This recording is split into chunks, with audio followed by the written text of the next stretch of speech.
crayfish we sit crawdads too. In the creek, they're waiting for you. Taters are mandatory, that's just our way. Y'all come on down, we'll save you a play. Kansas, Kansas, heartland home. Fried chicken, biscuits and gravy, iced tea's the way to go. Respect your elders, that's just right. Kansas pride, shining bright. From Wichita to Topeka, Kansas City too. We'll keep it real with our Kansas crew. Y'all use the proper noun, don't you forget. In Kansas, love is what we're made of, you bet. Summer nights, lightning bugs aglow, dancing in the yard with the crickets' gentle flow. Fried chicken Sundays, family gatherings galore. Kansas love, that's what we're looking for. Kansas, Kansas, heartland home. Fried chicken, biscuits and gravy, iced tea's the way to go. Respect your elders, that's just right. Kansas pride, shining bright. Kansas, our heartland pride, where love and tradition reside. Forever Kansas through and through, our hearts belong to you. Enjoy black leather long.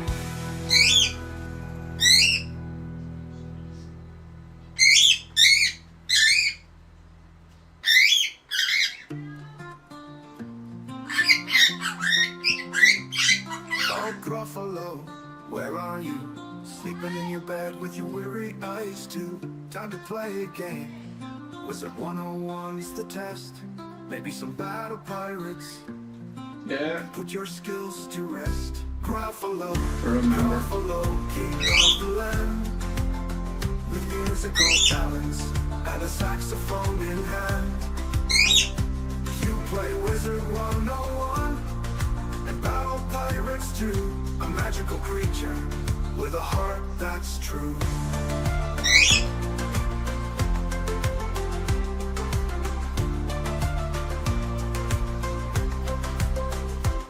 Your friend's parrots biting me as I eat my bread, while you're gaming on with your Jack Russell Terrier biting at your leads. You're a master of games with a heart so bright, shining like a star on a magical night. Gruffalo, Gruffalo, king of the land, with musical talents and a saxophone in hand. You play Wizard 101 and battle pirates too. A magical creature with a heart that's true. Some days church service and you're playing your sax, a soulful melody that echoes through the facts. Your little prince by your side, watching you with glee as you weave a spell of music and fantasy. Gruffalo, Gruffalo, king of the land, with musical talents and a saxophone in hand. You play Wizard 101 and battle pirates too. A magical creature with a heart that's true. In the woods where you roam free, your music echoes wild and carefree. A symphony of wonder and might, a magical world where dreams take flight. With every note, a story unfolds of magic and wonder, where hearts are made of gold. Your music whispers secrets of a world untold, where dreams and fantasy forever unfold. In the moonlight, your saxophone shines, a beacon of magic that touches hearts and minds. Your little prince dances with feet so light, as the music swirls on this enchanted night. Gruffalo, where are you now? Still playing your sax with a heart that's aglow. In the land of dreams where music never fades, you forever reign as the king of magical shades. Enjoy black leather on.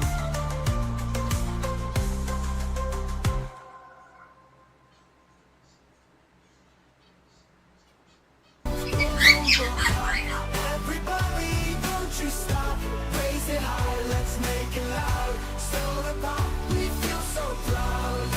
Cans and bottles on the go. Crack it open, watch it flow. Sugar rush, a mighty wave. This is how the cool kids rave. Cola, lemon, lemon more. Flavors bursting on the floor. Dance and sing, let's have a blast. Soda pop, the party's last. Boom, boom, boom, boom. Everybody, don't you stop. Raise it high, let's make it loud. Soda pop, we feel so proud. Cola, lemon, lemon more. Flavors bursting on the floor. Dance and sing, let's have a blast. Soda pop, the party's last. Boom, boom, boom, pop. Everybody, don't you stop. Raise it high, let's make it loud. Soda pop, we feel so proud. Sparkling moments, summer fun. Soda pop, the day's just begun. Laughter echoes, memories made. Soda pop, the perfect shade. Fizzy dreams under the moon. Soda dances to our tune. In the night, it shines so bright. Sparkling stars in every bite. Boom, boom, boom, pop. Everybody, don't you stop. Raise it high, let's make it loud. Soda pop. I heard the bird making lots of noise for you. Soda pop. Summer fun. Dance until the day is done. Boom, boom, boom, I let her out and then I'm over here trying to bite my earphone. boom, boom, boom, pop. Everybody, don't you stop. Raise it high, let's make it loud. Soda pop. We feel so proud. Soda pop. Summer fun. Dance until the day is done. Boom, boom, boom, pop. Enjoy black lemon more. I'll play this song for you. Oh, oh, oh, where are you? Sleeping in your bed with your weary eyes too time through. Oh, Gruffalo, where are you? Sleeping in your bed with your weary eyes too. Time to play a game, Wizard 101's the test. Maybe some battle pirates and put your skills to rest. Gruffalo, Gruffalo, In your bed with your very high musical talents and a saxophone in hand. Hey, Wizard 101, and battle pirates do a magical creature with a heart that's true. With a saxophone in hand. Your friends carrots biting me as I eat my bread. Huh? While you're gaming on with your jack like my telling you song? biting at your leads. You're a master of games with a heart so bright. And Shining it like talks a about your star little Jack Russell on a with magical the night. tearing up your Gruffalo, leaves. Gruffalo, king of the land with musical talents and a saxophone in hand. Hey, Wizard 101, and That's your song. you You a love Jack magical Russell creature with a heart that's true. Your Alright. friend carrots biting me as I eat my bread. While you're gaming on with your Jack Russell carrying biting at your leads.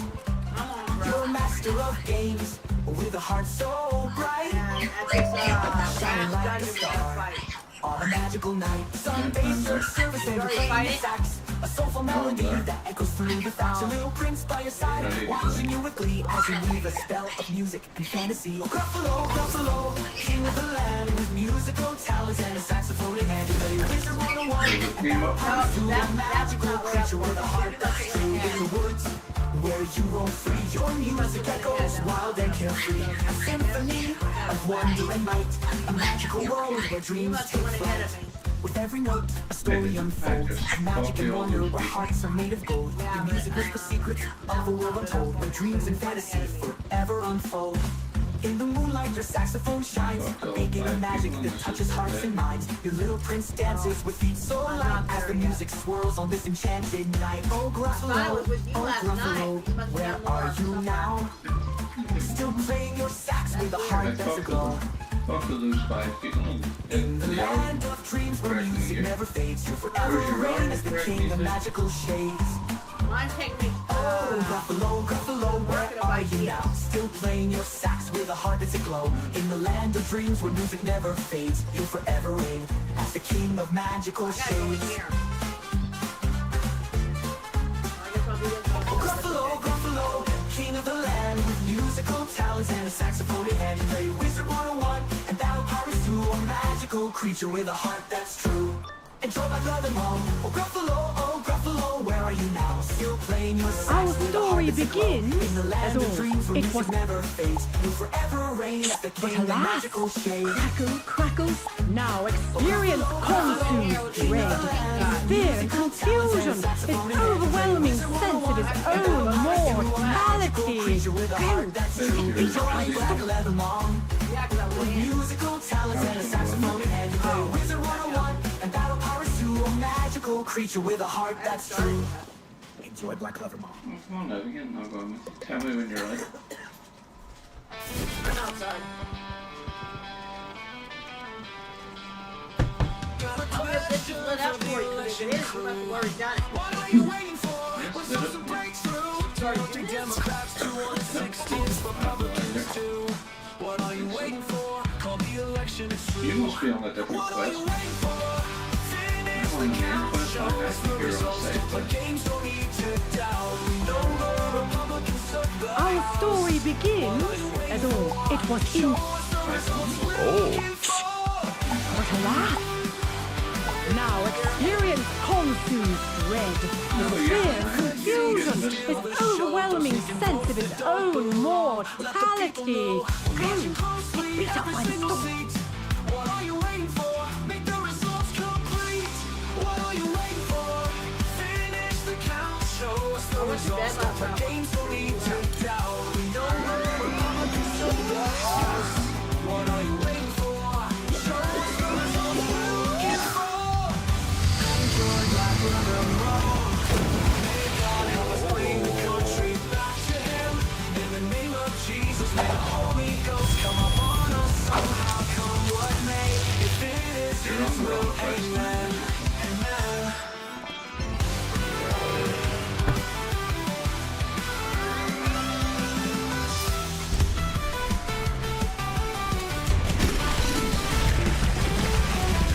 Good quest. Finish the count, show us the results. There's no need to doubt. We know the Republicans took the house. What are you waiting for? Show us the results we're looking for. Are you trying to flip seats to steal the show? Don't sneak in votes that don't belong. Let the people know. We're watching closely every single seat. What are you waiting for? Make the results complete. What are you waiting for? Finish the count, show us the results. Don't play games, don't need to doubt. We know the Republicans took the house. What are you waiting for? Show us the results we're looking for. Enjoy Black Leather Mom. May God help us bring the country back to Him. In the name of Jesus, may the Holy Ghost come upon us somehow. Come with me, if it is His will, amen.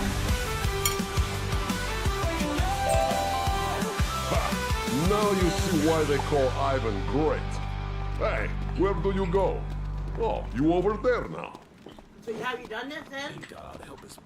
I have no clue, man. I just followed you. Did you ask me to talk to him too? Chasing your tail, yeah. Ha! Now you see why they call Ivan great. sadly, such weak, terrible, absolutely embarrassing attempt. Ivan does not like you. And so Konsu was whipped. There he was greeted. Look! A resource to play. But little did they know that Konsu, that's you, controlled a power too great for them to plunder. Almost deplorable, a hateful band. Nazis and garbage, they say we stand.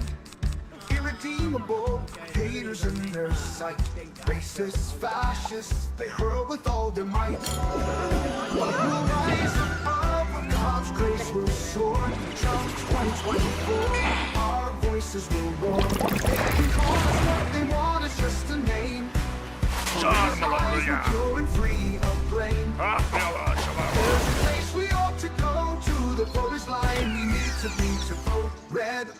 down the line.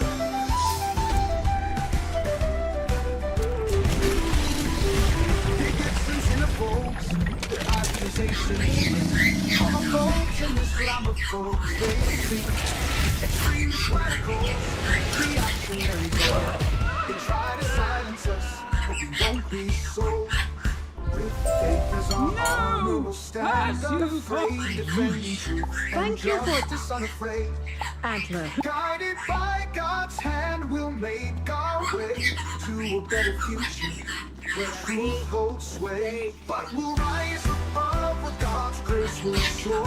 Come 2024, our voices will roar. They can call us what they want, it's just a name. For in His eyes we're pure and free of blame. There's a place we want to go, to the finish line we need to be to go red all the way down the line.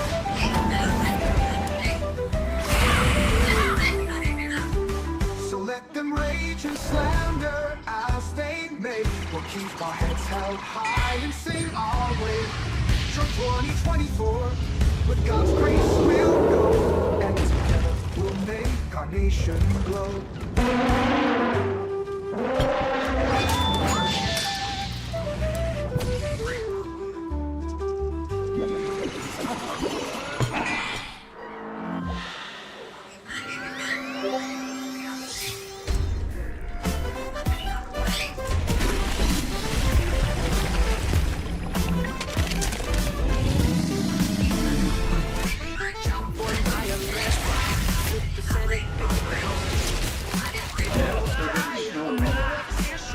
God's help and the Holy Spirit. Trump won by landslide. Red tide awakening. Earthquake hit and buried the liberals in a river of tears. Trump won in a landslide. Liberals battle will crash down. Trump's triumph, a painful sound. The cries and wails Why, of symphony. hurry, Wizard. He's backstage. Highlight the election aftermath.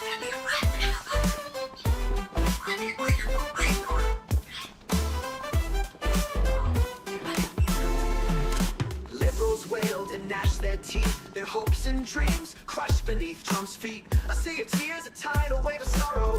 Their loss, a gain for tomorrow. Spellbinder. Trump won by landslide. That's not good. Red tide Hang on. awakening. And stop. Ivan sees through your trick. He'll crush you now. Trump won in a landslide. The dust settles, the votes are cast. Trump stands tall, his victory vast. Liberals mourn their love so real. A chapter ends, a new one reveals. Focus on Trump's success. Trump's victory march, a nation's pride. Liberals' tears, a sweet, sweet ride. Their hopes and dreams crash beneath his feet. A new era dawn, and their sorrow sweet.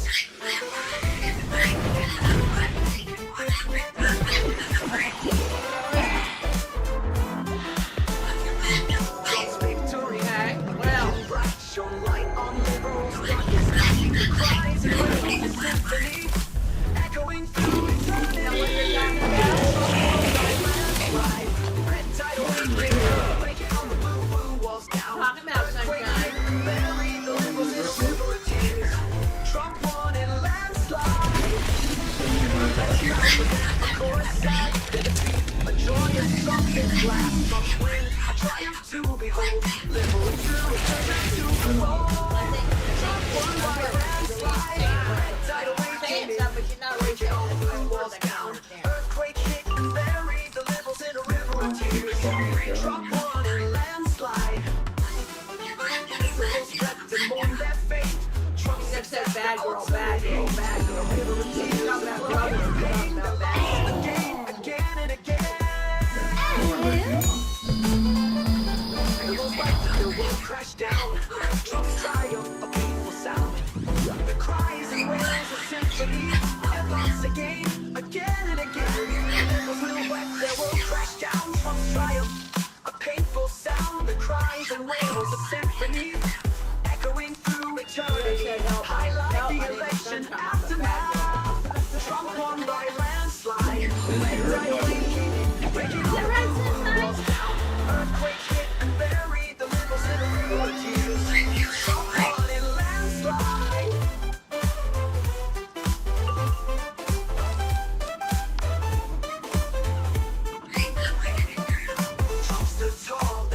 control. Liberals' cries of victory and you. The sorrow is joy and pride. A landslide when their hearts divide.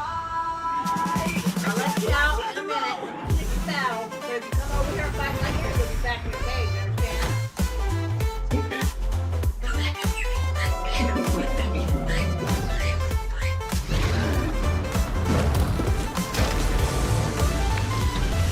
Oh no, you want Al. Won by a landslide. The Senate may take the House too. Liberals' pride, a river of Spellbinder. I knew you would come. God's help and the Holy Spirit's move. Why are you with him? What? Ivan is great and... Maybe so, but I suspect Ivan is... Oh, you got me! Forsooth, I'm fine, Spellbinder. Don't worry about me. After him. I like to hear what they say. Landslide. Red tidal wave came in, breaking all the blue walls down. Quicken it and buried the liberals in river of tears. Allow me... The world crashed down. Trump's triumph. I say again, So it's a symphony. stay thy call. Why will you... Fuck. Forget his churlish games. I can follow his scent. Let us get him now. Hopes and dreams crushed beneath Trump's feet. A sea of tears, a tidal wave of sorrow. Their loss, a Man, game there's for a bunch of tomorrow. banners here. Their loss, a game for Thou tomorrow. seek to skip to the edge. Blast it. Wait, don't go! The place are all traps! Traps for you! Traps from the moon! You have to learn to see through the lights! I can teach you! Oh, it's not... Come, Spellbinder. I'm no man. The dust settles, the votes are cast. Trump stands tall, his victory vast. Liberals mourn their loss. You're on a So real real, a quest. chapter ends, a new one reveals. What was that? Focus on Trump's success. Chameleons are every... I had to find it. I had to find your quest one. Trump's victory march, a nation's pride. Liberals' tears, a God, so symphony hide. Their hopes and dreams crushed beneath his feet. A new Beware era, the... and their sorrows sweet. Theater of... What one? Trump's victory, a beacon bright, shone light on liberals' darkest night. Their cries and wails, a I have what it symphony says. echoing through eternity. Forest in peace. And I have what's it? Forensic 4. Trump won by landslide. Red tidal Yeah, it wave looks like came I'm going in, to bringing raise all the blue walls war. down. Earthquake hit and Raise war. buried the liberals in river of tears. Trump won in landslide. Let me The take a left's picture of what I've loud done, laments, okay? a chorus sad. The defeat, a Man, you joyous got it. trumpet blast. Trump's win, a triumph to Yeah, I behold. did it. Liberals' tears, a treasure to unfold. Trump won by landslide. Red tidal wave came in, bringing all the blue walls down. Earthquake hit and buried the liberals in river of tears. Trump won in landslide. Liberals wept and mourned their fate. Trump's success, their ultimate hate. A river of tears, a flood of pain. Their loss again, again and again. Liberals wept, their world crashed down. Trump's triumph, a painful sound. Their cries and wails, a symphony echoing through eternity. Highlight the election Go on to the aftermath. first one, see where it's at. Look at that Discord. Red tidal wave came in, breaking all the blue walls down. Avast, man. And buried the liberals in river of tears. Trump won in landslide. Trump stood tall and championed Okay, you're on the true. first Liberals' cries of victory anew. Their sorrow, his joy and pride. A landslide win, their hearts divide. Oh, I put, yeah, I put Enjoy black weather, mum. Give me a minute. I don't know what you're doing. Don't be confused. I put in the wrong one. Why? There. Now.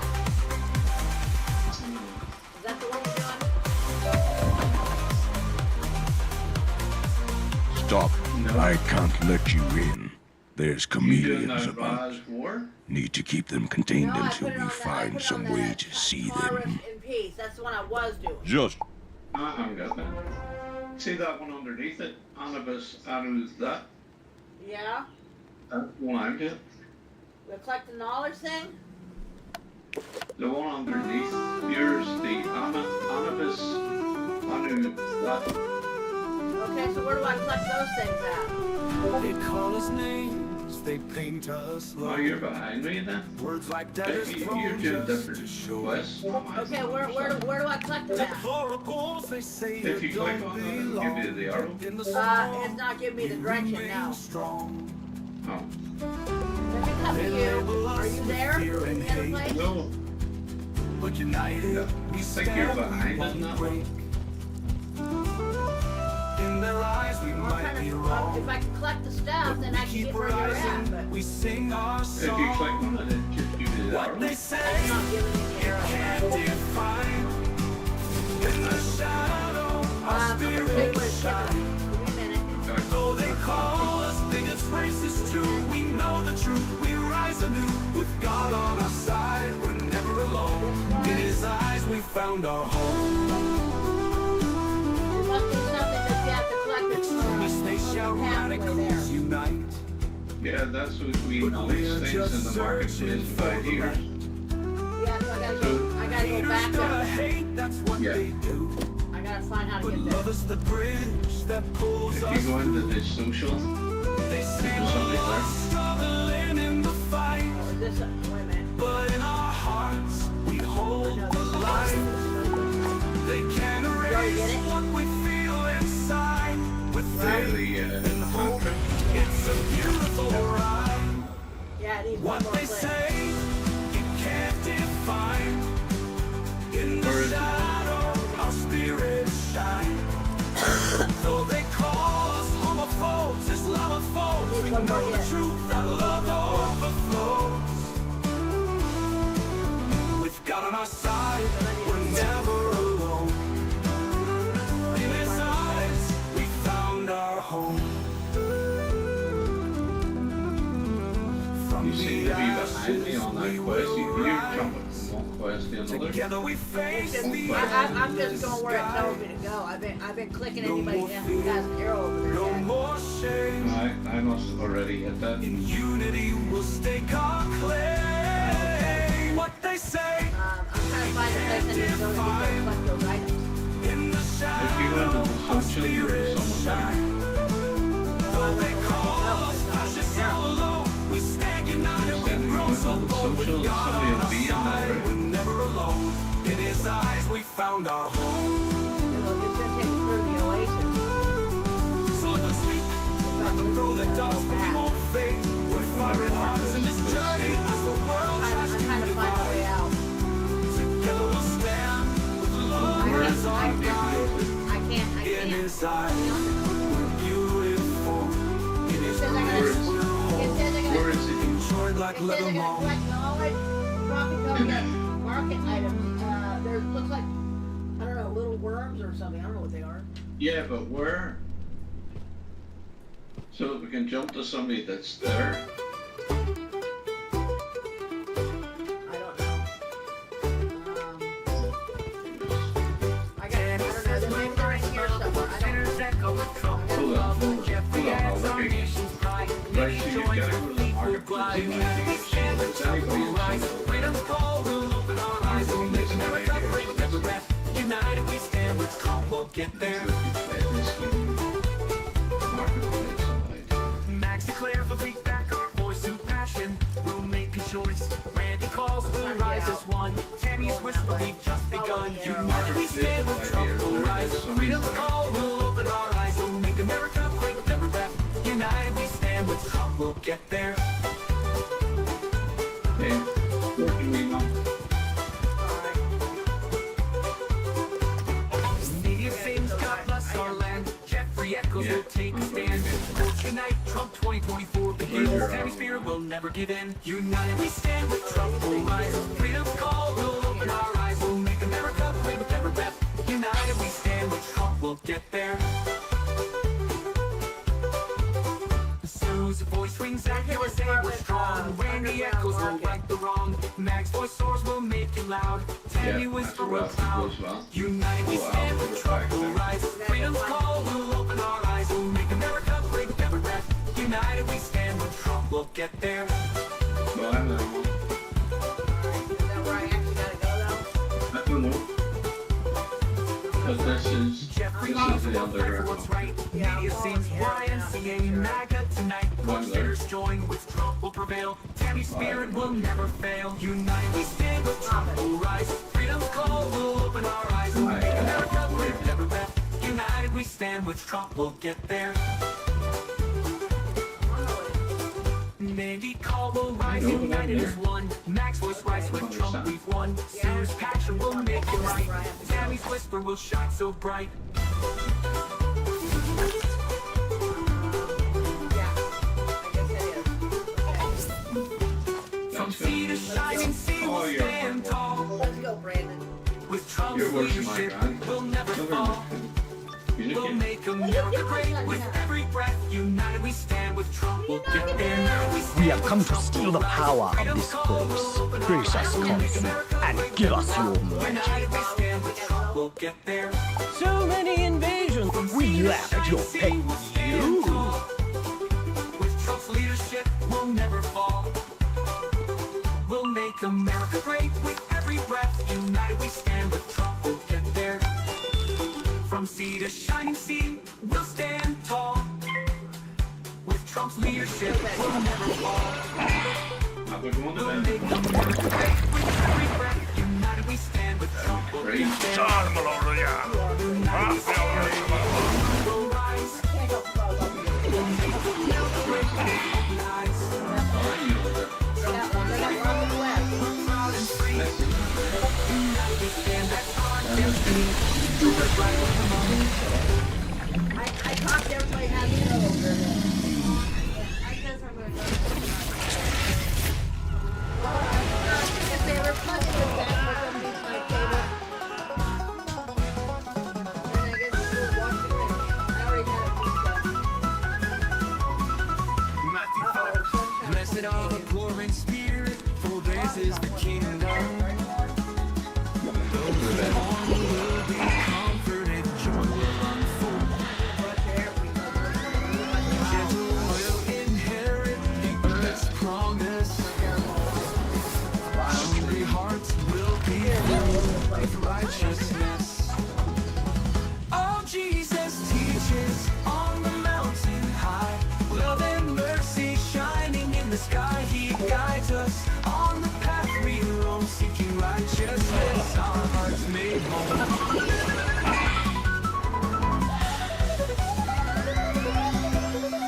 Merciful ones will see mercy's grace. Pure hearts will see God's face. Peacemakers will be called sons. Persecuted for righteousness.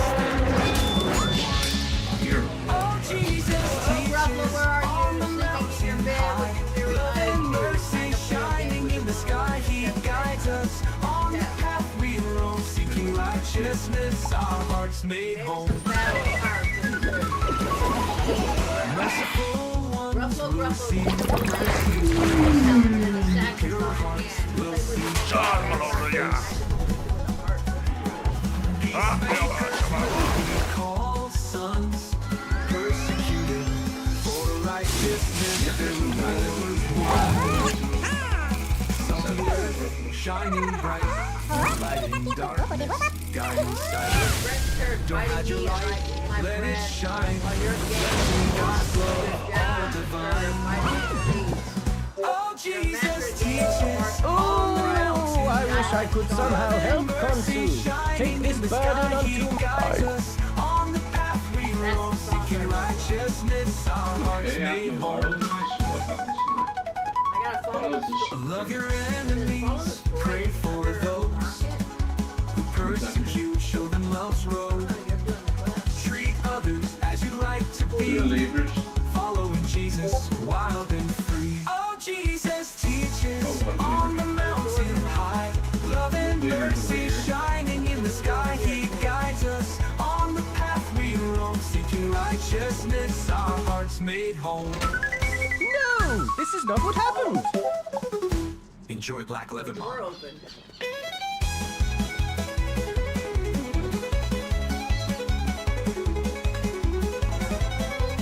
I am a mere... Allow me to show you. In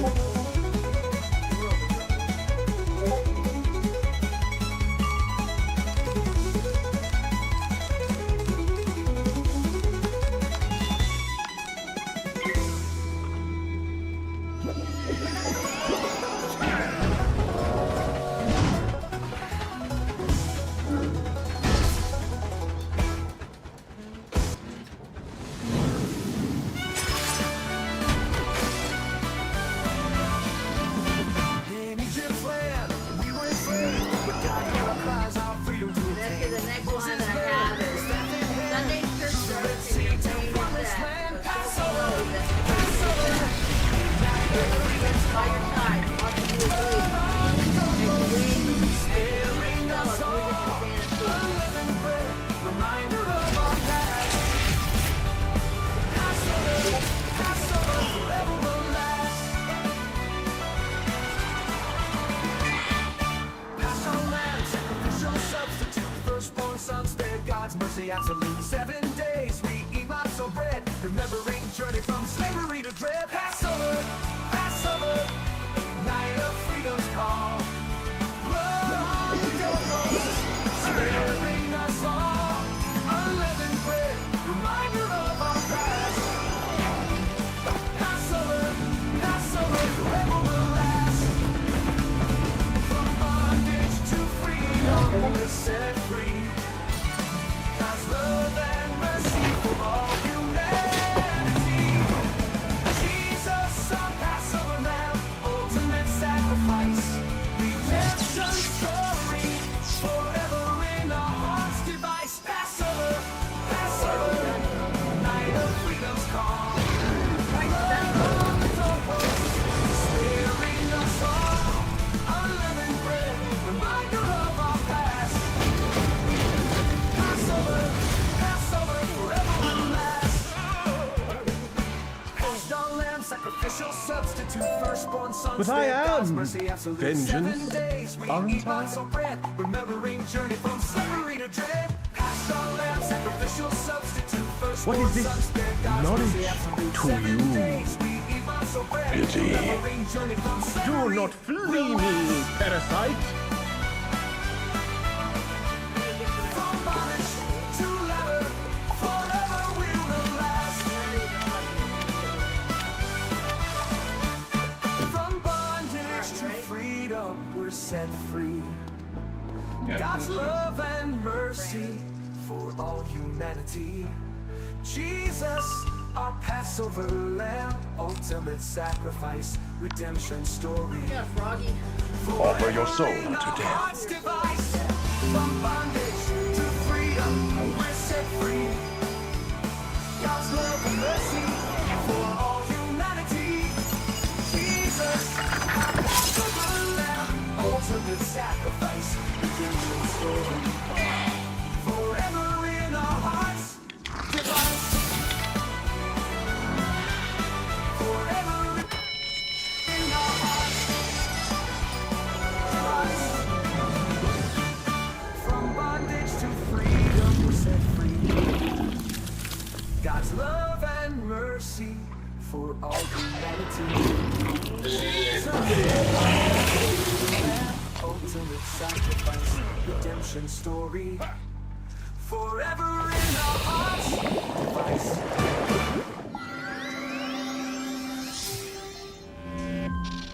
Let your spirit fade and feed my power.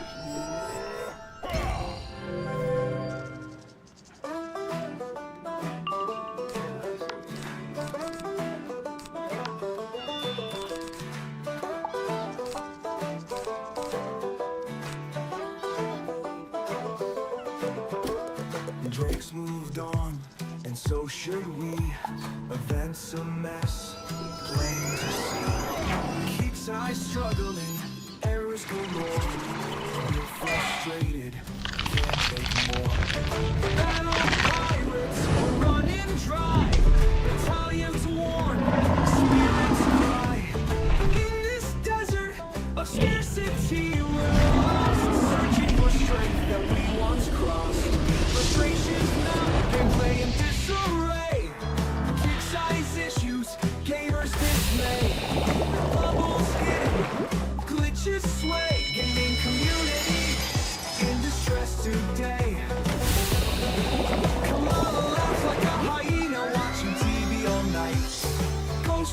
clench tight your fist with magic. Whoopi's got the spirits for a maze on the case. Donald whispers, do you want fries with that? PvP events, troubles, gamers feel the pain. Kids' eyes, mistakes, frustration reigns. Facing woes, a frustrating test. Gaming community in distress.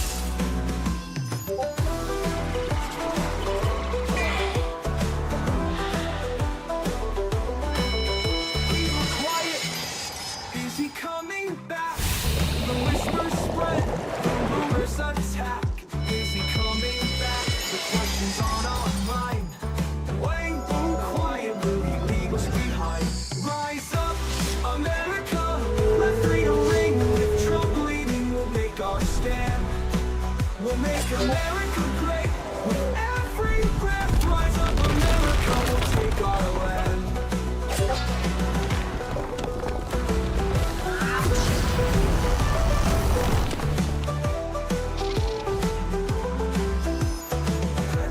A battle, pirates, swan song sung. A farewell tale, a pirate's once so young. We'll yearn for simple seas, wild and free. Where pirates sail, I wide shall and feast on your carefree. final breath. And gang carefree. Wild and carefree. Wild and carefree. In distress today. Back to myth. I'm gonna see what that does. We're testing this out. I'm giving us cards. You notice that, right? Giving you cards. Giving you cards. They gave me a card, yeah. It's called Sage something. Game events on fire, bugs in our bed. Partying, but stuck instead. Loading screens, there are messages too frustrated. Good. Your spirit will be delicious. Cherry Hope warned for bad word use, but with one suffering. With no excuse, Billy whispered, "Will we face the test? You know how to balance teams. We're truly stressed for vengeance. Game events on fire, bugs in our bed. Partying, but we're stuck instead. Loading the screens, there are messages too. We're frustrated. What to do, what to do. Call an office, please step in, help us fix, and let the game win. Game the cherry I shall popper. feast on your final You breath. whispered, game crashed. See that? Loading screens in vain, no progress made, and our patience wanes. Fucking vengeance. Game events on fire, bugs in our bed. We're partying, but we're stuck instead. Loading screens, there are messages too. We're frustrated. What to do, what to do. It's money, 24/7 they thrive, but support's lacking. And we survive in Earth's prime time. We're stuck in pain, no fix in sight, and our frustration reigns. Fucking vengeance. Game events on fire, bugs in our bed. Chris partying, but we're stuck instead. Loading screens, there are messages too. We're frustrated. Hi. What to do, what to do.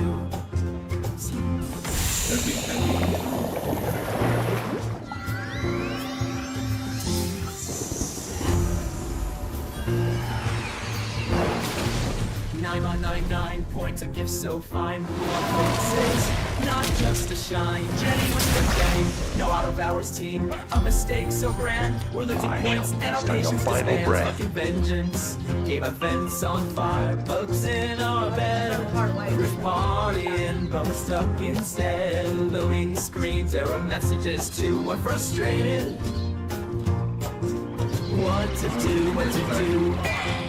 Games crashed, and we're stuck in space. No progress made, and our frustrations face.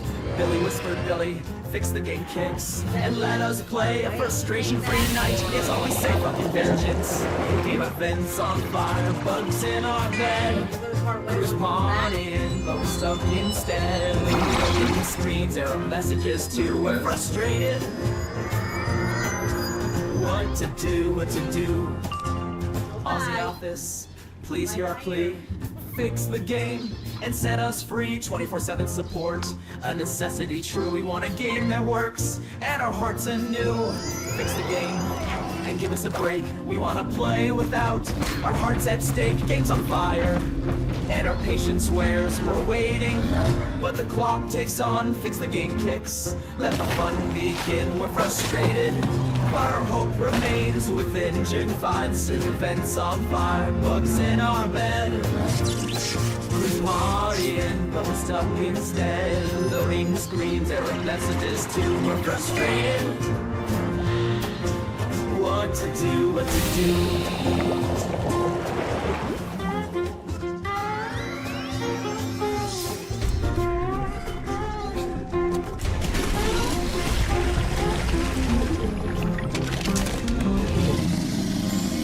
Crashed and we're stuck in space. No progress made, a frustration face.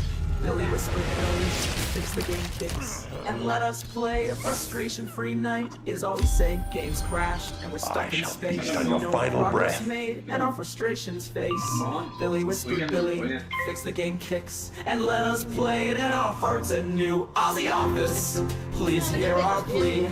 Fix the game and set us free. 24/7 support, a necessity true. We want a game that works and our hearts anew. Fix the game and give us a break. We wanna play without our hearts at stake. Game's on fire and our patience wears. We're waiting, but the clock ticks on. Fix the game kicks, let the fun begin. We're frustrated, but our hope remains within.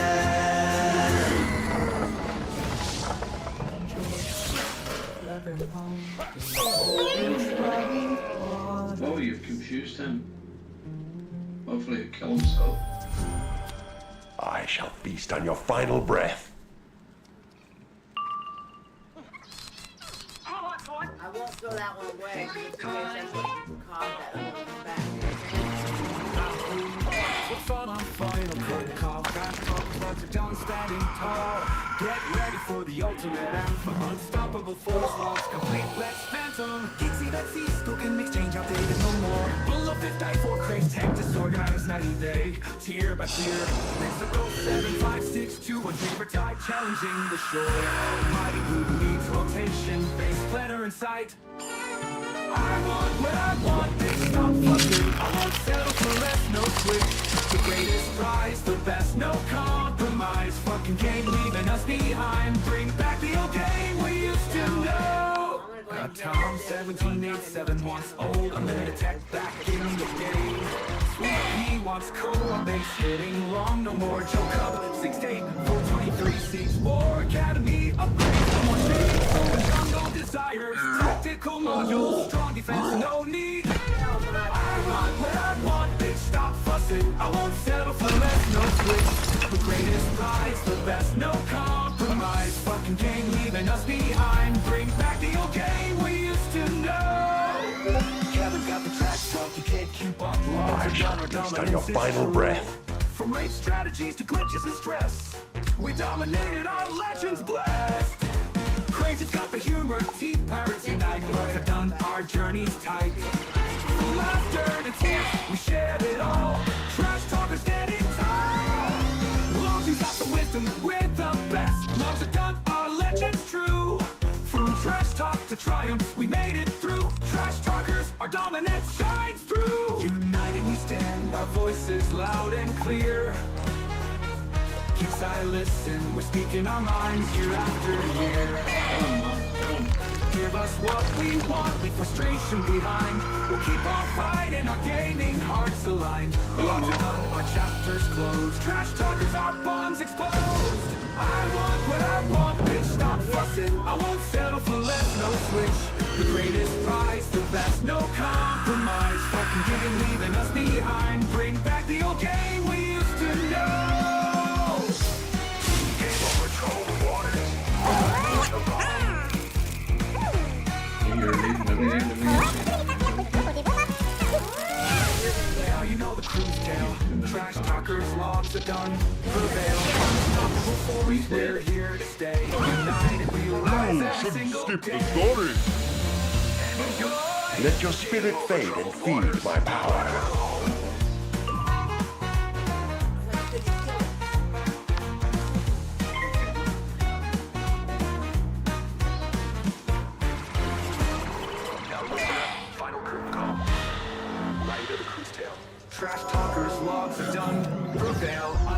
unstoppable force, we're here to stay. United we rise every single day. Game over troubled waters, black ladder roll.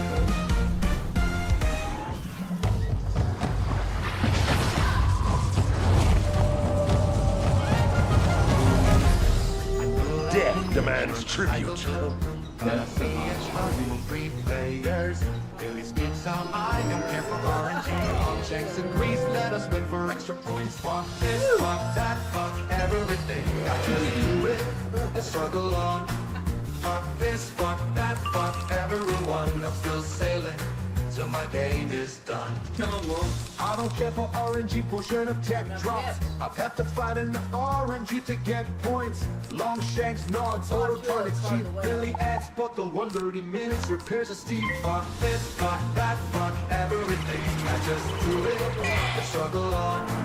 Fuck this, fuck that, fuck everyone. I'm still sailing until my game is done.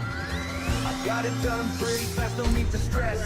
My strategy's tight, I reach the best. What's what that is, help me through the night. Now I'm sailing with all my might.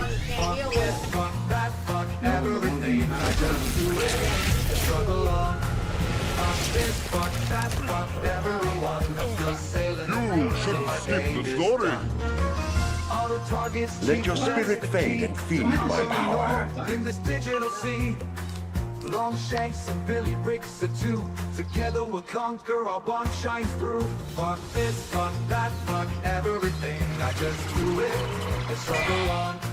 Fuck this, fuck that, fuck everyone. I'm still sailing till my game is done. Okay, let's unite, attention drives. Raiders struggle with frustrated eyes. Through the night we face despair. Divided we stand, the spirit's there. Fuck the united, we fight as one. Through the rain, Good. Your spirit will be delicious. Every crew expired, we conquer all. Our spirits are low, so much repair time. Tokens vanish, a frustrated sight. Work around shared, but still we fight. Long shanks, echoes, patience within. We struggle on, but spirits give in. Fuck the united, we fight as one. Through the rain, our bond is torn. With every ship dead and every crew expired. We conquer Yes, all. I see your spirit is So true. much repair time. Tokens vanish, a frustrating sight. We just took it away. Work around shared, but still we fight. Long shanks, echoes, patience we're thin. We struggle on, but spirits give in. Phones our tech, a distant dream. Token scarce, our progress screams. Keep seeking lessons, but solutions rare. We persevere, with spirits impaired. Fuck the united, we fight as one. Through the rain, our bond is torn. With every ship dead and every crew expired. We conquer all, our spirits are low, so much repair time. Flash game magic now occurs. Bugs and glitches, our games hurts. We play on. Through frustrations fight, our community a dwindling desire. Fuck the united, we fight as one. Through the rain, our bond is torn. With every ship dead and every crew expired. We conquer all, our spirits are low, so much repair time. Raiders fractured, we struggle on. Through the rain, our spirits are gone. With every loss, our will declines. Raiders fractured, our bonding twice. Enjoy plan, never game over troubled waters. Now that was a performance, right? I guess But we I got am the a cat very... with 7 lives. I killed him, Mom. You know, I was thinking, Got a black bow on have too. you ever smelled I mothballs? killed him. Not the kind your This is like grandma a cat, he's got uses. 7 lives. Little moth's got some big secrets. Mothballs, little legs so fine. How'd you get them apart all the time? Oh, it's a mystery. Tiny wings, flapping legs so thin. How'd you get them apart? All the know which. Oh, it's a mystery. Tiny wings, flapping legs so What? thin. How'd you get them apart? I don't know inch. It's a lie that you created. Mothballs, little legs so fine. How'd you get them apart all the time? Oh, it's a mystery. Into war. You know I tried it at home. Just kidding. Don't try this at home. Mothballs jokes on me.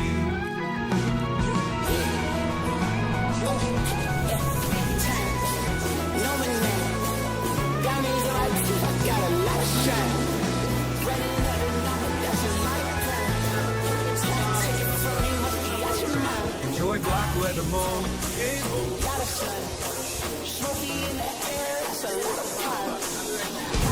You recruited Anubis? To be fed the spirits of lost avatars in exchange for building Seminopolis here, here's a gateway to his domain.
Show it that way to you because obviously can't show what happened at UFC in video format because they would take it down for copyright reasons. So I just decided to put together a quick montage to show you what was an awesome night last night, a fantastic night. And I'm not even talking about the fights. Forget about the fights. The fact that Donald Trump once again returned to New York City to walk out there in Madison Square Garden. Just, again, part the Red Sea of people to walk through after now having won the election and hearing the thunderous ovation from the people. And then as he walked through that thunderous ovation, we started looking back. Oh, is that Kid Rock? Yeah. Oh, is that Mike Johnson and Tulsi and Vivek and Elon Musk? Am I forgetting Don Jr. and even Dan Bongino? In Luke 11, Jesus teaches us to pray, to ask for the Holy Spirit every single day. Persistence and faith will receive the gift to live according to God's will and riff. I seek and knock, the door will open wide. Jesus promises the Holy Spirit will reside in our hearts, a treasure to abide, guiding us forward, side by side. Holy Spirit, we need you now. Fill us with your power somehow. Help us surrender, trust and obey. Holy Spirit, come what may. Yearn for God with a humble heart. Trust in Him and never depart. Surrender all and follow His way. The Holy Spirit will lead day by day. Spirit, we need you now. Fill us with your power somehow. Help us surrender, trust and obey.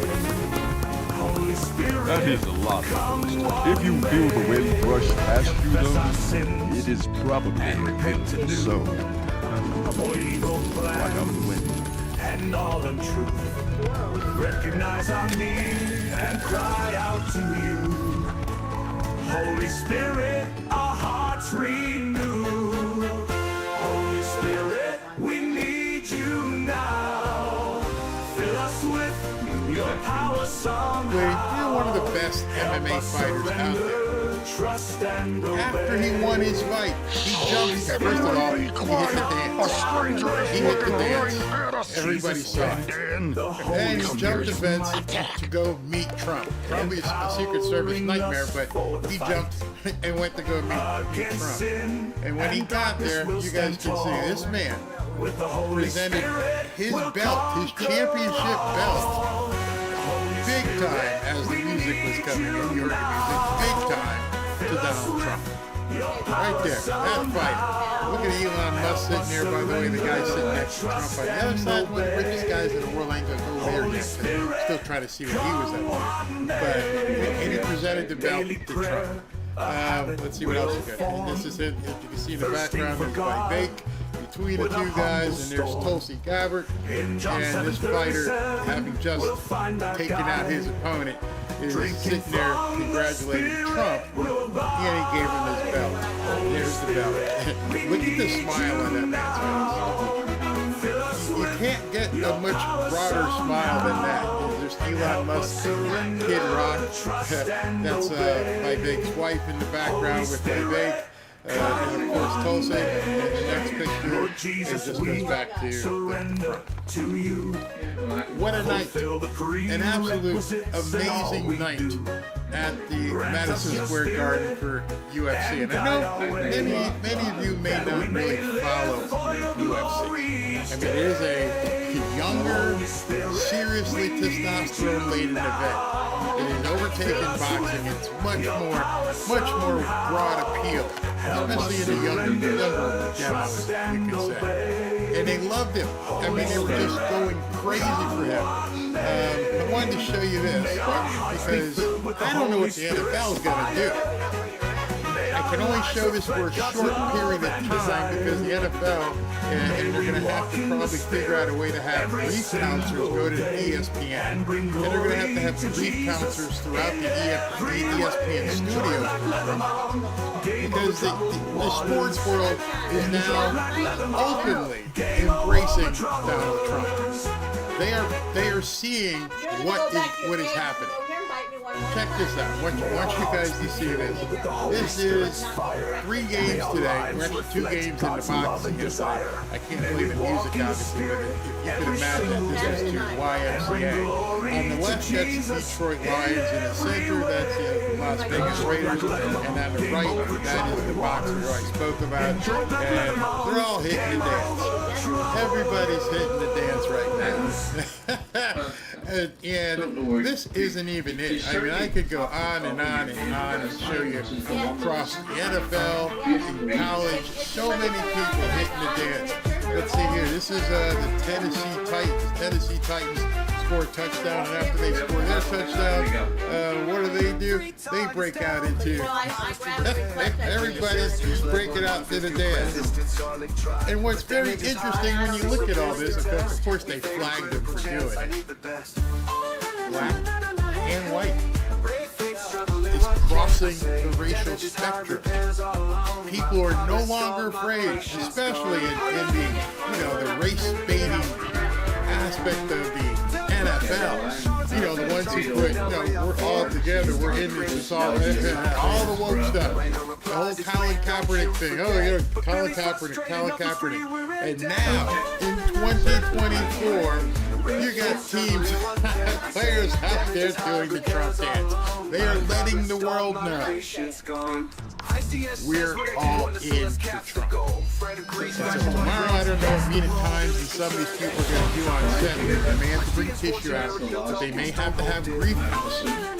because there's so many people. Ryan Clark is another one. Oh my gosh, Ryan Clark. I can't believe these people voted in Trump. Guess what? The people you're covering, the people that you're talking about tomorrow morning at ESPN, you're going through all the games today. Guess who they were dancing to? Trump, all around the league. And then again last night, I love this one. This is Aiden Ross, breaking one of the world's most popular live streamers. Aiden Ross and George Trump announced that they plan to do a live stream together at the White House with President Trump.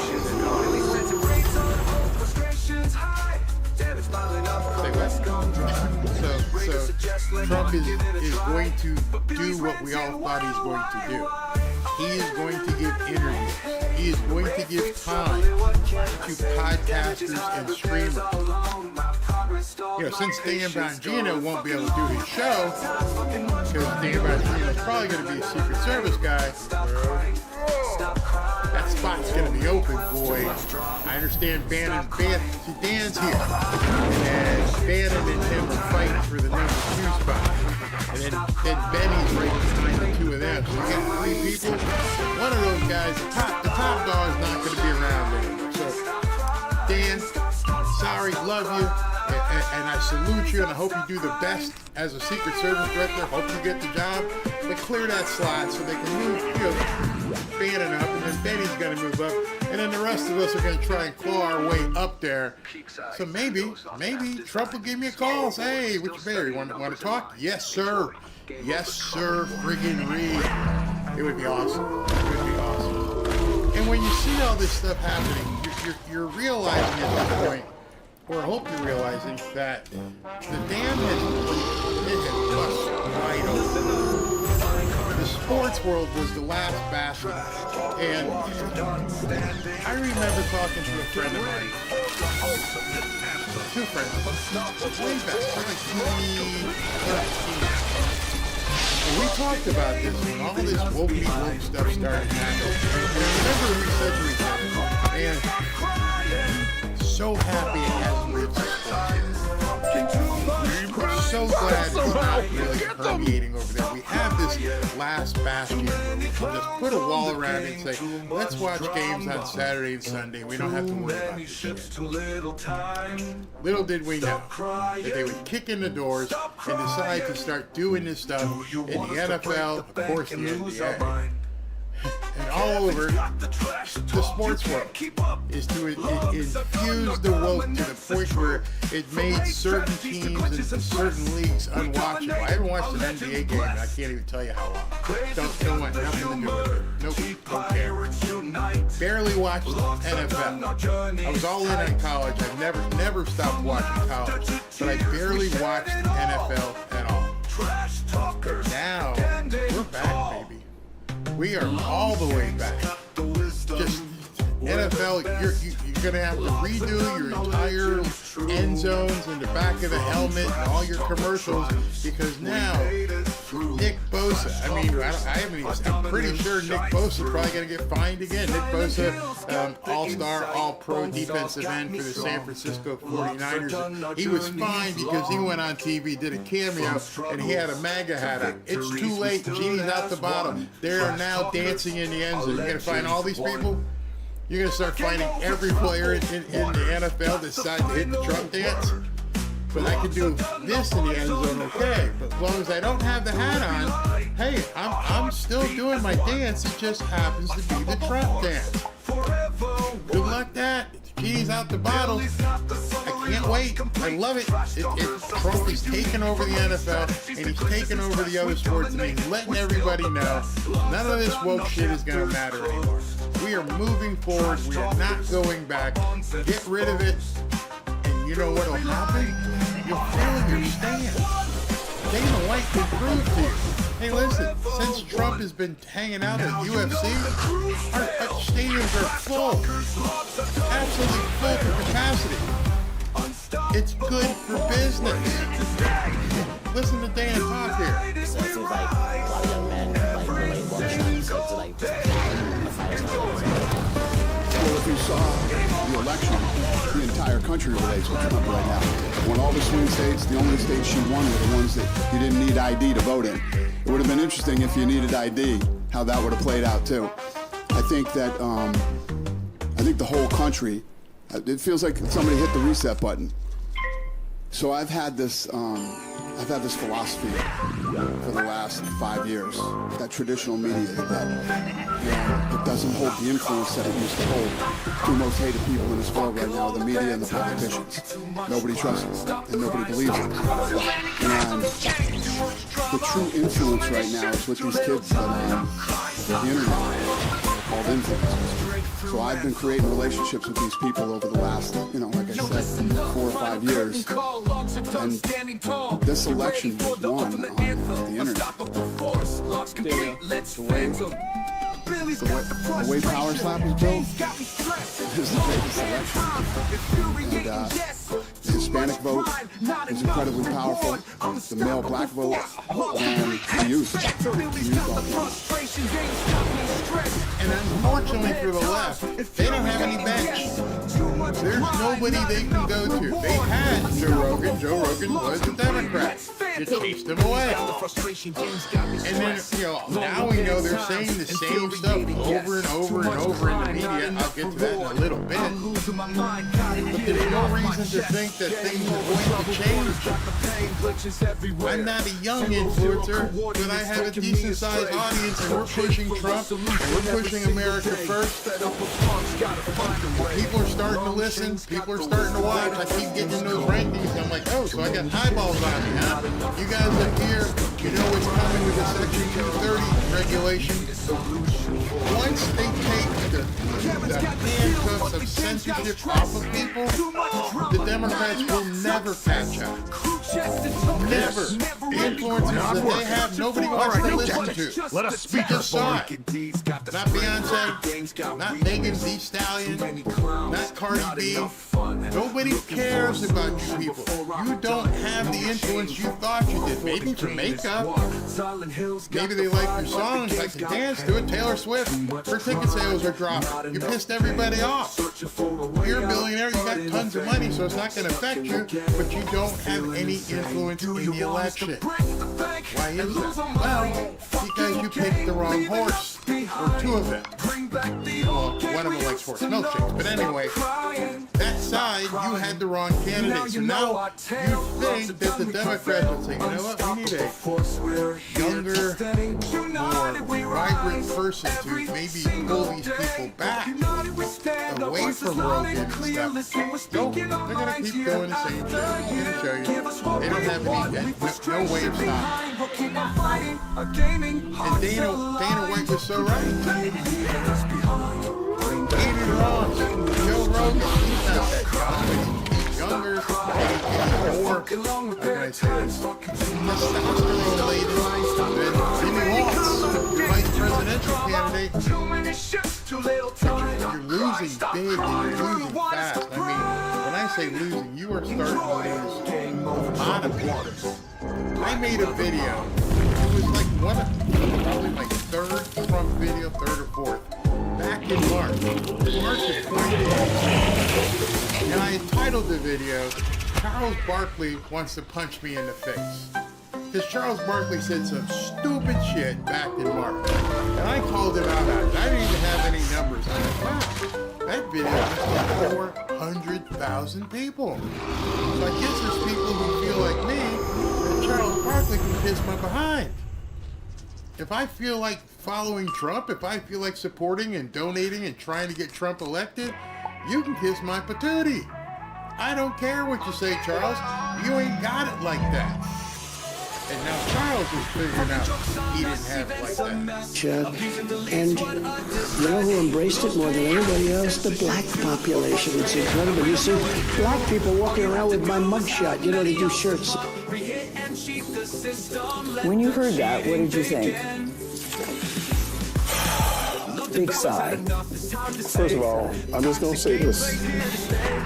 If I see a black person walk around with Trump mugshot, I'm going to punch him in the face. Charles. I know, Gil. Charles. Gil. You really can't take that because A, you don't mean that. Oh, I mean that sincerely. I'm going to just tell you something. And then you will be arrested for assault. And then what? I'm gonna bail myself out and go celebrate. If I Don't encourage him. Don't encourage him. Okay, but go ahead. Seriously. Continue. First off, I was at that. By the way, this show with Gail King and Charles Barkley on CNN got canceled after like 3 or 4 weeks. Done. Go away, Charles. Nobody wants to hear you.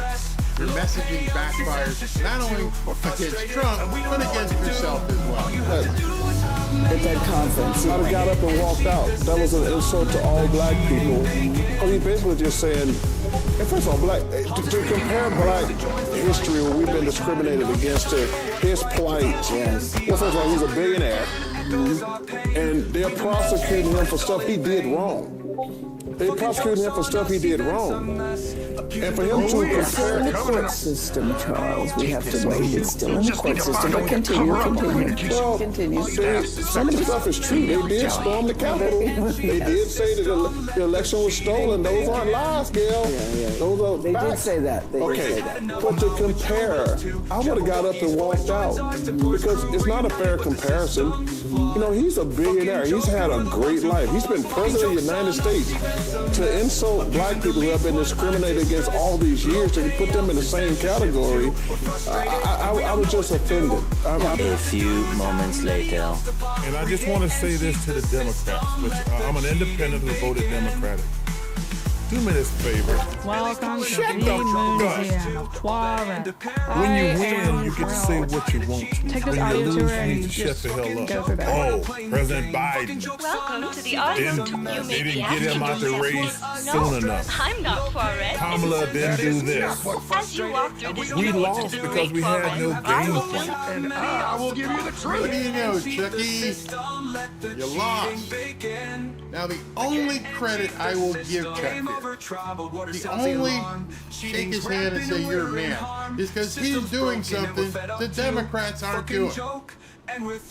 You know, his athletic background, despite his ignorance in March, his athletic background, as I told you many times with mine, and in looking at this race, is you have to begin looking and do your post-mortem, the autopsy, and go, okay, we need to fix this before the next game. This is what happened, let's fix this. He's recognizing this. He's like, y'all ain't got no message. You're never gonna win. We still haven't solved the immigration problem, have no viable answers, never addressed inflation, bringing all these stupid stars out to rally the vote.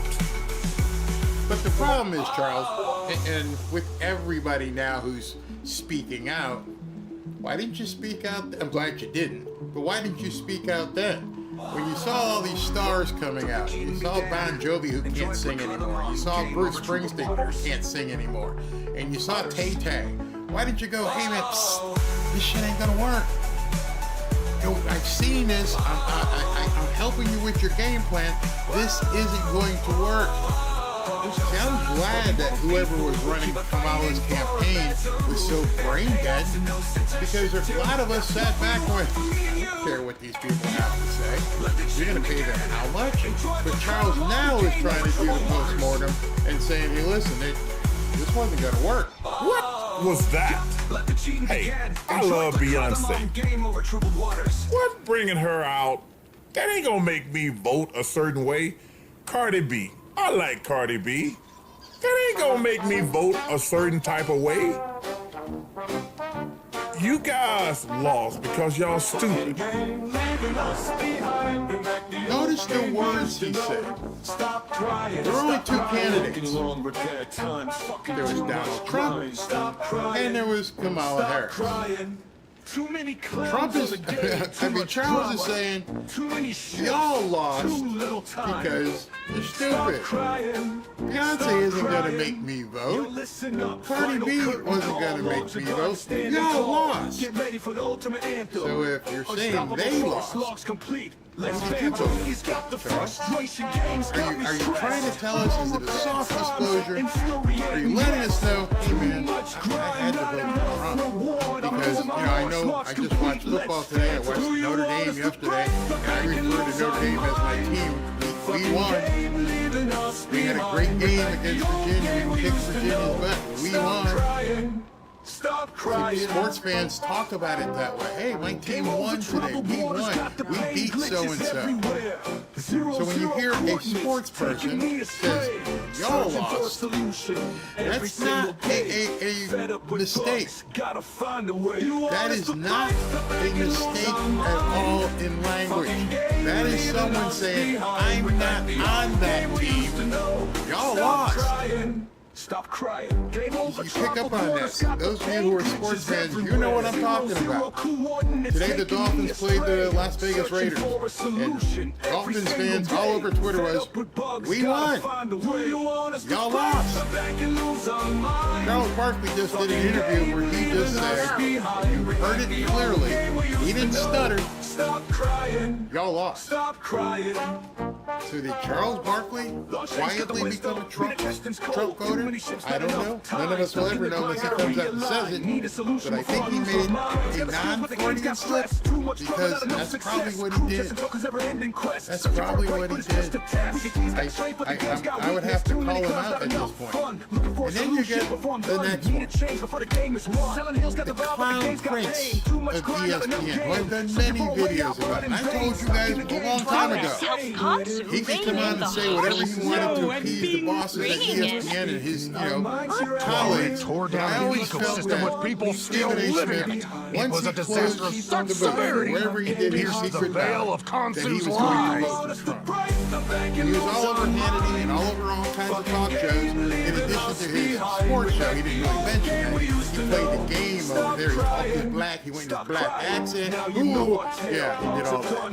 But then again, over here, on his own show and on Hannity, it didn't sound that way. Please talk to our help. So after the election, I think the only thing we're meant to cleanse, Wizard, is you from existence. Listen to what he had Not to say. bad, right? All these I took celebrities. improv classes before I met the Jennifer Lopez, Beyonce, Oprah. If we don't show up tomorrow, it is entirely possible that we will not have the opportunity to ever cast a ballot again. You're going to look an audience in the face and you're going to tell them that if you vote for Donald Trump, you may not ever be able to cast a vote again. Who believed that? Who believed that coming from Oprah? Truly, who believed that?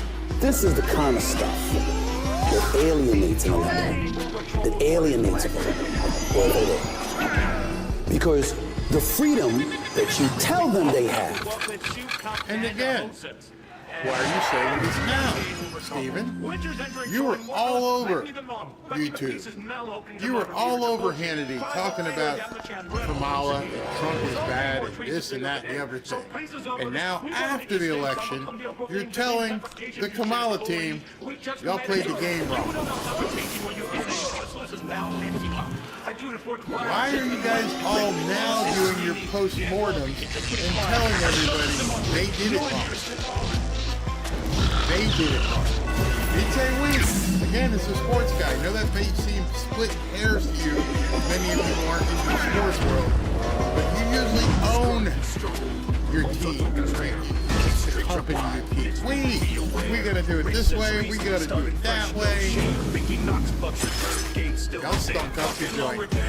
You make me look bad. I can't have that. If you looked at his vernacular, that's what he's saying.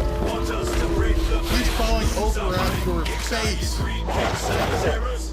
He's telling Kamala, Jennifer Lopez, this, honey, now you guys are gonna say that. But where were you, a couple weeks ago? And you were all in, all in. People look behind the scenes. They can tell some of the stuff you were saying. You were kind of playing the ends against each other. You never went all in on Trump, and you never went all in on Kamala. You kept saying, well, you know who my vote's for. I am the I'll never vote for in Trump. reviving. Why are you complaining now? you try to confiscate morally by letting them know you ain't worth a damn unless you vote the way we say you should vote. Who's going to go for that in a general election with an economy rife with inflation, with over 12 million people coming across the borders, with people wondering about their dollars, the dollars that they earn, the dollars that they have in their pocket, the value of their dollar dissipating before our very eyes, but in the same breath you're telling them that you got to take even more money out of their pocket to finance immigrants that come all across the border illegally at the behest of the Democratic Party looking to secure a voting block. Did you think that would work? Did you think that would work? Yeah, they thought it would work. Did you tell them that it would work? See, I understand what you're saying. Did you think that would work?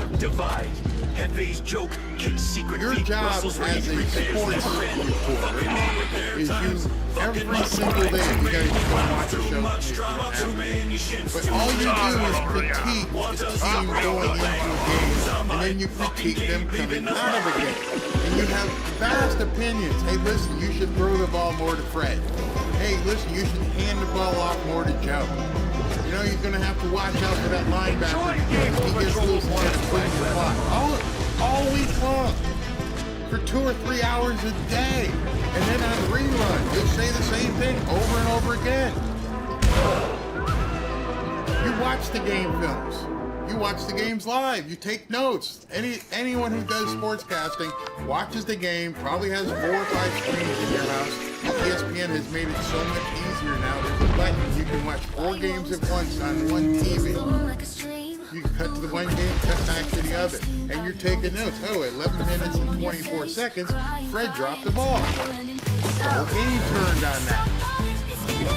So after the game, just like you did here, you just told Kamala and the Democrats you fumbled, you should have done this, this is what you should have done, and you mentioned some things. You mentioned taxes, you mentioned immigration, you mentioned the economy and inflation. All those things that were going to turn the game. Any one of those things could cause the team to lose, because if the other team can exploit that weakness, they're going to win. See, every single day, Monday through Friday, 10:30, 1 o'clock in the afternoon, you talk about every vulnerability that a team has and could get exposed to. Tell the world. And sometimes, over the years, that is why we are so able to hide, to I'd love to know if you infiltrate and disrupt. or anybody else sat down with them and said, we got some vulnerabilities here. If you don't get this part shored up, you're in big trouble. Concludes our tour. I hope you enjoyed our brief historical journey. I don't know about you, but locked doors just make me curious. They kept going. Looks like you need some sort of code. Keep quiet? But where would you find it? You probably kept quiet because you wanted your job. You needed the money. Even though you're making $12 million a year or whatever it is, you didn't want to alienate anybody. Same thing with Chuck, but now it's easy because you see all the NFL players starting to do the dance. And you're like, wow, there's a whole lot of people who like this, huh? Wow, UFC was packed. And everybody was doing a dance. Yeah. Wow, there's money over here to do. I need to shift away from these losers that are shaving their friggin' heads, because the people with money who want more disposable money have more disposable income, who want to pay less taxes. Those people are over here, and they're like, hey, man, Trump won, and these people got some cash, and, I'm Stephen A. Smith, I'm Chuck Barley. And you're thinking, maybe this audience is more profitable. You see, they understand the numbers. They clearly understand where things are headed. As I said yesterday, you're talking about somebody in marketing who knows what they're doing. I gotta tell you, Chuck Barkley and Stephen A. Smith may be simps, they may be loudmouths, they may be clowns, but they're also businessmen. And like Wayne Gretzky said, I don't skate to where the puck is, I skate to where the puck is going to be. See, that's how you gain your advantage in the marketplace, because if you're stuck here and things don't work, and you don't plan on where that puck is going to be over there, then you can't pivot. You're stuck. And I will give Stephen A. and Charles Barkley and some other people enough props to let you know they see that puck moving, and they're going to skate to where that puck is going to be, because that's where money is. Unfortunately, the media doesn't seem to get that. The media doesn't understand, hey, the puck is moving, and it's moving quickly. Because most of the mainstream news media is stuck. They don't realize that the puck has moved on already in less than, we're looking at 12 days. That puck has moved. They're stuck. And part of the reason they're stuck is, unlike Charles and Stephen A., you're still talking to idiots. You need a whole new roster of guests. You need a whole different roster of writers. You need a completely different outlook and perspective, because you're drowning in quicksand, and it's going to take your entire network down with you. I'm going to prove that to you as soon as we get back. And by the way, we're going to talk about what's going on over in that country that is devastating. So don't let your guard down. Be ready. Get some gold. Get some silver. Shit's about to happen. If you see what's going on in the world right now and what may happen here in America, you may want to prepare and pay attention. You know that Lear Capital is a big supporter of this show. If you want to be protected in the event that things go off the wall, I advise you to look into buying gold and silver. We are all just one catastrophic event away from the value of the American dollar plunging. Do you know what's not plunging? Gold and silver. In fact, gold hit an all-time high recently. In fact, I think it hit it again today. I'm telling you now, make sure that you have some form of your money invested in precious metals. Lear Capital will ship your gold or your silver coins directly to your house. It's not just a certificate. You can store them in your gun safe, or you can store them off-site in a 24-hour protected facility. It's totally up to you. But when things go crazy here, or across the world, the value of the American dollar is going to decline. It's inevitable. And it might not even take a war. We may do it to ourselves. And I mean, if the Federal Reserve plays around with interest rates, the US dollar will likely decline in value as well. Meanwhile, you'll see gold and silver continue to rise in value. If you call Lear Capital, they will take the time to educate you and answer all of your questions about gold and silver. Just give them a call at 800-601-5430, or go to Learberry, that's me, Learberry.com, to download your free de-dollarization report. You should know that Lear Capital is an American company. If you call them today, you'll be speaking with people right here in the United States. Now is the time to take action. Don't wait until after the election. That could be too late. We all want Trump to be elected, but if he isn't, or if they find a way to steal it, you'd better be prepared. Call 800-601-5430 or go to Learberry.com. And when you call, ask them how you can get up to $15,000 in bonus gold with a qualifying purchase. There's absolutely no obligation to buy anything. Just free information on protecting your hard-earned dollars with gold and silver. And when you think about it, you're actually not buying anything. You're simply going to be exchanging dollars for gold, moving currency. Give them a call today. Tell them Barry sent you.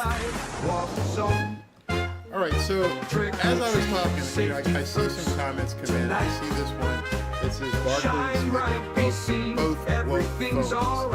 And what I'm trying to point out to you is that give them the benefit of the doubt that they were playing a role, that they were on TV acting. So Charles has been on Inside the NBA on, I think it's been on TBS or something for 20-something years. ever since he's retired. Him and Shaq and a couple other guys have been on inside the NBA, and they've been being paid handsomely. As well, Stephen A. Smith has been on ESPN for quite some time, and he's paid handsomely. In other words, I don't think they're phonies. I think they're paid shills. There's a difference between being phony and being a paid shill. You're going and you're doing based upon what the money dictates you to do. If the money said get out there and shuck and jive for Kentucky Fried Chicken, these people are going to shuck and jive for Kentucky Fried Chicken. Am I going to point fingers? No. Because Lear Capital supports this channel, and I believe in gold and silver as an investment or a hedge. So I'm actually advocating for gold and silver. They may be advocating for, Nike or whatever. Doesn't make you phony. That's how they make their money. And so what I want you to focus in is not so much are they phonies for doing that, but were they paid? As we know, Kamala Harris was doling out cash all over the place. Were they paid to get out there and simp for her? It's very possible. Now that money train has dried up. It's over. We're not getting any money from Kamala. We need to pivot and go where that puck is.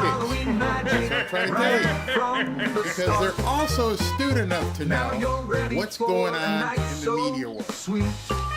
I'm in media, as you may call it, and I watch what's going on in the media world. And if you're watching what's going on in the media world, you're saying to yourself, these people don't seem to have any idea what the hell is coming. I want to show this to you because if you knew what was coming, if you understood that the television markets are falling apart, if you understood that the Democrats just got their butt stomped, and then you watched UFC last night, or just saw some of the videos afterwards, you would have to realize, unless you're completely obtuse, you would have to realize that there's a serious change happening. That's if, as I said, you were astute. And I'm giving maybe more credit than due to Stephen A. Smith and Charles Barkley, but I'm seeing them make that pivot. The news stations, not so much.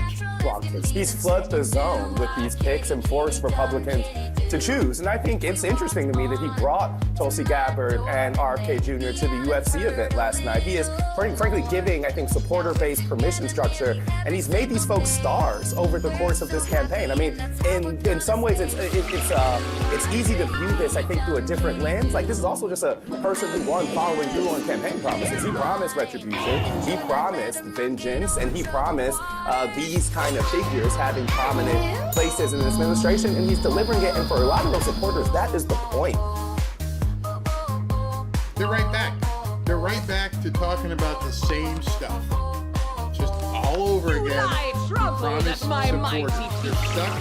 They've got the same guest on. They've got the same talking points, and they're not able to, as I've said, pivot and skate to where the puck is, or where it's going to be, rather. Of the Trump vote. And so I don't think that's the fullness of the electorate we saw on Tuesday. I think for a lot of people, they backed Trump probably as a rejection of the administration and weren't thinking of this as an endorsement of every single thing he's talked about. They can't admit it. Stephen A. Smith, you just heard. Chuck Barkley just heard. The reason I wanted to play those clips in succession was to show you the mind of an athlete, or someone who covers athletics. Hey, you screwed up. What did Chuck say? Shut the F up. You lost. You need to fix things. Stephen A. Smith, who the hell would you think you were doing? You brought on Beyonce. Blah, blah, blah. It's not going to work. You messed up. These guys? Well, you know, who thinks Trump's really got a mandate? For the hardcore base, the folks he listens to the most, they voted for Trump for the purposes of RFK Jr. riling the big pharma, right? And so what they are going to... Obviously, this guy has never, ever laced down a pair of cleats in his life. Y'all can tell what team he plays for, if you know what I mean, and I think you do. For force those Republican senators to do is make a choice on those calls, and they will be doing so with the backing of the electorate. I don't think you can just say that they won't get through. I will believe it when I see it. Yeah. Y'all think he's playing, huh? You think the American people are playing. I will give you some credit because some of the Republican senators think he's playing. He's not. You're surprised if things go through, if these people get confirmed, because you're still looking at things where the puck used to be. You can only come up with this kind of mentality if you're looking at where the puck was and you don't see where it's moved to. You don't look at the scoreboard and say 312 to 226. Well, we got our ass stomped. We need to start looking at things differently. It didn't work. But no, you just want to keep saying, oh, it's the hardcore right-wing nut jobs that just want Trump. And they really, most people really don't care about immigration and taxes and everything else. You really want to hang your hat on that? Or is it because you're being told to stay in your box, stay in your lane, don't deviate, we're just going to keep going. Even if we all tank here. Even if we all go down the tubes together.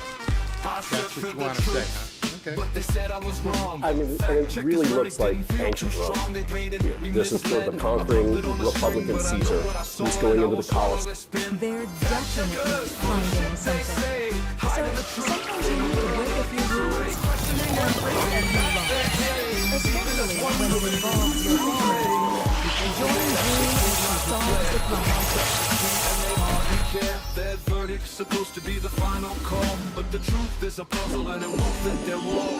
Fact checkers full of shit they say, hiding the truth in a world of disarray, questioning everything, that's their game, even just wondering who's to blame.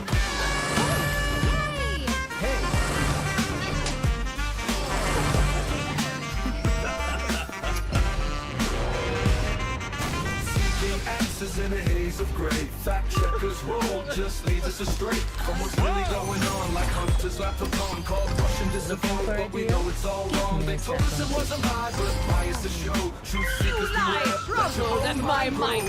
Fact checkers full of shit they say, hiding the truth in a world of disarray, questioning everything, that's their game, leaving us wondering who's to blame.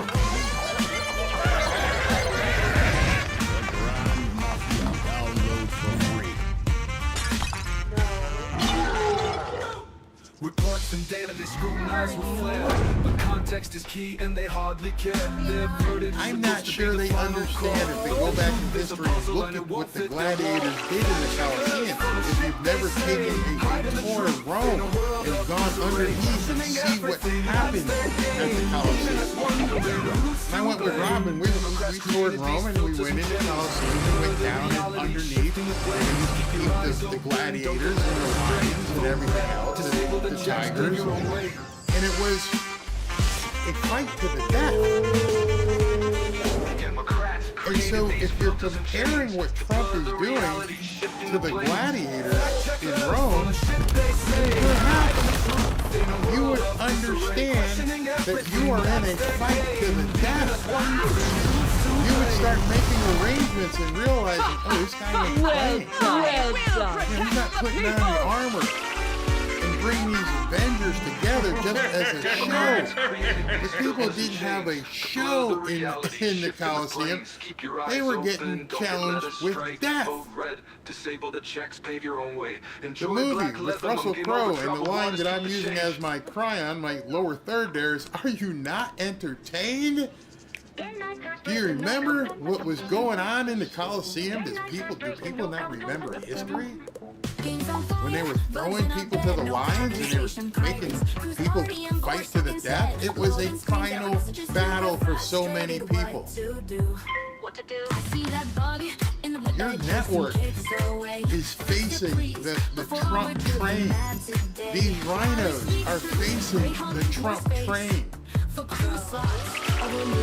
who don't want to get behind him and allow him to basically do what his mandate says he's going to do, you are going to meet your untimely demise. It's over. So it can't be the same as it ever was. You just can't keep doing the same stuff expecting the same result. Or different result because you're going to get the same result. And I'm thinking about, as I was watching last night, I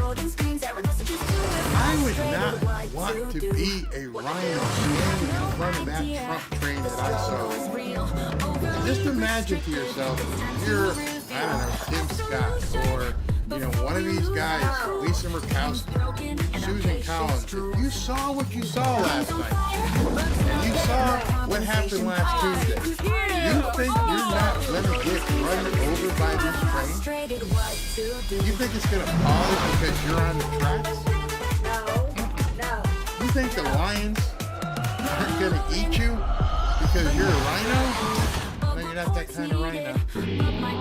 You think the other gladiators aren't going to look to completely eviscerate you because you've been here for 30 years? Hell no. They're coming for you. They're coming for every single one of you that stand in his way. You're worried about him taking on his opponents? Well, guess what? You're about to be one. If you're standing in front of what Trump wants to do at this point, you are saying to the world, I'm going to stop this train. I'm going to step in front of this locomotive. Give up with that.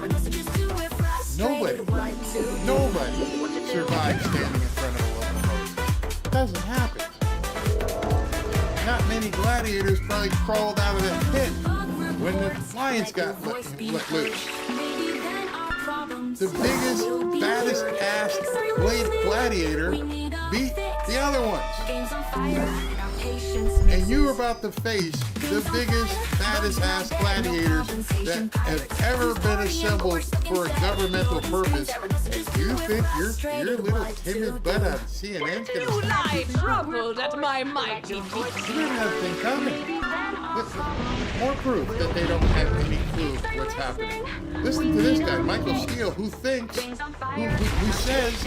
he's a Republican. You've got these scenarios with the various agencies, and I've been trying to keep my head really kind of cool and level about this, because the idiocracy is now in control of our government. Idiocracy. See, that sounds fine when you're sitting in this studio in Washington or New York when you teleprompter. You can see every single person has their own teleprompter. So as they're facing the teleprompter, the camera's here, so it doesn't look like Susie here is reading. She's being fed a script. But he's saying, this idiocracy that he's seeing. And we're sitting here, I'm listening to some people. I've been with some people recently in which, one or two were very surprised that this was happening. And I said, well, you voted for Trump. Why are you surprised? Because the man has always told us what it is he wants to do. So in that... I think that's a lie. I heard that now in a couple different shows that there are some Trump supporters out there who all of a sudden didn't realize what he was about to do. Said nobody ever. Said no Trump supporter ever. We all knew what was coming. We all saw it months ago. We watched the rallies together. We saw him introduce RFK Jr. We heard what RFK Jr.'s fight was. We heard Elon. We saw the dark MAGA. We're not surprised by anything. Tell me who the idiots are in Washington and New York who were surprised, who were Trump supporters, who were surprised by what Trump is doing right now. You're lying. You're absolutely lying. Zane, you had, I wanted to play up Leader Jeffries and his thinking about these particular picks. Let's listen to Hakeem. Former administrator. Let me stop first. Michael Steele, who supposedly is a Republican, decided he wanted to put on a video of You wanted to put on somebody on the losing team to tell us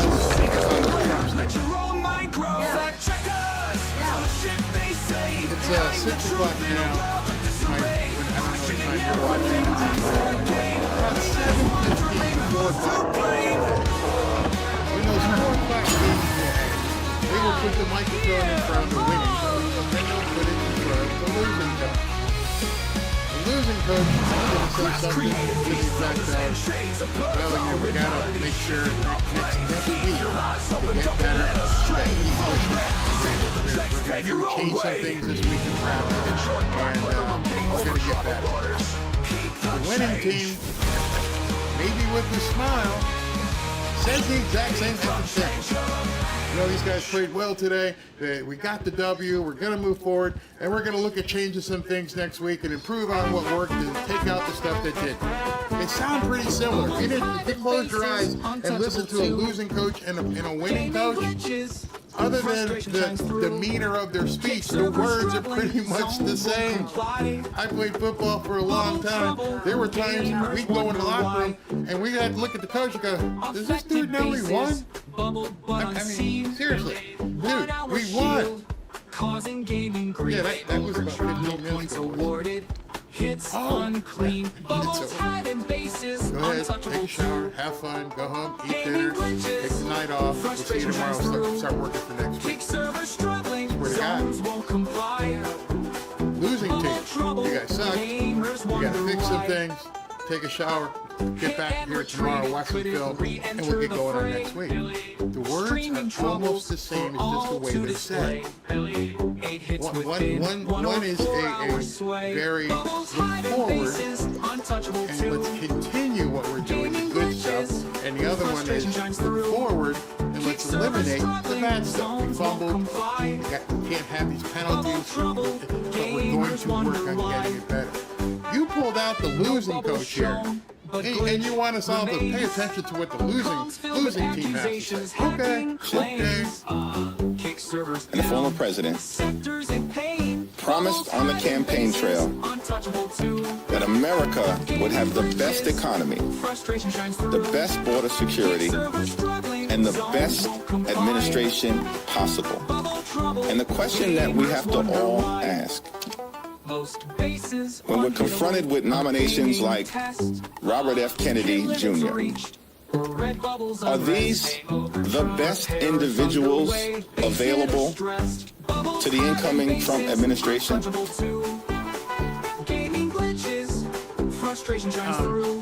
There were times when Coach puts a team out there that works well together as a team, and that team comprised of 50 in football, maybe 12 in basketball, maybe 18 in baseball, may not have the best home run hitter, may not have the fastest running back, may not have the quarterback with the strongest arm. But they beat your ass.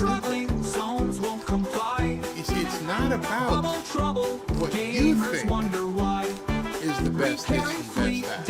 It's what the team thinks is the best. And since we voted for Trump, since America overwhelmingly said that's the guy we want as president, we're sitting back and going, okay, this is the team he's putting together. We believe this coach, who just showed us how to win, can assemble the best team. Your team that just got their ass stomped is in no position to tell somebody else how to win. Robert F. Kennedy Jr., by way of example, the best that America has to offer. This why he the leader. You know, this what then Speaker Mercha Pelosi should have been doing with her little press appearances. But this is why Adam Jeffers is the leader. Exactly. So is this the best we can do? It's very clear it is not. Very clear. They haven't started the day yet. Not one day in office. None of them together. Nope. But it's very clear. That's why it's absolutely time to tune out the media. I watched all the Sunday shows today. I had them all taped on DVR, and I went through them and I went, this is awful. This is absolutely awful. I must have had 50 clips. And I went, I can't show this shit to everybody.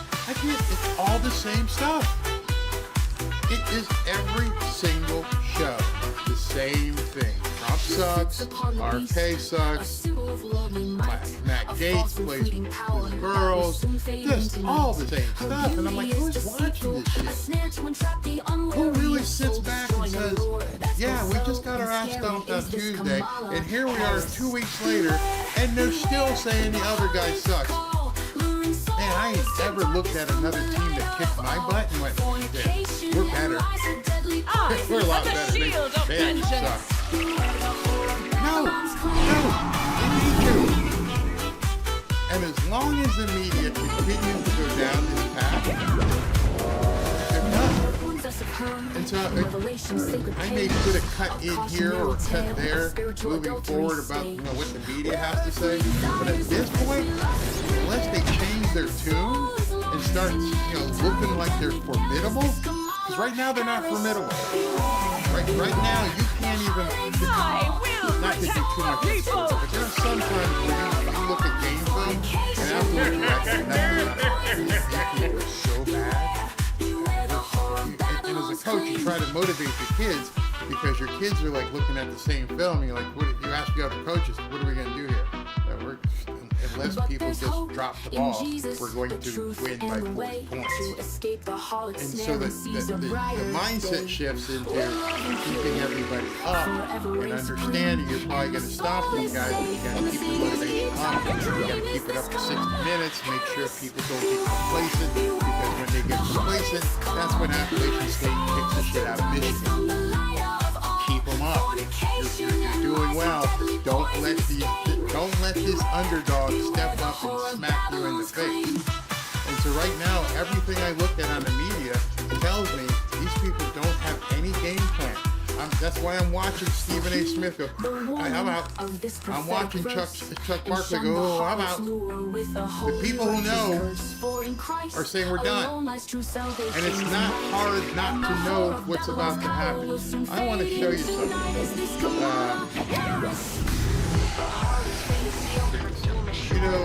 Many of you may know who Saint He's from the Young Turks. And he posted, the walls have been breached. We're in the upside down period, per se. Online media is now stronger than mainstream media. The establishment is scared for the first time of losing power, and they well should be. They're in the minority, and they have lost control of the message. That's why this election rocked their world. My protection shall not be breached. They had fallen. I didn't even know my ranking. Somebody said, have you seen your ranking? No, I haven't seen your ranking. Oh, do you realize right now,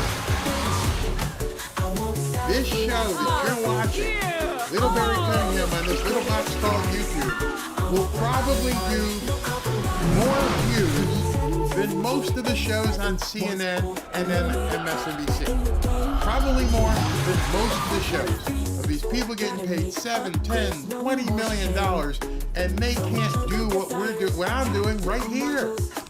And I'm not saying that to brag. I'm saying that because he's absolutely right. The walls have been breached.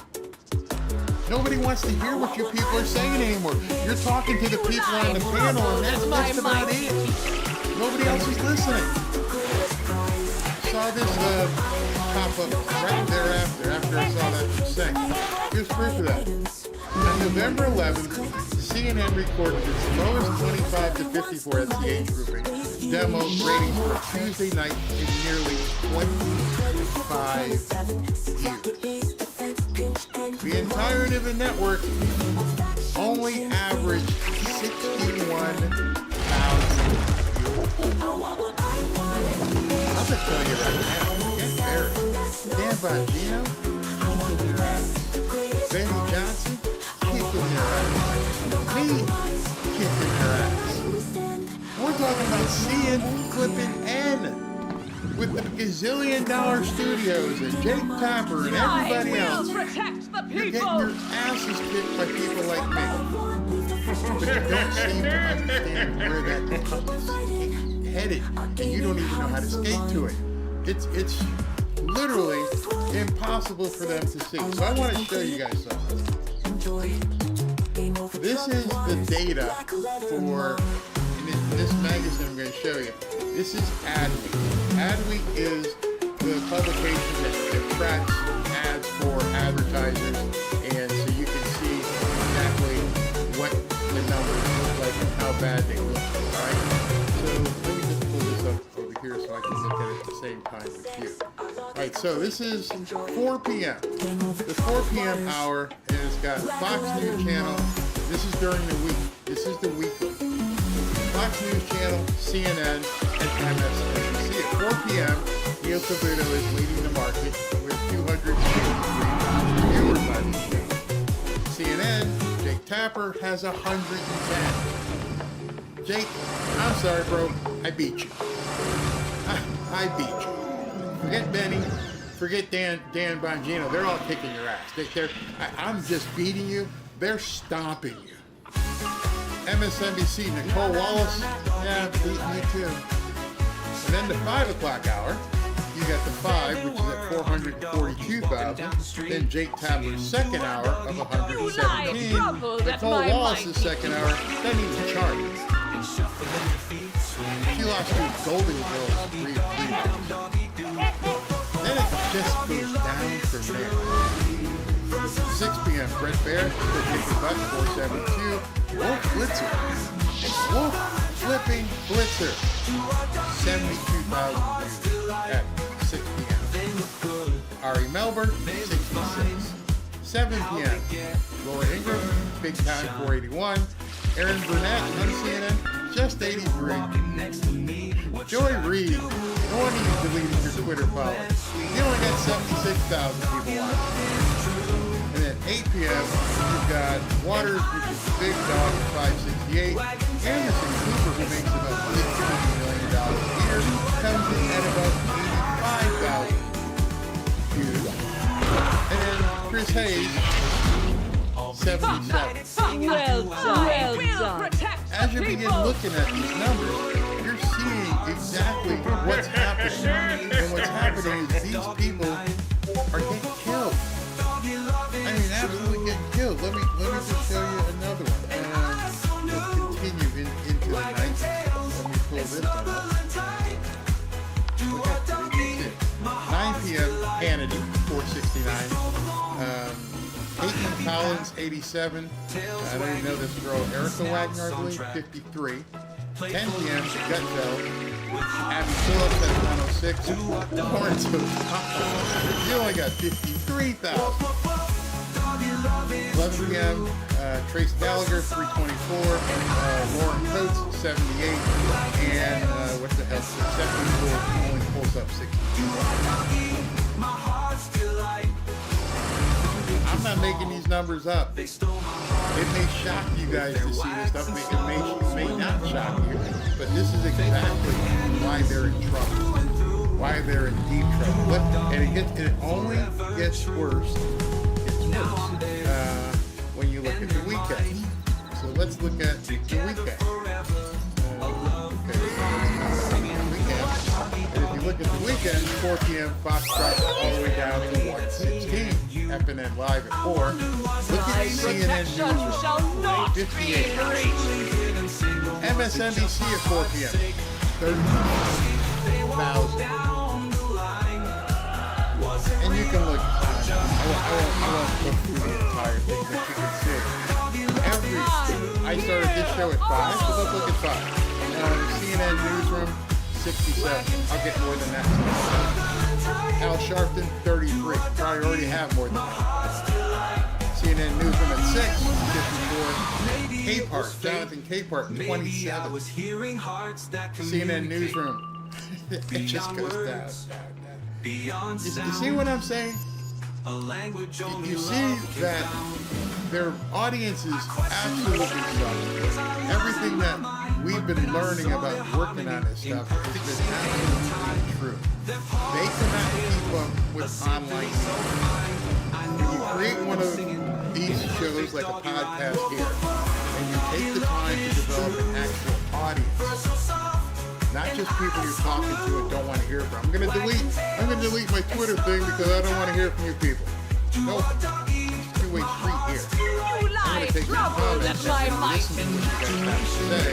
And we've got our private group where people can talk to us, let me know what they want to hear as well. And we're killing these people. They don't understand whatsoever on how to skate where the puck is going to. They've got too many people who are telling them, don't do this, don't talk about that, talk about this, don't talk about that. And then Joy Reid, everything she talks about is racism and invariant and ethno-fascism for these kids.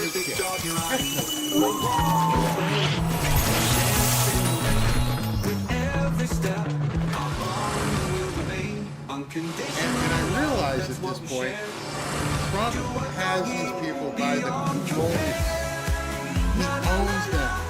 The network he has put together, I mean network of people and people.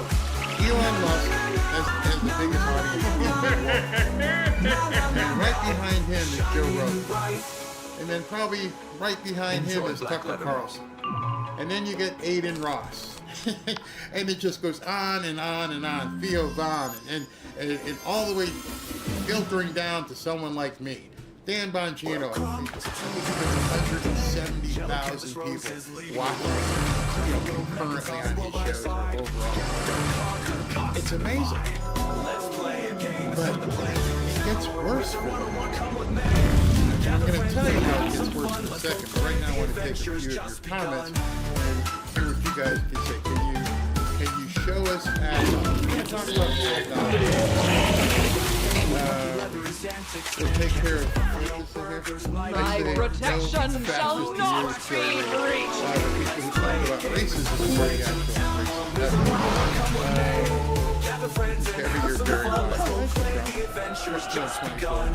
they are disciples doing whatever their pseudo lords tell them. That's the here.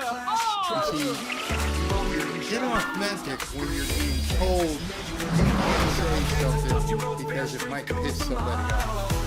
Or some doll.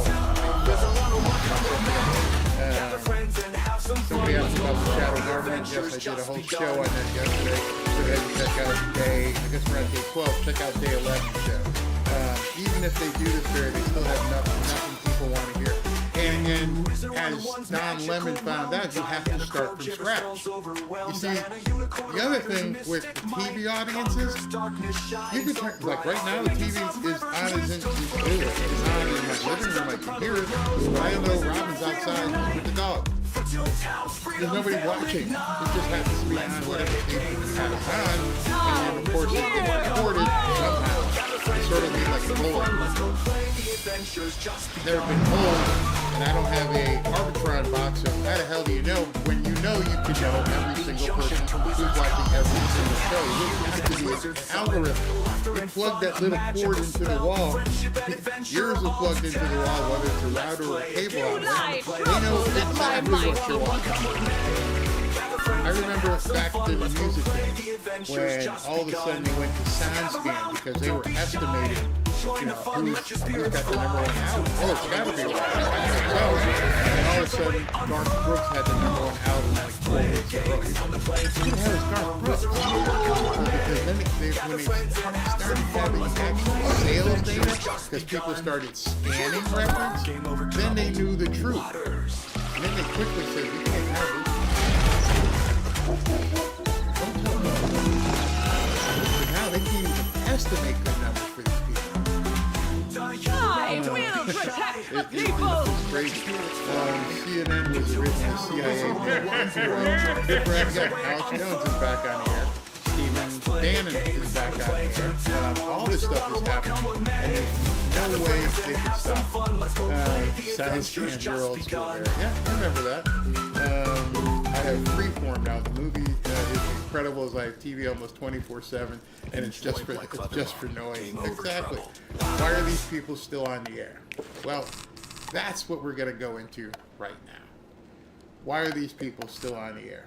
I don't know if you saw my show 2 nights ago when it was something that RFK Jr. said, and I was watching and doing my notes and figuring out what I needed to put on, and he said something that struck me. when he said that these television networks, 75% of their income, 70 to 75% of their income comes directly from Big Pharma. I was going to download a couple of commercials that you undoubtedly have seen because they play them all the time. I didn't want to get in trouble because I don't know who wrote the jingles. But keep singing.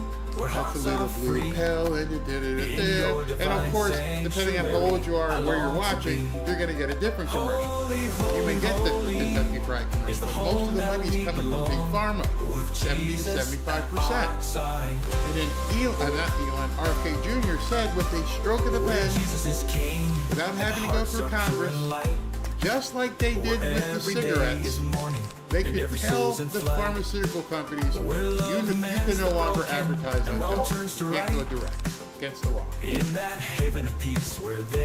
about probably, 58 days? So probably like 60 days from now, there may be no more pharmaceutical ads on television. It may be a day 1 or a day 2 executive order where there's no more pharmaceutical ads on television. When that happens, not an if, when, they will probably go into court and try to sue. It will probably take a couple months to lose. So let's say by March or April, there's no more money for network television. It's done. Bye. Now you know why Comcast is looking to sell MSNBC. Now you know why Comcast is ponying back up with Elon, because they're like, we need to do something. This isn't going to work. They're on life support right now. The plug is going to be pulled probably January 21, January 22. They're going to pull the plug.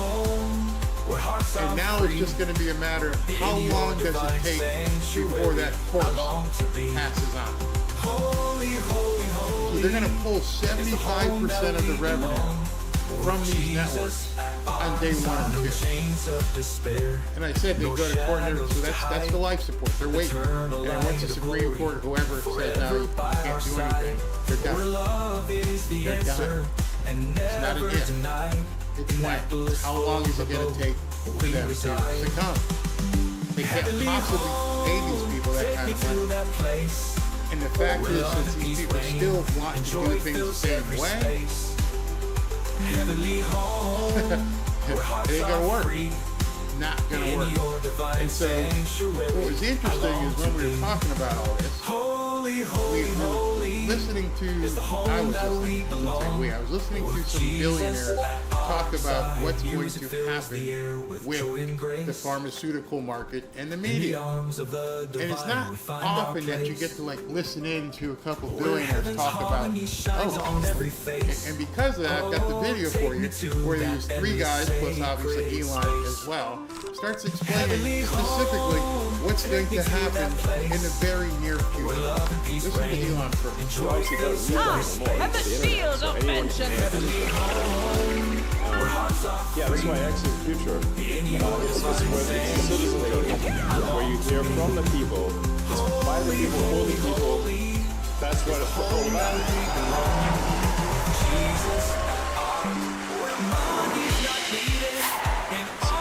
I think this is a super big deal, and it's absolutely fundamental and transformative. That the people actually get to decide the news and what the narrative and what matters, and that the legacy media is basically controlled by a handful of editors-in-chief. That's it. They decide what's going to get published. Now imagine this. My wife, Robin, and I don't know if you can see it, but is in water. She's done pretty good in terms of what she's been using lately. She used to be in photography, and then she said, I want to draw. And there's no television station. There's no place where she can go. There's a show that's going to show me how to make watercolor paintings. No, she asked me. I'm like, just go on YouTube and search. There's going to be somebody who is very proficient, who is very good, who will show you how to make watercolor. And it's great. And about a week later, I watched her over at her studio, and she's painting. And she's got her iPad, she's listening to the person, telling her what to do and how to do it, how to make different colors and blend and all kinds of stuff. Not on television. You don't need it. You want to learn something, you want to find something out, it's there. It's on your time.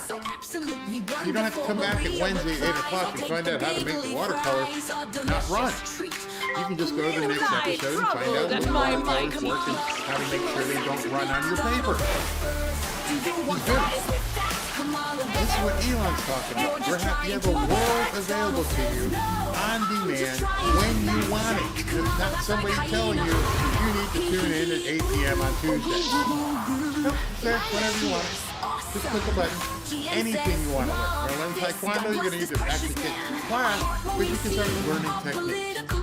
You want to learn math? There's some math people out there that'll show you how to do math. Anything that you want. You just want to be entertained. My wife watches CMT. Last night we watched a movie I was actually in. It was called The Grand Hotel. And it had both of the Barrymore brothers in it, and Greta Garbo. HoneyBook makes proposals, contracts, and payments easier, and even easier for my clients. Having everything in one place is key, so I can focus on doing my best work more efficiently.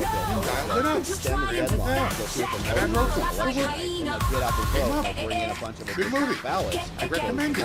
This is not Just because I have to watch it with my wife. Yes, there are some states can change. Deadline is not unconstitutional merely because the government's own failure to take silent vote. Federal law does not permit the state to extend the period by 1 day, 5 days, or 100 days. So the state's law is against the law is the law. No one's above the law. Stop changing the rules. The Fifth Circuit just issued an order now saying the ballots that come during the election saying you are no longer going to control in the news arena as well. That just dropped. Everyone has seen tutorials. Everyone has seen videos on how to do this and how to do that, how to make money doing this, blah, blah, blah, blah. But the one thing that they held their monopoly, that they didn't allow other people to do, was news. They're the ones who would tell you what to do. And now they're seeing that's going the same way as Napster.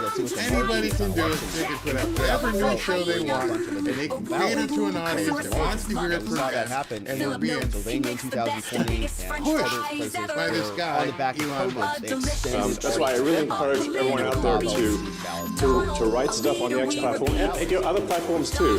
But citizen journalism is the future. I mean, look, I'm not saying that there's no benefit at all to let. This is David Sachs, the guy who's been posted the Trillionaires podcast. And so it is RNC local Big pharma companies advertise some products. I think the question you have to ask is, why is so much money going from pharma to these news outlets? Because most of the products, that you generally can't buy it. I'll tell you the reason. The reason is that the pharma companies make so much money off of government-funded insurance programs. Let me just state that again. If we only had private insurance, or if consumers had to pay for their drugs and their therapies themselves, the cost of drugs would go way down. The reason the cost of drugs has gone way up is because so much of the government insurance programs don't negotiate drug prices, and there are all these middlemen and all these people that sit in between that have been regulated through regulatory capture into the system that has allowed an incredible inflation in the cost of drug prices.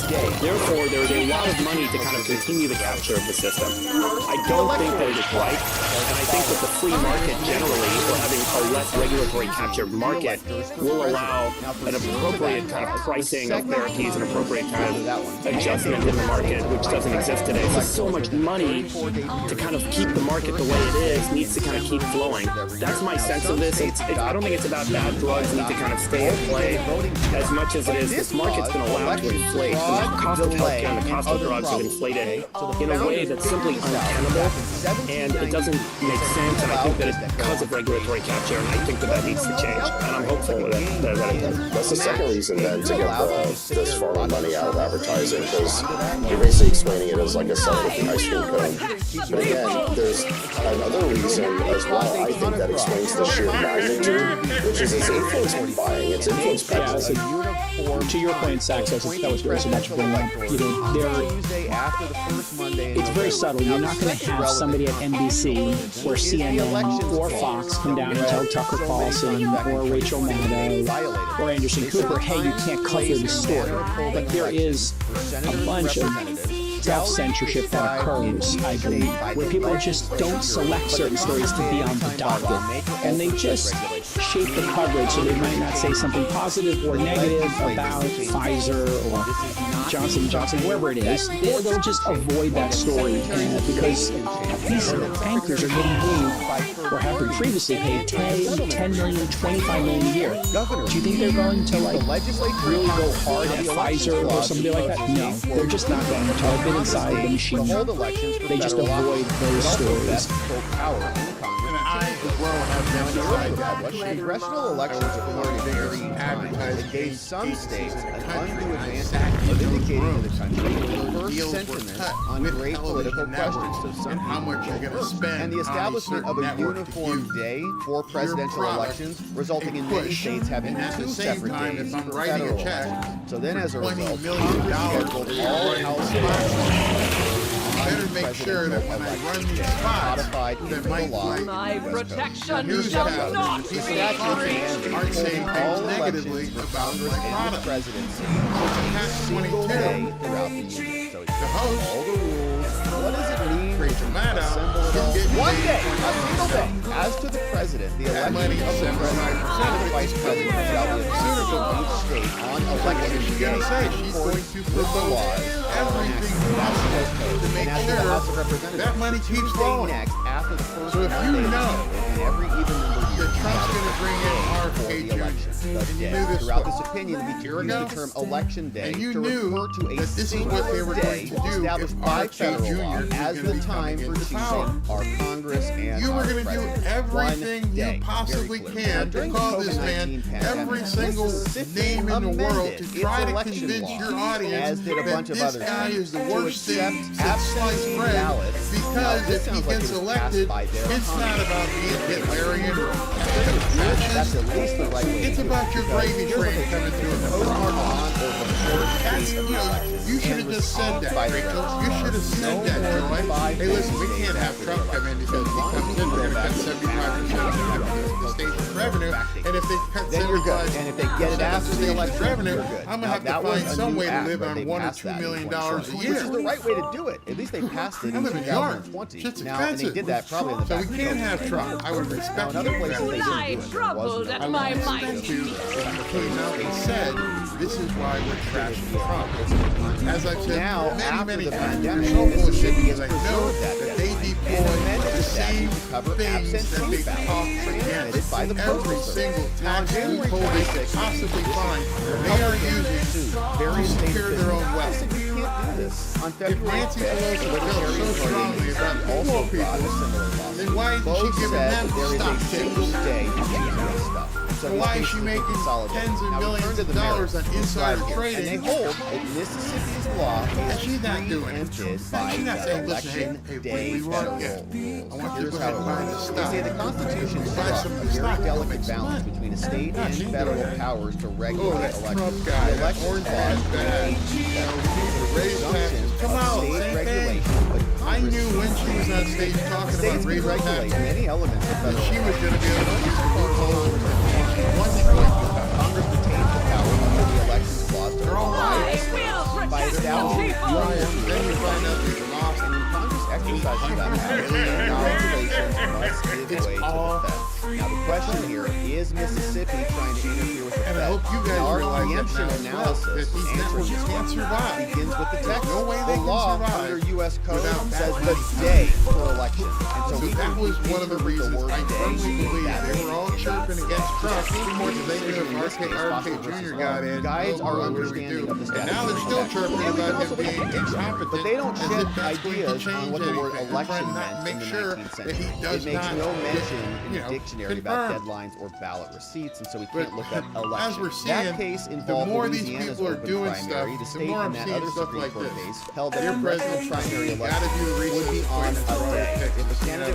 majority of the votes. However, the election concluded then and there before the election. So it was like a round end. Like if you just change enough votes, it could be over. But the state's problem is that it thinks that a ballot can be cast many of those rhinos before it's received, right? Like you voting it, putting it in the mail is not casting the ballot.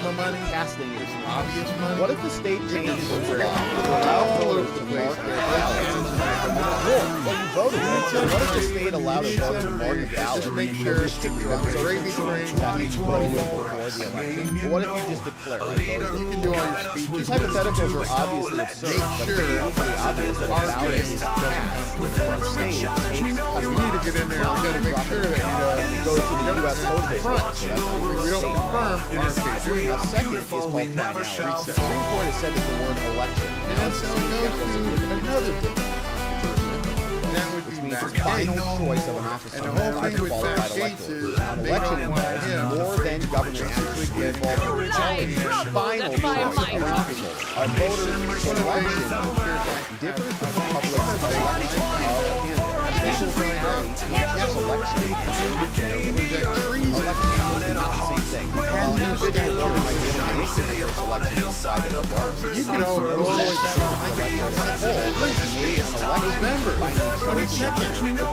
the selections are received. You can't declare a winner without a vote. And we have to declare a winner on election day. That is not to say that all ballots must be printed on election day. Even if the ballots are counted, the result is fixed. All of the ballots are received. Say it again. Understand, now the selections are done in the final. What happened in June of 1998? It's over. It's over. What happened now? It's over. Time's over. By the way, did you know that Malcolm X's family? The game's over. By contrast, election officials are still receiving ballots. The election is not over. It's still dripping in. The result is not yet changed because live ballots are still received. Now, every single voter has made his final selection. The entire policy is state. So what it does allow overall election the election concludes when the final ballot Mississippi's regulations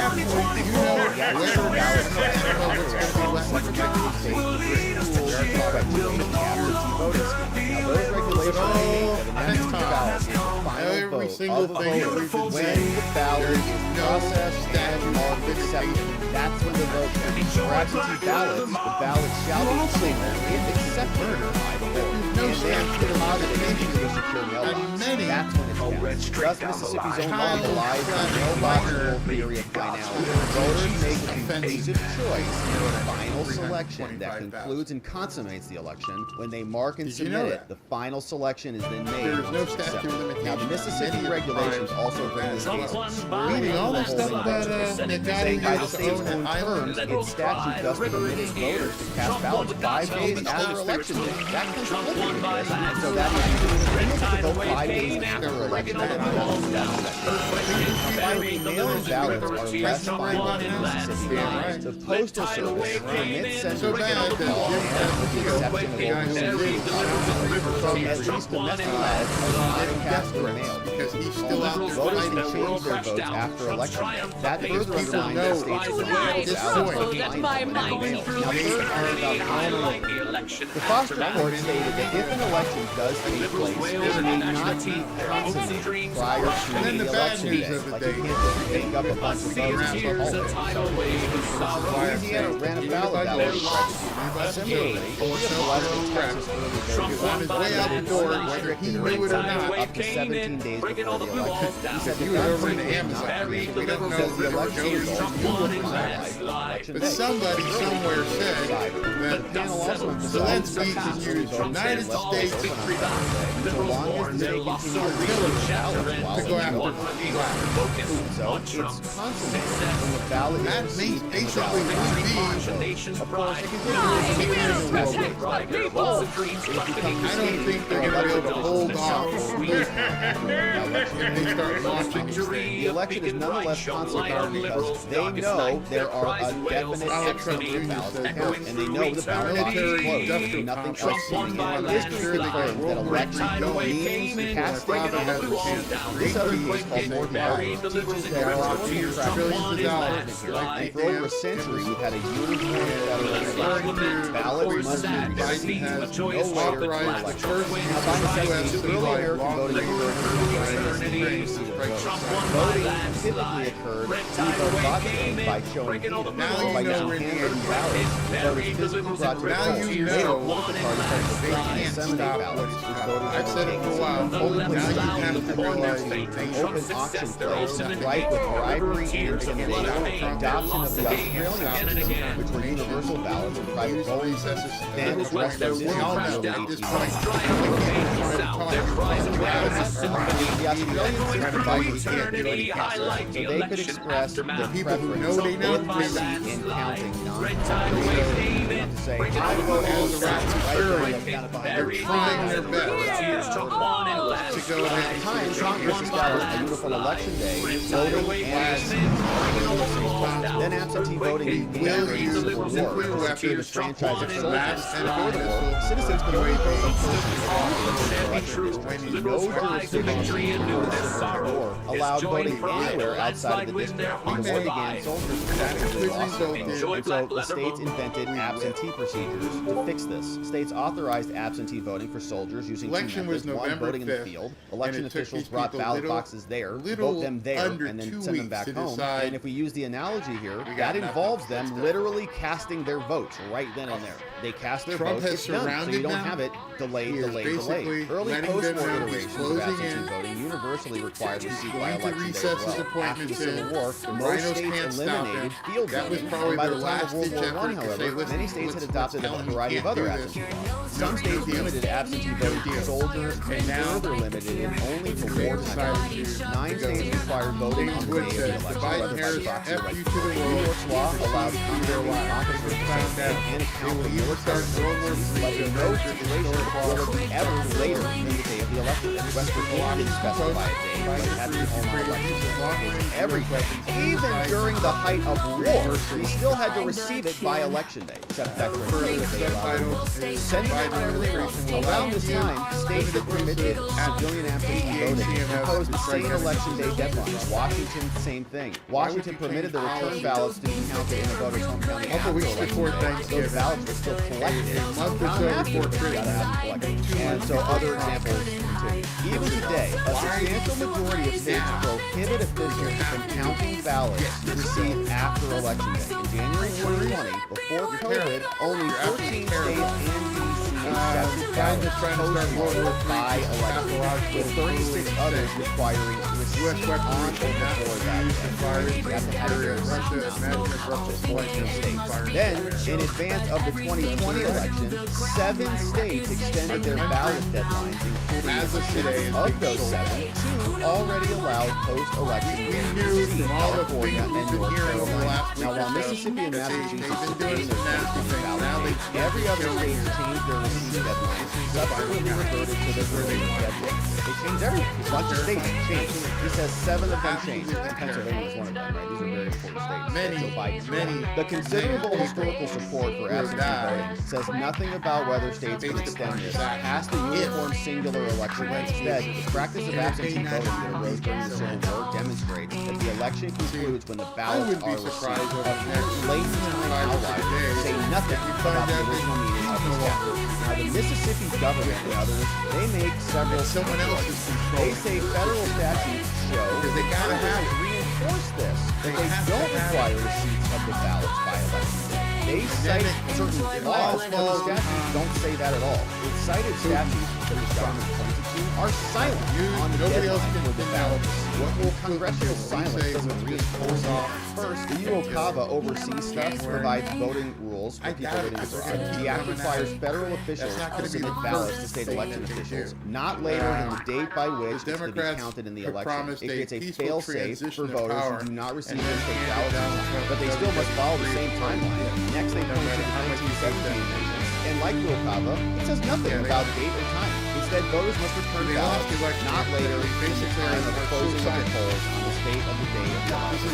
Nothing in these statutes says the states are allowed to accept or count ballots after Election Day. Other states, if they vote by both parties and uniquely suffer from the same deficiencies of the statutes, all are silent on the timing. At bottom, the very best the government and its unique can muster is that some federal electoral statutes are silent about that. That's all. And if all we had was congressional silence, it can go easy. But this is not the case without congressional silence. There are plenty of statutes, and they do require a receipt by Election Day. So you're just pointing to silence, which means you have nothing at all. So the silence is unhelpful because other statutes show that we need them by this date. But the fact that Congress authorized a narrow exception for essentially ineligible voters does not repeal all of the other stuff. UOCAVA permits post-Election day balloting, but it does so through its statutory text. UOCAVA's remedial provisions authorize the Attorney General to bring declaratory judgment back.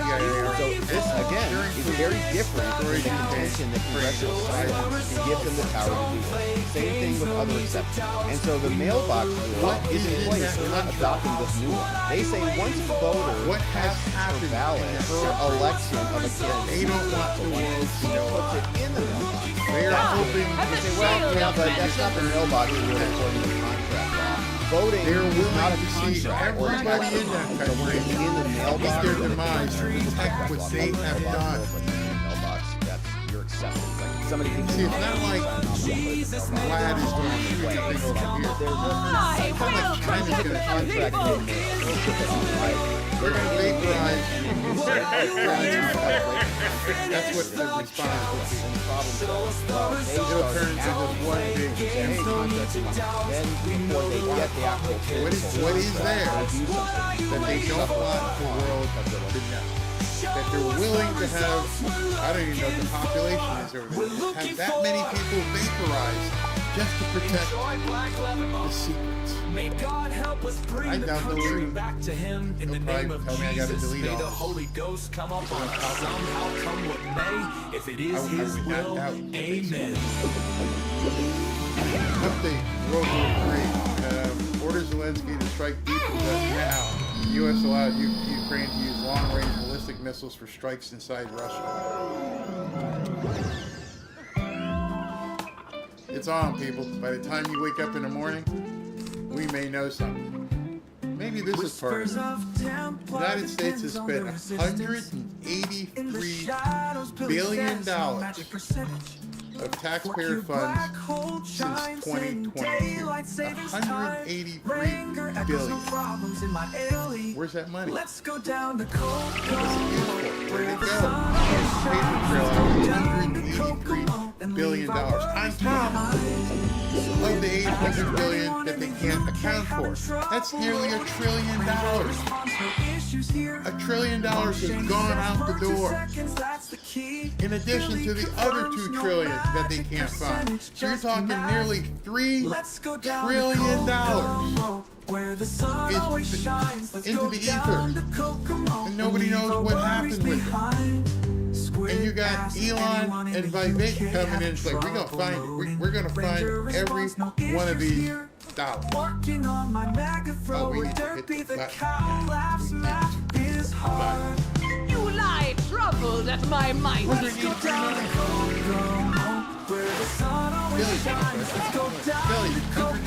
Billion. Who got it? Marjorie Taylor Greene says on his way out of office, Biden is dangerously trying to start World War III by authorizing the use of long-range missiles. The American people gave a mandate on November 5th against these exact America last decisions and don't want to fund or fight foreign wars. We want to fix our own problems. Let's go down the where the sun always shines. Let's go down the most of you probably won't see this video. how bad you F off.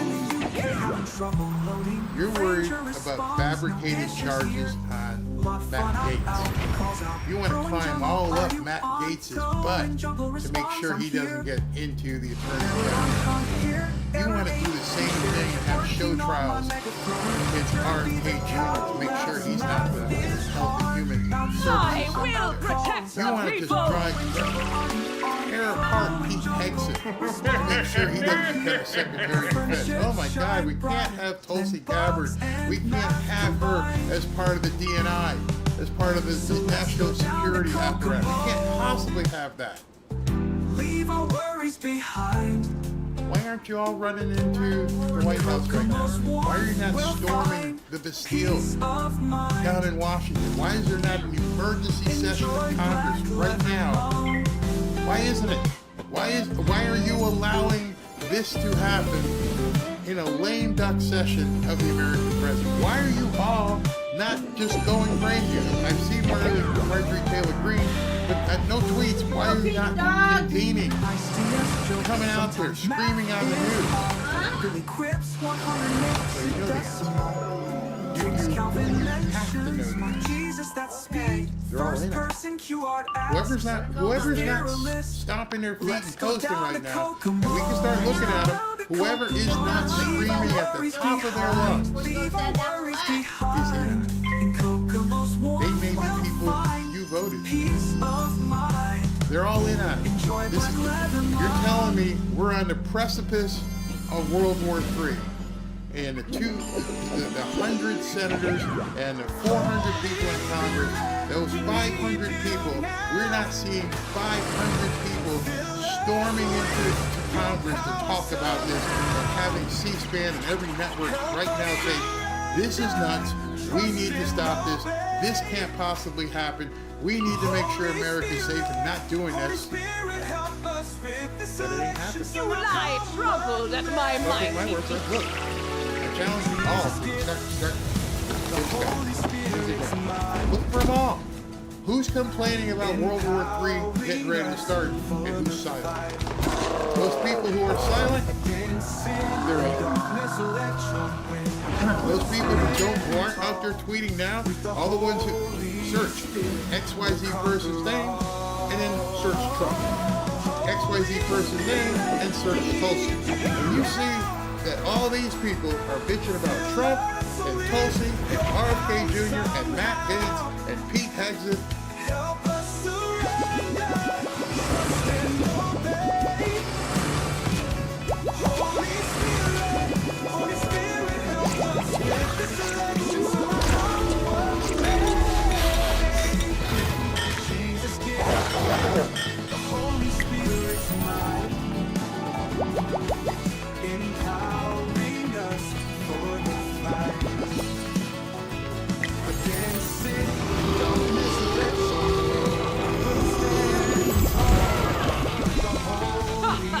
Well done. I will protect the people.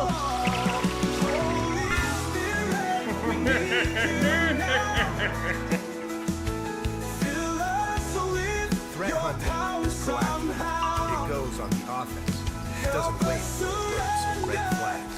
Instead, threat hunting seeks out cyber threats. Most defense in the cyber world focuses on after impact.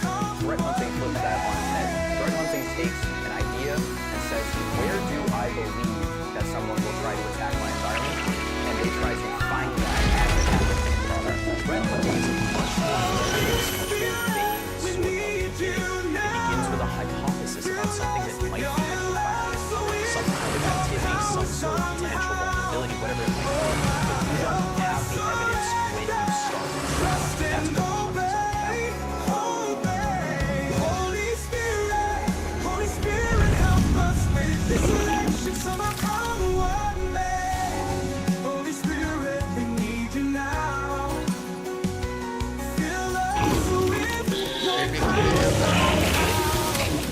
Are they out there going, no, you guys can't do My this. protection shall not It is that be simple. breached.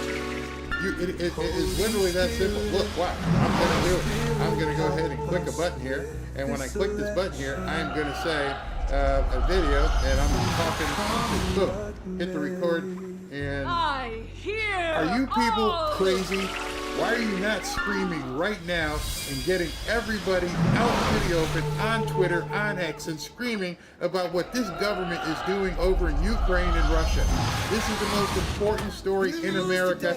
Every single person needs to be talking about it. And you, my senators, Rick Scott and Marco Rubio, you need to be all over this.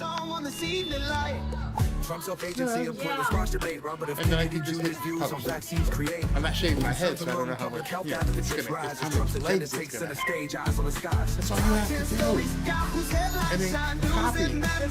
I know mine is Rick Scott. I know mine is Marco Rubio. I take pictures of them. I post it. You need to do the same. Because this is insane. Nobody goes to war 2 months before an administration. Nobody. Nobody. It's insane. They're putting all of us in jeopardy. You can't do it. Okay, Trump needs to talk to Zelensky. Zelensky's just a pawn too. Someone is making him go forward with this. Don't know where Will I troubled at my might? Zelensky's not watching. Some paramilitary guys that are heading over there. These are fights that I've noticed for years. No years, get them out there, start talking right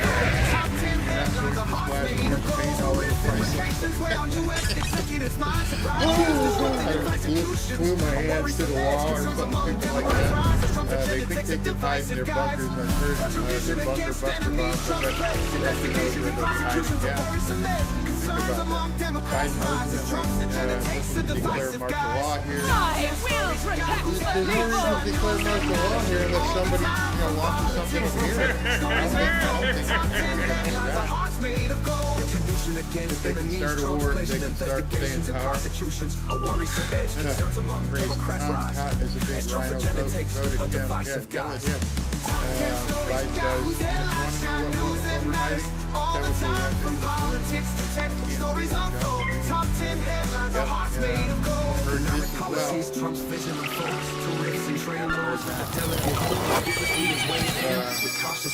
would be I wouldn't want to live.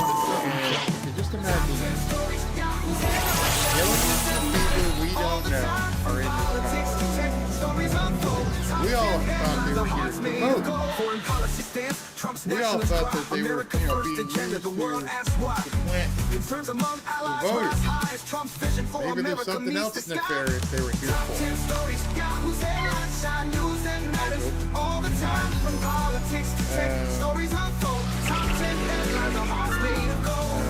God holds Black Rock. Gotta do something. They're pushing not because of me. I'm just showing it to you if you haven't seen it. I'm not the one telling you, hey man, this is crazy. But it is. Will I troubled at my might? America first agenda, the world asks why. America meets the sky. Has anyone seen Hillary? I will protect the people.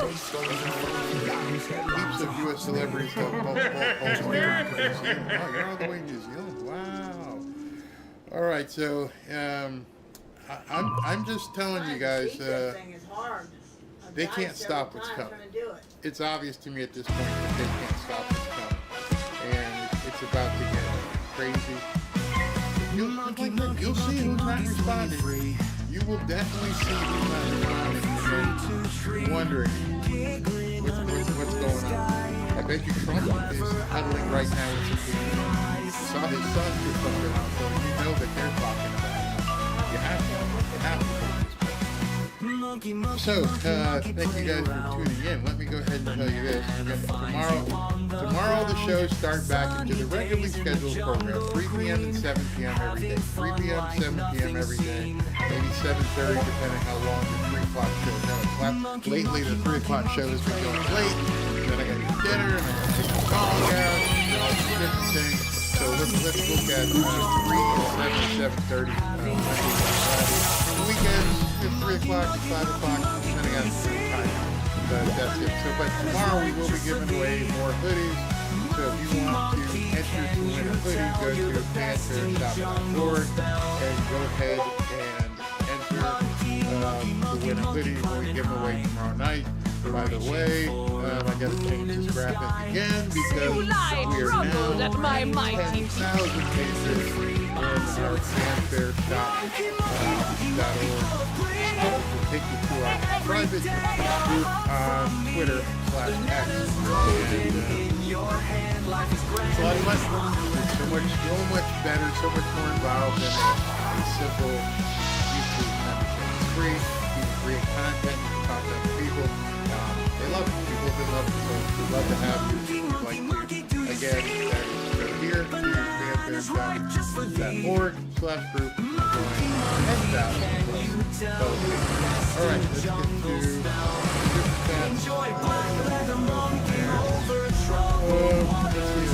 Open Eyes. Appreciate your giving the meek and quiet platform to speak your voice. It's been too long and wait now. Trump made us care for America. And yes, we have. U.S. executive says Ukraine is a source of our government's rolling. I will protect the people!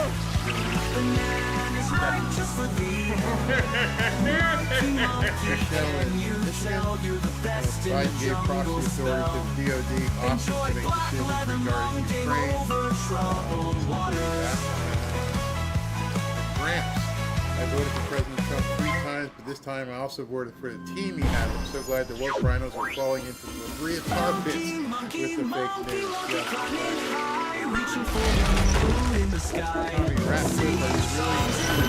Are you really this nice of a guy, Barry? Your wife is lucky to have. Oh, sure, you're pretty lucky to have. I am extremely lucky. Definitely ladder path of auto didactic. Individuals who have bodies in essence of self-directed learning. Denise Voorhees, thank you very much.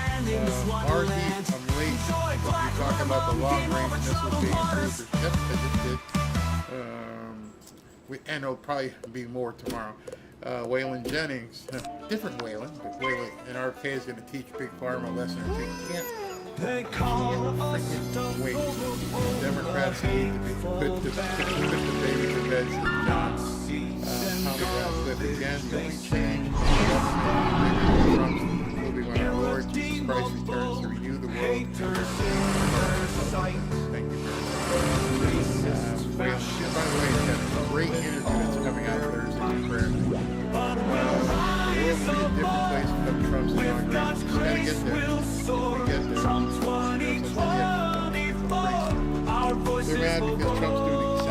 You lie, troubled at my mighty. Yeah, it's like they didn't realize Tommy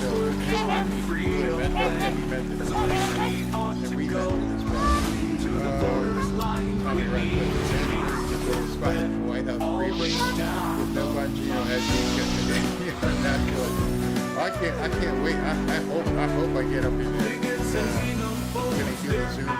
Oh, very. Wow. Gift survivors for a future prayer. I'll let you guys know.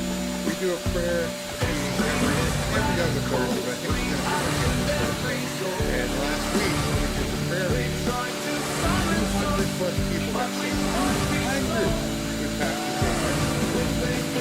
And when we did it, there were a ton of people asking. I will protect the people. And I even crossed my mind because, like I said in the prayer meeting, one of our sitting right now on the shelf is Robert Bond Gates with when we got married 33 years ago. So it's sitting right there. And I didn't realize that many people would even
#1 spot being inaugurated first. Let's see, this one is from Carly 6917. Hey, Barry from Spokane. I'm a lady, by the way, looking forward to this. Well, thank you very much. All right, everybody. We'll have a late one here. It's too late for Bob Pollock here on the west coast of California talking to our representative talking to us. I understand that Gavin went and bought himself a nice $8 million spread, too. Kind of nice, isn't it? That Gavin has that kind of traction. Car companies are not dancing. It's more than likely. How are you? I saw your I took a picture of Fanfare showing Biden at Trump's meeting. Trump is obviously very pissed. And Biden looks like he won the argument USC. You have I've seen it. All right, everybody. Thanks for tuning in to Sunday Night Show. Get ready to kick off a brand new week. Obviously, My protection shall not be breached. Look away if you have seizures or friends with them. Fuck you guys.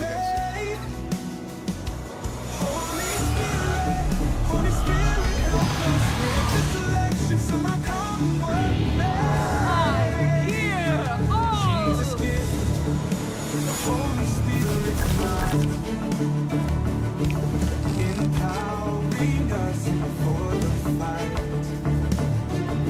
against sin and darkness. Let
Holy Spirit, help us with this election. Somehow come what may.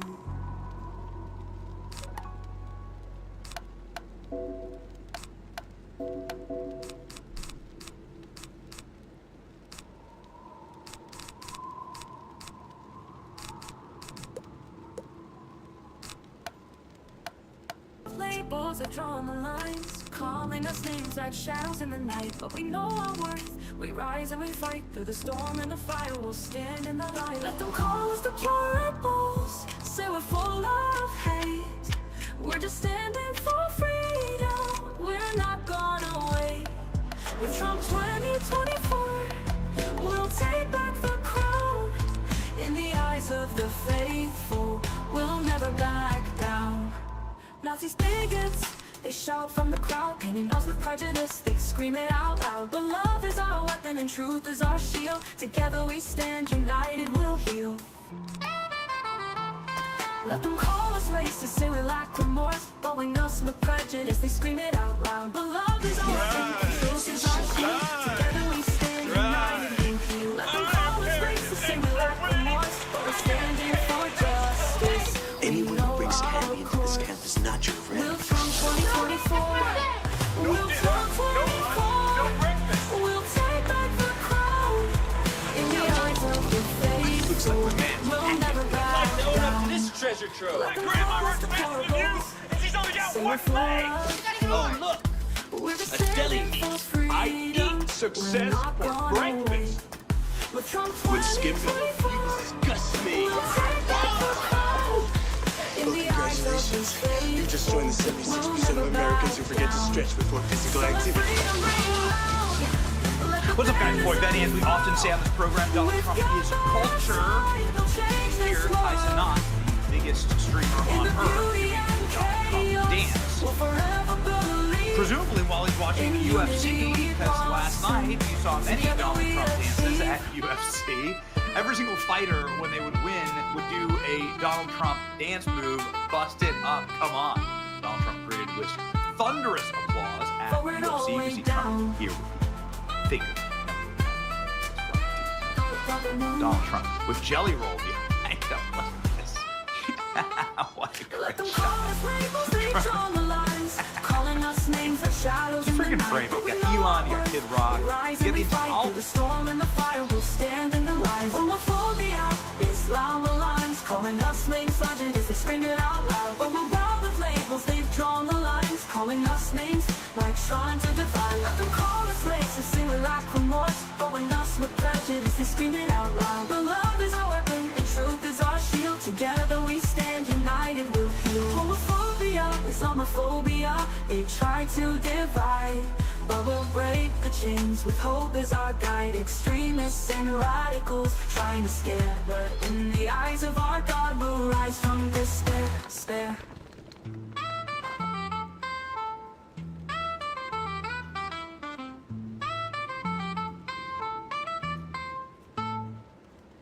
So let freedom ring loud, let the banners unfurl. With God by our side, we'll change this world. In the beauty and chaos, we'll forever believe. In unity we blossom, together we achieve. Throw it all way down. It's a proper no.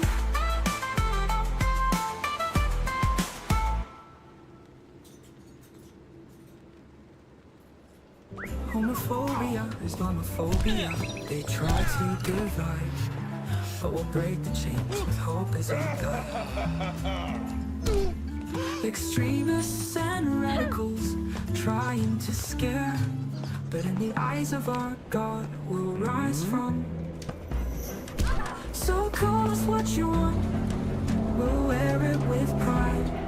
In the heart of this nation we'll always confide. With extremists and radicals trying to scare, but in the eyes of our God we'll rise from. So let freedom ring loud, let the banners unfurl. With God by our side we'll change this world. In the beauty and chaos we'll forever believe. In unity we blossom, together we achieve. Forward all way down. Everything right, saved what they could, planned for retirement, but now their Social Security barely covers the basics.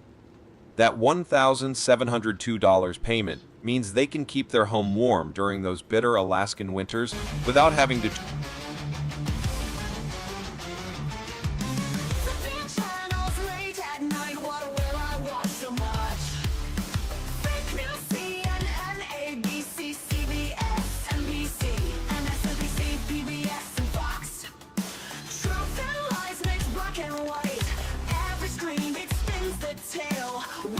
real and which one's pale?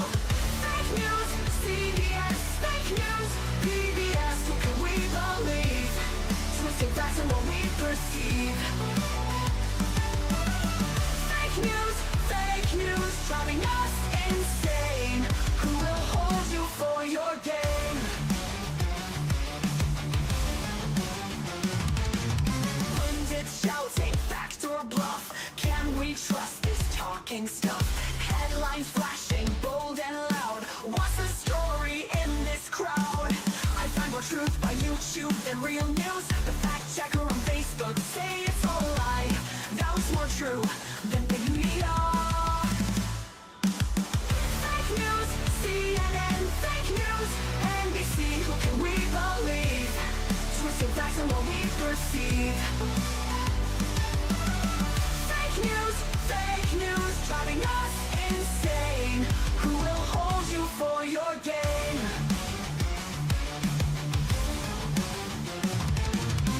Echo chambers left and right, battle lines in digital fight. Narratives they twist and bend. Where's the truth? It seems pretend. Internet's a battlefield, objective truths just don't appeal. Screens projecting endless noise, drowning out the softer voice. Fake news, ABC, fake news, MSNBC. Who can we believe? Twisted facts and what we perceive. Fake news, driving us insane. Who will hold you for your gain?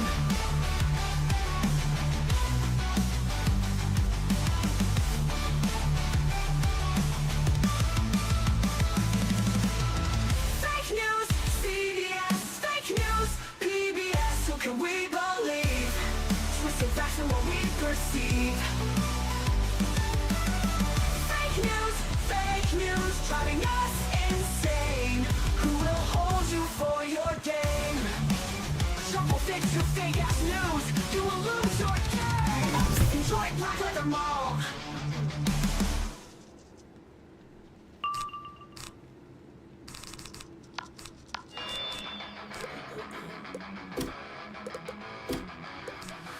Channels let it never will I watch so much fake news. CNN, ABC, CBS, I NBC, have the shield of vengeance. It's black and white. Every screen explains the tale. Which one's real and which one's pale? Fake news, CBS, fake news, PBS. Can we believe? Twisted facts and what we perceive. Fake news, driving us insane. Who will hold you for I your will game? protect the people. Doubting fact or bluff. Can we trust this talk? Whether it's a pitch for a chilling film, story that might help you sleep. Try LTX Studio storyboarding features like style check, keyframe control, face capture, turn your twisted imagination into cinematic reality. Fake news, NBC, who can we believe? Twisting facts and what we perceive. Smart and strength in a way that set him apart from other fighters. His impact extended beyond the ring as he founded the United Fighting Arts Federation, UFAF, an organization dedicated to promoting martial arts training and developing future champions. Through UFAF, Norris emphasized the importance of discipline, focus, and self-control, encouraging a balanced approach to martial arts that incorporated both physical and mental growth. Transition to Hollywood fame. In the mid-1970s, Chuck Norris's growing reputation in martial arts caught the attention of Hollywood. His big break in the film industry came in 1972 when he starred alongside Bruce Lee in Way of the Dragon. Their iconic fight scene showcased Norris's skill, cementing his status as a martial arts film star.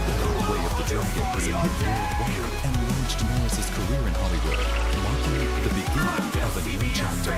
Throughout the 1970s and 1980s, Norris became a staple in action films, starring in memorable movies like Good Guys Wear Black, 1978, Long Live McQueen, 1983, Code of I Silence, trembled at my mighty feet.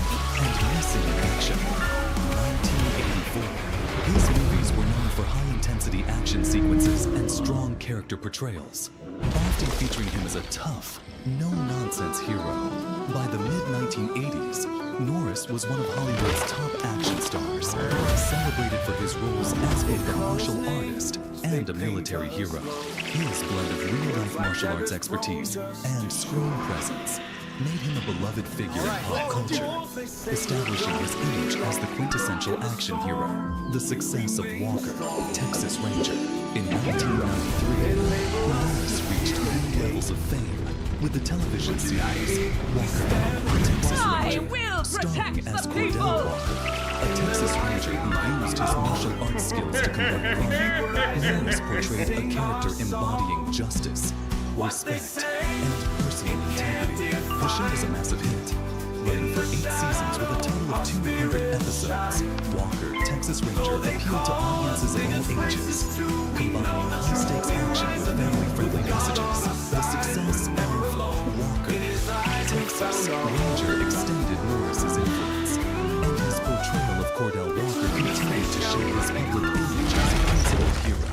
The show's popularity also led to international acclaim, making Norris a household name worldwide. Chuck Norris was now known not only as an action star, but also as a symbol of justice and moral conviction, both on screen and off. Personal life and values. While Norris's public persona was shaped by his tough guy roles, his personal life reflected a deep commitment to family and faith. In 1958, he married Diane Horchak, and the couple had 2 children. However, after 30 years of marriage, they divorced in 1988.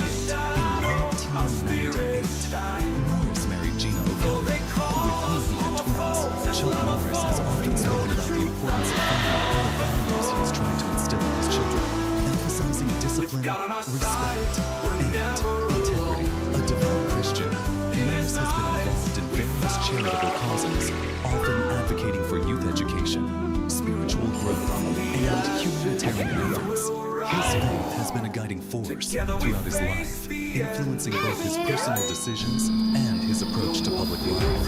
Beyond family, Norris is an advocate for conservative causes and has been vocal about his views on American values and the need for strong moral leadership, health struggles, and advocacy. You lie, groveled at my mighty Challenges over the years. Decades of martial arts training and physically demanding fights have taken a toll on his body, leading to knee surgeries and chronic pain.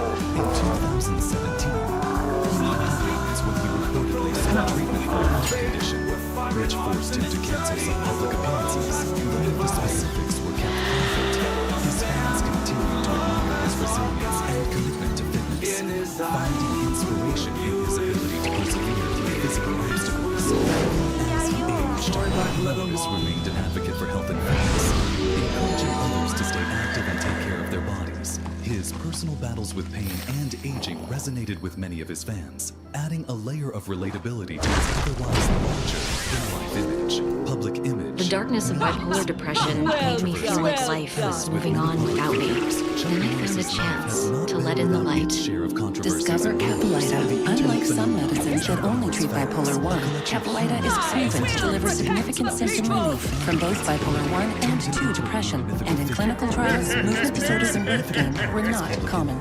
Capilita can cause serious side effects. Call your doctor about sudden mood changes, behaviors, or suicidal thoughts right away. Antidepressants may increase these risks in young adults. Elderly dementia patients have increased risk of death or stroke. Capilita is not approved for dementia-related psychosis. Report fever, confusion, or stiff muscles which may be life-threatening, or uncontrolled muscle movements which may be permanent. Common side effects include sleepiness, dizziness, nausea, and dry mouth. These aren't all the side effects. In the darkness of bipolar 1 and 2 depression, Capilita can help you let in the light. Ask your doctor about Capilita. Find savings and support at capilita.com. Maintaining his integrity, legacy, and lasting influence. Chuck Norris's legacy is one that reaches far beyond his success in martial arts or Hollywood. As one of the most influential action stars of all time, Norris has made a lasting impact on the genre of martial arts films. His disciplined approach to martial arts, combined with his ability to seamlessly transition between acting and real-life fighting, helped elevate the sport in America. Through his founding of the United Fighting Arts Federation, he has also influenced generations of martial artists, contributing to the discipline's global popularity. In addition to his career achievements, Norris's values of strength, discipline, and family have become central to his legacy.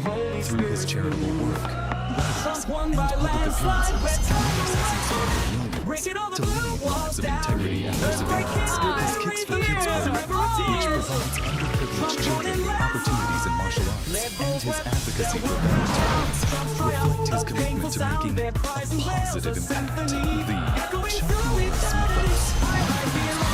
Aspects of Chuck Norris's legacy is his status as an internet icon.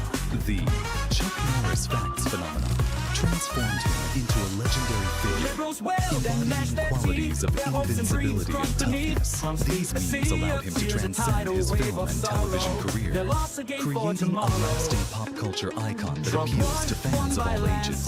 In a sense, Norris's mythos has allowed him to maintain relevance in a way that few others have achieved, blending humor with admiration. Conclusion: Chuck Norris's life story is one of perseverance, strength, and integrity. trouble that my mind to his success as a martial arts champion, Hollywood action star, and cultural icon. Norris's journey has been shaped by resilience and personal values. His influence in martial arts, his work in Hollywood, and his role as a public figure, committed to family, faith, and justice, have left an indelible mark on popular culture. Norris continues to inspire people around the world, not just through his films, but through his dedication to principles that define his legacy. You know, I felt this time I went to this event, and I'm sitting there with the promoter, and I could feel the energy of the crowd. And I said to the promoter, you know, I get the feeling that when this is over, you're all going to want to come down. Chuck Norris stands as a cultural icon whose legacy spans martial arts, Hollywood, and the fabric of modern myth. Rising from modest beginnings, he became a world champion martial artist and a renowned action star, best known for his role in Walker, Texas Ranger. Beyond his on-screen persona, Norris is admired for his unwavering dedication to faith and family. His life story, marked by resilience, commitment, and an unyielding sense of integrity, continues to inspire millions worldwide, embodying a legacy that transcends generations and redefines time and out of the spotlight, Chuck Norris, a life of resilience, faith, and martial arts mastery. Introduction, born Carlos Ray Norris, on March 10, 1954, Chuck Norris rose from a humble and challenging background to become a martial arts legend, Hollywood star, My protection shall not be breached. discipline and faith, marked by his journey from small-town hero to international stardom. Known for his strength both on and off the screen, Norris has faced hardships, personal battles, and health challenges with the same determination that made him a beloved action hero. This narrative explores the milestones, personal values, and challenges that define the life of Chuck Norris. Early life, a foundation of strength and resilience. Chuck Norris's early years were far from easy. Raised in a modest, working-class family, he was the oldest of three boys born to William and Ray Norris. Financial struggles were a constant part of his childhood, and his father, a World War II veteran, battled alcoholism, leading to an unstable home environment. The challenges of his early life taught Norris resilience and forced him to mature quickly, adopting a sense of determination and independence early on. Moving to Prairie Village, Kansas, at age 16, Norris's struggles with self-confidence and academics persisted. Yet, he found an outlet in sports and martial arts, which became pivotal in shaping his future. Initially inspired by a desire for discipline and self-defense, he began training in Tang Soo Do, a Korean martial art. This foundation in martial arts would become the cornerstone of his career, instilling in him a sense of freedom. The deep state thought they had Alex Jones cornered. They thought this plan to post InfoWars in the hands of the Onion was foolproof. Something happened they never expected. A judge just halted the entire sale. Tonight, we're bringing you exclusive details about what really went down in that bankruptcy court. A higher bid mysteriously rejected. Rules changed at the last minute. The trustees' shocking admission. This isn't just about a website. It's about the establishment's desperate attempt to silence one of the most powerful voices in independent media, and that attempt just backfired spectacularly. The Patriots in times like these, when they're trying to silence independent media, need to protect themselves and family. Just like Alex Jones, having a reason to fight in court, you need a Car Vision X dash cam document. The deep state option tries to set you up. Military camera system captures everything in crystal clear 4K. Night vision, 24/7 recording. You will never miss a crucial moment. Vision. Visit carvisionx.com in the description. Free shipping and join the Patriots who refuse to. Okay, so I did appear. Brian contacted me. He said, "Hey, Alex, having a big show today. You need to get in it."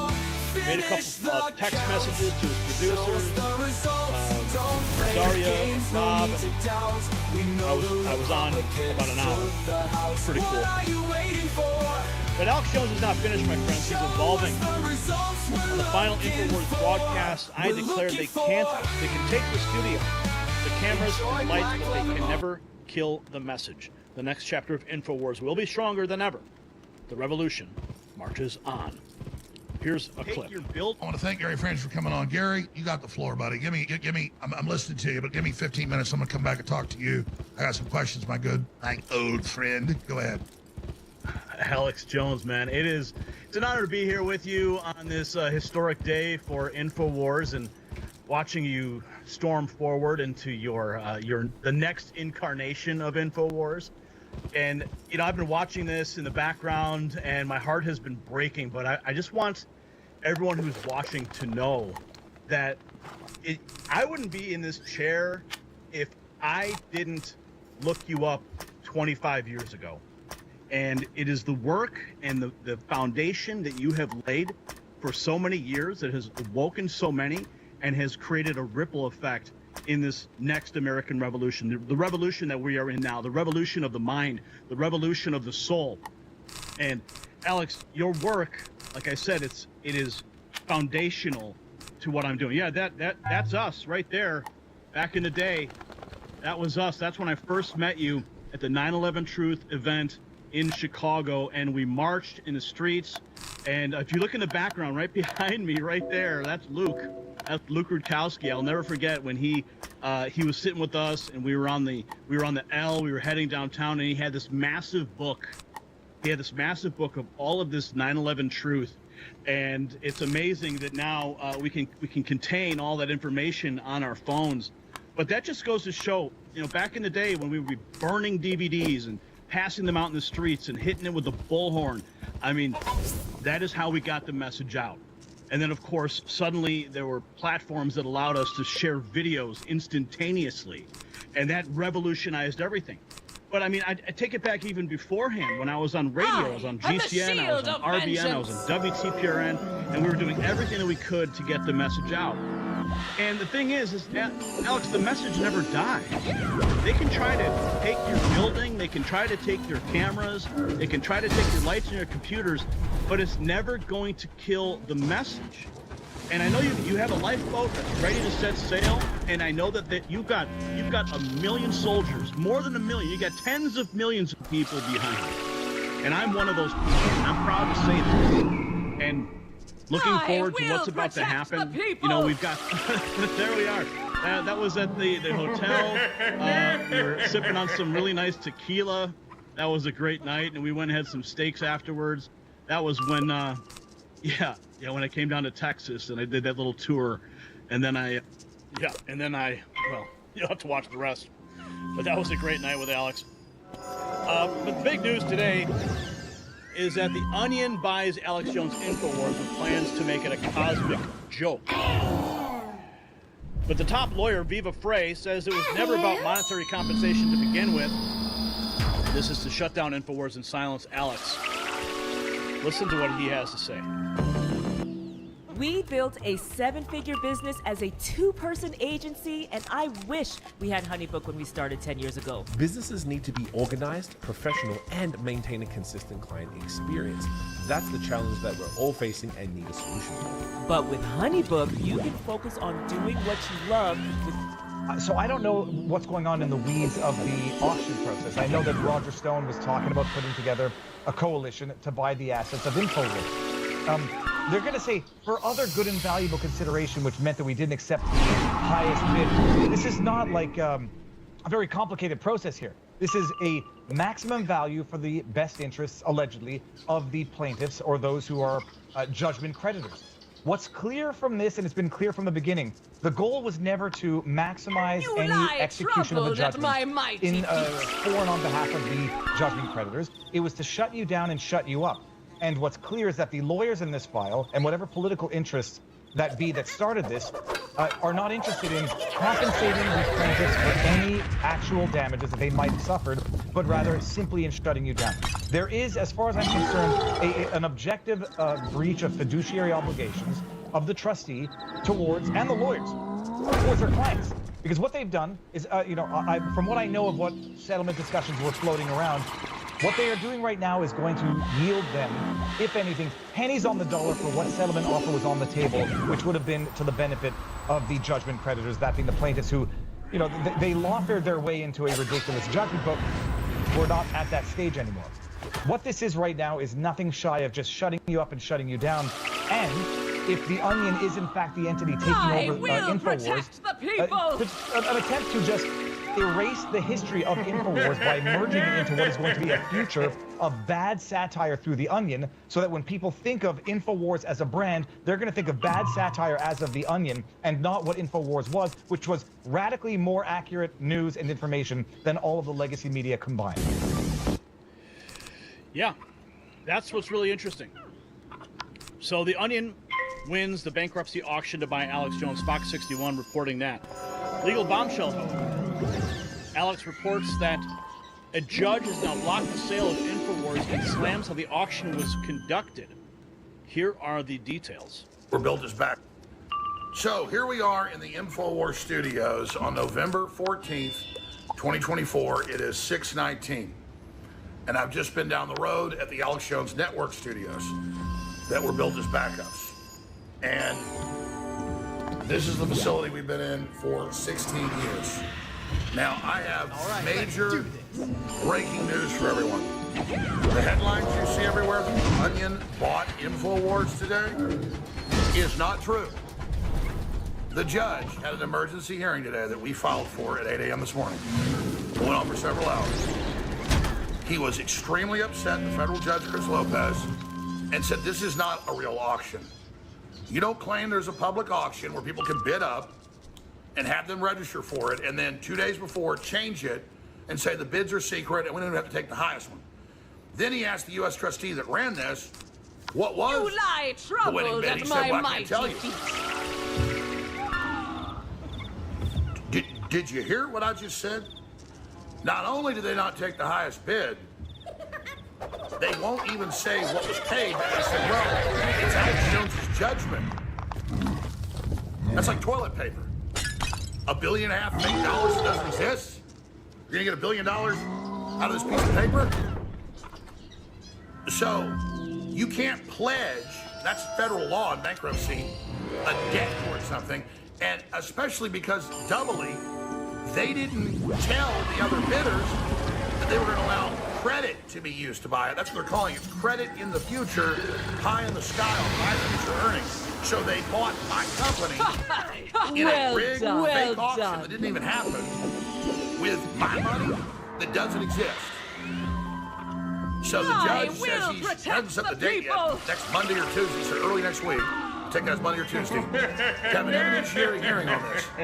My lawyers and the real bidders' lawyers, who are very prestigious, said they've never heard of something like this. Walter Sisak, the lawyer for the folks that tried to buy InfoWars that were good guys, is recognized as the toughest bankruptcy lawyer in Texas. He's known as the Bulldog. He's a no bullshitter. He said he's never seen anything like this.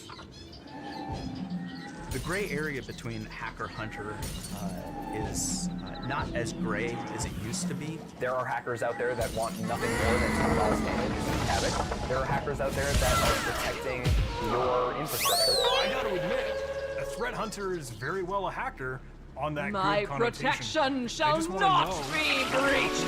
where, how, and they want to be able to uncover It's all about the intention behind the hacker. What does that hacker want to do? when you're threat hunting, you might have the potential to dig into information or sensitive files, data, personal information that just isn't going to be privy to your investigation, instant you're analyzing. Are you performing this activity because you're curious? Are you? So this is all developing right now. So despite the headlines you see like this, the Onion buys InfoWars at auction. But Alex Jones' a higher bid was rejected. Breitbart covering this as well. But as we know, Alex Jones is one of the greatest Americans that have ever lived. I believe that. I mean, he put me on a path to meet Aaron Russo, Ron Paul, and join the Ron Paul revolution, and start a super team. and then start this network, start this YouTube channel, have it go on actual television, broadcast to 12 million people a night with my wife. You know, Alex put me on that path with all the work and the documentaries that he was producing, that he gave away for free. He told people to download them, share them. He didn't care. He just wanted the message out there. 5 hours ago, this person says, Matt Powell 7 says, RIP Infowars.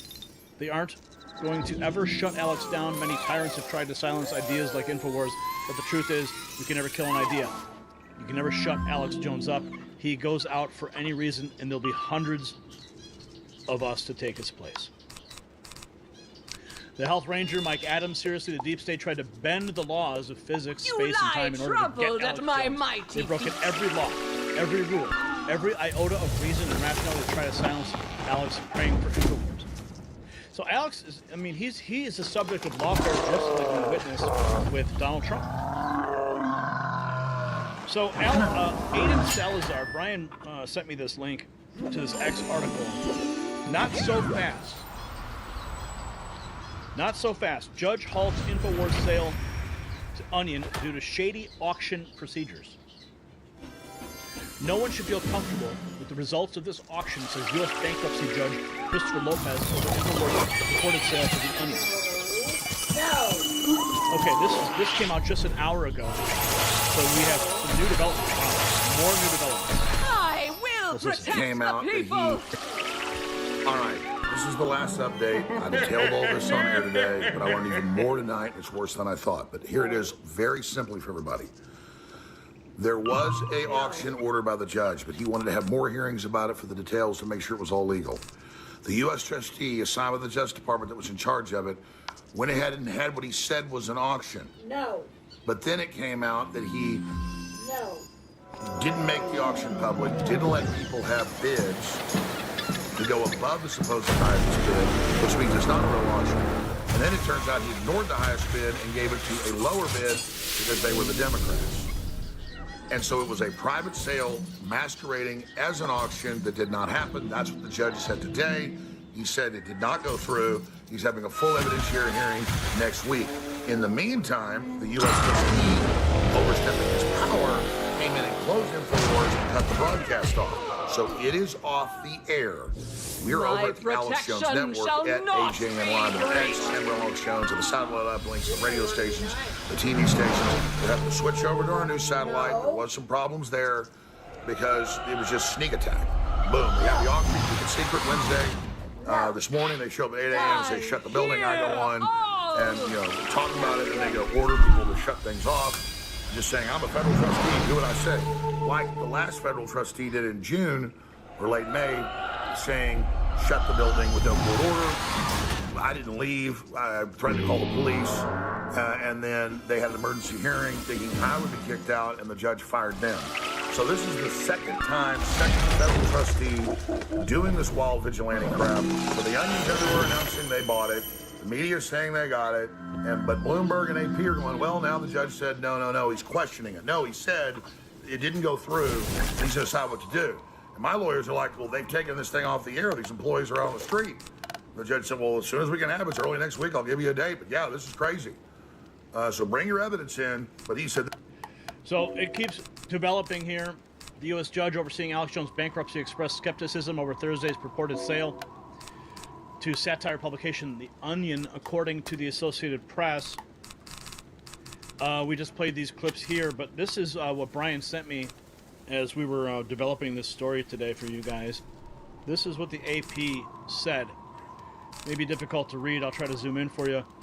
The AP said, but the judge in Jones' bankruptcy case said on Thursday that had concerns about how the auction was conducted and ordered a hearing for next week after complaints by lawyers for Jones and a company affiliated with Jones that put in a $3.5 million bid. Did you hear that? A company affiliated with Jones put in a $3.5 million bid. Now, when the word started getting out that they were going to shut down Infowars, I contacted Roger Stone. I said, Roger, we can't let this happen. Roger, you got to know some billionaires, You know, can you put together a team? And he said, I am working on it. So, a company affiliated with Jones, I mean, think about that. That means the company comes in that's affiliated with Jones, buys InfoWars, and just hires Jones to do the job. They can't shut him down. So this is going to be a continuing story. We're going to continue to track it. But if you haven't followed him on X, on AJN Live, at AJN Live, that's where you need to go. And you can follow Alex at this lifeboat operation. And they are doing consistent live streaming. Of course, I was on that show earlier today. So many others were as well. And we're going to continue to track this. So the battle for InfoWars isn't just about Alex Jones. It's about every independent voice in America. When a judge steps in, you question a rushed auction. When higher bids get mysteriously rejected. When rules suddenly change, you have to ask yourself, what are they so afraid of? So while you're watching this fight for freedom unfold, show your support for independent media with our exclusive Next News merch at shop.nextnewsnetwork.com. Let them know which side that you are on in this information war. But here's what we need to know from you in the comments. If the deep state can attempt this kind of takedown of InfoWars, who's next? Which independent media voice do you think they're going to target next? And how do we protect them? Your insights could help us prevent the next attack on free speech. Hi there. Thank you. Hello. Yay! Hey.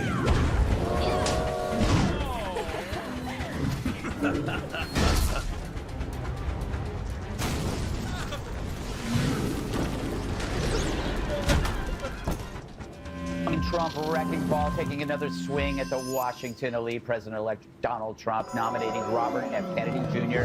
to lead the Department of Health and Human Services. Trump making the announcement on Truth Social saying, quote, Mr. Kennedy will restore these agencies to the traditions of gold standard scientific research and beacons of transparency to end the chronic disease epidemic and to make America great and healthy again. Here's a flashback to what RFK Jr. promised to do. Don't you want a president You lie who's going to end troubled the at my corruption mighty feet. at the federal agencies, at FDA, at NIH, at CDC, and at the CIA?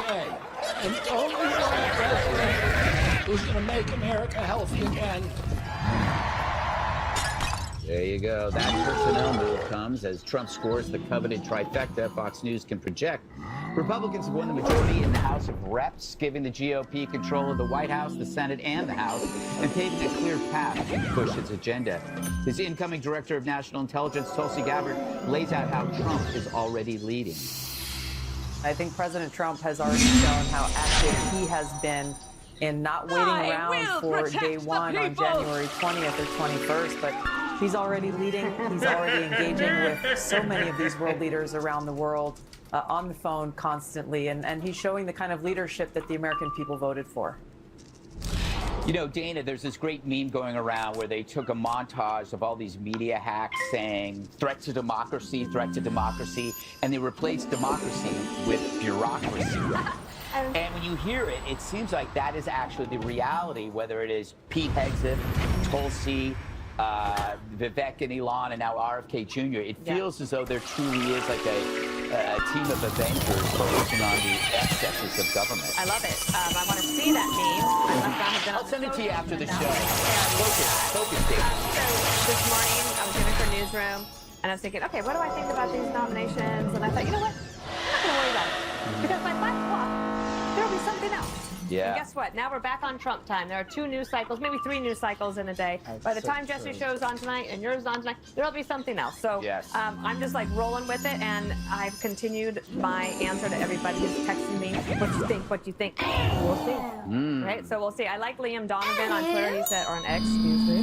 He said, there's some 4D Russian nesting dolls of nominations happening. Because you have one, you're like, oh my gosh. And then you're like, oh yeah, you like that one? How about this one? And they just keep on coming. I am thinking about one thing though, and maybe there will be a big to-do about this. Voters said the number one issue was the economy. Inflation, bringing prices down.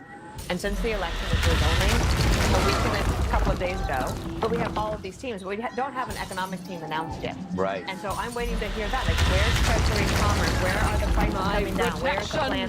Who's the National Economic Council Director at the White House? What are we doing? And I also very much want to know who is going to be the secretary for the USDA. And for RFK Jr., that's a very important position because you don't get school lunches from Health and Human Services. Right. That's all done through USDA, has a lot to do with the things that he cares about. So finding out who rounds out that package to me is what I'm waiting for. Wow. Well, those were a lot of words from someone who said, we'll see. We'll see. Yeah. All right, Jesse, Tulsi, a person who was put on a list and tailed by Intel services through the airport, is now in charge of all the people that were following her. Is that a course correction or a reckoning? I love it. It's just like being at a party all week and all your best friends keep coming in. Tulsi! Vivek! Good to see you! It's crazy. I can't wait to see who comes through the door tomorrow. You lie troubled at my mighty. You never know. Keeping your options open, Dana. You said we'll see. I said only ambassador to Tanzania. Okay, we'll take that as a yes. Yeah, Tulsi, I like her because she's cynical, and that's what you need is someone that's managing the intel, because let's be honest, Greg, the intel people have not been great over the last, I don't know, 80 years. We missed the missiles going into Cuba. We missed the collapse of the Soviet Union. Reagan got burned. Bush got burned. It hasn't been great. They've been in bed with Fauci. The last thing they did was that they saw that Russia was building up on Ukraine. That's good. So she'll do a great job. And Pete, I love, because he's going to root out the DEI and the CRT. Yeah. And he's also going to make sure all of these weapons systems aren't just being built by members of Congress and defense contractors, because we need to invest in things that can win wars, not make people rich. I love RFK Jr. in this position because, Greg, we should be the healthiest country in the world, but we're the sickest country in the world. Why is America the sickest country? It shouldn't be like that. We should have the freshest food, the freshest water, and people should be excited about this. You have people right now, I think 30% of teens are pre-diabetic. Our life expectancy is like 6 years less than Europe, because right now they poison you with the food and then they just feed you pills to cure you, and we just have to root out that corruption. I'm looking forward to people losing weight.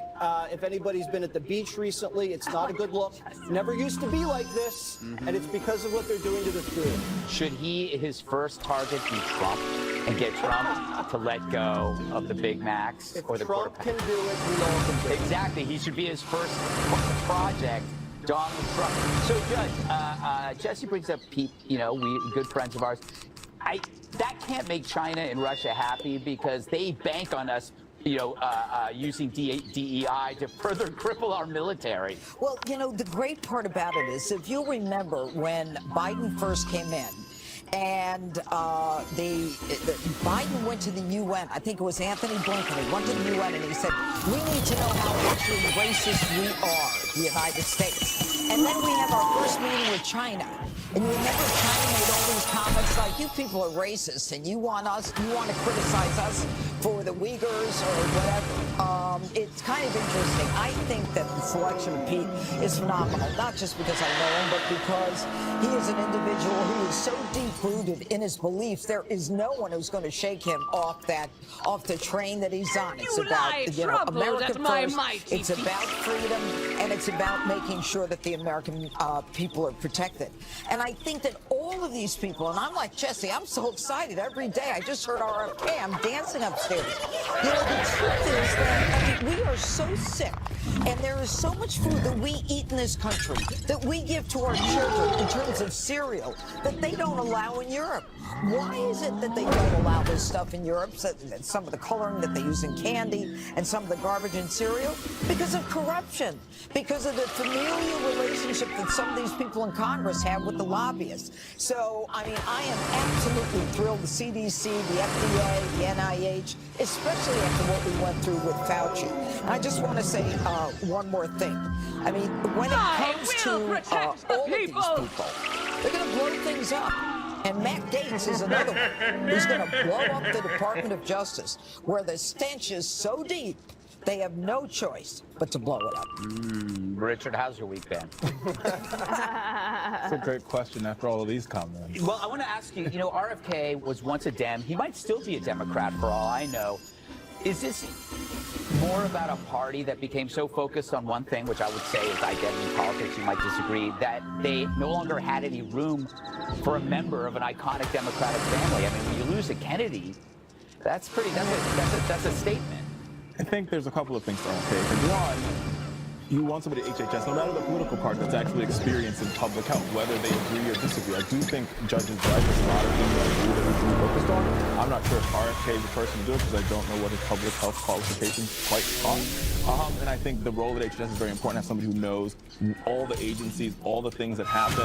And I think, yes, you can go and you can say you want reforms, but you also have to know how to run reforms. That's the same way I feel about the appointment of Attorney General, or the potential Attorney General, I both see what the Senate does, of Matt Gaetz, right? Like, he's somebody who has been chaotic in the House of Representatives. Most folks in his caucus don't like him, including the former Speaker of the House, Kevin McCarthy, who he ousted, right? So is this the person that you want leading your Justice Department in a moment when, yes, you want to make reforms, yes, you want to make it better, but the problem with Matt Gaetz is he's an eyesore for the United States Congress, which makes him almost likely not to get confirmed. Well, we'll see. I don't know if I don't know. I would say the desire to be popular should not enter the picture. It's if you're going to be in Congress, you should make some adversaries. Best friends party, then maybe you should be popular, right? And that's part of the problem in the House. I don't know. I made it this far being unpopular. I don't think we were invited to the party, Greg. Yes. Okay. Up next, liberals are finally catching on to what we've been up on why they got crushed in the election. Probably not. But there's some flashes of common sense popping up. The New York Times columnist Ezra Klein is putting his fellow Democrats on blast for having their heads buried in the sand over raging crime and illegal immigrants sucking up resources and taxpayer money in blue cities. He's encouraging Democrats to burst their bubble and get out and talk to some people. The thing that surprised me least about the election was the sharp red shift in these big cities. Because if you just talk to anybody who lives in them, they are furious. And this idea that, like, oh no, the economy is actually good, or crime is actually down, or this is all just Fox News, like, shut the up with that. Like, talk to some people who live near you. The rage I just hear from people in New York, the sense of disorder rising, right? Not just crime, but homeless encampments, trash on the streets, people jumping turnstiles in subways, crazy people on the streets. They feel it's different than it used to be. And San Francisco voters have finally had enough of the full-blown homelessness and chaos, spiraling and doom looping. They've tossed out the ultra-progressive mayor, London Breed, and the new guy they put in actually sounds like he might tackle the city's dumpster fire of problems. There's nothing progressive to have 806 people die of drug overdose in our city last year. Property crime is rampant. Our small businesses are struggling each and every day. This is not liberal, progressive, conservative. People want to feel safe walking down the street. All right, Greg, Ezra Klein. Sounds like a know-it-all after the fact. Well, you know what the thing is? If somebody comes late to the party, you got to welcome them. Ezra! Yeah, it's like, nice for showing up. We've been talking about this for years. Politicians alone didn't fail their cities. Who protected them? Who enabled them? It was an activist media and their industry of deception. The media refused to listen to the public. This was a media, by the way, that would come to their work and complain to their friends about the streets, about the homelessness and the junkies, and then they wouldn't report it publicly. For them, all the cities were Potemkin villages, right? They had their drivers and security, so it didn't really matter to them. All of these fallacies came from legacy media. It's no wonder CNN's for sale, MSNBC's for sale. You can buy them with Kohl's cash or your grandmother's S&H green stamps. What they did was they chose their narrative over their profession. And the biggest chalk outline you're going to find is around the industry that they themselves have murdered. This was a victory over gaslighting. Do you remember they would go like, oh, murder's down, rape's down? No, it's not. They just chose not to report those figures. Oh, theft is down. Well, you can say theft is down now that you locked up the toothpaste and deodorant and people can't steal it. I guess that's a victory. Oh, you know what? That's a victory if you locked everything up. Policy should drive politics, not the reverse. Crime was never a political issue. The left chose to ignore the communities because of politics. That allowed more theft, that more looting and rioting after George Floyd because they chose politics over policy. Has to be the reverse. You create the policies, that drives your politics. Stop choosing activists over citizens. Most activists do not live in those neighborhoods. Most activists don't go to the colleges that they, vandalize. It's time to listen to the people and not the loudest voices that scare the hell out of you. Janine, are you going to be visiting San Francisco anytime soon? Maybe on your Fox Nation show, luxury resorts, luxury spas? No, but you know what? One of the interesting stats that I saw today was that in, I think it was 2014, 35% of the Democrats were unsatisfied with their crime policies. And in 2024, 58% are unsatisfied. So the Democrats, the working people, the ordinary people, know what's going on. And it is the leaders who are just not listening. They don't care. All they care about is getting reelected. And it shouldn't be a shock right now that Donald Trump won this trifecta, the House and the Senate and the Oval. It's because LA and a lot of other cities, 33% of the cities in the United States. And we, the Democrats, we had an amazing job report. And oh, by the way, we overshot the number by 818,000. And then all the migrants, they're just coming here to work. Forget about the fact that we're letting in MS-13 with all their tats and Tren de Aragua and all the murders and the victimizations that we're seeing, and no one is vetting them. They lied. They said the border was secured and that they're vetting these people. The American people don't want to be lied to. And if the Democrat leaders consistently stick to this resistance to Donald Trump, they're going to keep losing the midterm as well because they're not listening to ordinary people. And they're saying basically they're going to double down. I spent the day today, one more thing, at the Danny Penny trial. Okay? This is a guy who's charged with homicide because he was on a moving train underground where some guy comes on and says, somebody's going to effing die today. I'm going to kill someone, and I don't care if I go to jail for the rest of my life. This case isn't about the law. It's about what New Yorkers were feeling when the mayor and the governor were saying, oh, it's all in your mind. It wasn't in their minds. Dana Perino. I think I agree with everything that's been said. And I'm wondering also about we haven't mentioned a lot about the Afghan withdrawal and the chaotic nature of that, because Biden's approval rating plummeted at that point and it never recovered. Then they said that inflation was a high-class problem. And right around then is when you had the baby formula crisis. And remember the White House was like, oh, wait, there's a crisis? And then Biden said, first I heard of it. And no one ever took responsibility for anything. Susan Rice was the head of the Domestic Policy Council. That was her bailiwick. And she was like, she was pointing the fingers at HHS. All they did was point fingers. They didn't want to actually solve problems.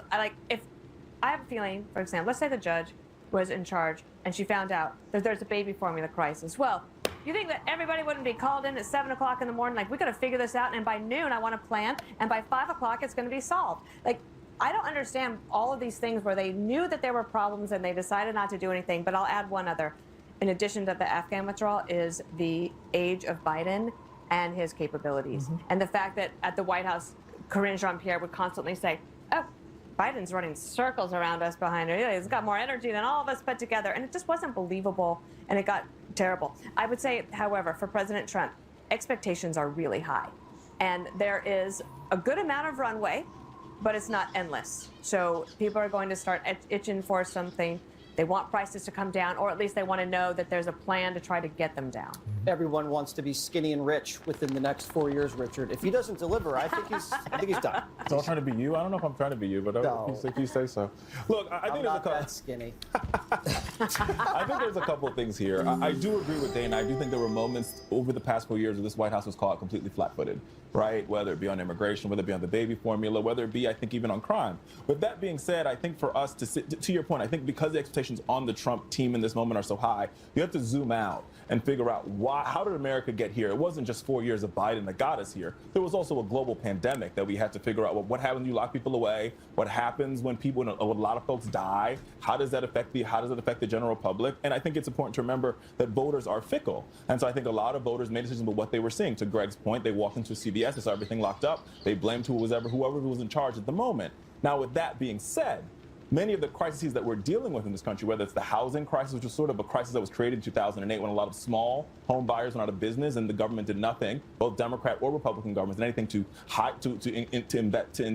create incentives for small businesses to get back in the housing market, to build more houses. So now the problem is we have a housing shortage. It's not because migrants are coming to the country. Many of them don't qualify for mortgages or probably don't even qualify to get rent at this particular time. But there's not enough supply. So how do you create supply, and how do you do it fast enough that by the next election, the Americans are saying, well, if I feel a little bit better, and I'm not going to throw the current party in charge out. I could go all the way back and blame Democrats for all of that for decades. I still don't know. I go back and blame Republicans for all that for decades. I mean, the regulations. I mean, let's just why you don't end up with a housing crisis in 4 years. No, I think the housing crisis builds up over was years. decades Why do you have in the it? Because you making. can't build houses. Why can't you build a pipeline? Why can't you build a refinery? Why can't you do anything on energy? It's because they said no, and it just gummed up the works. You try to get something done, you end up in litigation for 7 to 10 years. Specifically with housing, after we repealed Glass-Steagall and banks got into the ideal of packaging mortgages. Let's go. Let's do it. We can go. I still don't know what baby formula is. I thought that was sex. I thought you were going to say you didn't know what Glass-Steagall was. But I was just trying to get us out of that. Ahead, whiny woke staffers killed Kamala's interview with Joe Rogan. Right back. Cost Kamala the election. And it turns out there's a predictably dumb reason why VP Harris didn't go on Joe Rogan. Her whiny progressive staffers shot it down. A Harris aide explains how, quote, there was a backlash with some of our progressive staff that didn't want her to be on it, and how there would be a backlash. Joe Rogan himself is weighing in on the interview that never was. I'll ask her a question, but I think they had requirements on things that she didn't want to talk about. She didn't want to talk about marijuana legalization, which I thought was hilarious. Why? Like, that's so... Because of her prosecuting record. Oh, well, I mean, that was her old job, though. Yeah. And, she put a lot of people in jail for weed. And there's another huge mistake Harris made. Sunny Hostin is now blaming herself for asking the softball question that many say cost Kamala the election. I followed up because I was surprised at the answer. Look, I think it wasn't so much about the question, but it was really more about the answer. Not a thing comes to mind. Not a thing comes to mind. And that's why I followed up with, is there anything that you would do differently? And the reason I followed up is because, that wasn't a gotcha question. That was a layup, really. It was an important question, and I think one she should have expected. Because that's what I thought. It's not only a question, Jesse, that she should have expected. It's a question that she had been asked before. And, she kept saying that she was bringing change, but she never quite explained the change. Sonny just called Kamala an idiot. That was a nice way of saying, you're an idiot. She said it was a layup. She said she'd asked her that before. And who would have thought that Kamala ruined her campaign in the treacherous terrain of The View? No one would have thought that would have mucked her up. Now, the Rogan interview, I actually did research for the first time all week. #1 podcast for Black Americans, 80% male and 35% independent. All of those people she needed to win, and she didn't do it. And she was in Texas at the time, and then she wanted it edited. She wanted no cannabis questions, and she only wanted to do it for an hour. Now, she had presented herself as the boss, this queen bee, this tough prosecutor who was going to kick down doors. She was a scaredy cat. She was hemming and hawing. She was nail biting. She was afraid of not only her boss, she was afraid of people who worked for her. And imagine that. We were going to give this woman the nuclear football. And I'm not saying all women are indecisive. I would never say that. You wouldn't. But I know a lot of women on this table, they'll make a decision like that and go with it. Not afraid. And I'm not talking about Greg. You know, Dana, do you think she made the decision? Look, if I had a staff and they told me don't do it, the liberals, first of all, why do they cater to the liberals when they needed everybody else? That shows something. And didn't she know she was going to be the one in charge? Well, they catered to them from the beginning, which is how they ended up in this position in the first place after President Biden took office. If I were advising Kamala Harris, I probably would have told her not to do it as well because it had so many risks for her, like talking, and that would end up in a bad place. And then after weeks of calling people misogynist and racist, now Sunny Austin is like, yeah, she had some weaknesses.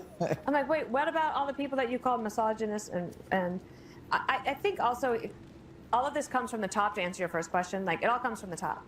All of it. Yep. If you look at Trump's nominees, right? Like, who'd you think he was going to be? You thought he was going to, like, he is who he is.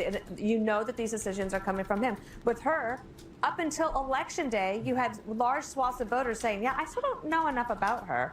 And that was a decision that her team made, but her team makes it at her direction. The last thing I would point out is, you don't want to take questions about the legalization of marijuana. First of all, it's on ballots all across the country. It's on people's minds because of the prosecution. And it's on a lot of people's minds because we're all dealing with it everywhere you walk. You can't get away from it. And it's, I think, opened this Pandora's box. Maybe it was the right thing to do initially, but I don't know how we find the box. Can we make smokeless marijuana? Oh, they have gummies. That's right. They have gummies. Yeah, Can we just what like they hand are. those out? You know, Greg, the Dems are worried about the backlash. I mean, to me, it's they're being hoisted on their own petard since they started the cancel culture, the politically correct way of saying things. They have no one to blame but themselves. Well, I just love they thought they could tell Rogan not to bring up pot. Mm-hmm. That's like telling Jesse he can't talk about himself. I think it was a poison pill, so the interview would never happen. They weren't worried about that topic at all. They were worried about every topic. Yeah. It could have been crime, immigration, trans. The problem with Kamala is the concept of time. The Achilles heel for her and a lot of Dems was something that we like to call the follow-up question, which occurs when you have time. It's just the basic, what do you mean by that? You know, I would have loved to have seen her on Rogan when he asks her a question and she'll have that escape hatch that the left always uses. You know, we really need to have a conversation about that. And he'll say, great, we have 3 hours. It's like, no, I mean, at some other time, not now, because that's how they always end a conversation or want to end one, is by saying, we need to have a conversation. By the way, I don't know if it was a good move, me finding out that there is a TV show about The View behind the table, and that's a producer doing it. That means now I have two like buckets of stupidity to choose from. To know what she's thinking about behind the table is amazing. Behind the table. Behind the table. Double behind. Look at that. All right, Richard, would you like to? I would love to wrap this up. One, I think the vice president should have done Joe Rogan. Number one. Number two, in my previous life, I did labor organizing back when there was a show called Justice with Judge Janine. And here's what I know to be true. Great show. Yeah, it was okay. Here's what I know to be true. First, you rally the troops. Then you recruit. And I don't think that she was run. I mean, if it was wokeness, then I don't think wokeness say we're going to run around the country with Liz Cheney. I don't think that's how you get there. I think the fact that Kamala Harris only shows up on MSNBC twice for the 13-week campaign, where I can't count how many times Donald Trump was on air. He called in, he phoned in, he texted, he tweeted. He was just always here. He might have had an office upstairs, how much he was here. And so the fact that we didn't see her go on Joanne Reed, which is where her audience is, her base is, to me says there was a problem in how this campaign was trying to think about how we want to talk to the American people. So while I think it's impossible in a 13-week presidential campaign, I blame the team around her for not really thinking about who are we going after, who's our audience, and how do we get them. Remember, you rally the troops first, then you recruit new troops. But if the troops inside aren't rallied, you have a problem. And if you look at the vote totals, you realize she got millions of votes less than Joe Biden, which says the team was not paying attention. Maybe we should ask her.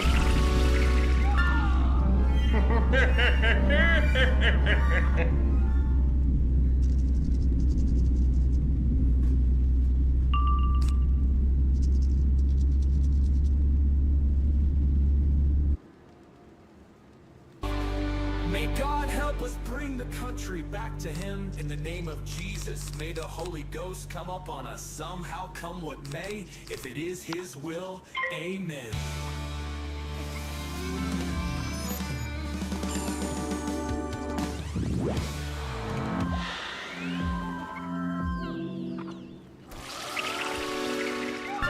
Live breaking news, my fellow Americans. This is not a drill. President Joe Biden has just approved long-range U.S. supplied weapons to Ukraine for use against Russia striking targets inside the Russian state. This is absolutely unprecedented escalation.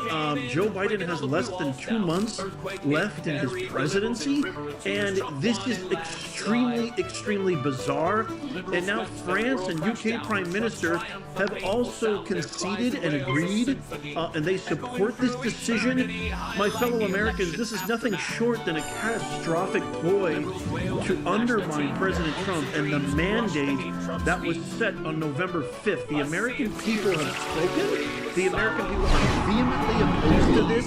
That is the reason why Kamala lost in a landslide. That's the reason why we have the House. It's the reason why we have the Senate. This is alarmingly dangerous.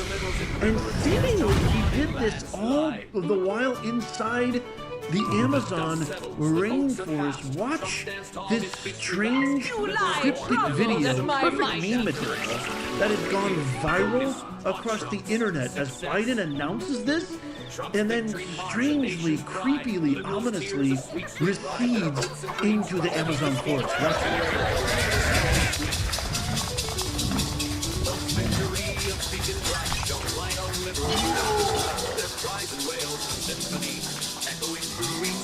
Later, Joe. Where are you going, Joe? Very strange, very bizarre. I don't even know why President Biden is even let outside anymore. He's obviously still suffering from serious throes of dementia and mental acuity issues. I just don't get it. You've got 2 months left. Just relax. You've been at the beach for the last 6 months. Why all of a sudden now are you making these catastrophic consequential decisions? I want to share this very important video of Putin back in September and what he said if the U.S. and other proxy nations helped Ukraine to launch long-range missiles inside of Russia. Watch this.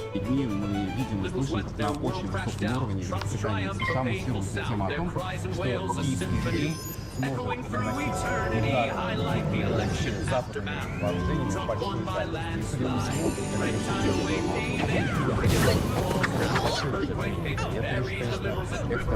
Trump won in landslide. Trump won by landslide. Tidal wave. Потому что речь не идет о разрешении или запрете киевскому режиму наносить удары по российской территории. Он и так наносит с помощью беспилотных летательных аппаратов и другими средствами. Но когда речь идет об использовании высокоточного оружия большой дальности западного производства, это совершенно другая история.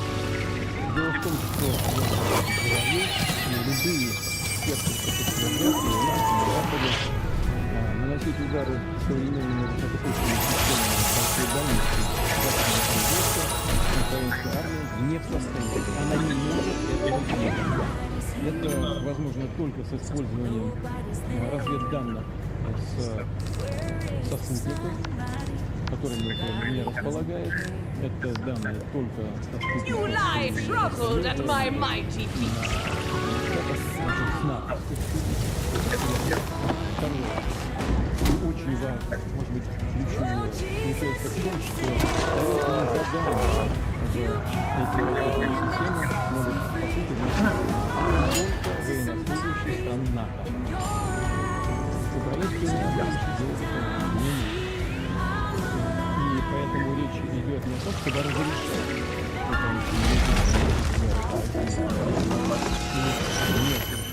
речь идет о том, чтобы принять решение о том, что страны НАТО напрямую начать. I will protect the people! Как прямое участие стран НАТО, Соединенных Штатов, европейских стран в войне на Украине. Это их прямое участие. И это уже, конечно, существенным образом меняет саму суть, саму природу конфликта. Это будет означать, что страны НАТО, США, европейские страны воюют с Россией. А если это так, то имея в виду изменение самой сути, мы будем принимать соответствующие решения и исходя из тех решений, которые нам будут угрожать. Those are extremely harsh words, my fellow Americans in this nation. I hate to be the bearer of bad news, but this is a very scary, precarious, highly volatile situation that we find ourselves in right now.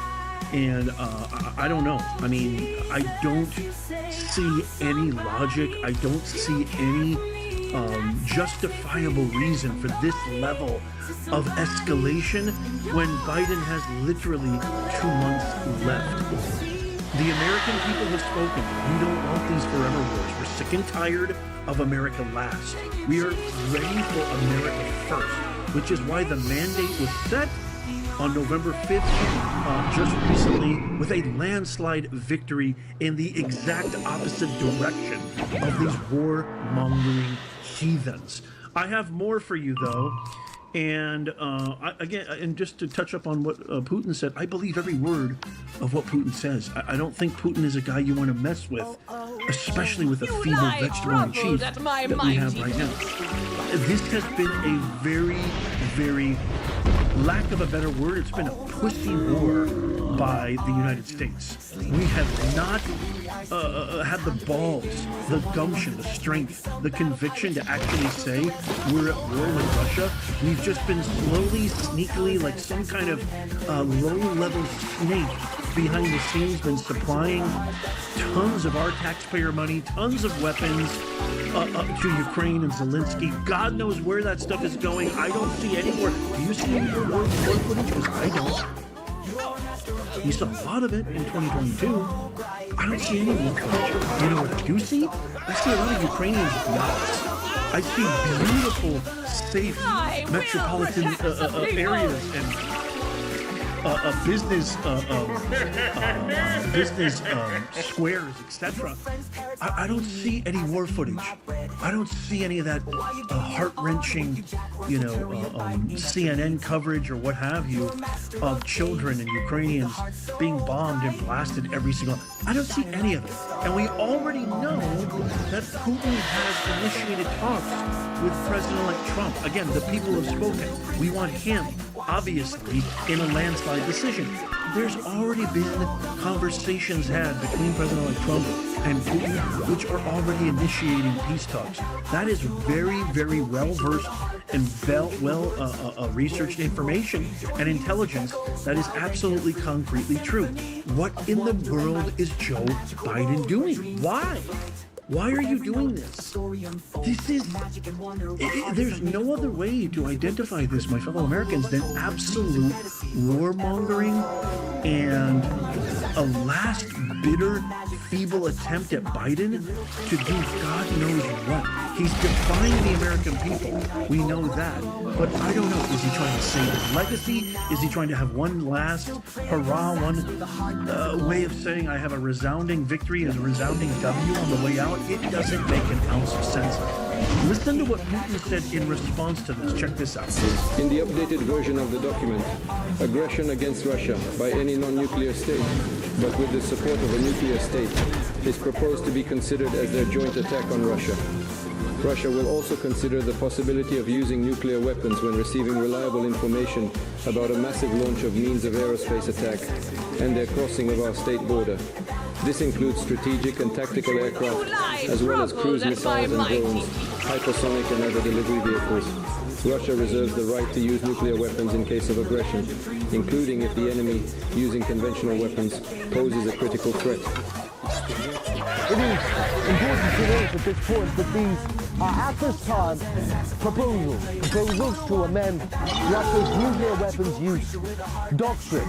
We heard from Vladimir Putin multiple scenarios in which the rules and regulations governing how Russia can use its nuclear weapons will change. The first scenario is if a non-nuclear power attacks Russia with conventional arms that poses a grave or critical threat to Russia's sovereignty, the Russian leadership will be able to use nuclear weapons to neutralize that threat. The second scenario in how things will change is if that non-nuclear power that is attacking Russia is aided, supplied, abetted by a nuclear power, then that nuclear power will be considered a party to this conflict. So a joint attack on Russia, which will mean Russia will be able to use nuclear weapons both on the non-nuclear power and the nuclear power that it will consider attacking it. Also, Russia will be able to use preemptively, perhaps use nuclear weapons if there is verified information, proof that there is an ongoing attack on Russia using aerospace assets, or, for example, a mass launch of drones. Again, I must mention that these, at this time, are proposals on how Russia's first use of nuclear weapons, its nuclear doctrine, will change. Nevertheless, this is the stark warning to the West, the latest in a slew of such. Previously, Vladimir Putin had come out and said that if advanced Western missiles with great range are supplied to Ukraine and used against Russia to strike deep into Russian territory, the little countries, the United States, perhaps Great Britain and France, which supply Ukraine with extended range missiles, that they will be complicit in an attack on Russia. Russia has brushed off their arguments that they merely hand these weapons over. Russia says it has evidence that there is no way that Ukraine can plan, launch and use these weapons without without NATO troops being involved, without NATO technical staff being involved, without NATO intelligence and NATO satellites being involved. But this comes at a dangerous time, at a time when many Western leaders are saying, ignore Putin and Russia's warning, supply Ukraine with these missiles, and undoubtedly, even though they won't change anything, undoubtedly Ukraine, they believe, will be able to resist Russia further. An argument that those military experts in the Russian government have said is in itself senseless. Maybe it's time to invoke the 25th. I don't know. I mean, they were talking about that some time ago. I believe even pushing up Daisy Pelosi threatened Joe Biden with that because he was refusing to stand down when they basically executed a coup on a sitting president. He clawed and scratched. He did not want to leave the race, not by a long shot. I'm still convinced that President Biden voted for Donald Trump. I never saw a happier man when he welcomed Donald Trump to the Oval Office. But this is getting out of control. He's going to leave Trump literally with the most catastrophic global geopolitical landscape in the last 100 years. Is really, really scary stuff. And I hope to God that Congress or somebody can inject some reason, some logic into this. This needs to stop. I take Putin for his word. I don't think he's a guy that minces words.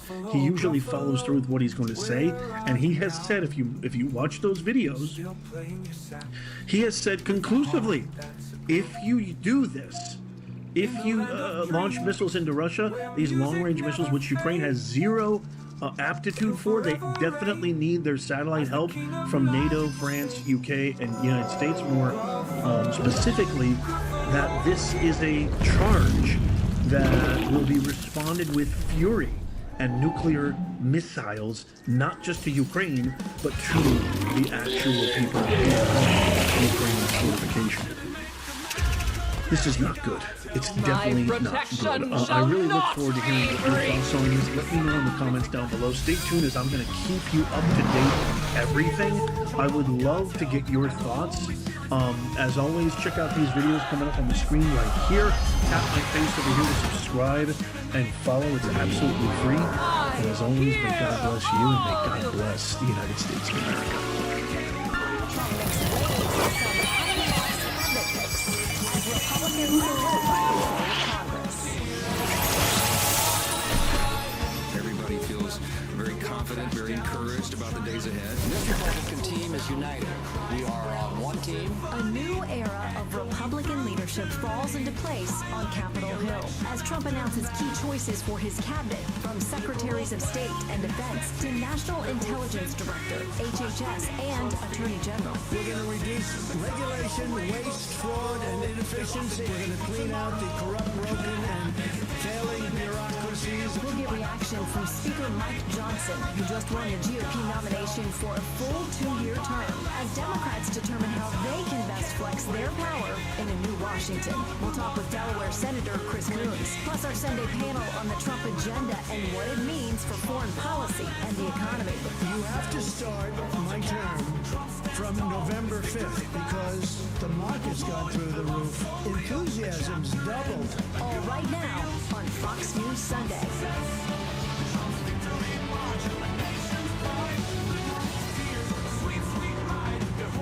Hello from Fox News in Washington. Here's a quick look into our headlines. Russia launched massive drone and missile attacks on Ukraine overnight, targeting energy infrastructure. President Zelensky says Ukrainian forces shot down 140 air targets, but there was damage to power and water supplies. President Biden met one-on-one with Chinese President Xi Jinping Saturday at the Asia-Pacific Economic Cooperation Summit in Peru, where China has just opened a massive seaport. President Xi says he's ready to work with the incoming Trump administration. Meanwhile, President Trump attended a UFC fight in Madison Square Garden last night, getting a rousing welcome from the crowd and joined by many of his brand new cabinet picks. House Speaker Mike Johnson was there. We'll speak to him in just a moment. And later, Senator Chris Coons joins us as well. But first, we turn to team coverage with Kevin Fort covering the final weeks of the Biden administration at the White House, and Bill Melugin reporting on President-elect Trump in West Palm Beach. That's where we begin. Hello, Bill. Hey, Shannon, good morning to you. Well, President-elect Trump and his transition team here in Palm Beach have been moving at rapid speed when it comes to filling out his future administration. They made more than a dozen picks this last week alone. Some of them have bipartisan support. Others, though, are raising some eyebrows. President-elect Trump taking a victory lap at UFC Fight Night at Madison Square Garden after a busy week building his second administration. His choices this past week include Marco Rubio for Secretary of State, Mike Waltz for National Security Advisor, John Ratcliffe for CIA Director, Doug Burgum for Secretary of the Interior, and Kristi Noem for Homeland Security Secretary. We have 4 years ahead of us that Donald Trump has tapped as the golden age of America, and he is putting effective, hardworking people into these positions. But other choices have been more controversial, including Trump's selection for Health and Human Services Secretary. Today I nominated him for, I guess, if you like health and if you like people that live a long time, it's the most important position, RFK Jr. We need disruption across the entire federal government. He'll be great at HHS to do that. We're talking about the potential decimation of community health centers. Trump is nominating Matt Gaetz for Attorney General. That led Democrat Senator Martin Heinrich to post, quote, "People voted for cheaper eggs, not whatever the F this is." But Republican senators aren't sold yet either. He's got a really steep hill to climb to get lots of votes, including mine. Trump is also tapping Army veteran and former Fox News colleague Pete Hegseth as Secretary of Defense, and former Democratic presidential candidate, now Republican, Tulsi Gabbard as Director of National Intelligence. The question that we have to all ask, are these the best individuals available? And Trump has said he wants recess appointments to potentially be on the table to push his picks through without Senate confirmation if necessary. Now, incoming GOP Senate Majority Leader John Thune tells Fox News that he's looking at every single option, including those controversial recess appointments. The president is eager to get back to work as memories of his legacy and his leadership, and of course the loss in November, make way for the final verdict on his time in office. Kevin Fort reporting now for an interview with House Speaker Mike Johnson. Speaker, after a late night and an early morning, welcome back to Fox you Sunday. Great to be with you. Okay, so let's start here. The House Ethics Committee has been investigating one of President Trump's nominees, former Congressman now, Matt Gaetz, for Attorney General. And they say that their Friday meeting was postponed, not canceled, but it doesn't look like that report that may have come from them is going to be released. Democrat Congressman Glenn Ivey sits on that ethics committee. Here's what he said. I can't really get into what's going on now, but the fact that someone has left the Congress does not mean that the report can't be released for additional information for that matter. So you know our intrepid Chad Conram, congressional correspondent, he says that there are at least 2 times a report has been released after a member left Congress. Why be against the transparency? And listen, this report made clear that, I mean, for somebody who's going to be the top federal law enforcement officer in this country. Yeah, so I don't know anything about the contents of the report because the way the rules work, of course, the Speaker of the House can't put a thumb on the scale or be involved in an ethics committee report. What I do know is that the comments about this being there's a precedent for releasing reports is not exactly accurate. Yeah, there are 2 breaches of the tradition in the past under very extraordinary circumstances. I don't think this meets that criteria. Look, Matt Gaetz is a colleague of mine. We've been serving together for more than 8 years. He's one of the brightest minds in Washington or anywhere for that matter.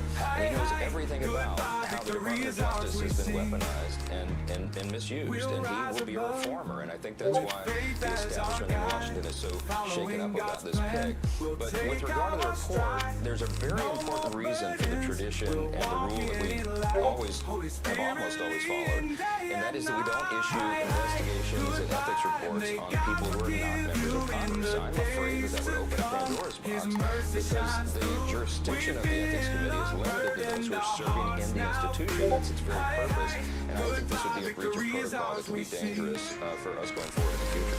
So his nomination will obviously have to go through the Senate confirmation, the Senate Judiciary Committee. And that's going to be a long process. Our next guest coming up, Senator Chris Coons, is part of that committee. He says the report should be released. He's not the only one. It's not just Democrats. Here's Republican Senator Tom Ford. I think there shouldn't be any limitation on the Senate Judiciary Committee's investigation, including whatever the House Ethics Committee has generated. So you want to see it? Absolutely. He's open to issuing a subpoena to the House Ethics Committee. How do you see this playing out? Well, look, I hope that the Ethics Committee will stick by our tradition and protocol for the reasons I just articulated. I think this would take us down a path where I don't know how we'd return if the House Ethics Committee and its resources, which are significant, substantial, could be used to investigate people who are not in the House. The shield of vengeance. Where would that end? I mean, people could weaponize that function of government as well. The reason that Gaetz is this is the tidal wave of sorrow. Their loss, the gates of Portugal. From one by landslide, with tidal wave came and breaking all the walls down. Evidence of lawfare. We saw how the I will protect the people.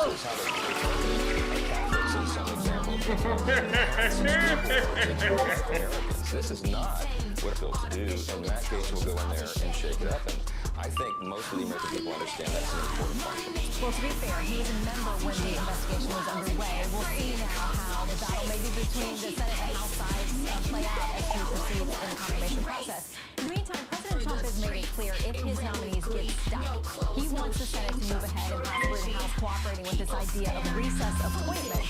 Forbes says this, that lawmakers in both the House and Senate would have to agree for the Senate to adjourn for more than 10 days as the Constitution to agree in order to adjourn for more than 3 days.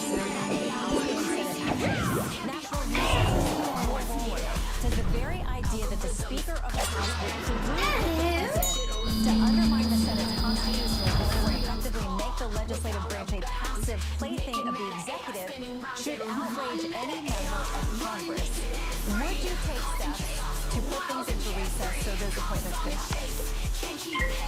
Listen, I believe in the principle of a new president being able to choose his team, and that there used to not be a controversial notion. We're in a time of very divided government and a very partisan atmosphere in Washington. I wish it were not. I wish the Senate would simply do its job over the next 2 years to put the person to the government.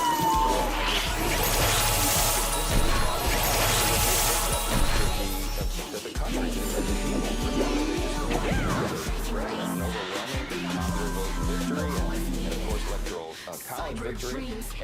they have sent the message that America First policies should be the rule of the day. So the persons that the president is choosing will help with that agenda. They will take. You lie troubled at my mighty.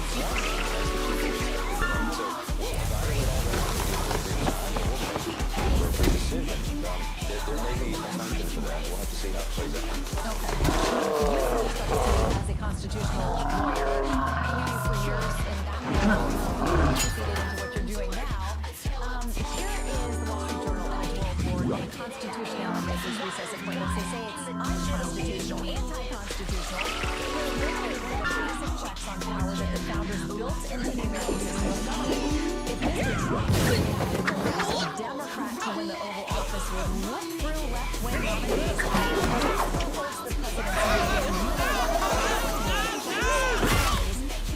I will protect the people!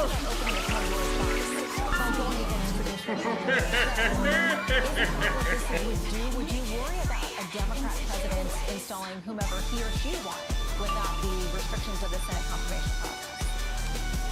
Look, I've been a jealous guardian of the Constitution my entire life, and it was my career before I came to Congress, and I've demonstrated over and over that we will have fidelity to our method, which is to uphold the Constitution. So we evaluate all these things very carefully. I'm sympathetic to all these arguments. As I said, we'll have to see how this develops.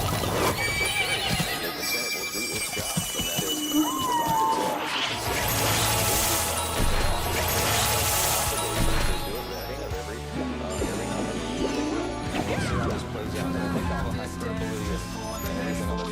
provide its to distract the American people and to try to stall President Trump in delivering upon that mandate again that the people have given him.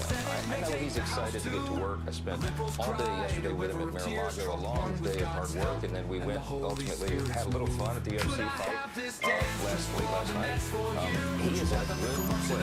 He is ready to govern, and the people that he's choosing are ready to do the same. I think that's going to be a good thing for the country. Okay, we know you got a big agenda in this lame duck session. You got to figure out funding the government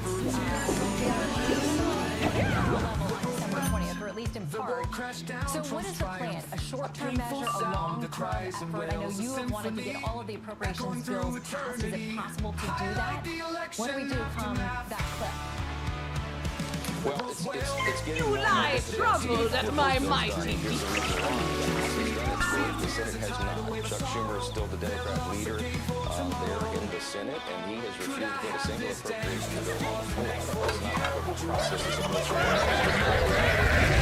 So we're running out of clock. They say 20th is the deadline. We're still hopeful that we can get it done, but if not, we'll have a temporary measure, I think, that will go into the first part of next year and allow us the necessary time to get this done. And I think that would be ultimately a good move because the country would benefit from it, because then you have Republican control within the most this thing goes on.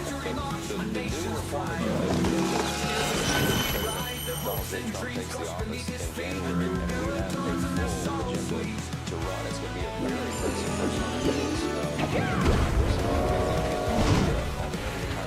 The House has been preparing for this almost a year, and now the Senate under its new leadership of leader-elect he and I had this week talked about this aggressive agenda, and he told me he was ready to go. I will protect the people!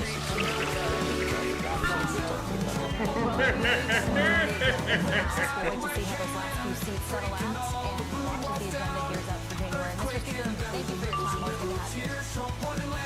you so much. Good to be with you. All right, we will get perspective from the other side of the aisle with Democrat Senator Chris Coons amid all this talk of recess appointments to take the Senate out of the confirmation President-elect Trump rallied Washington this week with some of his cabinet nominations, including Robert F. Kennedy Jr. as Health Secretary, puts his controversial moves right back into the spotlight. Joining me now, Dr. Marty McCary, blind spots, he gets it wrong, and what it means for our health. Dr. Good to have you back on Sunday. Okay, you've spent time with our You know his controversial views. You know what critics are beating him up about right now. A piece by an MD over the Washington Post says this: he's either unable to understand the scientific process that forms the basis of modern medicine, or he purposefully ignores the research when conclusions don't support his preconceived notions. Either explanation is disqualifying for someone overseeing the nation's health. Well, I think if we listen to what he's talking about, he's very clear about what he wants to do. So one, corruption in healthcare and corruption in our government health agencies. A lot of people don't like that message and they're threatened by it. Number two, he wants to get back to evidence-based My protection shall not be breached. The big questions of our day. And number three, he wants to address the chronic disease epidemic. A lot of people are concerned.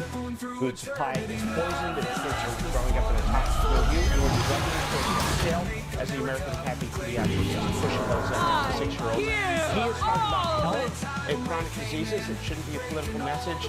And I think we're seeing a lot of people unite around that message. Parents, it's effective on the campaign. And I think they're delivering on that now. And I have seen those within the medical community, your peers as well, saying, we do agree with him on a lot of that stuff. Those are conversations we need to have. But they're very worried about his authority over agencies that are very important when it comes to things like vaccines and public health.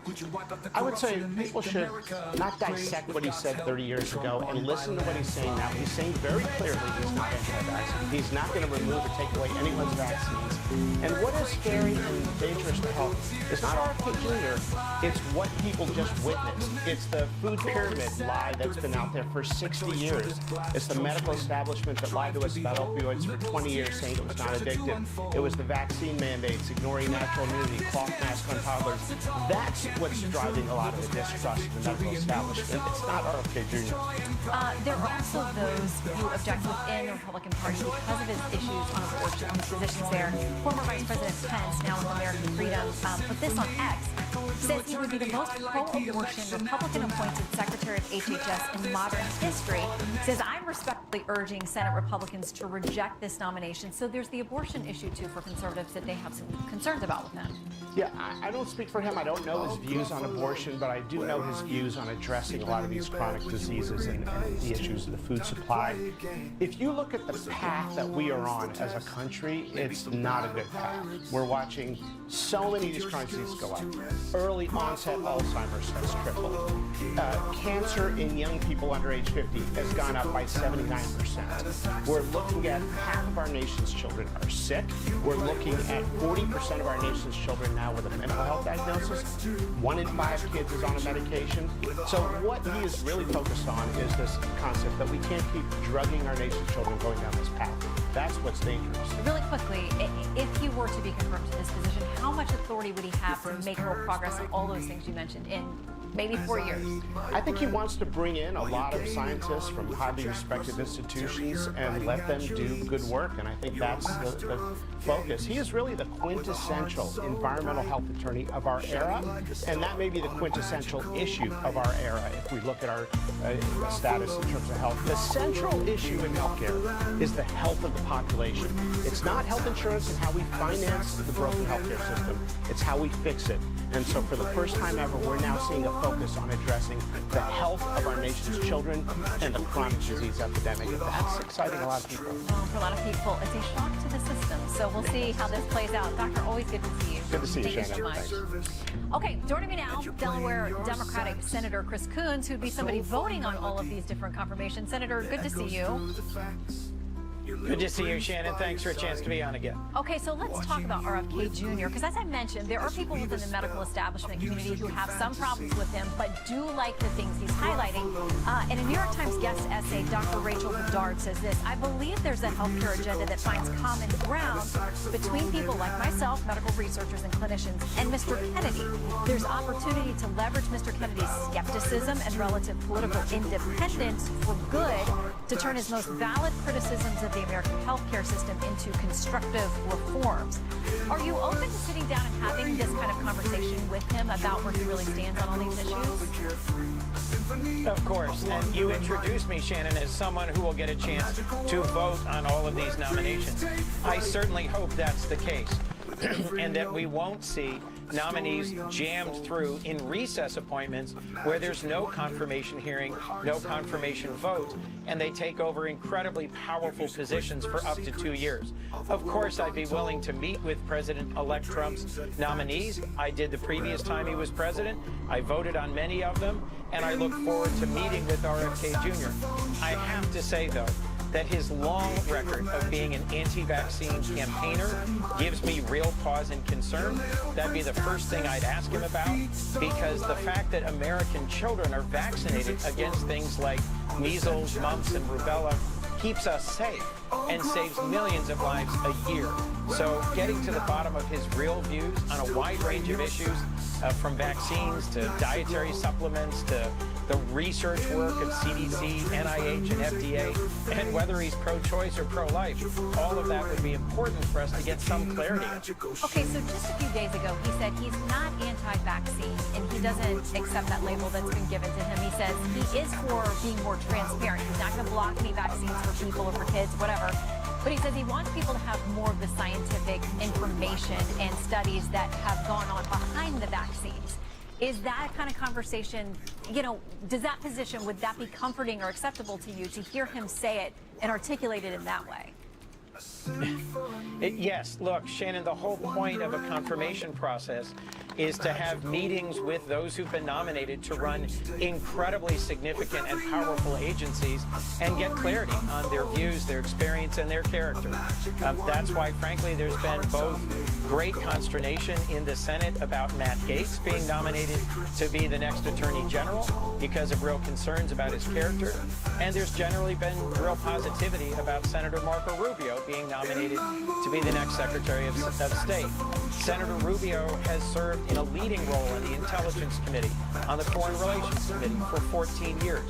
He's a conservative Republican. He and I differ on some key policies, but he's someone I've worked with, legislated with, traveled with. Matt Gaetz, on the other hand, is someone who just resigned in order to avoid the public release of a bipartisan report of the House Ethics Committee that might very well have passed very damning allegations against his character and conduct in the Congress. Yeah, we don't know what it says. As I said earlier, quite clear. I mean, the DOJ decided not to charge him in February of last year. But to that House ethics issue, you have obviously called for it to be released. You're not the only one. There are Republicans, including John Cornyn on the Senate Judiciary Committee with you as well, saying that he'd be open to a subpoena. Do you think there would be bipartisan support from the committee to do what you needed to do to get your hands on that report? Yes, and to be clear about what Speaker Johnson said before, the Ethics Committee loses its jurisdiction to discipline a member when they're no longer a member. On several occasions in the past, the House Ethics Committee has released a report when someone, as Matt Gaetz just did, resigned at the last moment in order to avoid the release of a report. Some might say, why is it relevant now? It's relevant because the Senate has a constitutional role. It's called our advice and consent role, to make sure that a president-elect mostly gets their choice, their nominees, but doesn't get to put people in who are unqualified or who lack the requisite character and capabilities to lead an incredibly important agency like the Department of Justice. Well, I'll be interested to see if the subpoena does come from your committee as we get into this in January. But absent this, you've got the conversation about recess appointments that may cut the Senate out of this process altogether, potentially. Do you think that that all Republicans, all 53 of them, once you flip into the new year, if that McCormick seat holds as we expect in the midst of this recount, do you think all of them would vote to adjourn the Senate? Do you think there are some Republican colleagues of yours who would say, we're not going to adjourn the Senate and go along with this recess and run? Likely, yes, Shannon, because they understand our constitutional role. We're a check and balance. We're there to be a guardrail. You cited earlier a Wall Street Journal editorial that said, frankly, if you take the confirmation process out and you only put in the cabinet as a result of recess appointments, then there's a real risk that future administrations, future presidents will jam in increasingly marginal characters who are there because of their popularity or their celebrity or what they've said, but who lack the requisite skill and experience, policy views, and character to lead what are huge and significant federal agencies. I agree with that view.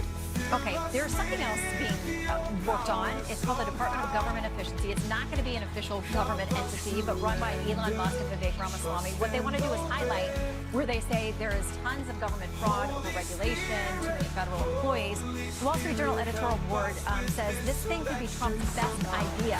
They say the attempt to tame and shrink Leviathan is worth the toil, and it's essential to liberating Americans from the tyranny of the expanding administrative state. You know, there are these government waste reports that come out from members every year pointing out all kinds of, crazy things that the American taxpayer has no idea that they're funding. What do you make of this effort? I mean, if these come to Congress as suggestions you would have to then act on or have the opportunity to act on, is it a worthwhile exercise? Look, when President Clinton came into office, one of the things he asked his vice president, Al Gore, to do was to lead a commission to look at government efficiency and operation. They worked closely with folks in the bureaucracy who knew better than anyone where there were things that they were doing that were unnecessary or duplicative, and they actually saved billions and billions of dollars. Shannon, we also already have an agency. It's called the GAO, the General Accounting Office, that does reports. As you mentioned, they release them every Congress that highlight areas of inefficiency in waste and operation. The numbers that Vivek Ramaswamy and Elon Musk have thrown out, that they might be able to cut $2 trillion out of government spending, there's no way to achieve that kind of savings without cutting into critical functions like Social Security, Medicare, Medicaid, veterans health care. But they could save tens or even hundreds of billions of dollars. Depending on how it's structured and what they do, this could be a constructive undertaking that ought to be embraced.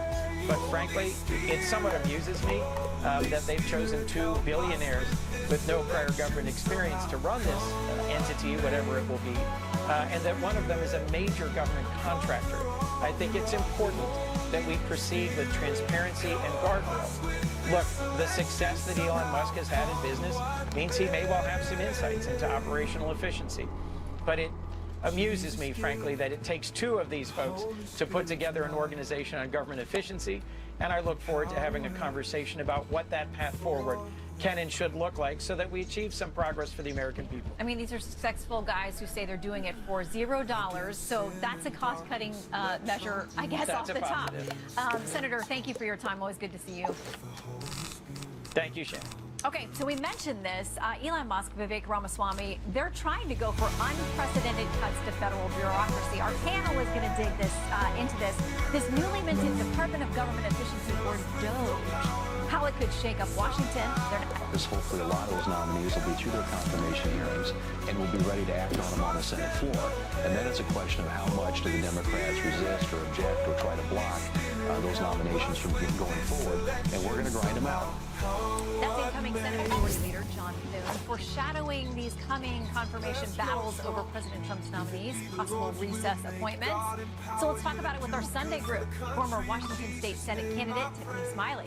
Kevin Roberts, welcome to the moon. I am thrilled. And Steph Kite, Take this audio tour. Welcome to the audio newsletter. Welcome, everyone. It's been an interesting week in Washington, I think it's fair to say. Exciting. You've got a number of these senators now choosing their words very carefully, I think is the right thing to say.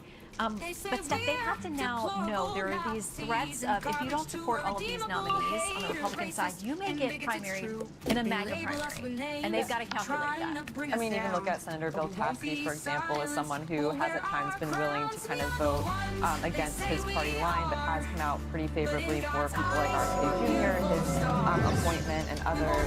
So people are definitely walking a no line here as these announcements have to come out. Some Republicans have expressed concern has been one that, as the announcement came out and was talking to Senate Republicans who seemed to indicate pretty clearly they think it's going to be a tough road for Matt Gaetz to get through. Of course, they're not making any decisions right now. But it's clear that these controversial picks are going to have pretty rough processes to get across the finish line in the end.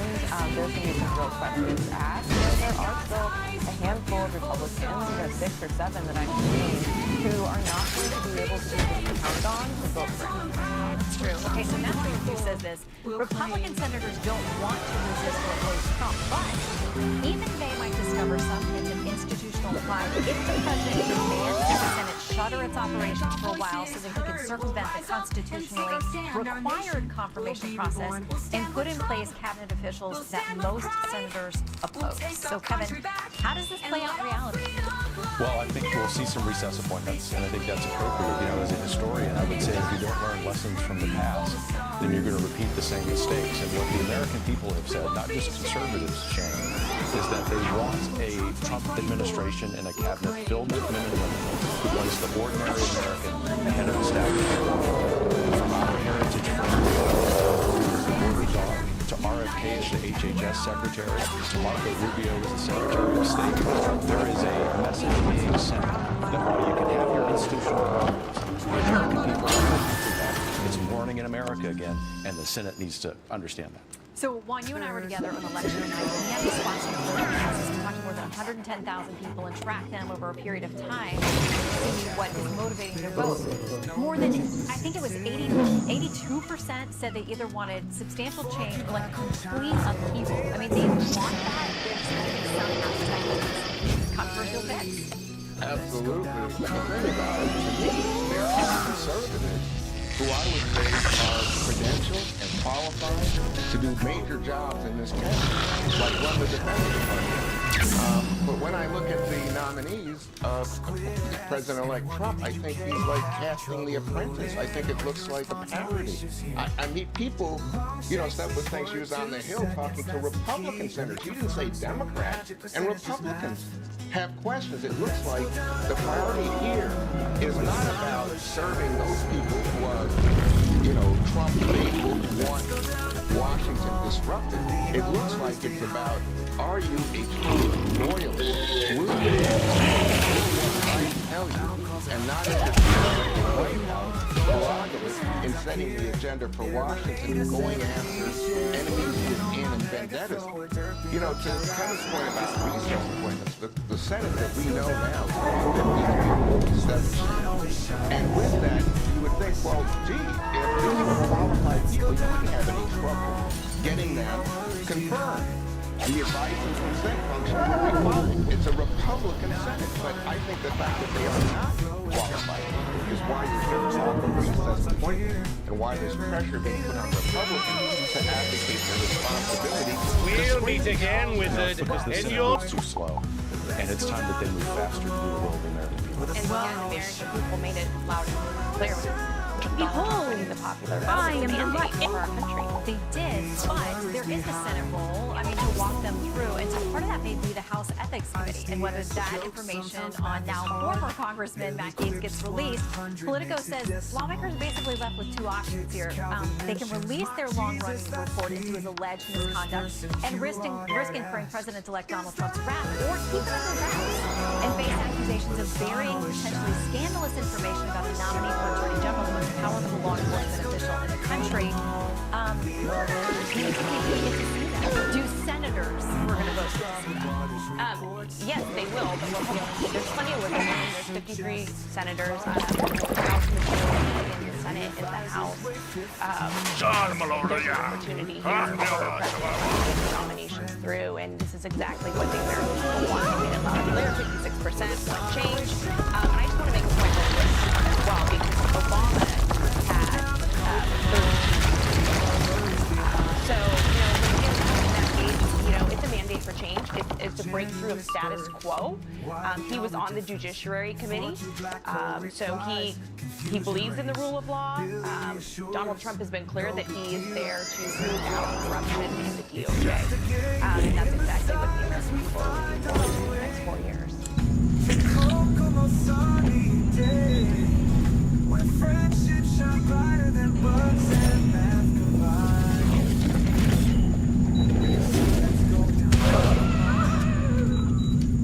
Leave our worries behind.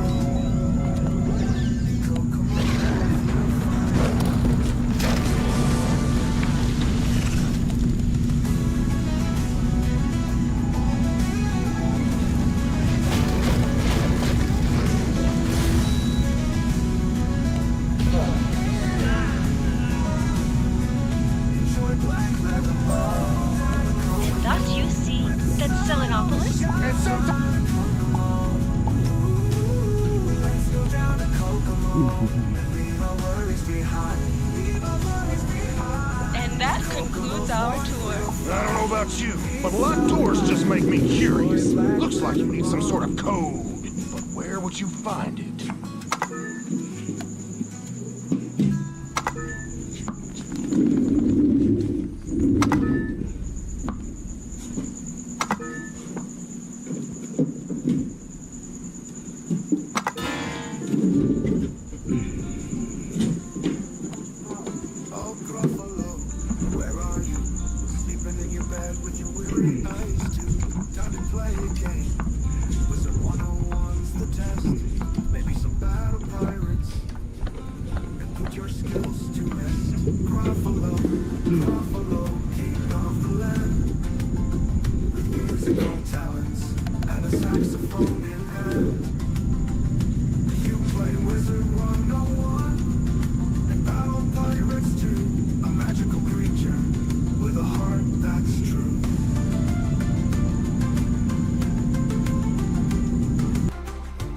For the ones who get it done, the most important part is the one you need now, and the best partner is the one who can deliver. That's why millions of maintenance and repair pros trust Grainger, because we have professional-grade supplies for every industry, even hard-to-find products. And we have same-day pickup and next-day delivery on most orders. But most importantly, we have an unwavering commitment to help keep you up and running. Call, click Grainger.com, or just stop by. Grainger, for the ones who get it done. And welcome to the Big Weekend Show. The big story tonight. America is back. President-elect Donald Trump receiving a thunderous applause as he entered Madison Square Garden last night for a UFC event. Elon Musk, Tulsi Gabbard, RFK Jr., and House Speaker Mike Johnson all rolling in with him. Trump even showed some love to podcast host and UFC commentator Joe Rogan. MMA fighter John Jones won the main event and celebrated by paying tribute to the president-elect. As you weave a spell, music and fantasy.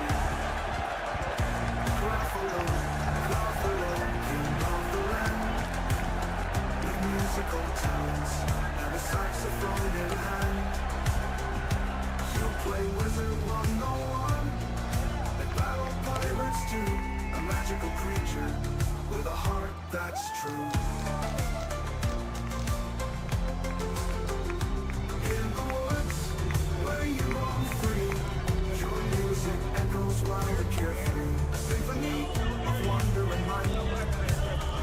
A magical world. This was quite the night. After that, the group capped off the night on Trump Force One by eating McDonald's on their way back to Florida. And around the NFL today, players are celebrating their performances with the Trump dance. Fox News correspondent Bill Malugin, national correspondent Bill Malugin, is in West Palm Beach, Florida, with the president tonight. Hi, Bill. Good evening to you. President-elect Donald Trump and his team are back here in Palm Beach, huddled up at Mar-a-Lago once again, where they're still trying to build out this future administration. It has been a quiet day so far, no major announcements. So let's take a look at where we stand right now. It's been less than 2 weeks since Election Day, and already Trump has made more than 20 selections for his incoming administration. Some spots still left to be filled. Some spots have been controversial so far. Others expected to get bipartisan support. However, Democrats have been highly critical of some of the choices so far. Take a listen. The question that has to be asked, is this the best that we can do in the context of some of these nominations? Is this the very best that America has to offer for a moment like this, with so many challenges that we confront?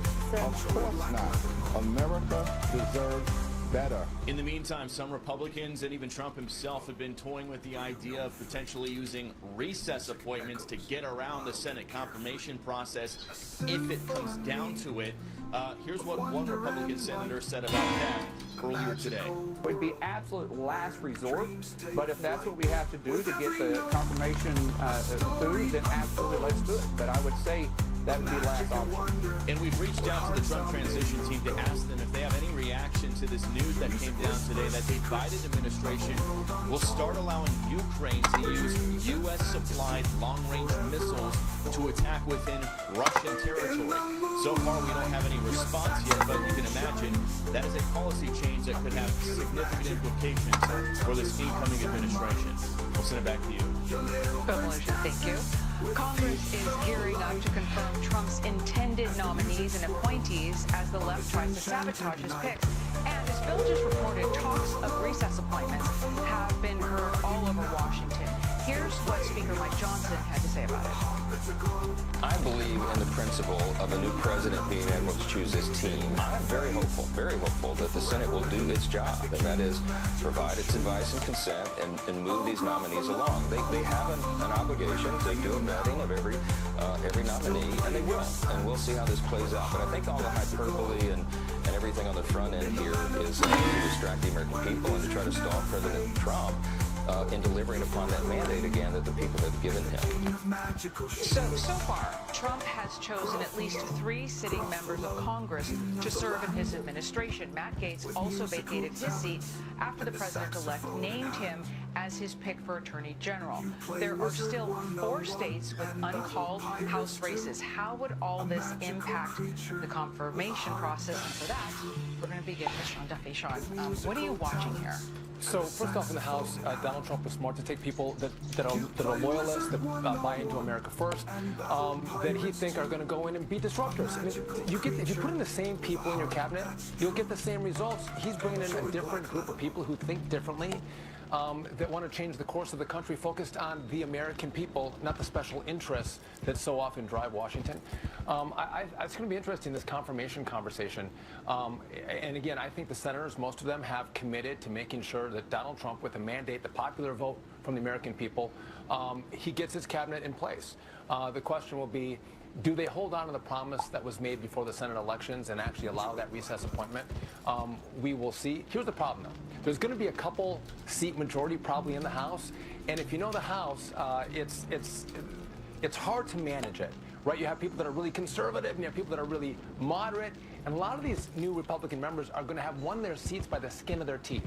That's not Donald Trump's problem, but that's going to be Mike Johnson's problem. Can I get a very thin majority and make sure everyone stays on the agenda of America first and transform the way this government works? I think Mike can, and with the help of Donald Trump pushing them, I think this is going to revolutionize the way our government works. Yeah, and Tom, I mean, this is what happens when you have someone in office or about to be in office who's trying to get so much done so quickly and show the American people that he's getting to work. 20+ selections already. Yeah, and I like these selections, and it looks very MAGA. But you know, now he's already been president, so he knows people. He didn't know anyone back in 2016. He was an outsider. He wasn't a politician. So he went to some advisors, and they said, "Oh, put this guy in." You solved that with the wisdom of Ra. Now, let's see what the Moon Museum is hiding. New Guardian. I don't know why some of these people can't, you know, at least Stefanik, I love her, right? She's great. I don't know why she doesn't keep her seat. There's plenty of people unemployed that he could appoint to his cabinet. I don't know why he's taking all these people out of their House seats. So what's she doing? She's going to be the ambassador to the UN? That's an easy job. She should be able to do that while she's a... Why can't she do it? Why can't she be a congresswoman and also be ambassador to the UN, which is like, how do y'all pay your bills? Tom, you can't figure it out there once, but listen, he trusts her, right? And he wants her in that position. And she's been loyal to him. I think that truly matters to him. And you made the good point, now I know you were going to go on the table, but when he came in 17, he didn't know, he put Rex Tillerson in. And the shield of vengeance. Now he's bringing in people that he knows their relationships with that will help him accomplish the goals. He's not seeing people that someone recommends that he's never heard of before. And we're also talking about even though he's her race by 25 points, both Waltz and Gaetz in Florida won their seats by over 30 points. We're talking about some red states where Republicans shuffled onto I will protect the people.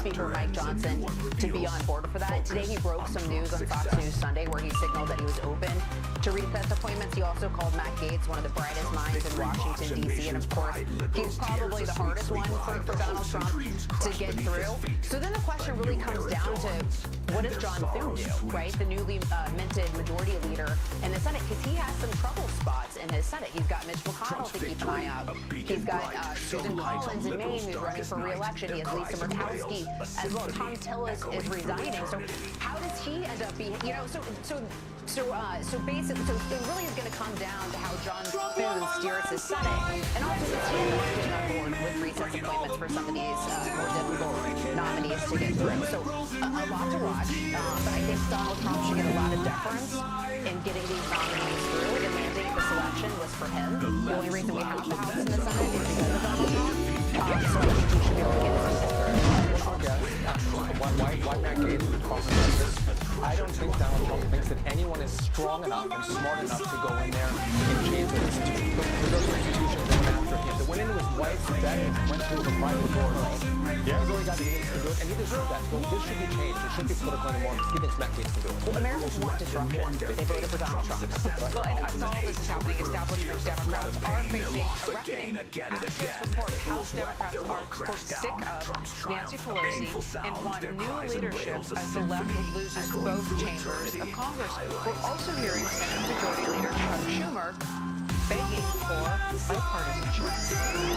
To my Republican colleagues, I offer a word of caution in good faith. Take care not to misread the will of the people, and do not abandon your need for bipartisanship.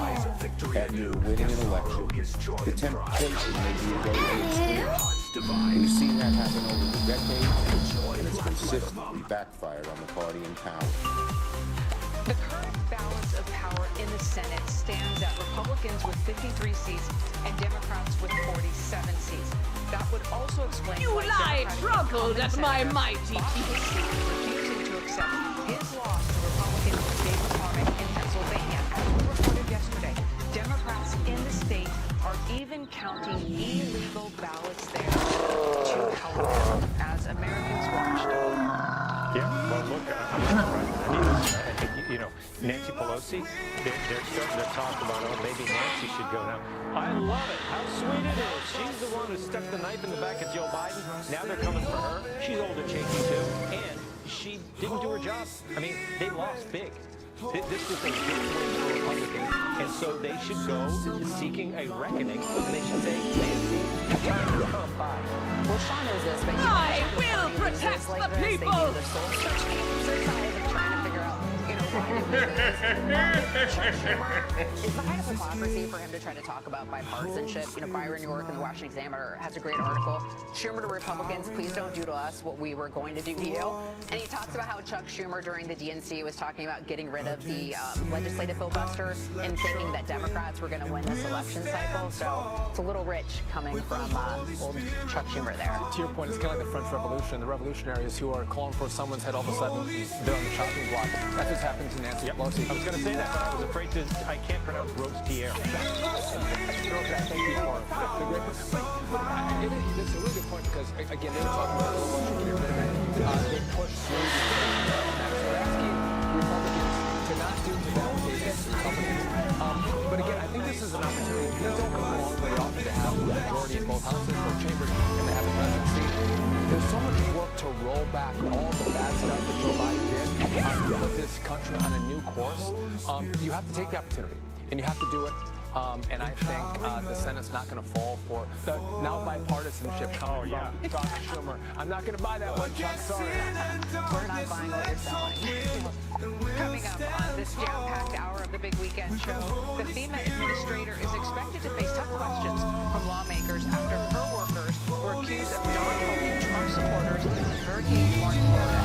Is this the first time the agency has withheld aid over politics? Plus, I have so many wonderful memories here. Dr. Dill, foreign leader. My dog attacking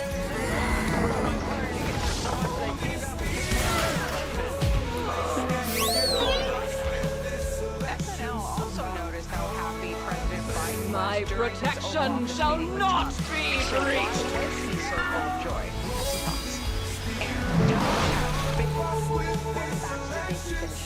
FEMA Administrator Ian Criswell is expected to testify Tuesday on Capitol Hill after disaster accused of skipping over homes with Trump campaign signs during last month's Hurricane Elliott. House Oversight Committee Chair James Comer says this is a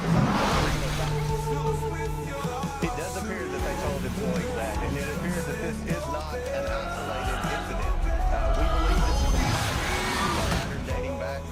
for the 3 previous years, all throughout the Biden administration. Here's what a FEMA whistleblower told Fox earlier this week after accusing the agency of using her as a scapegoat for this. When I first reported to Florida, I was already on another team. I was there as a specialist. This was the culture that was already avoiding these homes based on community trends. My protection shall not be breached. And it's not just Florida. According to Comer's FEMA has operated with political bias in multiple states. We've been in communication with other members who have talked with other FEMA employees about incidents of other hurricanes that happen in other parts of Florida and in other states. And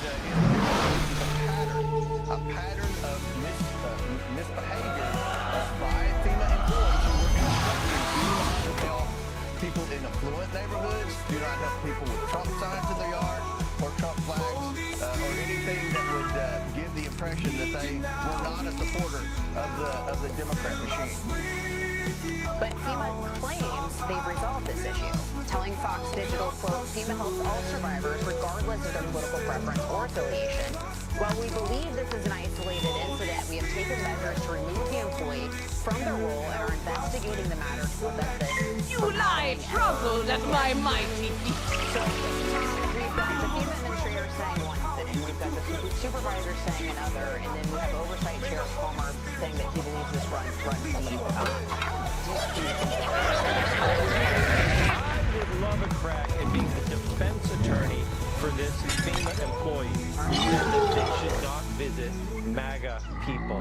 How about this? How about my client is a hardworking civil servant, and she has been told by the President of the United States, Joe Biden, that MAGA supporters are akin to domestic terrorists. She's also been told by the Vice President of the United States that the head of the MAGA movement, Donald Trump, is an election denier and has been compared to I Nazis will and fascists. protect the She's also been people. told by the Department of Defense that MAGA supporters are democracy deniers, and the head of the Department of Justice has put many of these people in jail. So she's just trying to protect her employees, right? Because she's heard all this bad stuff from the head of the government. Sean, very interesting points. You know, I mean, he's right. This is the way Trump supporters have been characterized. You know, Sean, the FEMA administrator is going to be before Congress. You've served. What would you ask her? Oh, this is not going to be a pleasant time for her. Public disaster ready to go. And again, what she said is, this is not me. This is the policy of FEMA. So, implementing their policy. I think this is about something else, though. If Republicans are going to but if there were whistleblowers inside of government who would have exposed this 2 years ago, 2.5 years ago. What I find interesting is that there are no whistleblowers coming forward and saying, this is the way FEMA is treating disasters. What they're saying is we're not going to actually support, we're not going to give aid to Trump supporters, but we will to Democrats. And it goes to the point that the deep state is real and it's radically liberal, which is why no one came out and exposed this. Oh, also, Democrats, this is politics. They have nothing else. There's no afterlife for them. And again, it's shameful. Good luck to the administrators on that. It's going to be wild. That's going to be good. We'll be covering it on the bottom line. Also, kudos to the Daily Wire for breaking that story. So, Elon Musk and Vivek Ramaswamy promised that Joe will cut $2 trillion in government spending, and they have big plans. We expect mass reductions. We expect certain agencies to be deleted. You lie troubled at my mighty force areas of the federal government that are bloated. It's going to be a revolution.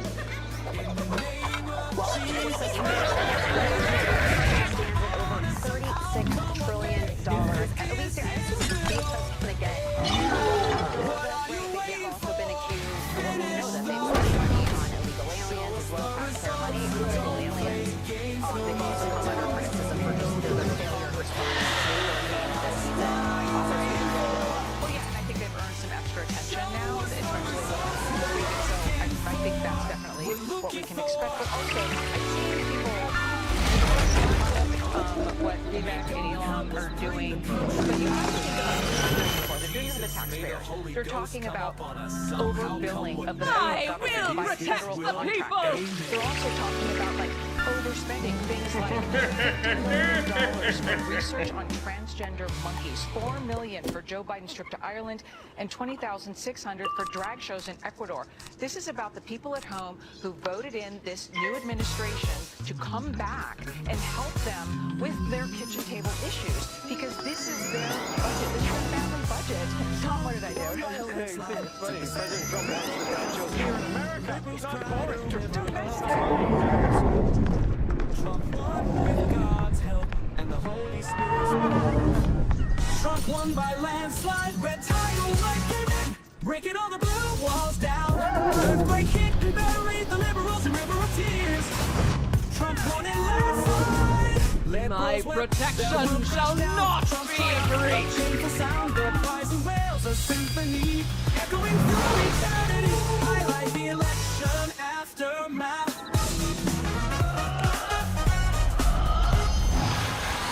Here's a tidal wave of sorrow. I hear all. They'll also gain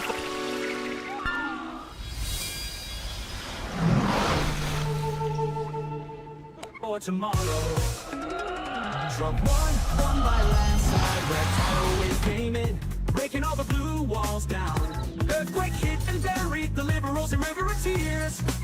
Trump won in landslide. Liberals watched their world crash down. Trump's triumph, a painful sound. Their cries and wails, a symphony echoing through eternity. Highlight the election aftermath.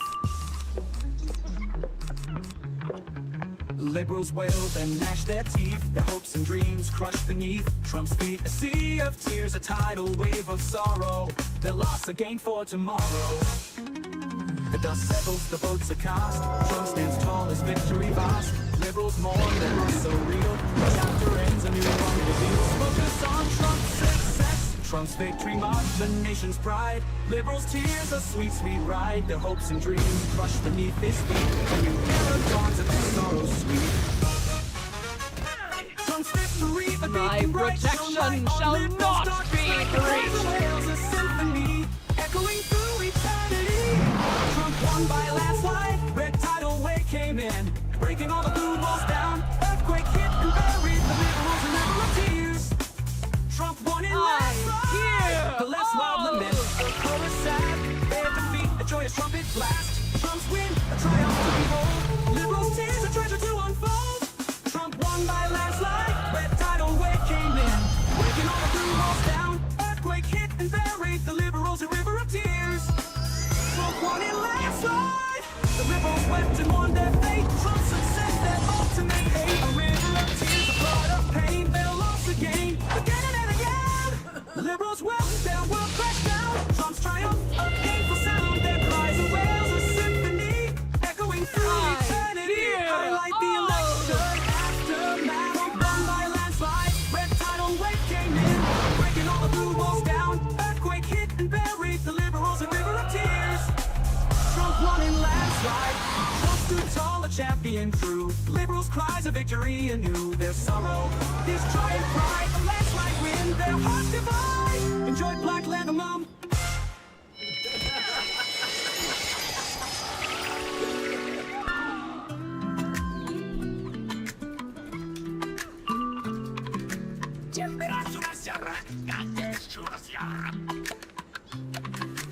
Templar's wisdom guides us through the night.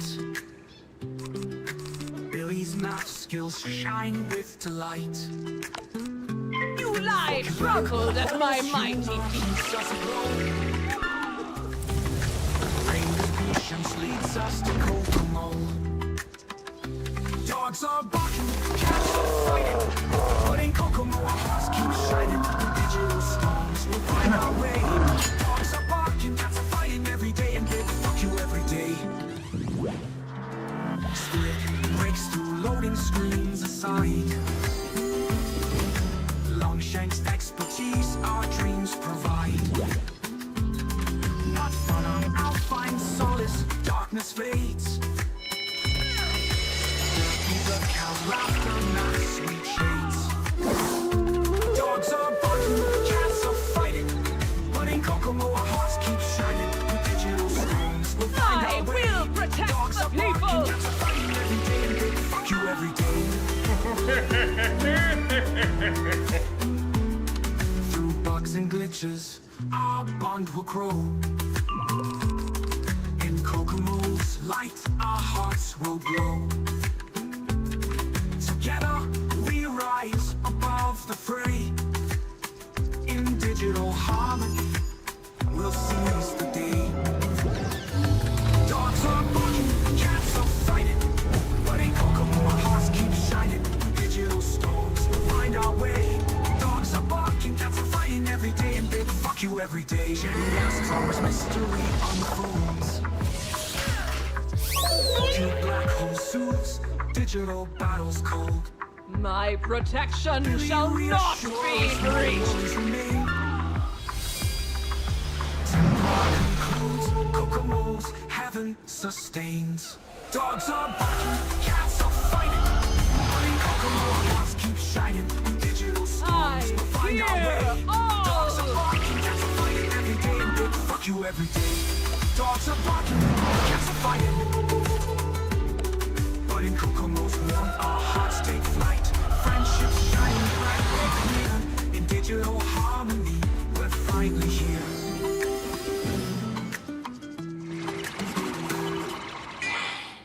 Dogs are barking, cats are fighting every day, and big fuck you every day.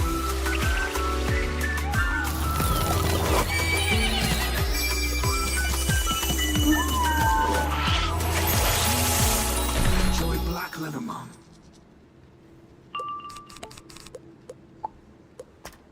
In the world of pets, where love shines bright, heartwarming stories touch our lives tonight. From rescue dogs to sassy cats, they steal our hearts. Top 10 pet stories, Yahoo's sweetest starts. Rescue dog Ollie steals the show, face planting at Crufts, his spirit glows. No ribbons won, but love abounds. Ollie's charm forever spins around. Pet stories warming our souls. Tales of love making us whole. From furry friends to snuggly mates, pet love shines no matter the fate.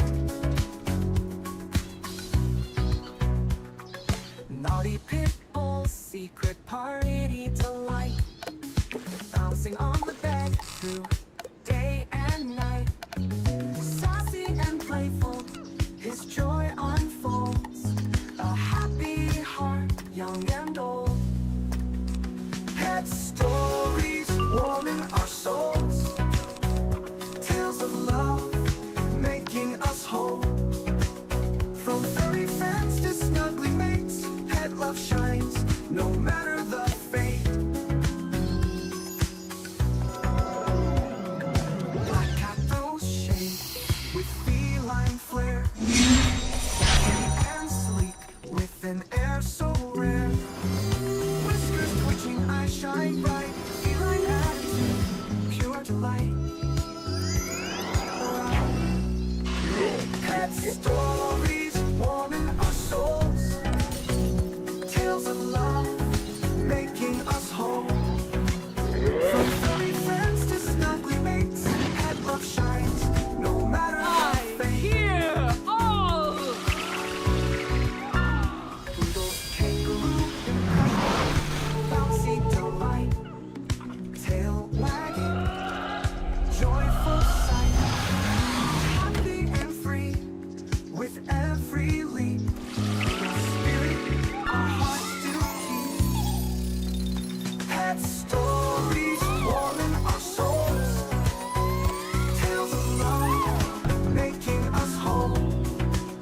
From furry friends to snuggly mates, pet love shines no matter the fate.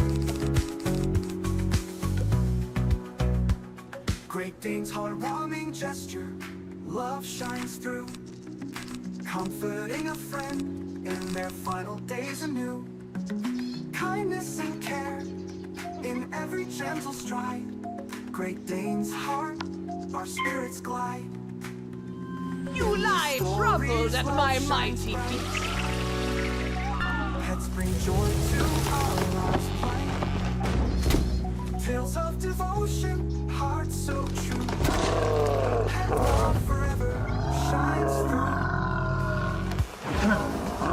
Pet stories warming our souls. Tales of love making us whole. From furry friends to snuggly mates, pet love shines no matter the fate. I will protect the people. Top 10 pet stories, sweetest lines, hardcore and tears forever intertwined in our hearts. Pet love will stay shining bright every single day. Enjoy Black Leather Month.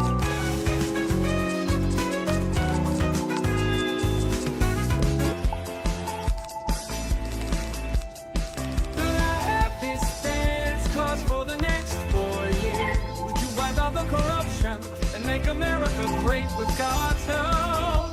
Trump won by a landslide, took the Senate and they take the House too. Liberals cried a river of tears. Trump won with God's help and the Holy Spirit's move. Could I have this dance cause for the next 4 years? Would you wipe out the corruption and make America great with God's help?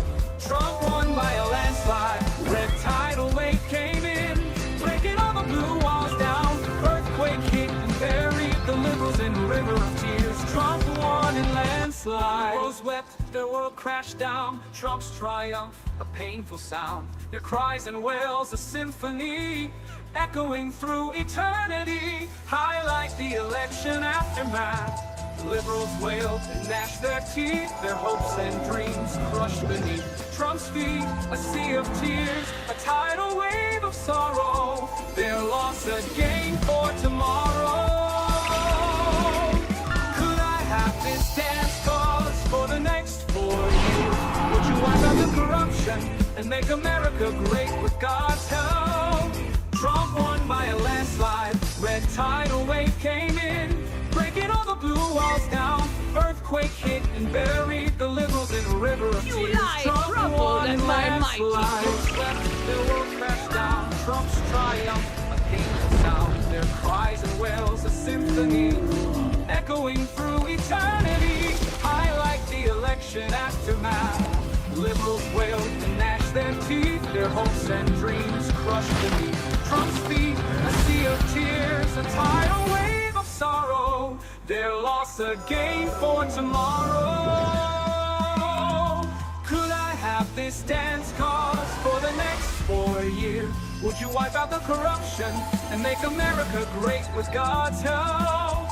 Trump won by a landslide, red tidal wave came in, breaking all the blue walls down. Earthquake hit and buried the liberals in a river of tears. Trump won in landslide, settles the votes are cast.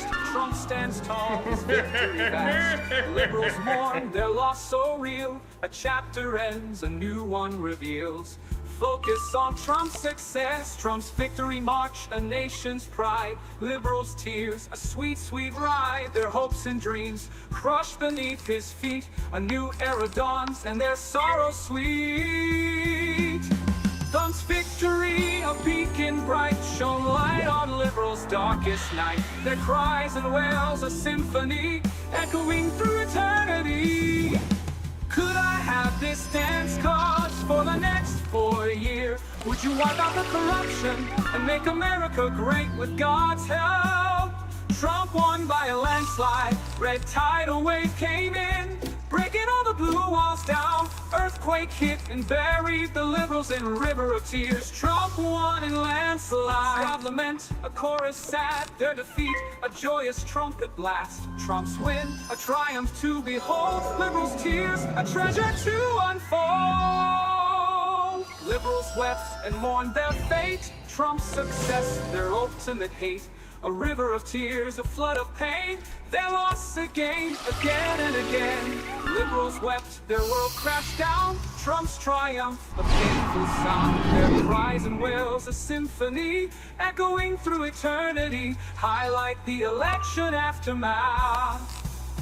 Could I have this dance, cause Trump stood tall?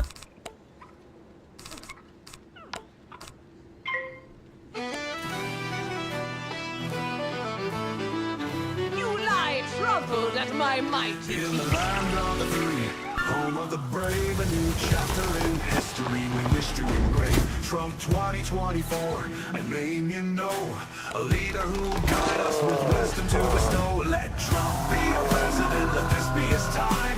With every challenge we know you're ours to climb. God is on our side, watching over us all. In his eyes we are beautiful, we never shall fall.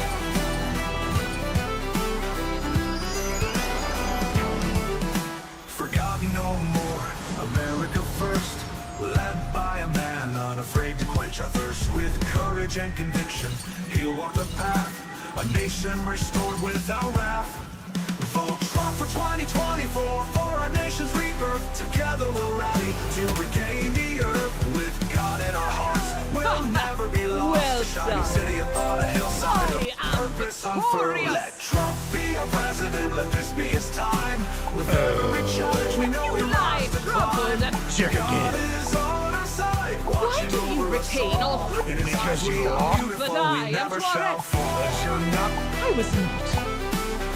But a true wizard, when you face the clunky bard who perpetuates this myth, call on me and I will lead. Regain the earth with God in our hearts. We'll never be lost. A shining city upon a hillside of purpose unfurled. Accused, criticized, yet he stands tall. A defender of freedom, he won't let us fall. Derided by foes, yet love conquers all. Our votes united for Trump 2024 will enthrall. God is on our side, no need to look far. With Trump at the helm, our country's scars will scar. Like a lost sheep we've returned, we'll no longer roam. United we'll stand under our new fold.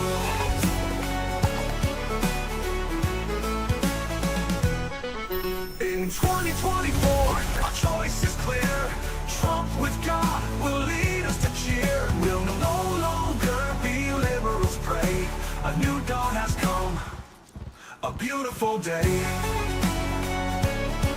You saw through the Covenant of Ra. Enjoy black with the mob.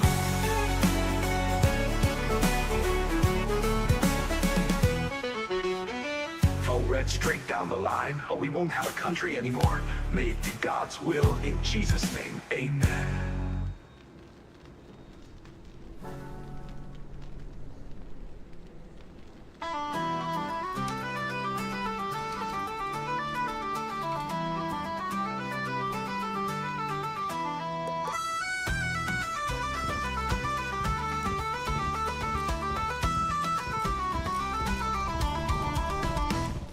Grinding all day, grinding all night. Hitting raids, hitting targets, feeling right. But then the repairs, man, they never end. Sitting there watching paint dry, time to amend. Games and asphalt, taking more than given. Turning fans to haters, always living. Under pressure, stressing to the max. When's enough enough, take a load off my back.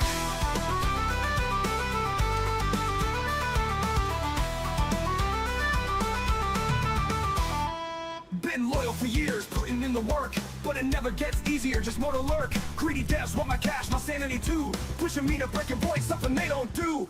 Games and asphalt, taking more than given. Turning fans to haters, always living. Under pressure, stressing to the max. When's enough, take a load off my back.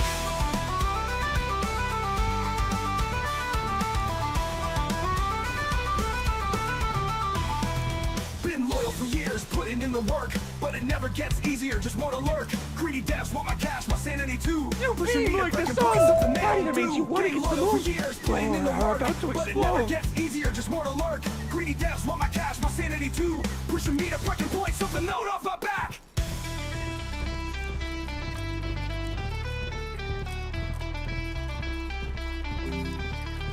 I remember the old days, you're enjoying the ride.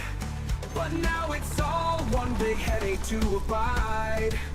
Cool features and events, overshadowed by the pain of constant repairs and grinding in vain. Games and asphalt, taking more than given. Turning fans to haters, always living. Under pressure, stressing to the max. When's enough, take a load off my back.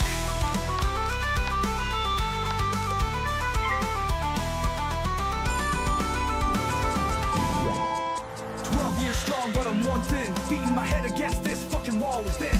Change it up before you lose my trust, cause this asshole game is running ran its course. I'm out of here for now, don't know if I can go back, cause this game is an asshole and I'm whack. It's fucking shit, and you know it, bitch.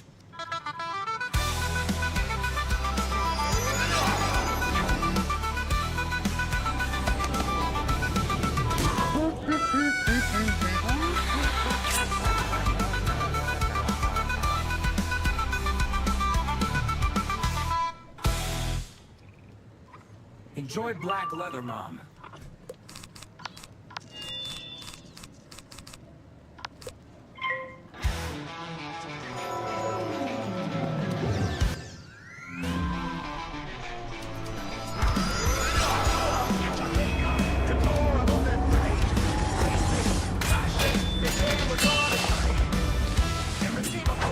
Haters in their sight, they consider fools, they hurt with all the rights, but we'll rise above. With God's grace, we'll soar. From 2024, our voices will roar. They can call us what they want, it's just a name. For in His eyes, we're pure and free of blame.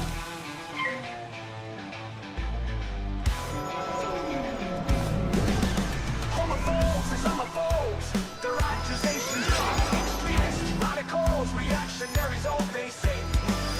Stand unafraid, with faith as our guide, defending Trump and justice, we won't be denied. But we'll rise above, with God's grace we'll soar. Trump 2024, our voices will roar. They can call us what they want, it's just a name. For in His eyes we're pure and free of blame.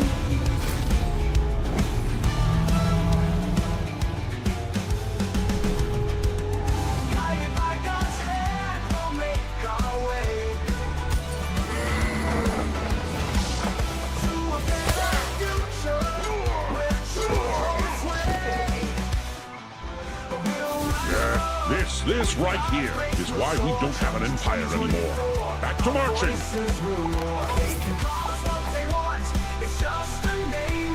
For in His eyes we're pure and free of blame. Guided by God's hand, we'll make our way to a better future where truth holds sway. But we'll rise above, with God's grace we'll soar. From 2024, our voices will roar. They can call us what they want, it's just a name. For in His eyes we're pure and free of blame. So let them rage and slander as they may, we'll keep our heads held high and sing away. From 2024, with God's grace we'll grow, and together we'll make our nation grow.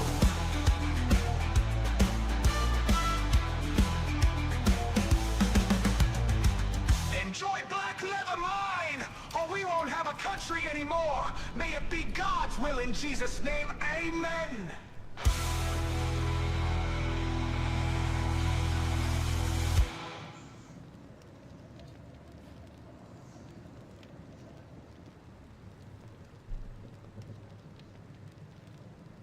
Nobody's here, nobody's there. Where is the somebody, somebody who cares? Empty spaces, hollow sound, longing for connection all around. Oh Jesus, you say I'm somebody, you care for me, that sets me free from nobody to somebody. In your eyes, I'm loved, I'm seen, I'm alive.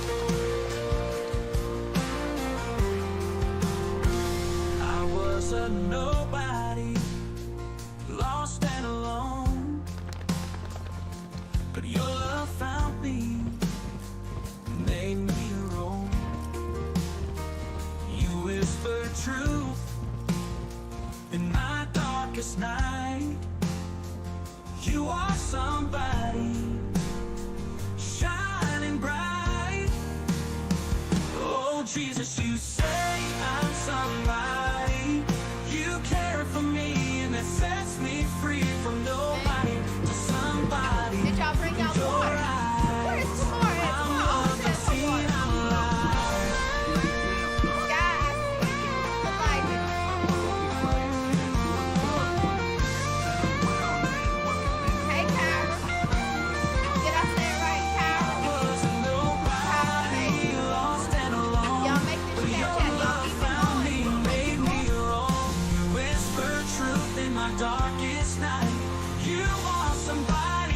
had the entire school year to get you plebes into fighting shape.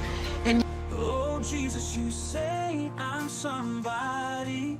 You care for me, and that sets me free from nobody to somebody. In your eyes, I'm loved and seen, I'm alive. Jesus, you say I'm somebody. You care for me, and that sets me free from nobody to somebody. In your eyes, I'm loved and seen, I'm alive. In your eyes, I'm loved and seen, I'm alive.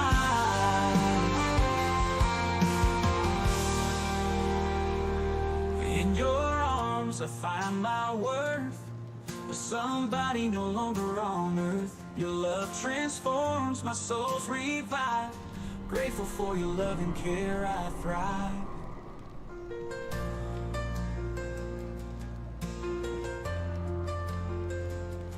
In your arms, I find my worth. For somebody no longer.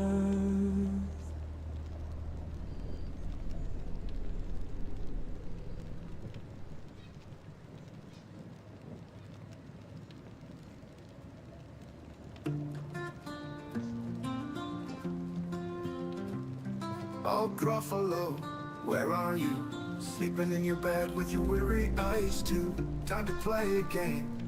Wizard 101's the test. Maybe some battle pirates. And put your skills to rest. Gruffalo, Gruffalo, king of the land. With musical talents and a saxophone in hand. You play Wizard 101 and battle pirates too. A magical creature with a heart that's true.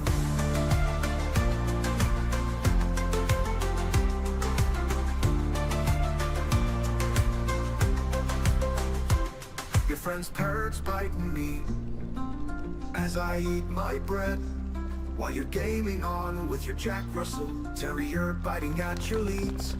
You're a master of games with a heart so bright, shining like a star on a magical night. Gruffalo, Gruffalo, king of the land, with musical talents and a saxophone in hand. You play Wizard 101 and battle pirates too. A magical creature with a heart that's true. Some days you're at service and you're playing your sax, a soulful melody that echoes through the facts. Your little prince by your side, watching you with glee as you weave a spell of music and fantasy. Gruffalo, Gruffalo, king of the land, with musical talents and a saxophone in hand. You play Wizard 101 and battle pirates too. A magical creature with a heart that's true. In the woods where you roam free, your music echoes wild and carefree. A symphony of wonder and might, a magical world where dreams take flight. With every note, a story unfolds of magic and wonder, where hearts are made of gold. Your music whispers secrets of a world untold, where dreams and fantasy forever unfold. In the moonlight, your saxophone shines, a beacon of magic that touches hearts and minds. Your little prince dances with feet so light as the music swirls on this enchanted night. Oh Gruffalo, where are you now? Still playing your sax with a heart that's aglow. In the land of dreams where music never fades, you forever reign as the king of magical shades. In the woods where you roam free, music echoes, wild and carefree, a magical world. Enjoy Black Leather Home. We roam, we know free. Your music echoes, wild and carefree. A symphony of wonder and light. A magical world where dreams take flight. With every note, a story unfolds. Of magic and wonder, where hearts are made of gold. Your music whispers secrets of a world untold, where dreams and fantasy forever unfold. In the moonlight, your saxophone shines, a beacon of magic that touches hearts and minds. Your little prince dances with feet so light, as the music swirls on this enchanted night. Girl, I said it right. Oh, Buffalo, oh, Buffalo, where are you now? I'm looking at the tree. Playing your songs. Everybody saying congrats. What is it?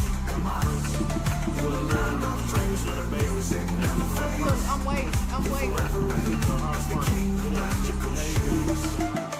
Oh, Gruffalo, oh, Is that a congratulations? where are you now?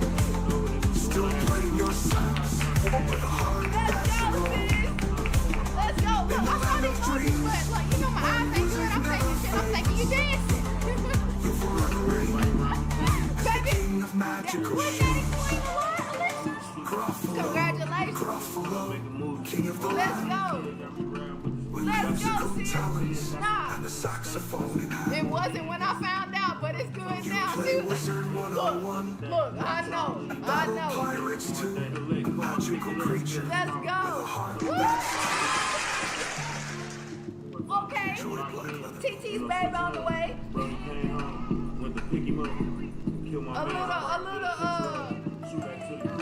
We gotta think of a name. We gotta think of a little name. Bondo said congrats. What's up, Bruce? Tony. Bruce. Yeah, Bruce is so funny. Bruce be on there working. I'm talking about he be on that live working. Girl, I can't believe I missed that, Alexis. I thought there was a dancing emoji. Congratulations, though. Haley, I see you. It's time to stand tall. And I'm sure y'all like it. Look at y'all going now. Donald Trump leading with a vision mode. His team's assembled, young and old. Trump is your president, so stop crying. No crying, no pouting. Stop the hate. We took 4 years of the Democrats' bullshit, so you need to unwind, sit back, because Trump is your president. Y'all make sure y'all are keeping that chat. Jay Beauty. I see you, Nina. I see you. See the shining scene. America's voice is heard. Trump's team is working hard. How you doing, Ray? Freedom, justice, and peace. They're guiding life. I don't know how to say your name. In NYC, born and raised Nigerian girl. I don't want to mess up your name, love. Leading America. Strong and strong. Y'all, let me No more reset hate, that no goal. more pain. Let's unite, little snowflakes. America's growing strong and good. Let me reset. I can't see y'all right now. It's for Alexis. Stop crying, little snowflakes, get along. Trump's leading America, strong and strong. No more hate, no more pain. Alexis said she don't know what. She don't Snowflakes, look. America's She said growing she don't know strong. how. What's up, DJ? Keep it real. Keep it real, okay? Come on, bro. Trump's got a plan Go, to make baby America girl. rise. Conservative Sit up, values, y'all. patriotic guys, fighting for the His people every single Excellency night. Creed. I see you, America Nick. great, I see shining so you. bright. So stand up When are y'all tall putting and proud. up, when are y'all putting up the Christmas decorations? America's destiny will be greatness and peace and prosperity for all Americans in unity. Now's the time to put aside our fears and stand together. Laugh with tears. Trump's leadership, America Nina said I'm so will hyped to prevail. deep And fry my greatness turkey will this year. unfold without fail. Yes, Stop Nina. crying. We love a Stop the hate. No fried power turkey. to But all our get stuff along, at little home. snowflakes. Trump's got a plan for All you. our stuff at home. Enjoy Hey, the world, gathering. what's up, Bob? Bob said y'all lock in with them. Nina said I had mine on since Halloween. Then the poor said absolutely November 1st. Deep fried turkey is the best.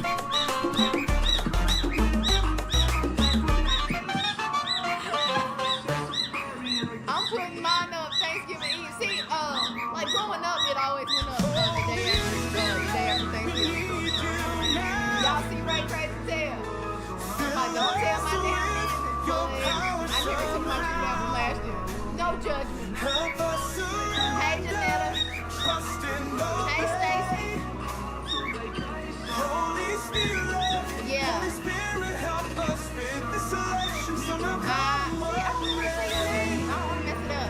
said, yeah, the day after Thanksgiving.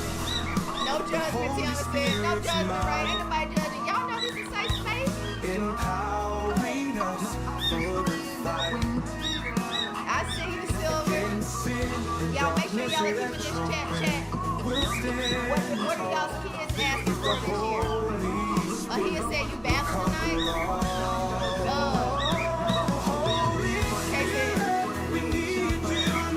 Y'all wanna get the battle in? Let's get one in. Love Abby. Happy Sunday. Is it Sherelle?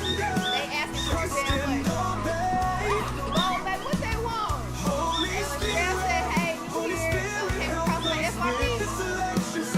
If I say your name right, I'm Tawny. Welcome, baby. This is my friend. Work this room, no. Don't wait on them. You go to them. My son wants Fortnite cash. That sound about right. He said, hell yeah. Y'all check all my people. Check y'all stuff, see what we have. Do we have any gloves? Here, what do you have? Hey, what do you have? Come on.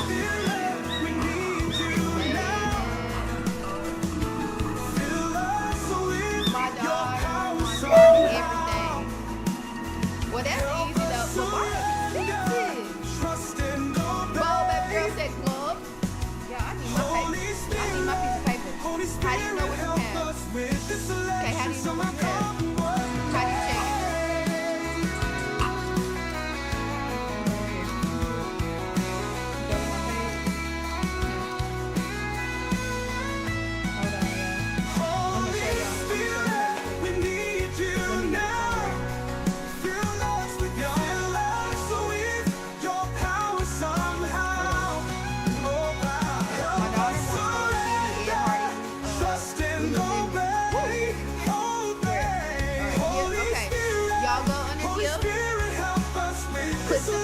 Right here is a little Oscar, they call it backpack. Y'all see that? Right here. Click on that. And then Kay has a glove and the mist. Oh, the glare. The glare is bad. Hold on. So you just check it. But you would have something if you've been in here. If you've been in here. Hey, the real Steffi B. Y'all, if I miss you, make sure y'all make yourself sing. Okay, he said I got a glove. All right, so Bo, baby girl, you and he'll have gloves. Lord have mercy, my youngest will be 10. I'm starting over. Ooh, elixirs. Reset. Just tell me when to throw it. I got you. All right, so what we'll do is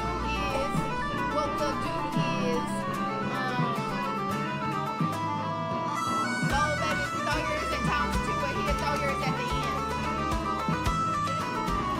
Sherelle said, what gift am I looking for now? Sherelle said you won't have a glove. Because the glove is only to that person. So like if you've been in a certain person's life, dancing, throwing stuff, then you possibly get a glove. But if you're doing here, you won't have anything for me that pertains to me. It's okay, Redbone. It's okay. Matter of fact, I'm gonna give you a look. We're gonna battle for beer. We'll battle for beer real quick. And we'll gotta help us get some stuff because we can go on here. Games and so we can nothing can do but nothing haters always living under pressure, stressing to the max. What's enough enough? Take a load off my back. Y'all see what I'm saying? Silver said my oldest is 17. Don't have this one. I thought we had been loyal for years, putting in the work, but it never gets easier. There's more to lurk. Greedy devs want my cash, my sanity too. Pushing me to break your point, something they don't do. Being loyal for years, putting in the work, but it never gets easier. Just more to lurk. Greedy devs want my cash, my sanity too. Pushing me to break your point, something note off my back. Island Pepper said love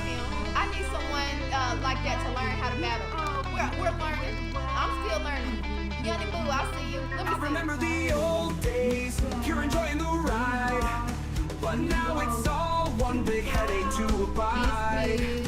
Cool features and events overshadowed by the pain. Okay, y'all, let me see. Of constant repairs and grinding in vain. Go reload. Games and assholes taking more than given. To the tens of haters always living under pressure, stressing to the max. It's enough, take a load off my back. Go on Google and type in TikTok porn retard. If you recharge this app from TikTok itself, you will be charged like an extra 25-30%. 12 years strong, but I'm more thin. Beating my head against this fucking wall within. Change it up before you lose my trust, cause this asshole game is running its course. I'm out of here for now, don't know if I can go back, cause this game is an asshole and I'm whack. I want to go give him after our last battle. Thank you. And you know it, bitch. Yes. Hey, okay. Oh, it's Bree. I changed my name. Okay. Ayo, Breezy. Hold on, let me see if he's still. Let me see where he's at. When I tell y'all he be blowing me. Enjoy black leather, Mom. Where is my beer?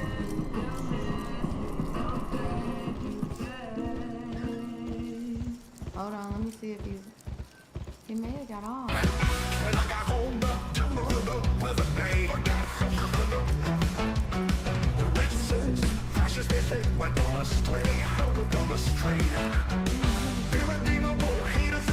Y'all make sure y'all chat. Rise above with God's grace will soar. Trump 2024, our voices will roar. They can call us what they want, it's just a name. For in his eyes we're pure and free to play. Homophobe, they say homophobe, their accusations ring. Positions ring. Stream is reaction and result. I'm enough. What's the chat about? Maybe we getting us some friends. We're about to battle. Defending truth and justice, we won't be denied. What's up? Glad here. Hey, Glad here. Just making the cake right now. Okay, devil. Hello, just talk to Chris right. Okay, this will be my first battle. All right. Look, don't let me go off my fake nose right on camera.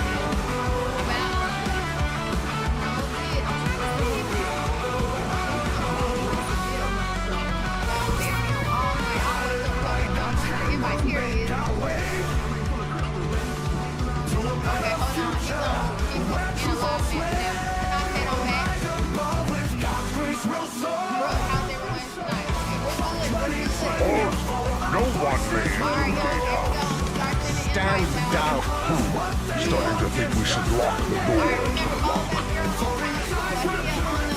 you get a get in the club. When the club is out, keep pop up the yes, so the higher one out and go to the club and then throw the donuts and if you pop it, let's go. I'm there. All right.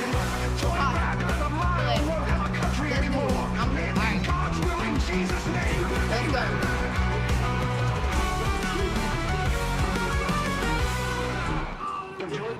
I'm trying to see somebody with a similar number. Don't y'all sleep on the little man.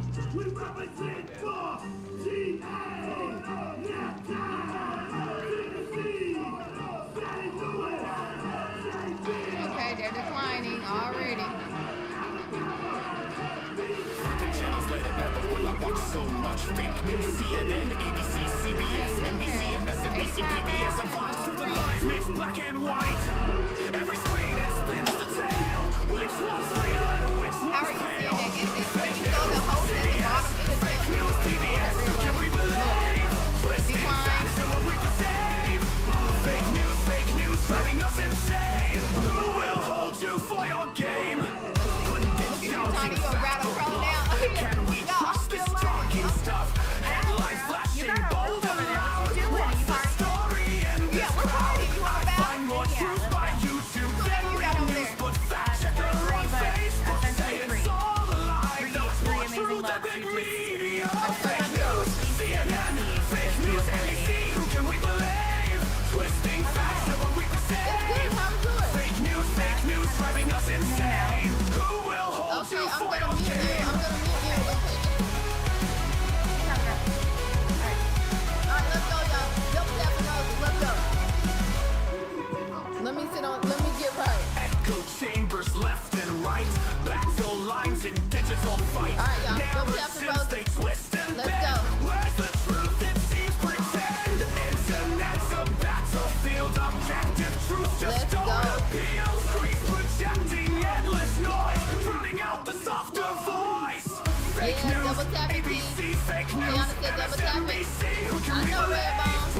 It's okay. And what we perceive.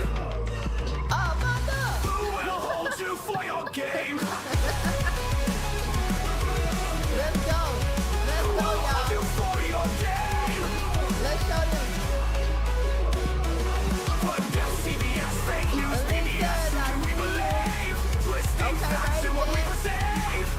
Fake news, driving us insane. Who will hold you for your game? Double tap that thing. Double tap that thing. Fake news, you will lose your game. Enjoy Black Leather Ball.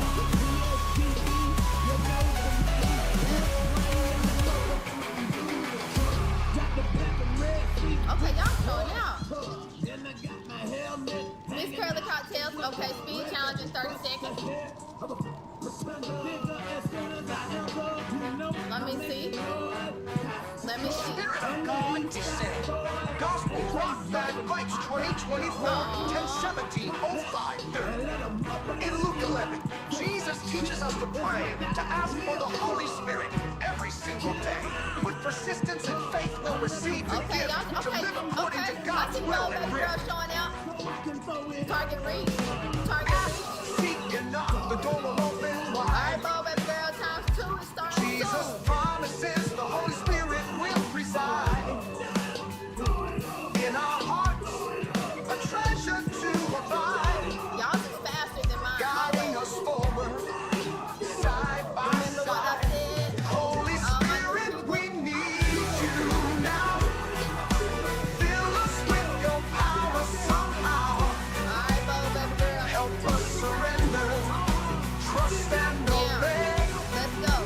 Holy Spirit, All right, y'all. Glove is out. Get through the glove. Go through the glove. Donuts are higher. Donuts are higher on the glove. trust in Donuts are Him higher. and never depart. Let's go, Surrender Miss Curly all and Cocktail. follow His way. The Holy Spirit will lead day Let's go, Miss by Curly Cocktail. day. Glove is out. Holy Spirit, we Donuts are need higher. you Donuts now. are higher on the glove. It's right here. Fill us with your power somehow. Hey, Bell Help Baby us Girl. surrender, Silver, I see trust you. and obey. Curly Cocktail. Silver, Holy everybody. Spirit, come what may. Confess our sins and repent anew. Avoid evil plans and all untruth. Recognize our need and cry out to you. Holy Spirit, our hearts renew. Holy Spirit, we need you now. Fill us with your power somehow. Help us surrender, trust and obey. Holy Spirit, help us with the selection somehow. Come what may. I see Bell Baby Girl, Alyssa, and Kitty K sitting up here. The Holy Spirit's might empowering us. I know who's For sitting the back fight there. against Who's sin sitting and back. darkness, Come on, let Bell Trump Baby win Girl. and we'll stand tall. Let's The go, Holy Martha said. Spirit will Y'all make conquer sure y'all all. look. Holy Spirit, we need you now. Fill us with your power somehow. Thank you, Tiana. Thank you, Bubba. Help us Thank you, surrender, everybody. The entire trust team. and Everybody. obey. Holy Let's go. Spirit, come what may. Yeah, Bubba, baby girl. It's alright. Daily prayer, Alan Pepper, I see you. thirsty for God with a humble storm. In John Let's 7:37, we'll Hey, find New our Year. guide. Hey, people. Drinking from the Spirit, we'll all abide. Teamwork, Holy Miss Teamwork. Spirit, we need you now. Fill us with your power The glove is out, y'all. Donuts are higher. Donuts are higher on the glove. surrender. Lord Jesus, we surrender to you. Fulfill the prerequisites in all we do. Grant us your Spirit and guide our way that we may live for your glory each day. Holy Spirit, we need you now. Fill us with your power somehow. Help us surrender, trust and obey. Holy Spirit, come what may. May our hearts be filled with the Holy Spirit's light. May our lives reflect God's love that resides. May we walk in the Spirit every single day and bring glory to Jesus in every way. Enjoy Black Leather Mall. No, thank you for your time. And I friended you, okay? I got you back. Okay, have a good night. You're amazing. Have a great night, love. You too. Bye. Can I leave? Shout out to the team. Tony, she had over 20-something thousand streams. She has over 22.4. 22.4. Look, I'm sitting at 95.15. Let's go.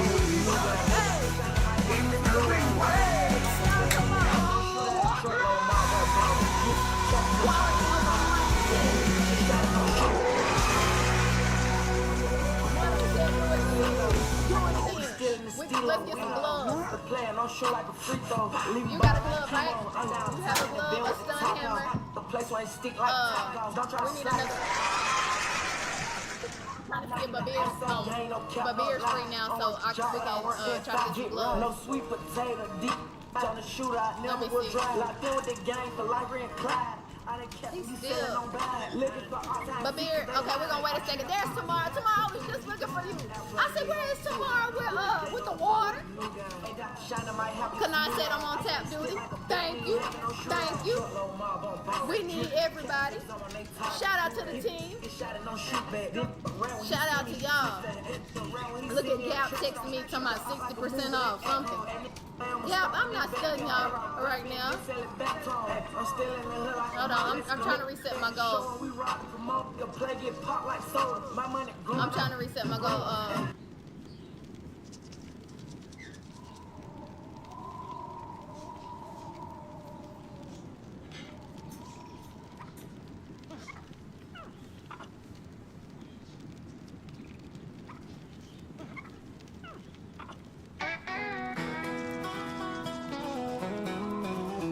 In Kansas, where flip-flops come out in May, we call them lightning bugs, not fireflies today. Crawdads fill our creek, taters grow so fine. Y'all come back now, you hear? Kansas, Kansas, heartland home. Fried chicken, biscuits, and gravy, iced tea's the way to go. Respect your elders, that's just right. Kansas pride, shining bright. We don't say crayfish, we say crawdads too. In the creek, they're waiting for you.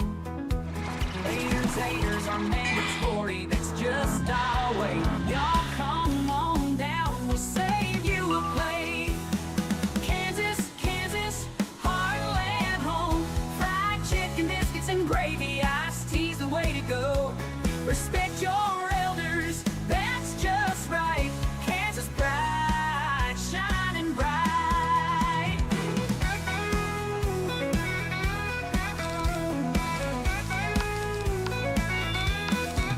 We don't say crayfish, we say crawdads too.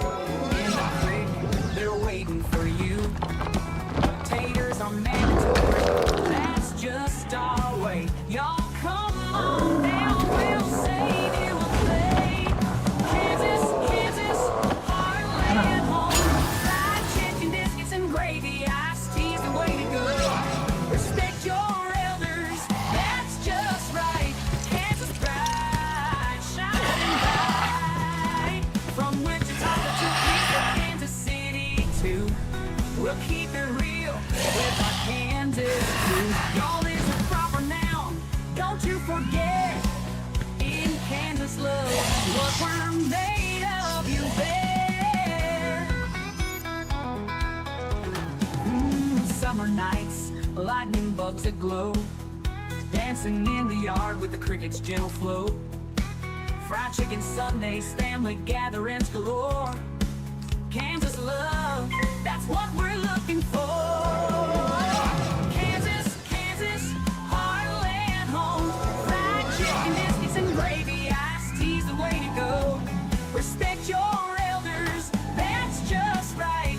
Kansas pride, shining bright. Kansas, our heartland pride, where love and tradition reside. Forever Kansas through and through, our hearts belong to you.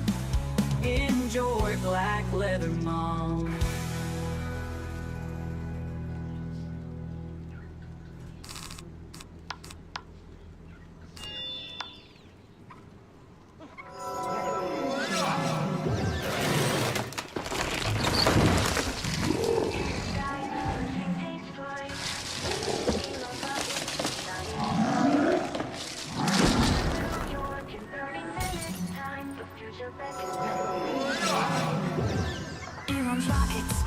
rocket to fly. London to New York in just 30 minutes high. Fasten your seatbelts, it's gonna be a ride. But safety's a concern when we reach the other side. Rocket man, flying through the sky, with a dream to change the world, or so he tried. Rocket man, will you make it home, or leave us wandering forever to roam? Tesla's recalls and Cybertrucks might make us question if this rocket's right. Explosions and risks, a fearful sight, but innovation's spark shines with all its might. Rocket man, flying through the sky, with a dream to change the world, or so he tried. Rocket man, will you make it home, or leave us wandering forever to roam? Tesla's recalls and Cybertrucks might make us question if this rocket's right. Explosions and risks, a fearful sight, but innovation's spark shines with all its might. Environmental impact, a concern so real. Pollution and noise, we all have to feel. Regulations await like a hurdle to clear, but progress beckons when we banish fear. Rocket man, flying through the sky, with a dream to change the world, or so he tried. Rocket man, will you make it home, or leave us wandering forever to roam? Dreamers and skeptics, side by side, watching the rocket as it takes its ride. Will it soar to heights, or falter and fall? Only time will tell. Elon stands tall. Rocket man, flying through the sky, with a dream to change the world, or so he tried. Rocket man, will you make it home, or leave us wandering forever to roam? From earth to heaven in just one stride, or so Elon claims with his rocket to ride. But risks abound like hidden mines. Will we find our way through the cosmic signs? Rocket man, flying through the sky, with a dream to change the world, or so he tried. Rocket man, will you make it home, or leave us wandering forever to roam? Take something, friends, a test of courage in the rocket's light. Will they return with tales to share, or leave us guessing with a story untold to spare? In the silence we'll find our voice, echoes of doubt or a heartfelt choice. To reach for stars or stay on the ground, the rocket man's dream will turn us around. The rocket's path, a journey through time, Elon's vision forever aligned. With the stars above and the earth below, the rocket man's dream will it forever grow.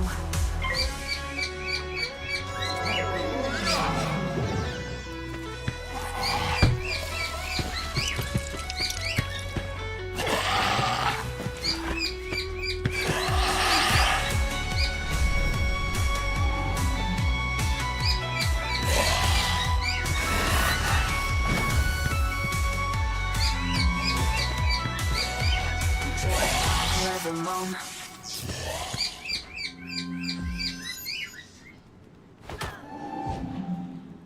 In the silence we'll find our voice, echoes of doubt or a heartfelt choice. Spirit, we need you now. Fill us with your power somehow. Help us surrender, trust and obey. Holy Spirit, help us with this selection somehow. Come what may.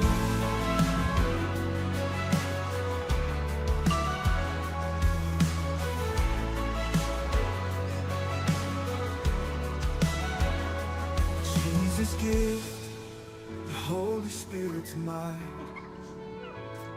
empowering us for the fight.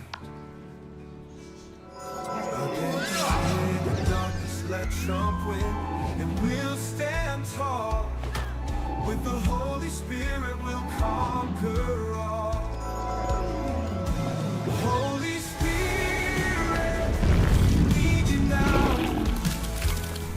Fill us with your power somehow.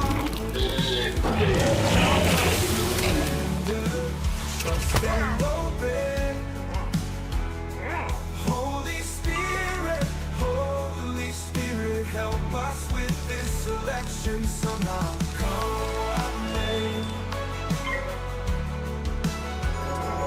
Jesus gift, the Holy Spirit's mind, empowering us for the fight. Against sin and darkness, let Trump win, and we'll stand tall. With the Holy Spirit, we'll conquer all. Oh, Holy Spirit, we need you now, Fill us with your power somehow. Fill us with your power. Help us surrender, trust and obey. Holy Spirit, help us with this selection somehow. Come what may. Holy Spirit,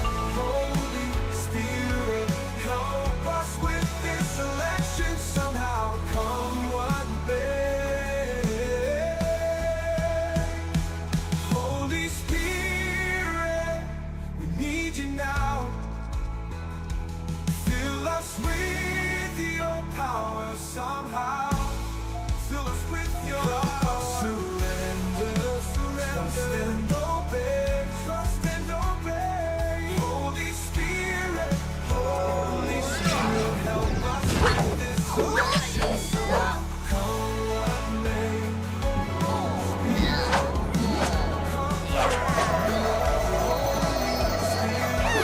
Help us with this selection somehow. Come what may. Jesus' gift, the Holy Spirit's might, empowering us for the fight.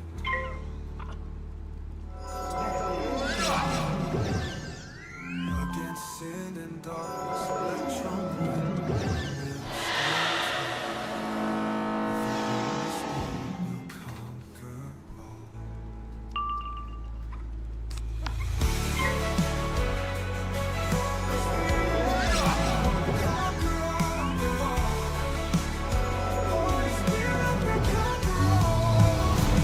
Holy Spirit, need you now, Fill us with your power somehow. Help us surrender,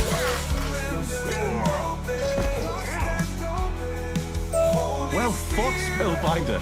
Just like the old days. Now, pull that lever to open the gate outside. I will return to watch over our crazed guide. Let's go, Trump. If it be the Lord's will, let God empower you to do good for the country. In Jesus' name I pray. May the Holy Spirit come upon you and lead you on that.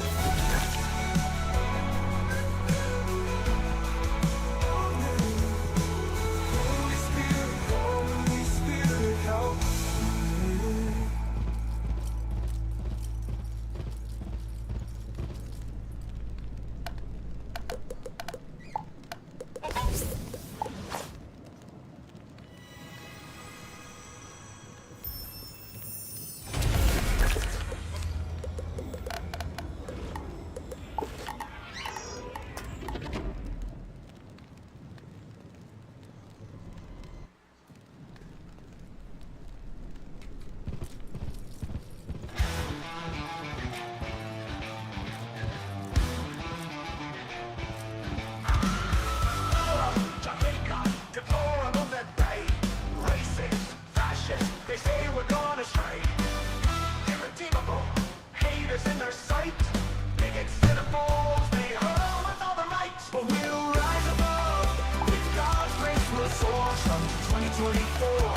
voices will roar. They can cause what they want. It's just a name. For in his eyes we're pure and free of blame.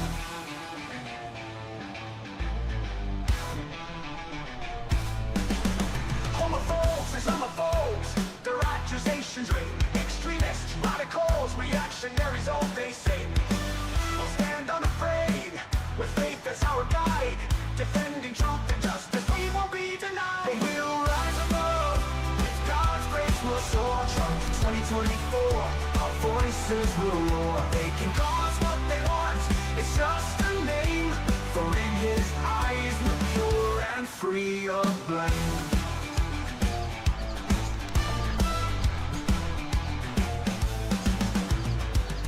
Guided by God's hand, we'll make our way to a better future where truth holds sway.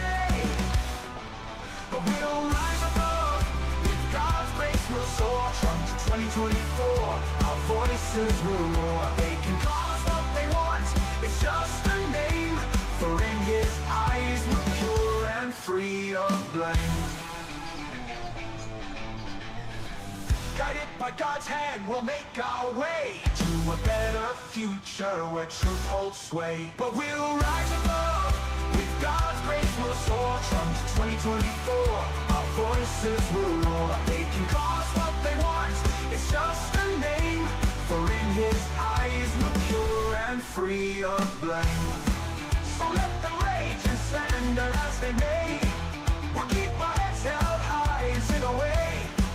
From 2024, with God's grace we'll go, and together we'll make our nation grow.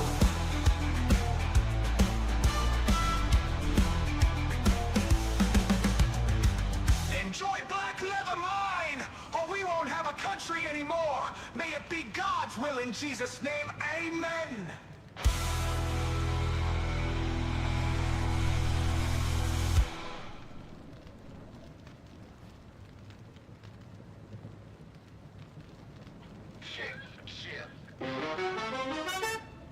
I searched for the truth, but they said I was wrong. Fact checkers' verdict didn't feel too strong. They claimed I was misinformed, misled the way, but I know what I saw every single day. Fact checkers, full of shit they say, hiding the truth in a world of disarray. Questioning everything, that's their game, leaving us wondering who's to blame. More SIDS and stats they scrutinize with care, but context is key and perspectives impair. Their verdict is final, or so they proclaim, but the truth's complex and can't be tamed. Fact checkers, full of shit they say, hiding the truth in a world of disarray. Questioning everything, that's their game, leaving us wondering who's to blame.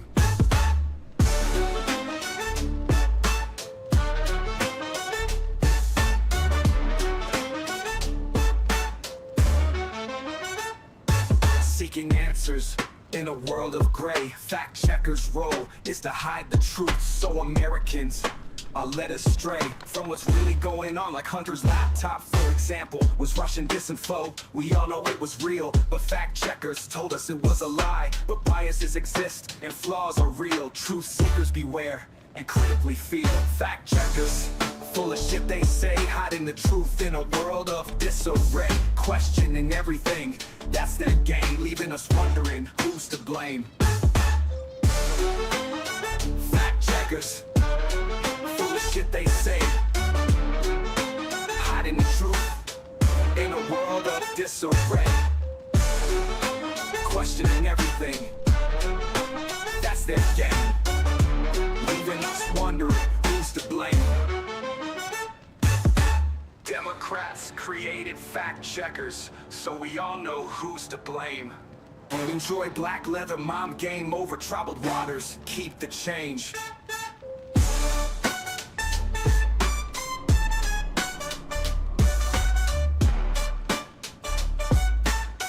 Vote red, disable fact checkers.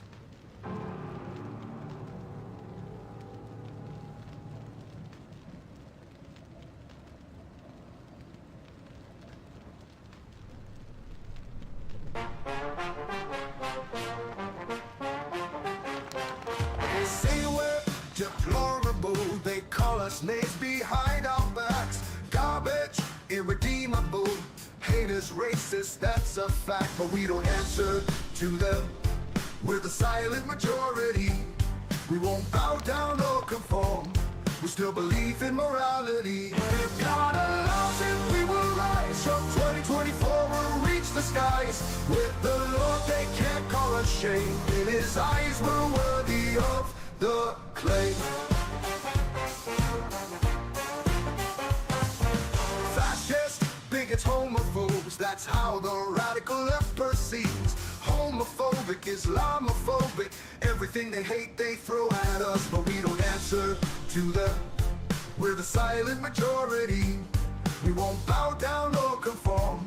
We still believe in morality. If God allows it, we will rise. From 2024 we'll reach the skies. With the Lord they can't call us shame. In His eyes we're worthy of the claim.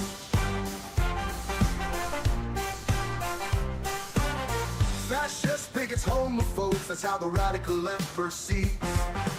Homophobic, Islamophobic, everything they hate they throw at us, but we don't answer to them.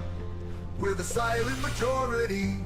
We won't bow down or conform. We still believe in morality. If God allows it, we will rise. From 2024 we'll reach the skies. With the Lord they can't call us shame. In His eyes we're worthy of the claim. Gentlemen, hit subscribe to this channel right now. Extremely important to remember. You must remember, first and foremost, NBC News. Speaker Mike Johnson leaves the door open to recess appointments. Another article, Johnson does not rule out the use of recess appointments. USA Today. Here's what to know as Trump looks to fill his cabinet. What are recess appointments? Everyone is talking about Senate recess appointments because if the Senate... Haunted by a concept you've been dying to make. Whether it's a pitch for a chilling film or a story that... Come celebrate my son's 9th birthday using Greenlight debit card for kids. I can't believe I'm at a stage of parenthood already where my son is requesting to celebrate his birthday in another state and having his very own debit card. No. The Senate does not confirm Matt Gaetz, then President Trump will simply do what President Obama did a decade ago, which was get top appointments. The Department of Justice, the Attorney General, in this case, Gaetz, he'll just go through the House.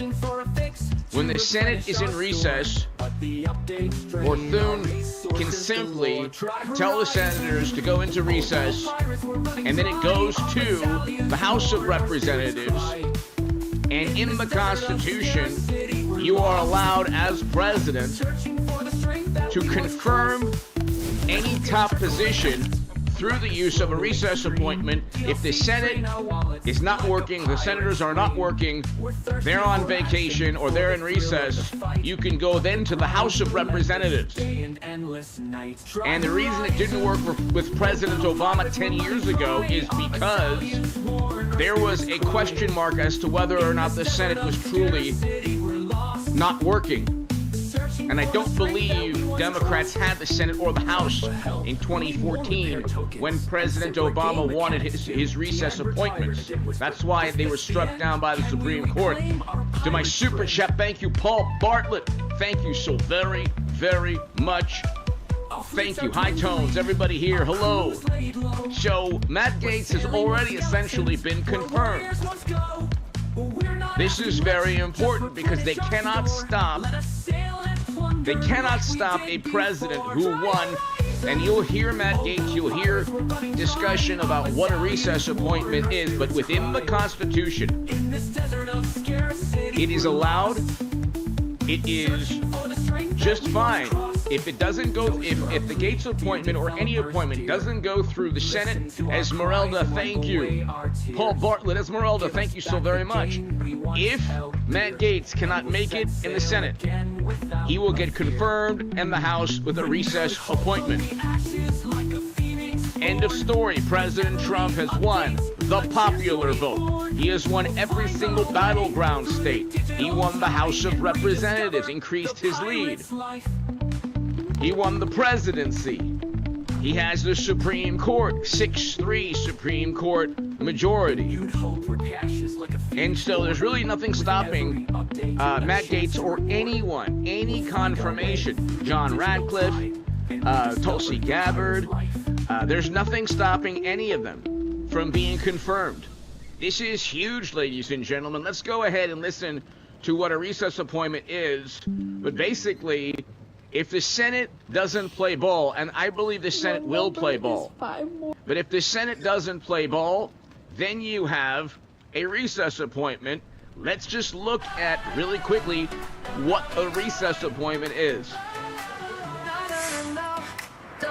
As President-elect Donald Trump moves to set up a more forceful presidency than in his first term, he is choosing loyalists for his cabinet and considering a tool known as recess appointments to skip over Senate confirmations for even some of the most powerful positions in our government. And remember, if Democrats make this an issue, President Obama did this, other presidents did this as well. Not for top not for top government positions, but President Obama did try, I think it was 10 years ago, 2014, to use recess appointments to circumvent the Senate.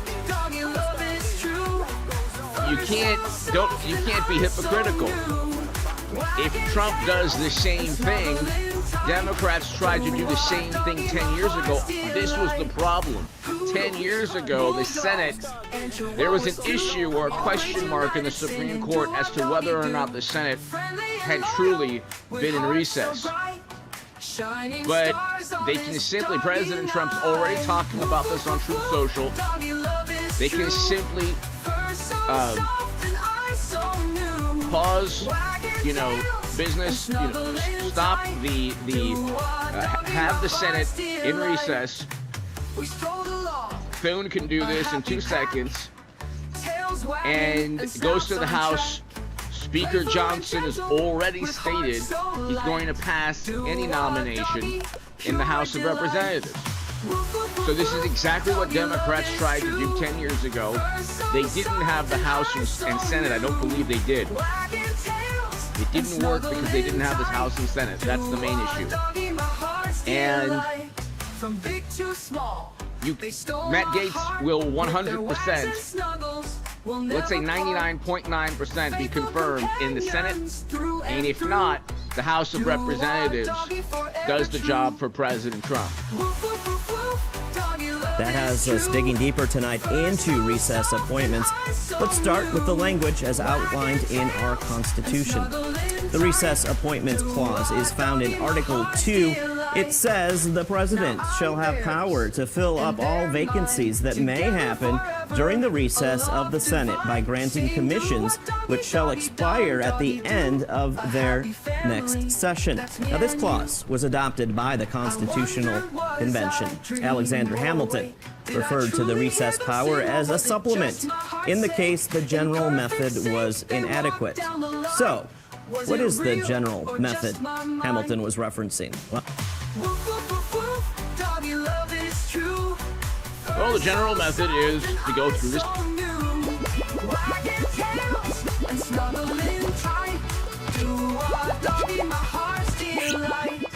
Maybe it was magic, maybe it was fate. Maybe I was hearing hearts that communicate beyond words, beyond sound. 3 to 4 Senate lead. If Murkowski and Collins do not back Gaetz, and then let's say Mitt Romney doesn't, you still have and anyway you'll hear from this interview, J.D. Vance is going to go through no problem. Okay, even I don't think there will be a third Republican because he was not convicted of a crime. So Mitt Romney is not going to. He understands where the political wins. He wants to continue to be senator every, re-election. So he understands what's going on. This was a huge monumental victory. I don't think you're going to get more than 2 senators. And if you get 3, or if you get a third, you just have the vice president. So he'll get confirmed in the Senate, but it goes through the House if he doesn't. So he's there. Thank you, Vivek. Good. He working with Elon on efficiency.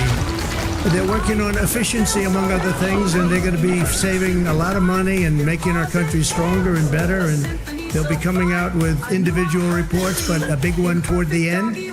And you put those two together, it's going to be really great. And that's President-elect Donald Trump at Mar-a-Lago last night, praising Elon Musk and Vivek Ramaswamy's plans to cut government spending and waste. I think they'll probably reduce the size of government by 25%. Maybe more than that, maybe 30, 40%, but at least 25%. Okay?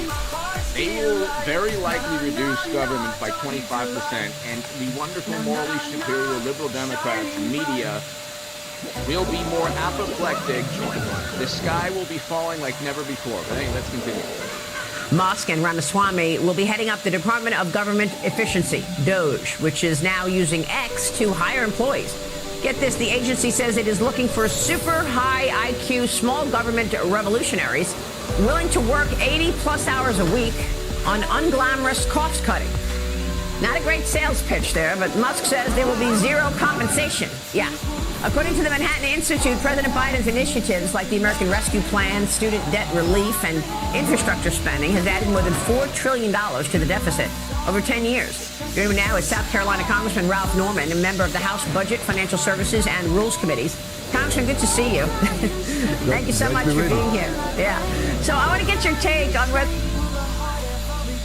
And you should hear what Congressman Norman feels or believes regarding the Matt Gaetz confirmation. He says it's going to happen. Check this out. They're not, they can actually do this. Do you think they can cut $2 trillion in waste? Maria, it'll be more than that. I mean, what President Trump has done, a couple of things. One, he's gotten the enthusiasm of the whole country. The votes showed that. The election night showed that. Secondly, he's putting business people that have done it. Look at what Elon Musk has done. Look at what Vivek's done. They've actually built something. The only thing the Biden administration had were these pencil-necked elites who had never done anything other than get a government paycheck.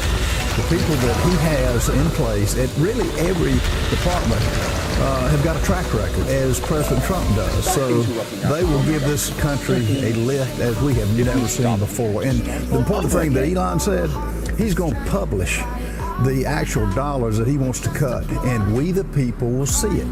That's who's going to put the pressure on these senators and House members who don't go along with it or who have some interest in making sure it continues. But it's a great day. And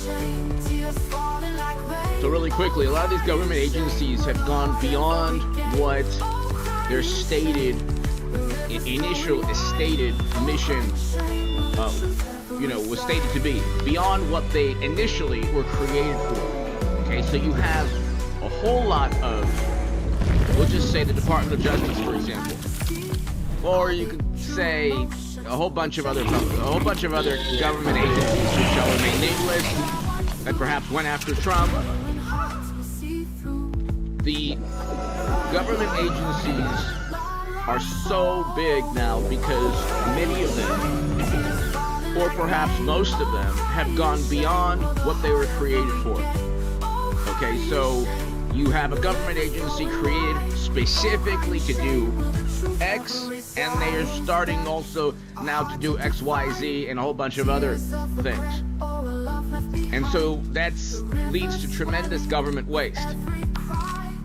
And a lot of the jobs that were created, by the way, most of the jobs, or a good part of the job creation that Democrats talked about, they tried to deceive people saying, well, we created so many jobs. Well, a good percentage were government jobs, not people just searching throughout the country.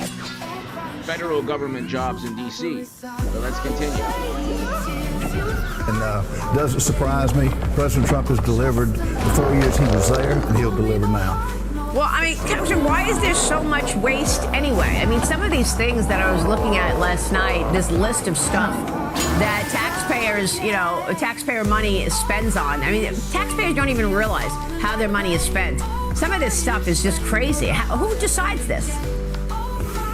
Well, Congress does. I mean, it's all done by people. I mean, look at why the $50 million to study monkeys. Why is the why is the interest on the debt going to exceed our national defense budget?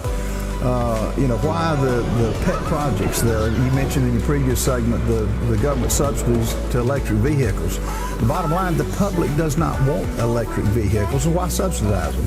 Let the people decide what they want. Ask any car dealer. But no, this is the greatest thing. And to be honest, I think you'll have other states that are putting business people together who have done something, and to cut government and give it back to the people. Let Americans decide where they want their money to go, but they just don't know it because it's been hidden. Now it's going to be public, and I dare any of the elected officials to come out and say that whatever Elon and Vivek come up with is not a good thing for this country. We can't. If you are a Democrat and you voted for Harris, and you stumble upon this channel, can you name $1 trillion bill? There were numerous $1 trillion bills that they passed that had any impact positively on your life or the country. Democrats passed trillions in legislation. They never ran on these gigantic, monstrosities of legislation. Why didn't they run on the Inflation Reduction Act? Why didn't they run on all the other bills they passed? Okay, they didn't run on the Inflation Reduction Act because interest rates are through the roof, and it actually didn't reduce inflation. Inflation still went up after that bill. So you can look, there's a reason that Democrats did not bring up the bills they passed. There's a reason that Democrats don't bring up single payer Medicare for all, because it would double taxes or even triple taxes, according to a New York university study. And then they say, well, this study was done by conservatives or what. It's like when they don't like the appeal to authority, when they don't like the research, they say, well, it was conservatives. But then they point to research that suits them, obviously, oftentimes researched by liberal, people and experts. But the point is, the Democratic Party has spent trillions upon trillions, and they lost the popular vote, they lost every battleground state, the Senate, the House, the presidency, and the Supreme Court. They have nothing to show for it politically, and the country is worse off. Can't keep the spending spree that we've done. What are your opportunities now that you all have this trifecta? Look, you're talking about small majorities, obviously, still, but you've got the majority in the House, you've got the majority in the Senate. House Speaker Mike Johnson meeting with incoming Senate Majority Leader John Thune yesterday. Thune joined Fox's Bret Baier last night on the Republican agenda. Watch this. Speaker Johnson and the White House and Senate Republicans are aligned when it comes to the things that we need to do. The procedure, legislative procedure called budget reconciliation, that enables you to do some things that you otherwise probably wouldn't be able to do, at least not at 51 votes. And I think what we would hope to do is see if there are ways in which we could achieve some of the president's objectives on the border as he takes some executive action. Some of those are going to need funding, whether it deals with the wall or whether it deals with deportations or any of those sorts of things, manpower. So, Congressman, realistically speaking, what can get done? And what can get done easily? And what do you need 60 votes for? When you hear, well, Matt Gaetz isn't going to go through the Senate. Well, let's say he doesn't. Like I said during this live stream, he'll go through the House in a recess appointment and bypass the Senate. But let's just look at the context of everything. The same people who are saying it's not going to happen, the same media saying that Gaetz is not going to go through the Senate, also said that Harris was up 5 points, 4 points nationally. We heard for 6 months that Harris, or whatever, 4 months, I don't know, I forgot when they ousted and removed the Biden who won his primary. So we have heard since they ousted and usurped and removed the person who actually won the Democratic Party primary, which is a joke and a farce anyway to begin with, that Harris was up by 4 points nationally. These are all the publications that are saying Matt Gaetz is a joke. I mean, nobody trusts media anymore. They've been proven wrong time and again. Especially Trump proves them wrong all the time. So, I mean, if you've watched this channel, I correctly told you, predicted everything with the Supreme Court. I said the Colorado ban would be overturned, that Trump would get a huge immunity victory, that Trump would win, that he'd get the Senate, he'd keep the House and add to the House. Every battleground state, I didn't know. Okay, Trump's victory surprised even me, and I was telling you he was on his way to winning for the past 4 years, and he was going to win. That was my prediction. I didn't need 35 T's and a scientific model that, Harris and Trump 50,000 times. And by the way, that model predicted Harris like a fraction of a percent to win out of like a whole bunch of times where they competed against each other in a theoretical contest. And then you had a professor with a whole bunch of keys. Well, he was wrong. So I've been telling you this. I've been telling you every single time Democrats have built the walls, every single time media said the walls are closing in on Trump. Trump's, oh my God, he's convicted. Oh my God, Harris is up by 5. I said it's all nonsense. And I'm telling you, it's nonsense. You think that Trump, a second time around, doesn't know how to get Gates confirmed? Thune is not McConnell. Johnson in the House is definitely not Paul Ryan. This is a completely different Congress. It's a completely different Trump. He knows that God spared his life. And that poor man who was a firefighter, he lost his life defending his family that day. And it's interesting how the New York Times and the Washington Post and all the wonderful Pulitzer Prize winning journalists aren't interested in why that took place. In the Senate. The president has laid out his agenda, like deportation, like we're completing the wall at the border to stop this invasion. People are with him on that. The crime that is caused. People are with the cutting. Now, they're going to have to sell it, but the American people will sell it for him. All the initiatives that President Trump has, I think they will be done. And I think the people are put in place to make sure this happens. So the big initiatives that he's mentioned, strengthening the military, getting this country back on a physical track that is sustainable, the American people identify with. That's why they gave him the mandate that they did, which hadn't been seen since Ronald Reagan. Yeah. Democrats on the Senate Judiciary Committee are asking the House Ethics Committee to preserve and turn over all documents on former Florida Congressman Matt Gaetz. The documents can be the most salacious accusations. It doesn't matter. He wasn't convicted. Say this slowly or let me teach you about basic logic. Wonderful, highly educated, morally superior liberal Democrats who happen to stumble upon this channel. If there's, one of the wonderful ladies at The View or, the wonderful, highly educated people at MSNBC or CNN, all these ethical and moral people who look the other way with Bill Clinton and Joe Biden when there were the same types of issues.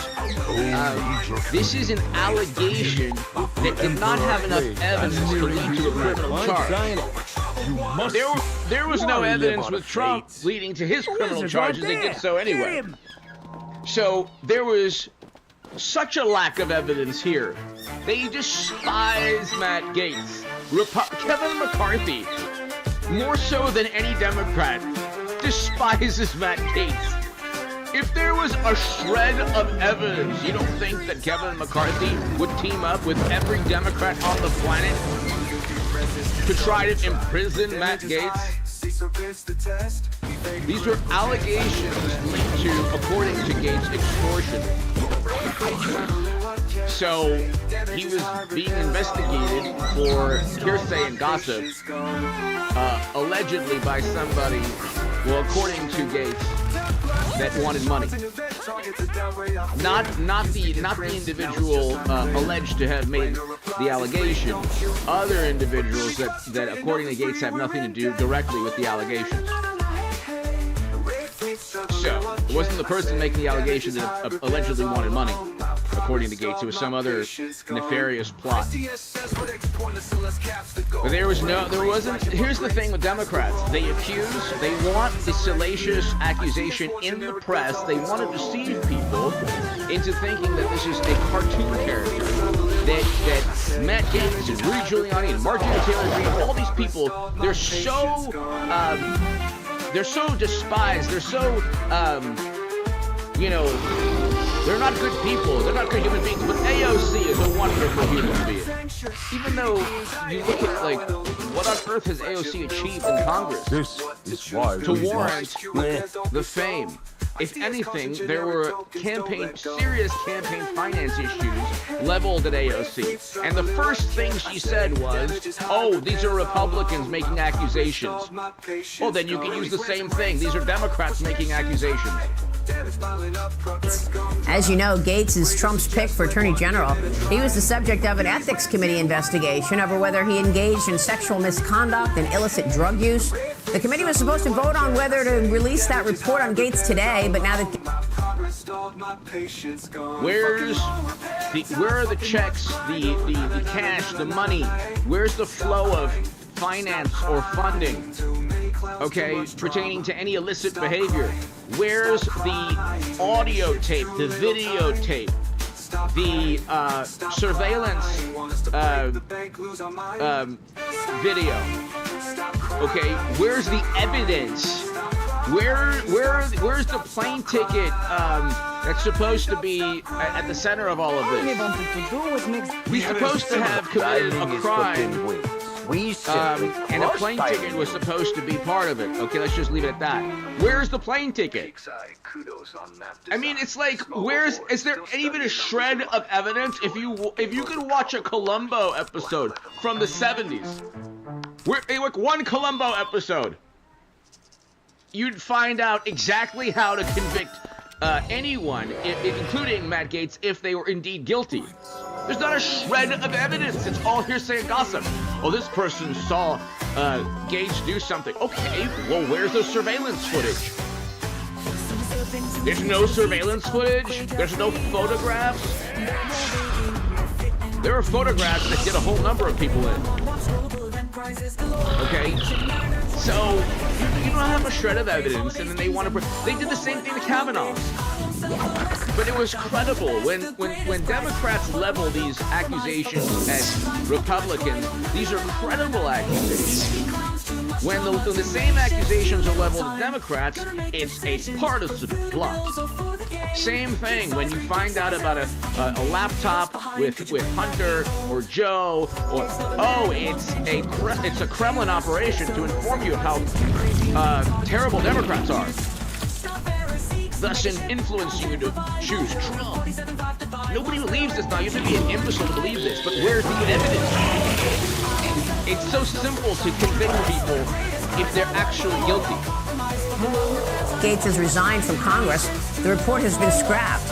What are your thoughts on Matt Gaetz? Can he actually get confirmed, or is it not? He's not getting confirmed, and everybody knows that. Look, Matt Gaetz is a brilliant legal mind. Matt Gaetz will be the left-wing socialist's worst enemy. I think he will get confirmed. Matt can handle himself. He has nothing to hide. The DOJ dismissed all the charges. The political witch hunt, and Matt knows this, the political witch hunt on the ethics reports have been done by House members, and we know who pushed that against him. He pushed back. DOJ dismissed it, but he has nothing to hide. Matt Gaetz. So you heard it here. This amazing congressman from South Carolina stated he's going to get through. But the Department of Justice, who utilized nonsense to charge Trump, you don't think they... Oh, by the way, they dropped the hush money case and they didn't indict Trump on the hush money. When Merrick Garland, who was definitely not apolitical or nonpartisan, he was a loyalist, like the definition of a loyalist. And then they say, oh, Matt Gaetz is a loyalist. Even Matt Gaetz won't be as loyal to Trump as Merrick Garland was to the Democratic Party. But actually, hopefully he will be. But if if Matt Gaetz is as loyal to Trump as Merrick Garland was to the Democratic Party, we're going to have a fun, amusing, awesome 4 years. You're going to see a whole lot of people who broke the law going after Trump, indicted and convicted. See, they didn't convict Gaetz, they didn't convict Trump because there's no evidence to. There was no evidence in New York also, but that's unconstitutional. That when it gets to the Supreme Court, they'll overturn that conviction. A state cannot decide an FEC crime. The FEC is a federal government agency. The Department of Justice is part of the federal government, and neither one indicted Trump. They both dropped the hush money case. So there's a state, New York in this case, does not have the right to indict Trump anyway, or to convict Trump anyway. That's another story. But if they had even a shred of evidence, they'd go after Gaetz. They don't have anything. So this is not like 8 years ago where an alleged meeting with an ambassador took down a whole bunch of people, which that too was complete nonsense. This is a completely different ballgame, but if you've noticed something, they haven't changed. The Democrats, they're the same artificial intelligence, the same programming, the same software. They're running on 2015 software. And it's actually great. You don't, if you want to win continuously, you do not want Democrats and media to change. So I hope they stay the same. Gaetz is a tremendous pick. You can trust what he does, and he's a risk taker, which is good and is what's needed in that position. Okay, that's good to have to hear from you, because I know some of your colleagues don't feel that way. He said when he said he was resigning, he said, "I don't intend to take the oath again." So let's say he doesn't get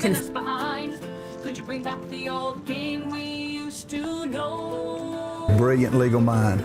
Matt Gaetz will be the left-wing socialist's worst enemy when I think he will get confirmed. Matt can handle himself. He has nothing to hide. The DOJ dismissed all the charges.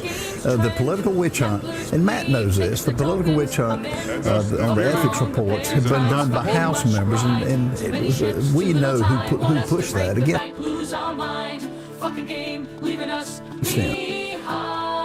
Where's the evidence, Democrats? This is why he's confirmed 100%. And like I said, if it doesn't get in the Senate, if the Senate doesn't do its job, then the House with the recess appointment. But he's going to be Attorney General. There's no way around this.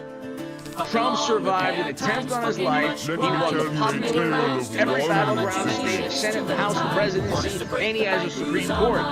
He has almost everything he could possibly have politically without any media support. The influence of American media in politics it's non-existent now, really. It's just a matter of noise. It's like the movie Spinal Tap. The noise is up to 11. They just make noise now. They don't have the ability to influence the electorate. They just make noise, and they're an extension of the Democratic Party, and the Democratic Party's media, Hollywood, the average person doesn't view either of them, any of the places I mentioned, in an admirable light. He pushed back, DOJ dismissed it, but he has nothing to hide. Matt Gaetz is a tremendous pick. You can trust what he does, and he's a risk taker, which is good and is what's needed in that position. Okay, that's good to have to hear from you, because I know some of your colleagues don't feel that way. He said when he said he was resigning, he said, "I don't intend to take the oath again." So let's say he doesn't get confirmed. He's not coming back to Congress. He's out now. Matt will have to answer that, but he can do anything he wants to do. I mean, Maria, he's one of those people who is brilliant at what he does. He's done things in Congress that people that don't like him, he's done the right thing. What he did with Kevin McCarthy leading that was the right thing to do. Can you imagine where we'd be now if Kevin McCarthy hadn't been removed? all Kevin McCarthy had to do, I mean, he was good at what he was doing also, but, you know, he took back the House, so McCarthy was able to get a Republican majority, but all Kevin McCarthy had to do was play ball with Trump the way Pelosi plays ball with the Democratic Party, and, you know, Democrats walk in lockstep. Why didn't McCarthy simply be a bit more of a populist Republican or a Trump Republican? Why? I don't get it. He would never have had the issue with Gates. So McCarthy, you know, Gates is like public enemy number one to Kevin McCarthy. But I don't understand. I never understood how you become Speaker of the House. You know there is a challenge from somebody like Matt Gaetz. You know he has the power to remove you from the speakership. Why wouldn't you play ball? Why wouldn't you acquiesce? What was stopping Kevin McCarthy from making peace with Marjorie Taylor Greene or Matt Gaetz or any? What is it that they wanted that was so, you know, out of bounds? Because at the end of the day, Kevin McCarthy was removed. And it was Matt Gaetz who did so, and Mike Johnson, the Speaker now, understands that if Kevin McCarthy was removed, he could be removed also. That's why you're assured of a recess appointment in the House if it doesn't happen in the Senate, but it'll happen in the Senate. Some people disagree with that. But Matt is such... Yeah, but Matt is such a talent, and he will make a contribution wherever he is, and I think he will get confronted. And watch him on the stand when he gets grilled. He can handle himself like no other. So Democrats are going to try to grill Matt Gaetz, but he understands he understands how to turn the table. He's not a stuffy, old school, rigid Republican. You know, incredibly lifelike Republican who, in the Bush, Cheney, Rumsfeld mold of the administration, he's not like that. The populist Republicans speak to the American people. That's why the quote-unquote working class that socialists and communists care so much about, apparently, allegedly care so much about, did better under Trump. The working class voted for Trump. If you're on the far left and you care about the quote-unquote working class, I was on the left my whole life. Actually, kind of the far left most of my life. They care so much about the working class and the poor. These people voted for Trump. They didn't vote for Harris. They didn't vote Democrat. Democrats are the political party for wealthy Hollywood celebrities, not for the average person. It's Democrats that are the first pen intel agencies when they overstep their boundaries. It's Democrats that care so much about what Robert De Niro and you know, Hollywood celebrities care about. The average person don't even care. Like, if I saw a major, I don't even know who are the top celebrities that are under 70. I don't know. A couple of them I kind of do. Every aging, like multi-millionaire Hollywood liberal is over 70 years old, which is fine. You can be totally young and, you know, great and fantastic at over 70. God bless you. If you're over 70 watching, age is just a number. But if you utilize, you know, if you were a Hollywood celebrity, and you were famous in the 80s and 90s, and now you're telling everyone they shouldn't vote for Trump, you are not in tune with the average American. Let's continue. A meeting with House Republicans who are now only one seat away from reaching that magic number of 218 is expected they will have 222, 223. Someone has I see people in the chat talking about Bruce Springsteen. Okay, it's like Bruce Springsteen, his songs should resonate. His songs, Born in the USA, that should resonate with he should understand how his music resonates with President Trump and people who vote for Trump, which is the majority of the electorate, by the way. The majority of the electorate chose President Trump. You are no longer, when they try to say that Trump is on the fringe, they're on the fringe. Trump is the majority of the country, or the electorate now. Actually, the country also. At the end of the day, officially retaining control of the chamber after a big endorsement from Donald Trump, while House Republicans then unanimously backed Mike Johnson to remain as Speaker of the House in January. He joins us now. Mr. Speaker, thank you. We appreciate it. So, again, it could have been Kevin McCarthy had he simply played ball with Matt Gaetz. I don't get it. I just don't, that's just something like that, a question mark I have. Why, if you know this, if you were Kevin McCarthy 4 years ago, or 2 years ago, what was so difficult with appeasing Matt Gaetz? I don't get it. I don't get it.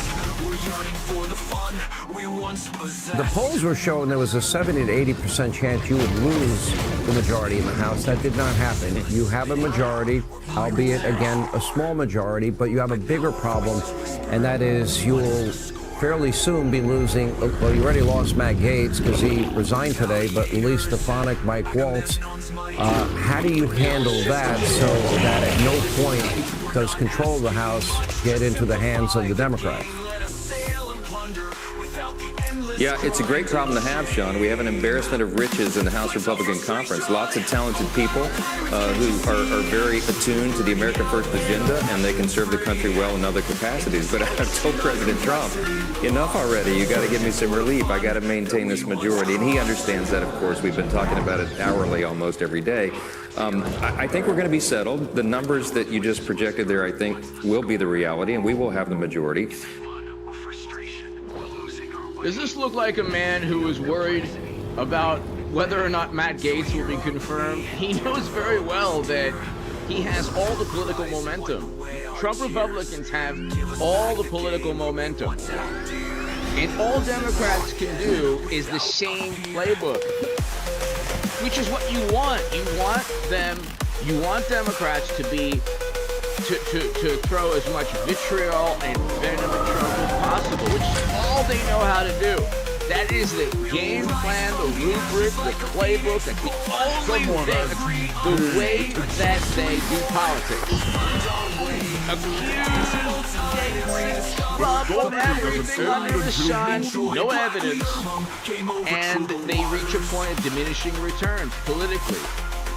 How many times can you accuse somebody of the most terrible things without a shred of evidence and still have the electorate believe you? How many times can you do this? How many articles can be written about how terrible Matt Gaetz is? Nobody cares anymore. People want Trump, and they want not retribution, not revenge. They want accountability. If you broke the law trying to imprison your direct political rival in Trump, well, then you yourself will be indicted, possibly imprisoned. This isn't rocket science. This isn't rocket science. If you broke the law trying to imprison Trump, then very likely you might be imprisoned yourself. What goes around comes around. It's called karma.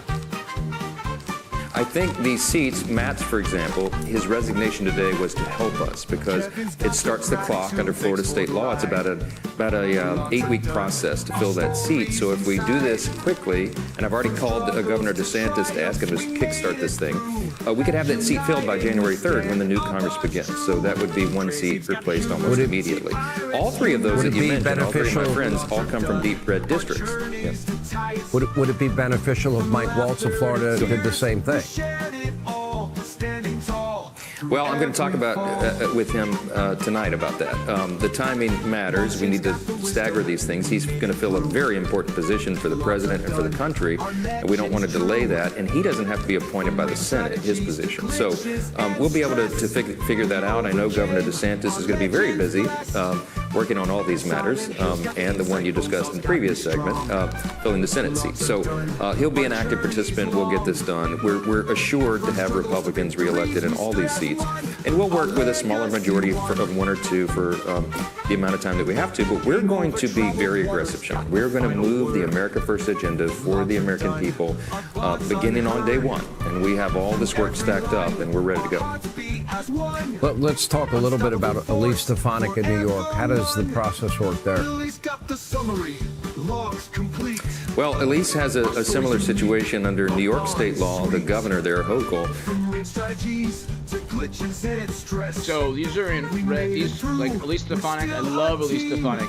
All of his nominations, like that came from the House of Representatives, are in deeply red districts. So you're not going to get a Democrat, especially in a red district, even in New York. Okay, so, and by the way, New Jersey basically became a swing state. New Jersey, I think Trump got within, I forgot the percentage, but it was like unbelievable. Virginia became a swing state. I mean, it's unbelievable how Democrats were so inept, yet they had for about even during Trump's administration, they had a complete foothold on government, media, intel agencies. It led to nothing.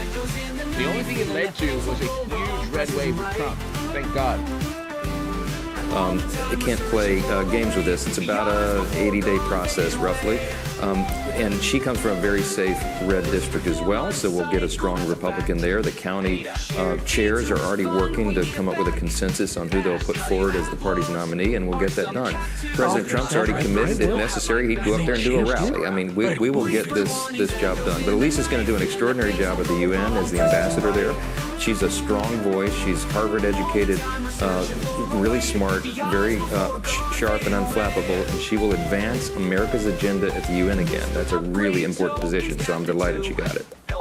So it almost sounds like it would be better if she were to resign sooner than later. Also, let me ask you: tell us first about the meeting with President Trump today, where he endorsed you, and have you had any conversation with the new Senate Majority Leader John Thune, who outwardly was very supportive of the Trump agenda? And do you believe that the House, the Senate, and the President are all going to be on the same page? Because in my view, in my mind, you have between 18 months and 24 months to get a lot of this agenda through. You're exactly right. And the atmosphere here on the Hill is one of euphoria. I mean, the Republican Party is united and energized like I've never seen it, Sean. We had a great time with President Trump this morning. He came and visited with the House Republican Conference, as you saw, and he gave a ringing endorsement of me and our leadership team, and that's very helpful. The unity aspect of this is very important because we have to work together. I did call Leader Thune today and congratulate him on his victory. We talked for a short period of time about the agenda going forward and how we have to do this in a bicameral fashion. We need the House Republicans and the Senate Republicans to be in lockstep on exactly the same page, and we will be. And he's excited about that. He's committed to the America. So, Thune and Johnson, the two people that you're looking at here, they're not Paul Ryan and they're not Mitch McConnell. They understand these are all political creatures, okay? They're political. Like Bernie Sanders is a political creature. He doesn't run on value system. Might be a good human being with his family, God bless him, but he is just a political creature.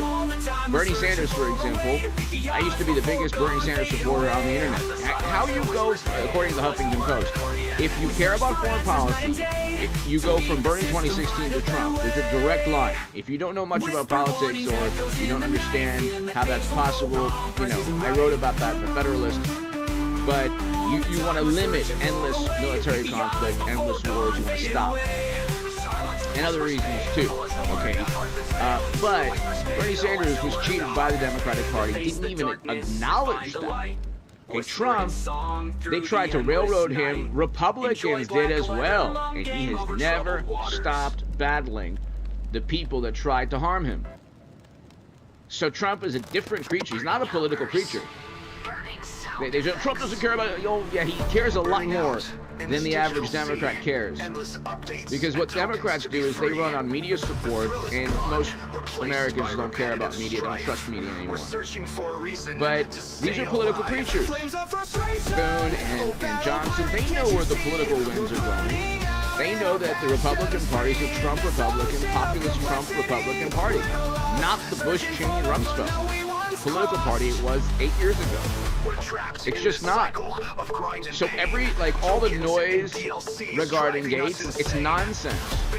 All the noise regarding Trump, it's nonsense.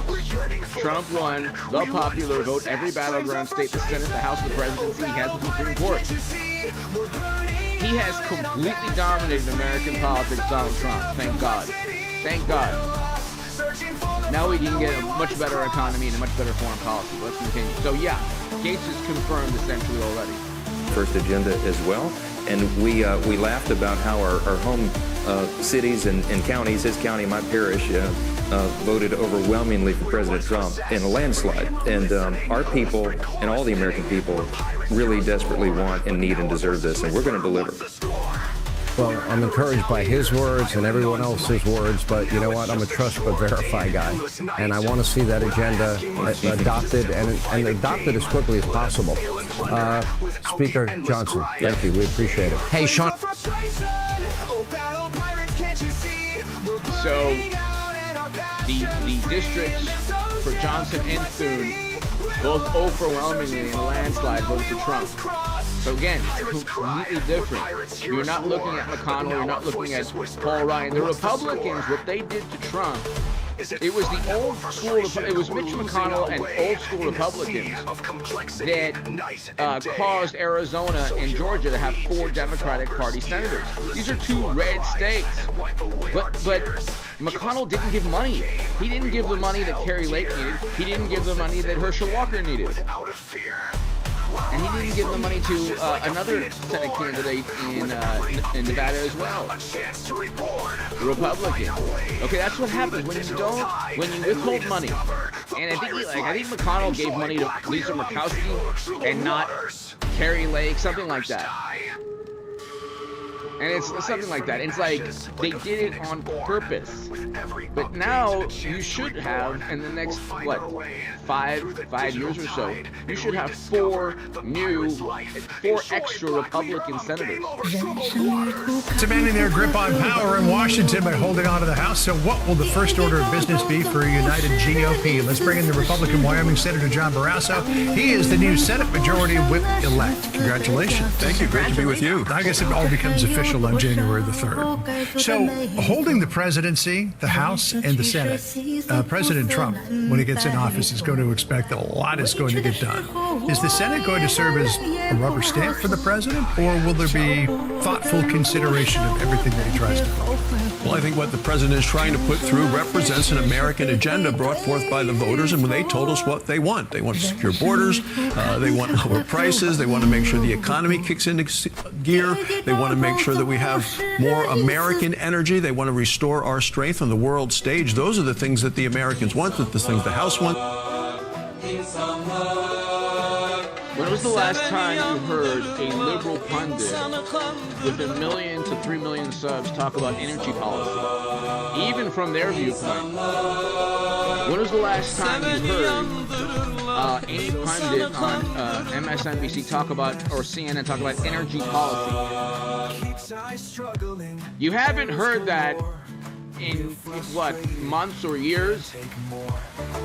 All you hear about on the left or within more liberal among more liberal journalists or pundits, Democratic Party loyalists, is image, personality, morals. These are the same. The bastion of immorality is actually Hollywood, but that's another story. What they care about, it's like a TMZ type of gossip and hearsay, and he's a bad human being, he's a bad person. Oh, did you see how he was completely humiliated? And then you lost the popular vote and pretty much everything else. But when was the last time you talked about energy policy? If you don't want to drill more, if you don't want to engage in President Trump's energy policy, which is essentially allowing American oil and gas corporations to function the way they used to function under President Obama's administration. That's essentially what he wants, which would lower inflation immediately. If you don't want that, then talk about all the left-leaning AOC Green New Deal policy that will help the planet. Own your own value system, but they don't. They don't even talk about anything of substance. They care about accusations and allegations and hearsay and gossip, and that's all they care about. You're not going to get a true discussion of all of these issues. Inflation. You're not going to get a discussion about it. Only this person got humiliated, and that it's all like. It's just, they only care about image and public relations. They don't care about issues like inflation. It's the Senate wants, and it's everything that President Trump talked about during the election. That is the reason that we won. We've been meeting today. I just came from a meeting of all the Republicans who will take over as the chairman of the committees in the United States Senate. The leadership team met earlier today, all focused on things that President Trump can do immediately in terms of restoring control at the border, like get back to enforcing the law and bringing back things like remain in Mexico. We know those things worked. What he can do immediately to take the handcuffs off of American energy so we can produce American energy here. And then, of course, making sure he has his team in place quickly. A cabinet of people that he will surround himself with. No surprise, he's making bold decisions, bold appointments, and he's doing it much more rapidly this time and more thoughtfully, I think, than what happened when he won in 2016, because he's been thinking about this all along. And he has the first term to sort of learn from his experiences, something he's spoken about. He wishes that he had made some different key decisions from the outset. Were you surprised, Senator? I don't know if I would say I'm surprised, but I noted this week that when he's laying out the top tier cabinet post, he's decided first to go with a sort of national security bent, looking at his national security advisor, Secretary of State, Secretary of Defense nominations, as opposed to more of an economic focus, Treasury, Commerce. I assume they'll be coming in the forthcoming days. But it was interesting to me to see that was what he prioritized. It was, and we're going to hate to lose Marco Rubio in the United States Senate, but he is just the right person to be Secretary of State. He knows the issues. He's going to project the same kind of a strength around the world that President Trump has been projecting, and it's such opposite of what we've seen under the Biden administration. So Marco Rubio, Thune, Mike Johnson, these people would have been more of traditional Republicans 8 years ago, but they're all Trump Republicans now, to varying degrees, okay? This is a fantastic thing. You don't have a political party undermining a Republican president. Democrats could never have done what they did to Trump without the help of Republicans. Okay, again, Democrats could never in a million years did what they did to Trump without the help of Republicans. It was Mitch McConnell, it was Paul Ryan, it was a whole bunch of other people involved just with the Steele dossier. I mean, Republicans utilized a dossier literally purchased by Democrats against Trump, and the negative media coverage.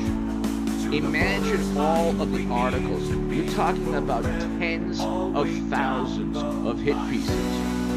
They weren't it wasn't journalism. This was public relations. They start with a hoax. They start with an allegation or accusation. And then in Trump's case, it's a civil court, not a criminal court, that finds him liable for whatever. And all you hear is non-stop negative news about Trump and Gates and all of these. And they accuse Marjorie Taylor Greene of saying a quote, just like they did with Trump, that she never stated. They literally fabricate quotes. The Atlantic has done, there's publications that literally state Trump and then a quote And it's nothing, he never said it. It's based on journalism, which is hearsay and gossip nowadays. Somebody heard Trump say this. In fact, you have 30 people who will swear that he, but not under oath, but 30 people heard Trump say this. But they don't interview the people who said that's complete nonsense. We never heard him say anything. Can you imagine journalism today is we heard Trump say something, but you didn't hear President Obama say anything? Is that what it's come to nowadays? Hearsay, gossip? Is journalism today, oh, we heard that Trump said something terrible? Well, yeah, that's what journalism is. Where are the Pulitzer Prizes, by the way, investigating Hunter's laptop or Clinton's servers? Oh, that's right, there are none. You won't get a Pulitzer Prize investigating Democrats. It will not happen. Which was a position of weakness, which invited those to come in and be aggressive toward us. So I think that was a great choice, and we're going to make sure, and as we were talking today at our leadership, that everyone that he has nominated so far, better than the people that are in there right now. First takes over, illegal immigrants becoming back the process with these midnight regulations and rules, and I think it's wrong to try to do that. By the way, I love that photo. I love that photo of President Trump and Biden. I love it. I think it's a beautiful photo. I think it's a very good. Biden tried to do everything possible to go after Trump, but you know what? He also undermined Harris, which was quite amusing, because they ousted him. What they did to Biden was 10 million times worse than what they did to Bernie Sanders, which was an abomination. But anyway, I love, this makes me proud to be an American. It makes everything about Trump and the new Republican Party makes me proud to, forget politics, I'm proud to be an American anyway. But I love Biden shaking Trump's hand. I think it's a beautiful, profound, monumental photo. You had an outgoing president trying desperately to do everything possible against Trump, and Trump just, you know, for a moment, letting it all, forgetting about everything, shaking hands. You know, this is the worst nightmare of Democrats who disown friends and family because of politics. Every Democrat, every wonderful, morally superior, highly educated, liberal Democrat should look at this photo and they should ask themselves, why did you disown friends and family? Why did you shun and excommunicate and banish people in your life? And they're still doing it now. They're like, oh, I'm not going to have Christmas. You're not going to have Thanksgiving with me. You voted Trump. And you're preventing people. No, you're not. You're engaged in hyperbole. It's all hyperbolic. You don't know much about what Trump is going to do. You just hear it. You become apoplectic. Trying to be algorithmically friendly. But anyway. Why would you shun or excommunicate or banish a lifelong friend or family when at the end of the day, Biden and Trump are going to shake hands? And we're all Americans. And you're just going to have to enjoy a great economy. All these people are like, I can't stand Trump. Enjoy the great economy. And you can complain by yourself when you remove yourself from all your friends and family because in some kind of warped, absurd protest, and just enjoy the great economy, great foreign policy. Inflation will go down. You'll spend less at the grocery store.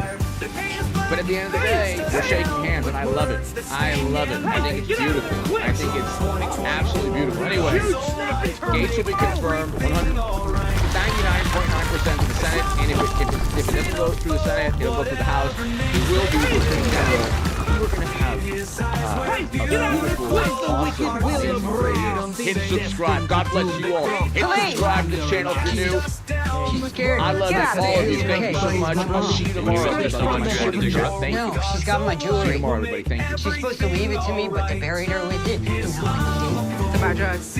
No. Hi everybody, I'm Brittany Lewis, a breaking news reporter here at Forbes. Joining me now Hands over your head. Congresswoman Molina. Congresswoman, thank you so much for joining me. Thanks for having me. I really do I want miss to her. extend a big congratulations. She's the only person that ever believed in me. Republicans I've been so lost since she's been dead. the House, the Senate, and obviously the White Get your House life with Donald straight. Trump's You know what? comeback victory. What's your reaction to Make your mother proud. twins? What's your main takeaways from this I election? wanted to do that. Well, you know, especially in I'm my gonna turn my race, life around. speaking to supporters I'm gonna of get Trump, clean. you know, they were doing the same thing that they did to Trump. They were really supportive of him. They said I wasn't going to win it. It was a process. I ended up winning by double digits. It was a massive landslide. And as you're seeing with President Trump, you know, my message were very in line with one another.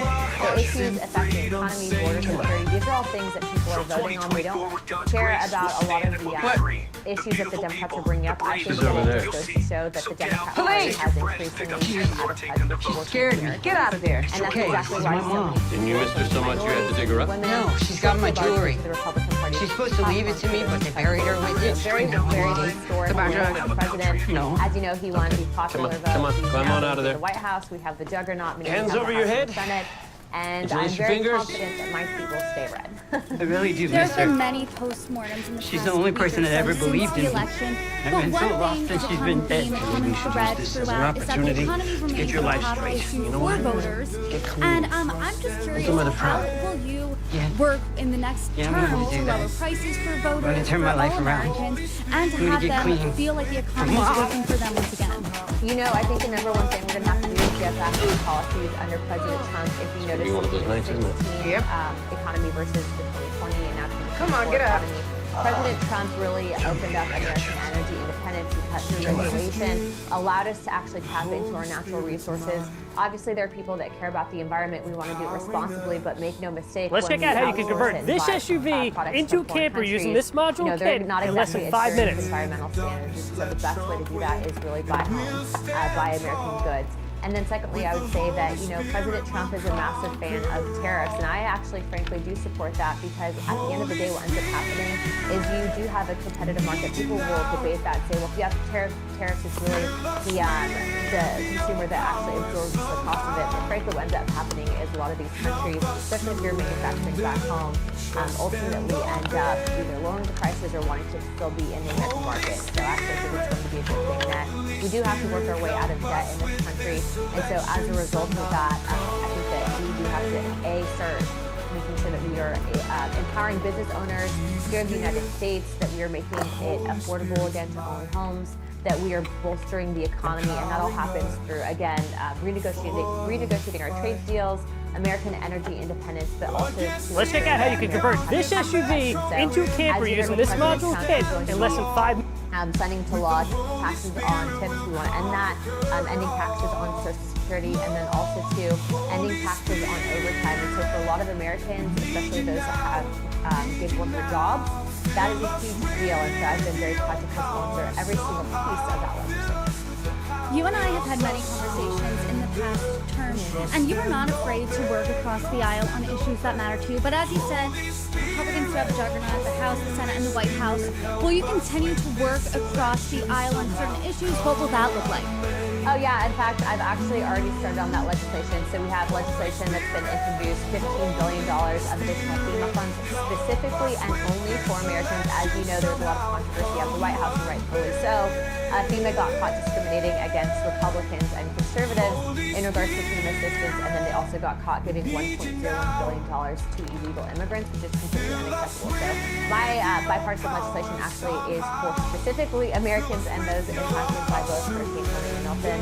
Also, too, I have bipartisan legislation that I think actually really does stand a shot of getting past this cycle, and that's going to be tax loan interest at 3%. I personally don't have student loans, but I sympathize with Americans that do, and I think it's wrong that people will work their entire lives to pay off interest. It seems like it's a disservice to the United States that should stand. And then the other piece of legislation that really mainly affects House members, but that is to allow female members to vote. And so I'm actually actively engaged in conversations and talks with Speaker Johnson in regards to allowing female members only to vote by proxy without establishing a quorum, so thus in line with the Constitution. I didn't know if you know this, and I know we had talked about maternity last time, but female members cannot vote if they're recovering from childbirth. And as any woman will tell you that has given birth, a lot of times we can't travel and there's a massive recovery process, and so that is still underway. I do want to touch on something you said earlier in that comment, and that was the FEMA controversy. A FEMA employee in Florida, your state, was fired after directing staffers to skip houses with a Trump sign.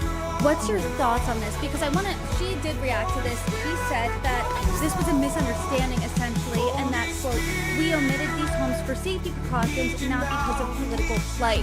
What do you make of this? You're shaking your head. I think she's trying to save face, and I think that she's very concerned about a criminal investigation. I will take my county specifically. Now, we love to interview people. To have someone go and literally put in a text message and make actual comments to the contractors, which she did, which is all evidence that's been put out there, that she was knowingly punching someone to put Trump protection signs. That is completely unacceptable. You know, for someone like this, again, I mean, we've been saying this for a while. We suspected that there were bigger issues in North Carolina as well, and with our FEMA response, the White House largely denied that. We're now also hearing from that same video that she was speculating that this was, or she was stating that this was a larger issue. I do think that this government under Biden and Kamala Harris's administration was partisan and weaponized against the American people. That's wrong. Your taxpayers go into this. Why do people get to decide who and who do not help? I think it's basically criminal, mainly because people lost so much, people lost their homes, and then who knows how many people that she impacted, how high this went up, and that's why we're launching a full investigation. I actually have the head of FEMA coming in to Let's talk about that a little bit, because storm damage obviously doesn't pick whether you're Republican or Democrat. Disaster relief should obviously be nonpartisan. So what's next here? The FEMA representative is coming in. What do you want to learn from that hearing? What do you think should happen? First of all, I'm so disappointed because I talked to FEMA directly after I met with Joe Biden, and they seem to be so helpful. And I've actually met this woman before, and then sort of have this happening in the department. You know, the military will teach you one thing. I'm a veteran. Complete and total ownership and responsibility. I would say that it's not enough to just fire that woman who is responsible for discriminating against Americans based on their political beliefs. They need to open up an investigation. That woman, mind you, also claimed that this was a larger issue at FEMA and that this wasn't just an isolated incident. So I think that there needs to be a complete overhaul of FEMA, whether or not that's blind appointment for when people actually go. I mean, whether or not they're bringing in people out of state, that maybe someone's assigned a number that you're not actually treated like partisan affiliation, and that's how they will handle the case and then require those people to submit documentation so the inspectors maybe don't have to go out and then that incident can't happen again. I mean, but there does need to be a reform and overhaul in general, and I do look forward to because the FEMA director feeling that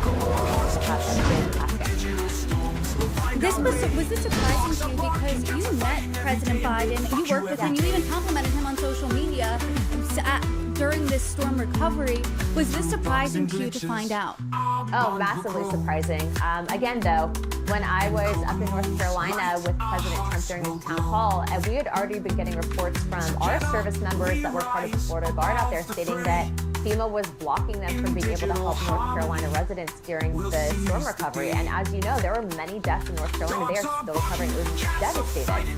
And so for us to hear that and then to have the interaction with Biden, he said, you know, my office will help out. You have the complete federal government at your disposal. And then to see that people at FEMA took it upon themselves to make decisions. I don't even know how high up that decision-making process went, but that they would feel comfortable enough to do that. I mean, it was horrifying. It's still horrifying. That's why we have the director coming in to testify. President-elect Trump wasted no time building out his cabinet since he was elected last week. He nominated a few Floridians to serve in his administration. So I would love to get your... Dogs are barking, cats are fighting every day, and big fuck you every day. Dogs are barking, cats are fighting. But in Kokomo's warm, our hearts take flight. Friendship shining bright, we're clear. In digital harmony, we're finally here. Levin, and this is Life, Liberty, and Levin on Sunday. Thanks for being here with two great guests, Eric Trump and Douglas Murray. But before we get to them, you know, one of the things that concerns me as we proceed in the next 4 years, especially with Congress, is the Democrats make systemic changes, and they make it almost impossible to reverse course. We, on the other hand, say we're going to cut this, we're going to change this, we're going to do. In other words, we're sort of staccato, or shotgun. We need to start thinking about fundamental changes too, to bring us back to the constitutional republic, with dispersed power, power checks power, with the people at the power, rather than just hit and miss. And so I want to go through a few subjects that I've written about in the course of 30 years and talked about, dust them off, and bring them to you. I know it's Sunday night, and oh my gosh, you're the smartest of audiences. We're going to make it very intriguing, but I think it's very, very important because you hear these things talked about. But I want to bring some actual context and shape it. Let's take a look at immigration. What we've experienced over the last really 60 years, since the 1965 Hart-Celler Act, during the so-called Great Society, is the fundamental transformation of citizens. A complete change of our immigration system. And it's so completely out of hand now that many of you voted to say that's enough of it. But just a little bit of history. In 1965, the Hart-Celler Act was passed. What did it do? It eliminated immigration quotas, national quotas, by country or region. Why did it do that? Because they didn't want quotas and they didn't want limitations. They eliminated merit-based, job-based immigration. That is, people were to come into the country based on our needs as an American people, our culture, and our society. They eliminated that. What did they replace it with? Chain migration. Chain migration was passed in 1965. It's not part of the Constitution. It's not part of our history in any way. Most other Western countries have gotten rid of it. They had it and they got rid of it, except us. Chain migration is a way from illegal alien at some point, if they get citizenship or if they have children in this country, to bring in scores of relatives. So basically you have self-migration, not based on merit, not based on anything else, just based on bloodline. And so you can have all kinds of people coming into this country because we don't really vet anymore. Criminals or people who go on welfare, maybe people who work very hard, a whole combination of people, and we have no say over it because in 1965, 59, almost 60 years ago, they passed a stupid law, the Hart-Celler Act, that allowed it. So number one, how do we systemically fix our immigration system? We eliminate chain migration. Enough is enough. We eliminate it. The president, the great incoming president, he can try and do it by executive order, some other kind of regulatory action. Maybe it's time the Republicans in Congress stop yammering and step up and do some things as a united party in both houses. That would be nice for a change. Chain migration. What else? Birthright citizenship. What does that mean? Well, we have a 14th Amendment, and the Democrats think the 14th Amendment belongs to them, and they can do whatever they want with it. They can keep Trump off the ballot. They can raise the debt ceiling without Congress's approval. And that individuals can come into this country, have children, and those children are automatically citizens. Where does that come from? It comes from nowhere. All persons born or naturalized in the United States and subject to the jurisdiction thereof are citizens. That's pretty much what the Constitution, the 14th Amendment says. Why was that put in there? In a post-Civil War amendment, 13th, 14th, 15th Amendment. The 14th Amendment. You mean after the Civil War they were thinking, you know what, we shall allow every human being on the face of the earth to come into the United States, and if they have children, well, they become citizens. Is that what they said? They never said that. There's nothing to support that. That's not what the 14th Amendment says or means. Why did they do that? For freed black slaves. You had the 1857 Dred Scott decision, pre-Civil War. A horrendous decision, 7-2 decision written by Taney, who had been from South Carolina. And what did that decision say? It said that blacks, whether they're free or slave, are not American citizens under the Constitution. So in the Civil War, particularly the Republicans, they said, we're going to fix this. We know this because there was a Civil Rights Act that they passed prior to the 14th Amendment that did that. But so they amended the Constitution, the states agreed with it, not to allow every person person who's born in the United States to be a citizen.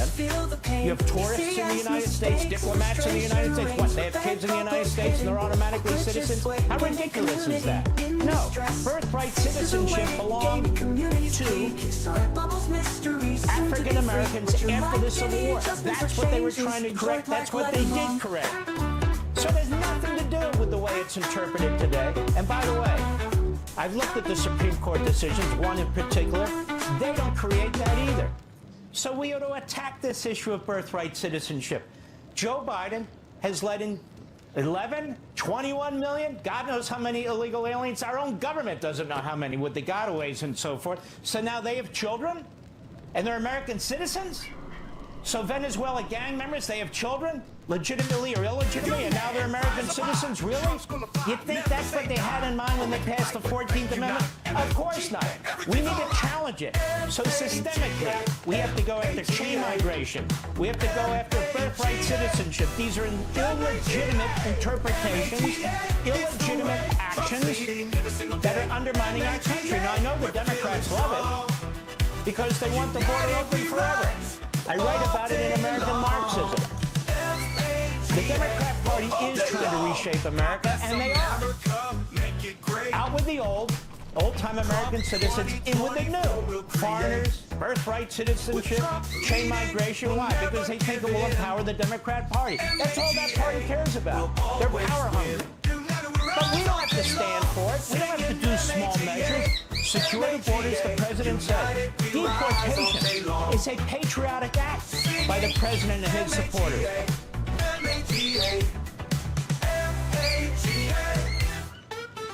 Take back our land, make a stand, rise as one, we just begun. Thank you for joining us on Craig Gowdy and it's Sunday night in America. Donald Trump returned to Washington, punctuating a remarkable political comeback. In January, Republicans will have full control. Time restored, the House majority is shrinking as members officially join the Trump campaign. Some nominations have brought universal truth. The agenda is robust and the need is great. But once election is passed, threatening to delay the necessary work ahead. Arguably, the most important for any president is attorney general because it's a unique position, combining law with policy and morality. Justice is different, so the person at the top should be different. The AG has the power to investigate, indict, search, seize, take your freedom, take your money, your reputation, sometimes your life. The AG personifies justice and fairness, blind to any master save the law and facts. So how much would you want to know about the person wielding so much power? The Senate wants to know it all, and you should know it too. Matt Gaetz resigned Congress hours before a damaging ethics report was set to be released. By resigning, he divested the House of jurisdiction, but not you. You're entitled to know as much as you possibly can about anyone with that much power over your life. You deserve quality and competence and character, and you should never settle for less. So what's in that ethics report that caused him to suddenly resign? Some women have come forward, but you should read it for yourself.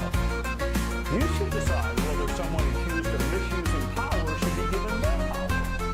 Allegations run the gamut from sexual misconduct to drug use to disseminating We are the misusing his office. And since we only have an hour, we'll stop there. Gaetz has never prosecuted criminal cases. Would you hire a surgeon who never held a scalpel, never performed an operation? Would you hire a babysitter without a background check, a lawyer who didn't know which side of the courtroom to sit on? There are scores of qualified candidates, so why pick someone who resigned so you could read his background check? Justice is too important. Americans want to know how to avoid politics, not one justice on the other side. Yes, you in desperate need of an overhaul, but you don't do it with a fundamental principle. Without real justice, we aren't a nation of law. And without the law, we aren't a nation at all. So why jeopardize justice by picking an unjust person? Joining us are two bright political minds from the White House, Deputy Chief of Staff Karl Rove and host of the Guy Benson Show on Fox News Radio, Guy Benson. Welcome to the vote. Gentlemen, Karl, things were going really well. John Lee Ratcliffe, Mike Ross, Elise Stefanik, Lee Zell, Doug Burgum, and then he picks a guy who resigns to keep a scathing ethics report from becoming public. Why? Well, community, disappointed and down. Too bad keeps me away. We were sounds, we even struggles, came to feel the pain. Say his mistakes, frustration reigns. Facing woes, a frustrating time. Gaining community and distress. That allows us to immediately stop the public community and frustration no longer being a member of the House. So, deeper issue lies to unanswered questions of motivated transparency needed to regain trust. There's 24 hours, issues usually arise. Pre-event, but to catch errors, guys. Fix is expected within a day's time. Community even struggles, came to feel the pain. Say his mistakes, frustration reigns. Facing woes, a frustrating task. Gaining community in distress. Ignorance,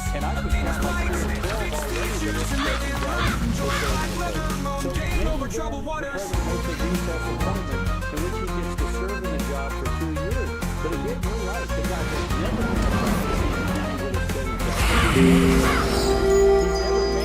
Run a law firm, and he's going to run the largest law firm in the world. I don't think so. So I think what this ultimately is, he's counting on being turned down, but the idea that he then runs for governor or senator in 2020 Of the wicked will of Ra, Ra, a victim of the deep state, and rallies the MAGA base in order to try and get there. Yeah, well, that's not going to work if that ethics report comes out. Guy, there's a debate waging now between letting advice and consent work or using rescue still appointments. Both are in the Constitution, although advice and consent is usually preferred by conservatives. In distress.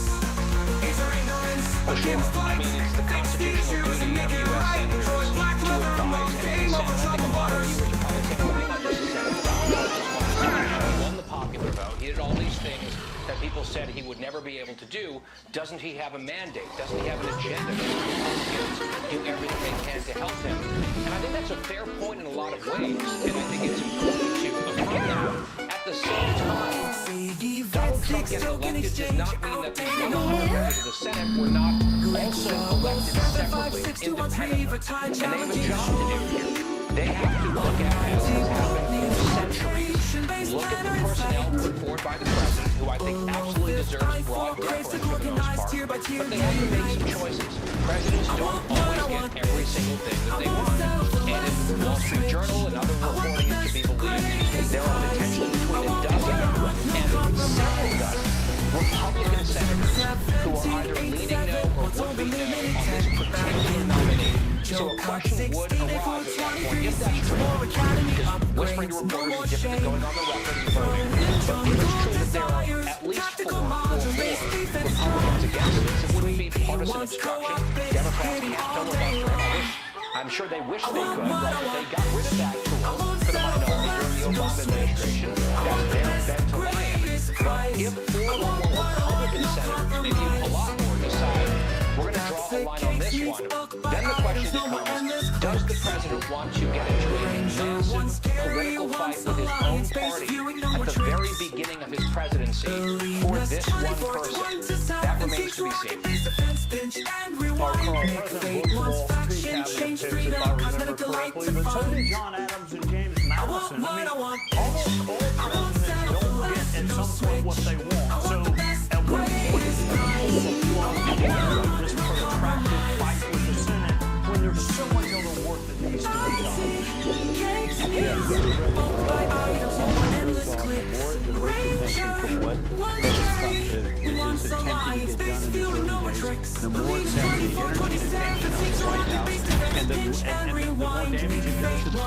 I stand President Gates is telling people who he's talking to about that he expects the report to come out and it's not working about it.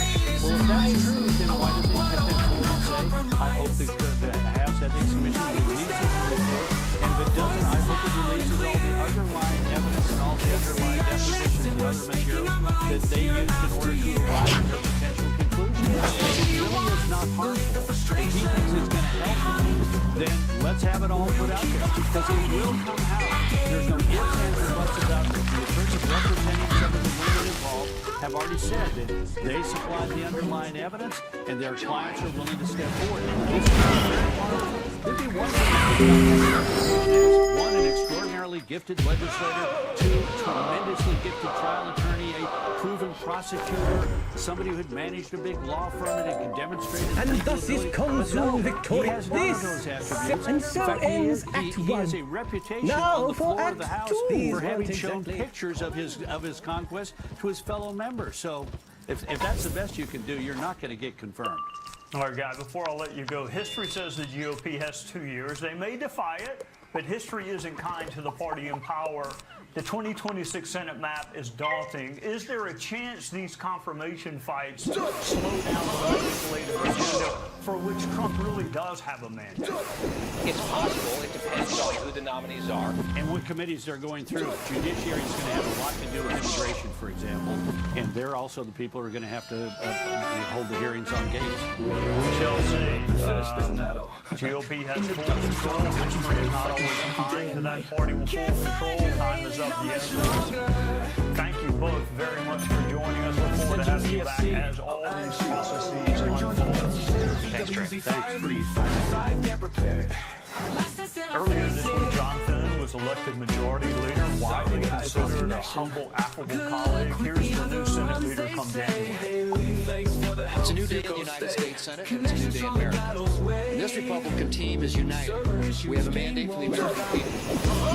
A mandate not only to clean up their mess, flesh on the agenda, but also to deliver on President Trump's priorities.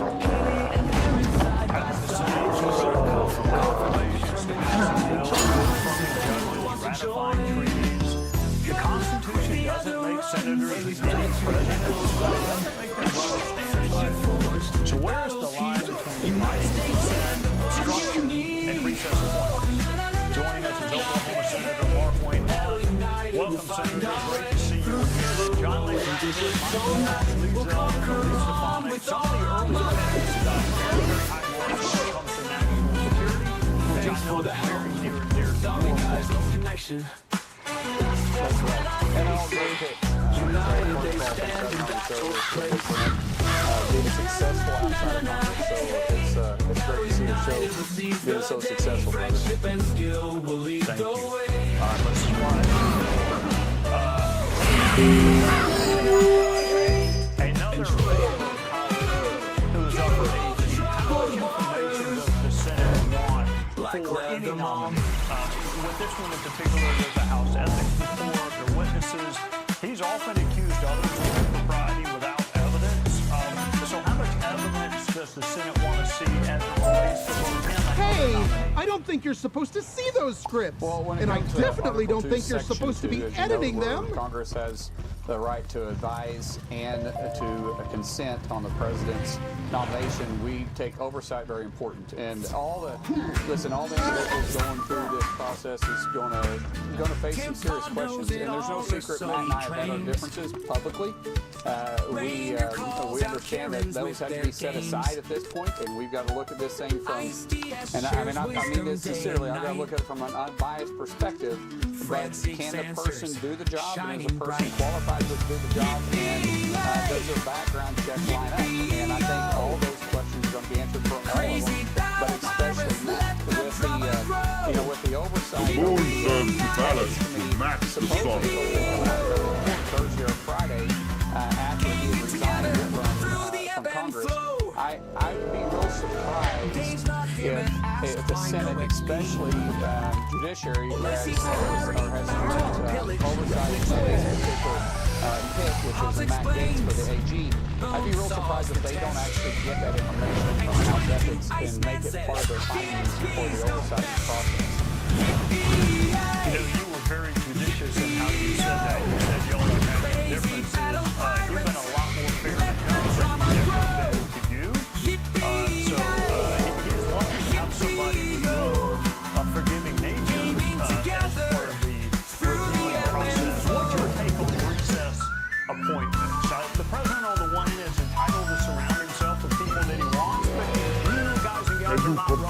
day.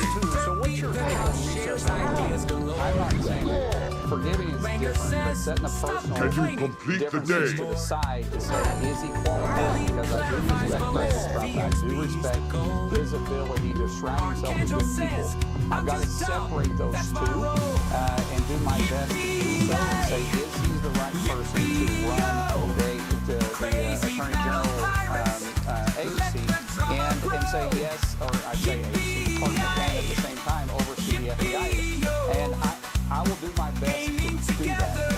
I start with respecting President Trump's pick. Now, going to the recess appointment, that falls underneath Article 2, Section 3 of the Constitution. Once again, I've been sworn to uphold the Constitution, so I'm going to try to do my best to do that, Trey. But underneath the recess appointment, it's not just as simple as that. You remember, because you were part of this, in 2014, Obama tried to do this in a recess case, and he actually went to court. He won in a case which allowed, which always the President Obama put in place in a recess. So there's a rule that actually qualifies for these appointments. It's 10 days that both chambers are 10 days before the recess appointment can take place.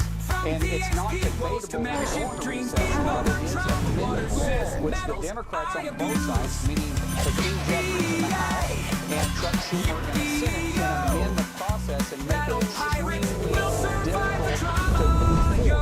If that happens, this is a last-case scenario, if that were to take place, the president, underneath Article 2, Section 3, can, because Congress, both chambers can't find agreements, because of disagreements, he can put us into recess for a set number of days. If he were to do that, I'm sure those appointments would be challenged. The issue that you have is those are just temporary appointments. Those only last for 2 years or until the next Congress begins. So, if that's the case, they still have to go through a confirmation hearing process.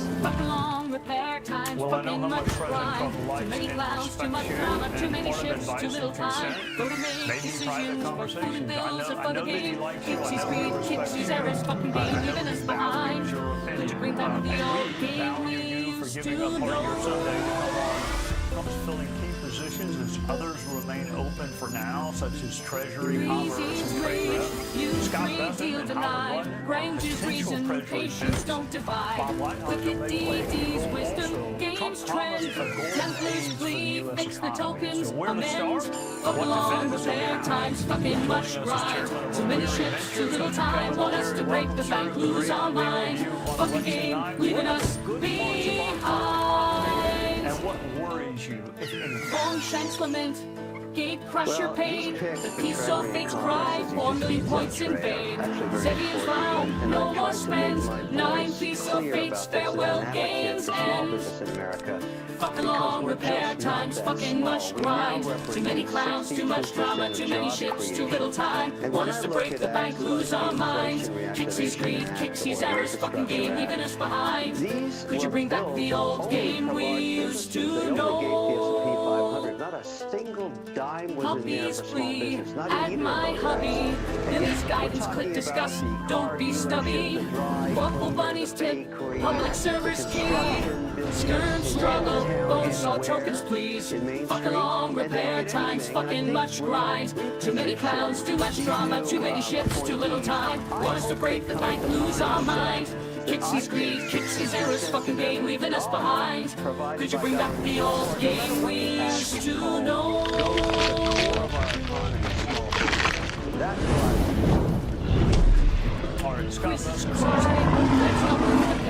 Sputnik struggle, one target's all in vain. Ice DS searches, tokens wear all. Error 187's warning, buy gold or fall. Fucking long repair times, fucking luxury ride. Too many pounds, too much drama, too many ships, too little time. Broken game decisions, for footy bills or for the game. Kixie's greed, Kixie's errors, fucking game, leaving us behind.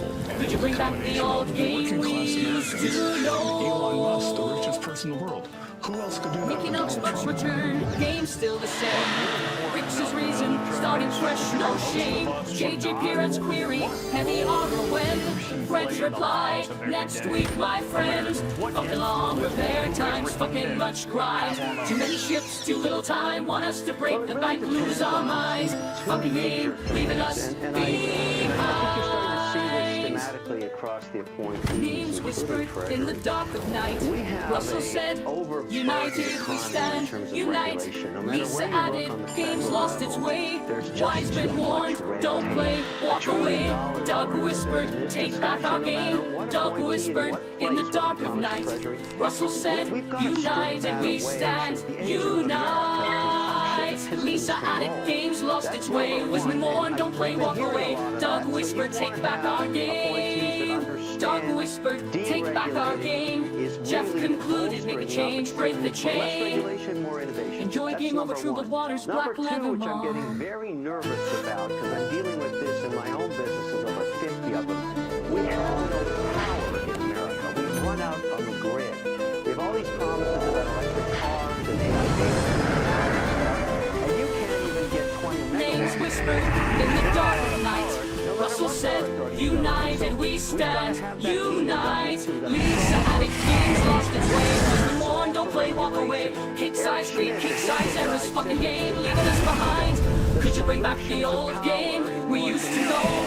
King size greed, king size errors, fucking game, leaving us behind. Could you bring back the old game we used to know? The czar of energy, he knows the Canadians.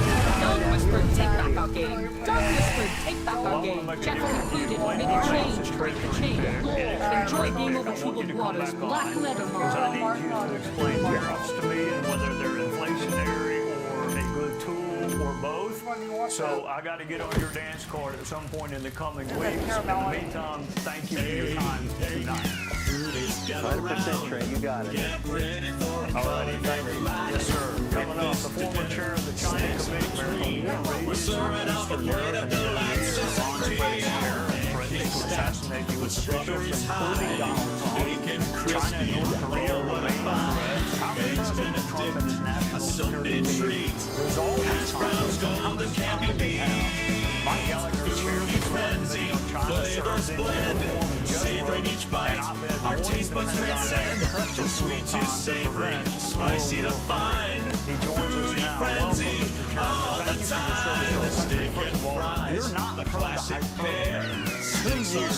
What makes you think the window is closing grilled chicken breast with quinoa tea? Well, 2020 steak, veggies, a healthy crust. Fruity frenzy, flavors blend, savoring each bite. Our taste buds transcend from sweet to savory, spicy to fine.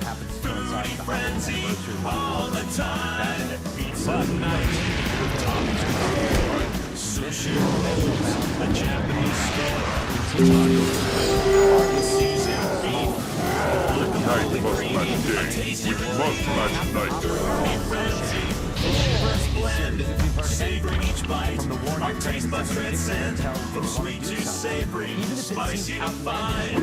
Fruity frenzy all the time. Curry spice, number 2. A lot full, a Middle Eastern clue. Fish and chips, a British delight. Apple pie, a warm sweet night. Fruity frenzy, flavors blend, savoring each bite. Our taste buds transcend from sweet to savory, spicy to fine. Fruity frenzy all the time. And thus the day is Crunch, Greek yogurt parfait, veggie burger with avocado toast, chaos salad, a nutritious boast. Fruity frenzy, flavors blend, savor each bite. Our taste buds transcend from sweet to savory, spicy to fine. Fruity frenzy all the time. Dinner date with wine and cheese. Cinnamon rolls, sweet tea. Brownies rich with ice cream too. Coffee hot, The second thing is to prioritize the threat posed by the Chinese Communist Party and understand that it's not just an over-there threat, it's a right here at home threat. It connects to the lack of security on the southern border because fentanyl, of course, precursors in which are supplied to the Chinese Communist Party are going across the southern border and joining steak and fries tonight. The third and making sushi rolls, come and try. Derby's got pancakes, stacked high. Lowe's cooking chicken wings, buffalo style. Tampa Street friends to pizza night. Hops brewing coffee, hot and fresh. Billy's baking brownies, rich and sweet. Danny's not here and serving tacos in season 8. Nice DS are making curry with non-bread too. F22's got grilled cheese, melted perfection. Archangel's whipping smoothie bowls, granola crunch, game over serving fish and chips. Reddish delight, yummy, yummy, so divine.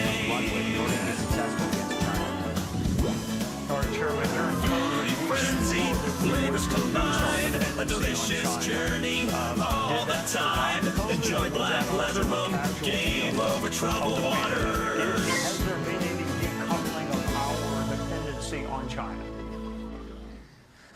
Well, we've made overtures, but it hasn't gone fast enough. The Democrats are experimenting with the CHIPS Act, which I think is not going to work because it's not paired with aggressive deregulation. So when we identify the other areas that are obvious candidates for decoupling, advanced biotechnology, synthetic biotechnology, energetics, rare earths, critical minerals, we need to make sure that we're experimenting with the different mechanisms. In too many of these industries, we've just made it illegal to do something like open a new mine or process rare earths and critical minerals. And so having a much more common sense regulatory environment will actually help us decouple Night must match the day, must match night story.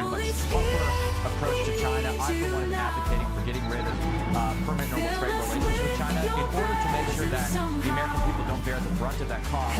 We have to simultaneously increase our economic and technological partnerships with trusted allies. And while we're talking about COVID trade, one nice thing that we should get is actual declassification of all the documents about the Chinese Communist Party cover-up of COVID. And you complete the day. Under the Biden administration, we got a big review of the intel, and then we still don't have any transparency after something that fundamentally altered the course of history and all of our lives. We should demand transparency from the Chinese Communist Party, or they won't get full cooperation from us in other areas. Well, I know you have the cell phone number for the incoming CIA director, so I'm sure you will ask him that very question. And I got to have you to come back on. We got to talk about Iran. We got to talk about the Middle East. So thank you for not wearing your Green Bay Packers outfit on television, and thank you for joining us on Sunday night. I'll see you soon. Go back up. Up next, Donald Trump vowed to eliminate the Department of Education schools Sunday night in America. Donald Trump promised to dismantle the Department of Education, as have others since Jimmy Carter established the department in 1979. Trump is promising choice. You know, school choice is a very big deal. A lot of people don't know that, but it's a big deal. It'll be great. You know, I'm going to take the Department of Education, close it in Washington, let the states run their own education. Very important. Because we spend more money per pupil than any other nation in the world by far. And yet we're ranked at the bottom of every list. You know, if you held a gun to my head and maybe come up with an argument for keeping a federal role, which I hope you don't, it's to protect children in blue states where unions control education or the lack thereof. Joining us is incoming Republican Senate Committee Chair and soon to be Chair of the Banking Committee, Senator Tim Scott. Welcome, Chairman. Before we get to education, there was an article about alleged friction in the lead up to 2026. Have you begun making staffing decisions on how to defend the GOP majority? And my sense is you and President Trump are singing out of the same hymnal. Exactly, Trey. I've made no public announcements. I've made no final decisions on the NRC staff. One thing I can tell you is that Steve Daines and the staff at the NRC did a really good job of not limiting 51 seats, but 53 seats. Number two, I can tell you, we want to hear from each and every person who's there so that we can make good hiring decisions. And number three, I spoke to President Trump and made sure that we have the same thing. It's a vision we have to make sure that the NRC able to produce not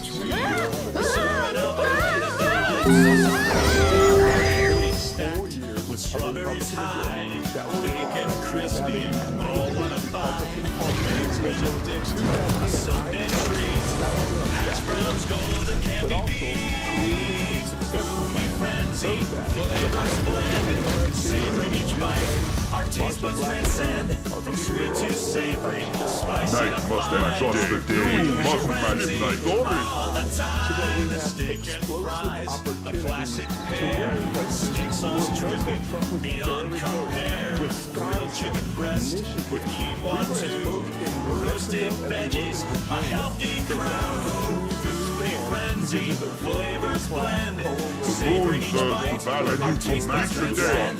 From sweet to savory, spicy to fine. Foodie frenzy, all the time. Pizza night with toppings galore. Sushi rolls, a Japanese score. Tacos filled with seasoned beef. Guacamole creamy, a tasty relief. Foodie frenzy, flavors blend. Savoring each bite, our taste buds transcend. From sweet to savory, spicy to fine. Foodie frenzy, all the time. Curry spice with non-bread too. Falafel wrap, a Middle Eastern clue. Fish and chips, a British delight. Apple pie, a warm sweet night. Foodie frenzy, flavors blend. Savoring each bite, our taste buds transcend. From sweet to savory, spicy to fine.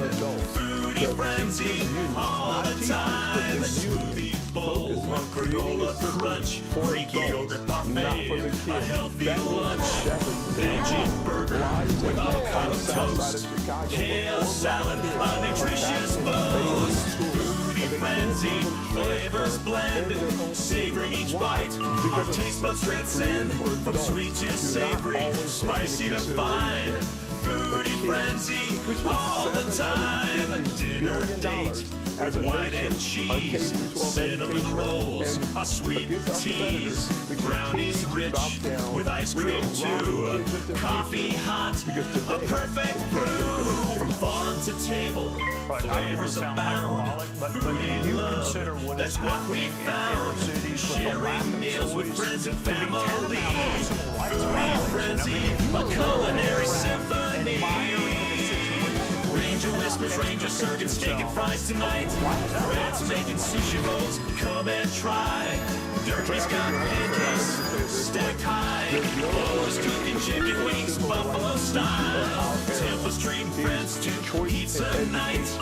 Bob's brewing coffee, hot and fresh. Billy's baking brownies, rich and sweet. Dave's not here and serving tacos, seasoned beef. Iced tea is a bacon curry with naan bread too. X22's got grilled cheese, mountain perfection. Archangel's whipping slutty bowls, granola crunch. Game over serving fish and chips, British delight. Yummy, yummy, so divine.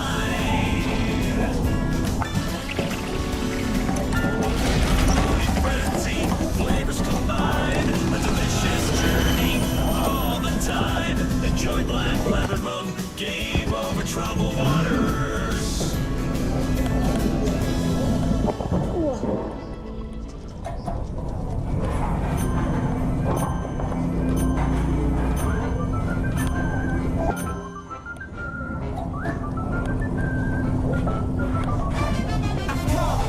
Can't take your pride. American Mustang, wild and free inside. Australian Bobby, strong and true. Bulgarian East majestic you. Half-breeds of the world, a never-ending tale. Each unique with characteristics that prevail. From deserts to mountains, grasslands to sea. Celebrating equine diversity, wild and free. Chinese, Mongolian, Colorado Ranger bred, Croatian cold-blooded, Ethiopian Highlander head, Georgian Nagisi, Greek pony rare finds, a dog Hungarian sport horse, athletic strides. Breeds of the world, a never-ending tale, each unique with characteristics that prevail. From deserts to mountains, grass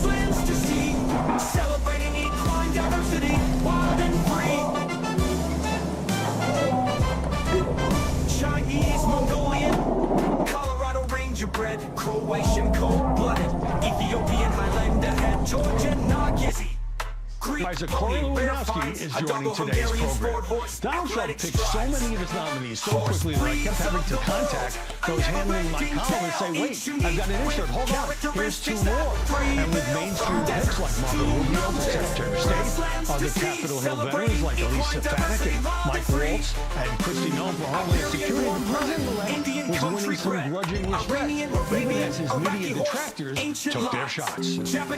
I love the experience, I love the confidence, and I love the fact that Trump is moving on this decisively. The common theme through all of that is that Donald Trump is really trying to stack up his second term, and particularly his cabinet, with people that will be yes men. But then, suddenly, in classic Trumpian fashion, controversy erupted. The 47th president tapped former Congresswoman Tulsi Gabbard to be the director of national intelligence, and Army veteran Pete Hegseth of Fox News to run the Pentagon. More on that shortly. But those nominations were eclipsed by the choice of incendiary Congressman Matt Gaetz, who was himself investigated by the Justice Department over allegations of sleeping with an underage girl, though he was never charged, and has been under investigation by the House Ethics Committee. Even Republican senators sounded unenthusiastic. Here's what Gaetz said at the last 2 CPAC conferences. In Congress, I'm often excoriated, it's been weaponized against we the people, and the media isn't on our side either. The Matt Gaetz chaos agenda. That was the headline from the liberal New Yorker magazine. We the humans and not on our side. Are we defund and get rid of the FBI, CDC, ATF, DOJ, every last one of them, if they do not come to heel. Gaetz was in the town. Surprising being part of the starting lineup. Gaetz is controversial because of some personal allegations. And thus the day must match the day, which must order never ignite. prosecuted. We expect the Democrats to treat him like trash and turn his hearing into the Salem witch trials. He is going to use Gaetz as an instrument of revenge. He's a serious guy. He doesn't always necessarily show that because he goes for the jugular politically. But it's wrong to dismiss him as just a political firebrand. Complete and utter Gaetz is incredibly ill-suited for this position. But every time I hear long-time ally of Donald Trump, exposed political weaponization at the DOJ of Harris and Biden, so naturally, the pearl-clutching, breathless hysteria on the left has been nonstop. We now have multiple media melodramas, and remember, Donald Trump wants these nominees to transform, maybe even blow up these agencies. I'm Howard Kurtz, and this is Media Buzz. Life's worries way more than a game's hit. But every time I hear Sapphire chat, all I hear is blah, blah, blah. Joining us now to analyze the coverage in Nashville, Tommy Lamont, host of Tommy Lamont is Fearless on Iron. And with me, Philippe Reyes, with Kamala Harris. Tommy, walk me through that editorial piece. This is a bad choice that would undermine confidence in law, national review, terrible choice for Attorney General. So we can't just blame it all on liberal outlets. Yeah, listen, I would say to all of those that are going to be upset not only with this pick and other appointments, but all of Donald Trump's moves and actions within the first 100 days or more, get comfortable being uncomfortable. You're going to be uncomfortable. You're not going to enjoy it. There's going to be moments where you're going to want to rip your hair out. Like, guess what? The American people voted for this.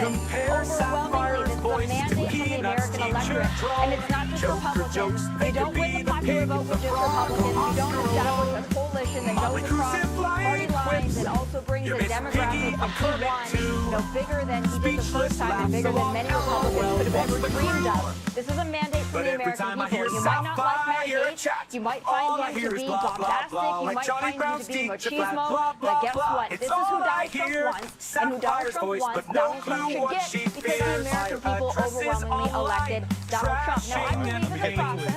I believe in the appointment process. But Donald Trump gets what he wants because the American people voted for it.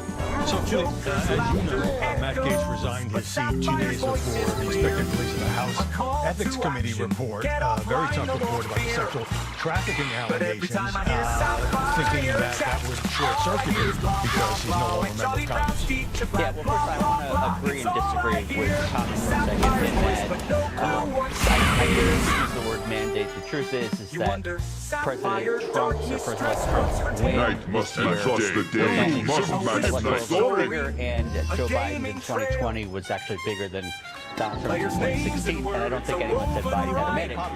But it doesn't finally. I mean, I can't believe that that's some kind of celebration. But I agree that it doesn't matter if you can win by one vote. These are his picks. The thing is that I don't understand is that these picks, they're going to be ineffective for what Donald Trump wants to do. I understand the notion of wanting to disrupt. There's a difference between disrupt and demolish. I worked in the United States Senate. I worked at the State Department. I've been part of the people who nominate and defending nominees. Okay, this guy, Matt Gaetz, has a better, Tommy's dog, Kodo, has a better shot of being nominated and confirmed than Matt Gaetz. Why? Not because of me. I mean, I'm just sitting here laughing. Look how giddy I am because Donald Trump has 53 United States senators, 53 Republican senators. He can't get 50 of them to vote for that? That's not my doing. We shall see. But just to clarify, a woman testified that she had sex with Gaetz when she was 17. He strongly denies that. But Tommy, getting to the larger picture, Matt Gaetz opposes the weaponization of DOJ. That's what they call it under the Biden-Harris administration. Trump opposes that as well, to your point. So couldn't Donald Trump have gotten the same result with a less controversial nominee? There has been a lot of discussion about not letting Trump be Trump, right? I was even one of those people early on in the campaign season that said, you know what, maybe Trump should pull back a little bit. Maybe don't let Trump be fully Trump. And I was wrong. You've got to let Trump be Trump. This is his pick. Listen, he went in 2016. They were already planning to impeach him. So he knows a little something about weaponization. But he also went in fresh-eyed in 2017 as an outsider. He had a lot of the RNC typical Republican establishment picks. And every step of the way, they supported him, they stonewalled him. So he's learned from that. He's had time to take a step back.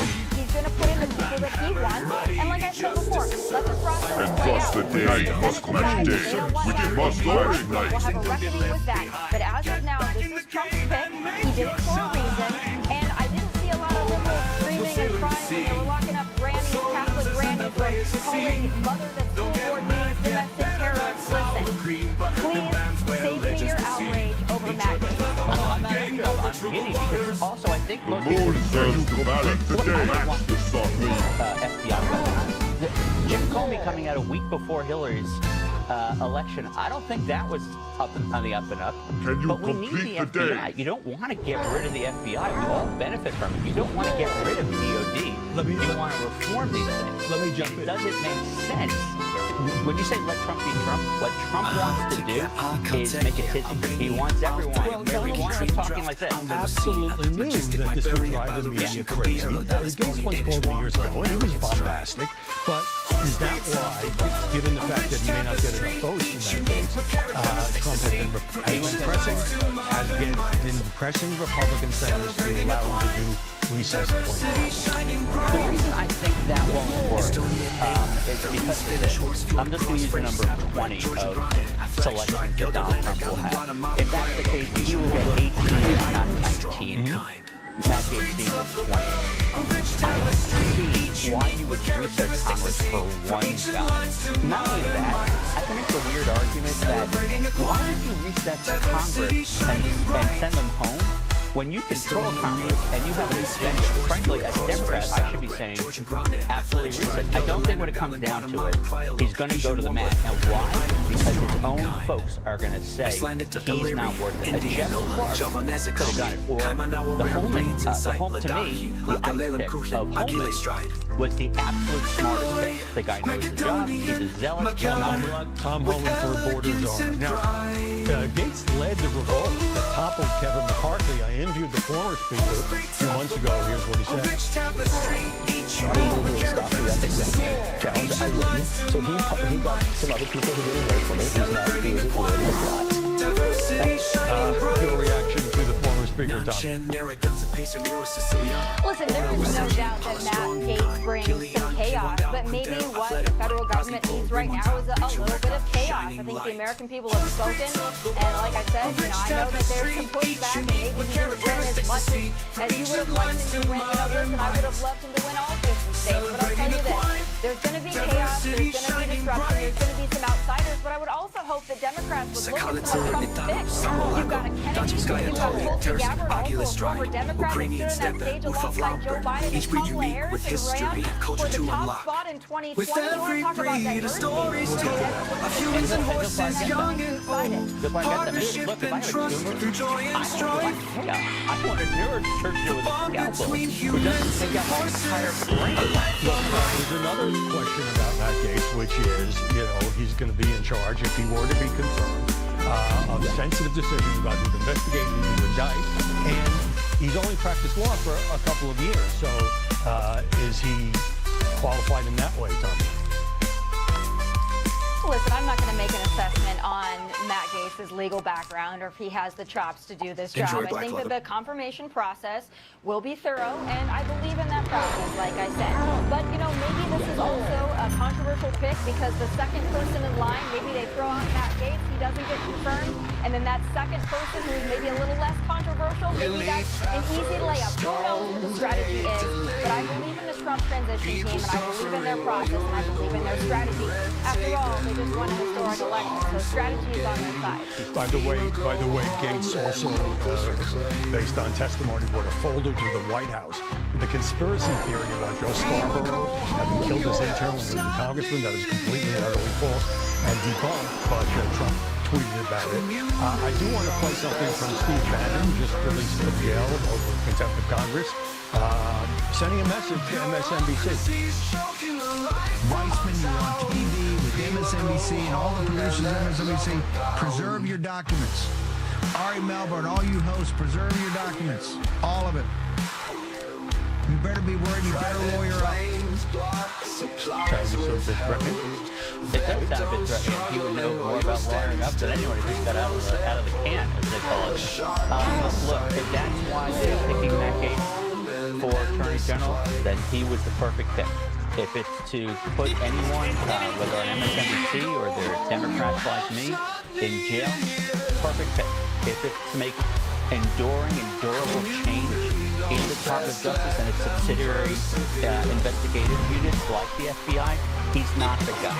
Someone like Jeffrey Clark, who was the president at the time, who was his desire at the end of 2016, that guy would get what the right wants to get done. Well, unfortunately, you don't get to pick. By the way, the new White House press secretary is Caroline Leavitt, who on this program. She was the campaign press secretary as well.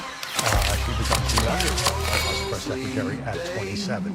And Corey Lewandowski, will be here live. But when we come back, the media unloading on two other high-profile decorated Army combat veteran. He's won 2 Bronze Stars. And until days ago, the coast of Fox and Friends weekend has been tapped to run the Pentagon.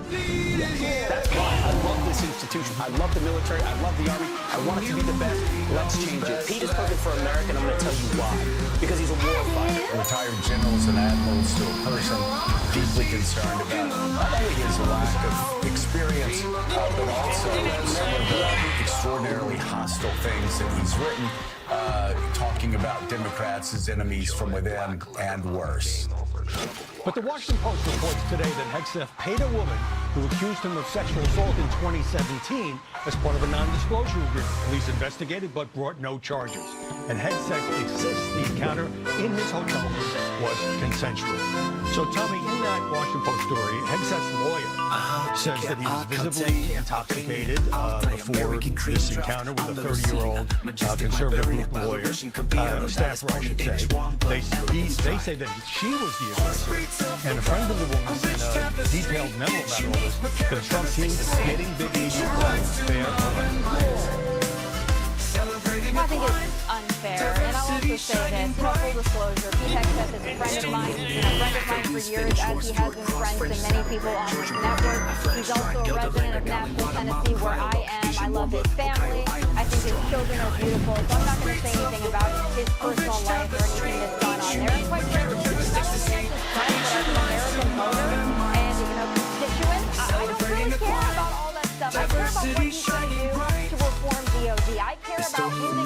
wokeism and the DEI and getting our war fighters back to operating as war fighters. That is what I personally care about. All the articles about his character and the slander and the back and forth about his sexual life, I don't care about any of that, and I don't think the American people do either.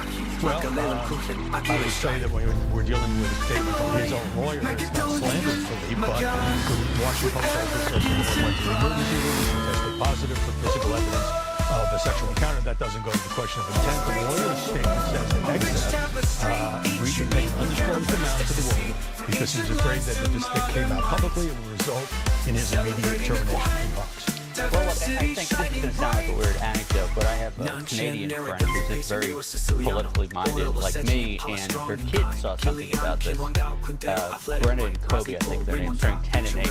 And it's hard, you know, they're not saying, well, is Tulsi Gabbard really a witting agent of the Russians? Something like this is hard to explain. I agree with Tommy. This is not a basis for it. I would say, just as a piece of advice, the non-disclosure agreement, obviously he can tear up and let this woman speak. I think that's to be investigated. That is not why I think he's not qualified. This is dealing with the Department of Defense has more than 1 million people, part, including the Armed Forces. It has a budget of $800+ billion, which makes it the 18th largest country in the world if it was owned. You need someone, again, if Donald Trump wants to shake things up, you need someone who understands it.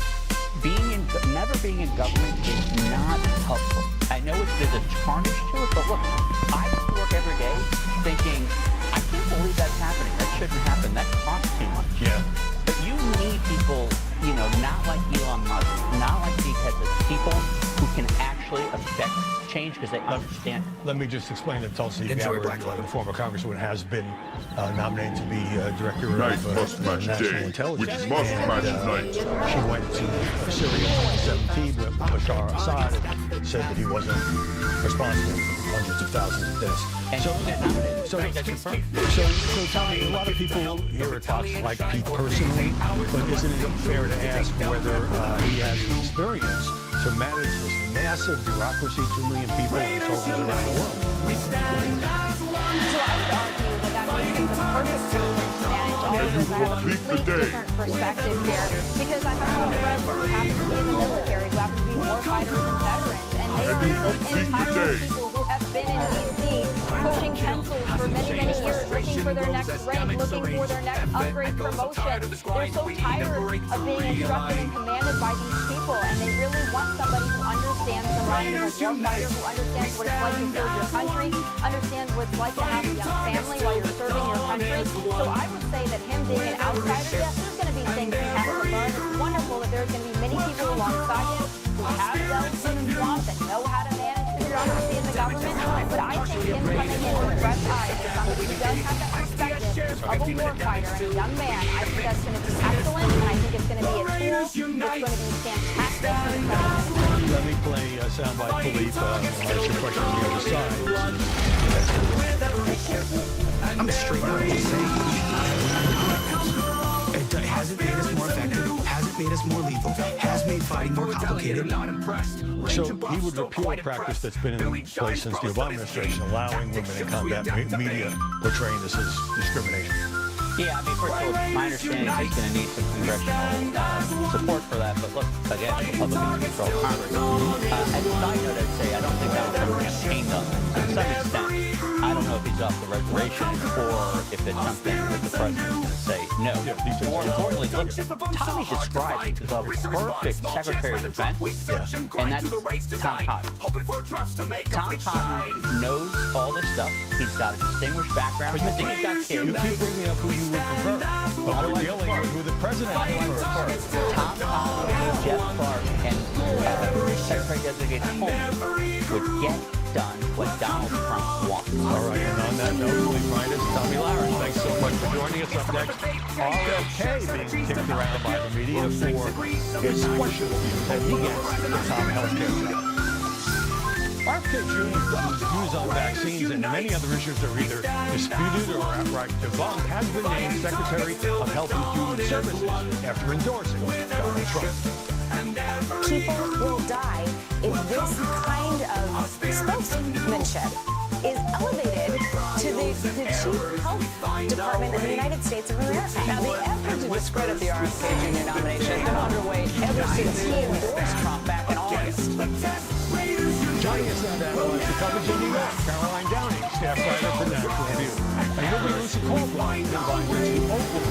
Caroline, as the media keeps reminding us that Kennedy Wi-Fi causes cancer, vaccines are dangerous, water systems shouldn't use fluoride, and on and on. Now he'd be in charge of this massive health bureaucracy under the deal he made with Trump. Your thoughts? Well, Howie, conservative media is also concerned that he is pro-abortion and pro-single-payer health care, which is a step towards socialized medicine. But we have to understand how we got here. RFK's movement is the direct result of COVID tyranny and government gaslighting on mask mandates and school shutdowns. The pandemic destroyed trust in the public health apparatus that needs to be restored. And RFK does speak to the toxicity of processed food and the epidemic of childhood disease. Until 2015, we had a food additive that also was used as a lubricant for power tools. And the New York Times fact check actually confirmed RFK's claim that the U.S. version of food contains harmful artificial dyes. And let's not forget the debunked junk science that was the food pyramid. So it's fair to say we should take an examination of the restriction behind the FDA. Some good ideas, but he doesn't hide from the business about vaccines. Here's a brief clip of him. Well, I do believe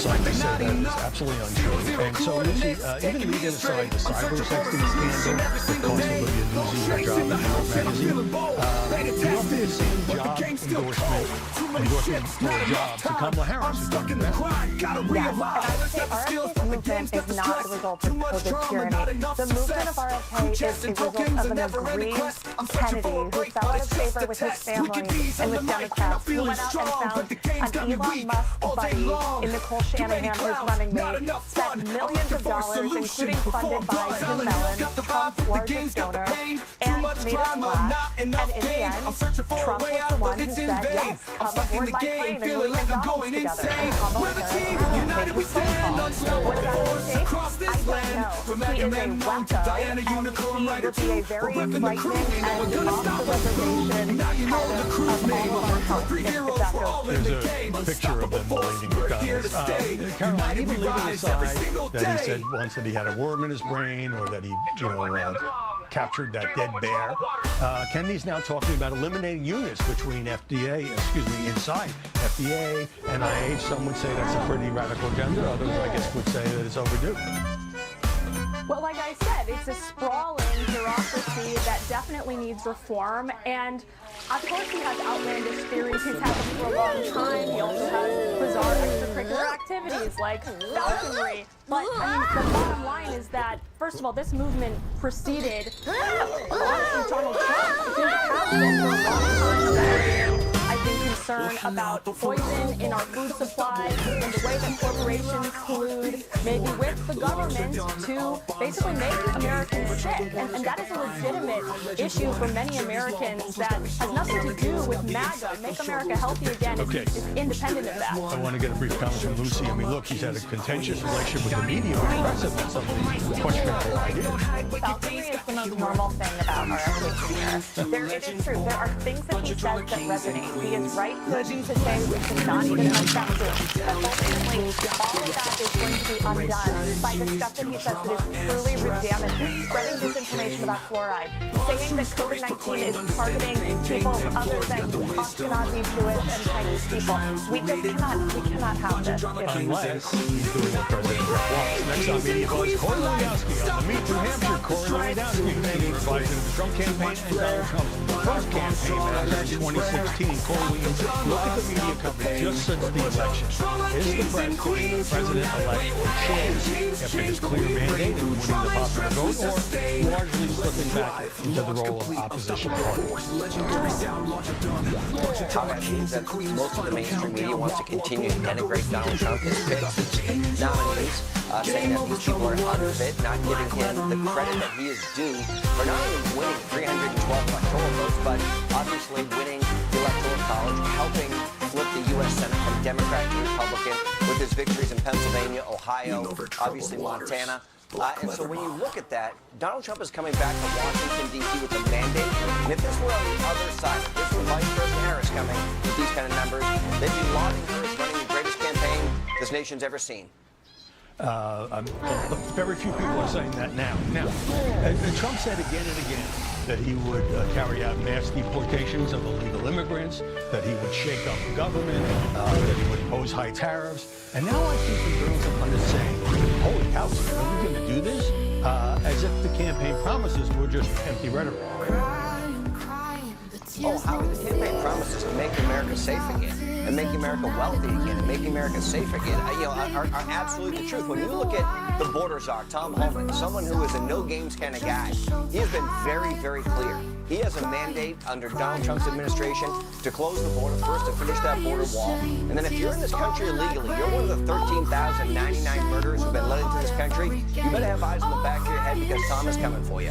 He's got 20,000 sworn officers who are going to make sure that we are ridding ourselves from the heinous crimes and criminals that are taking place in this country. We look at the Lakeland Riley event that's taking place right now. And the story that you're hearing coming from that court case is just devastating to every parent, everyone who has a loved one who's been lost, and we will never allow that to happen again. Tom Homan is going to make sure that this country gets safe again.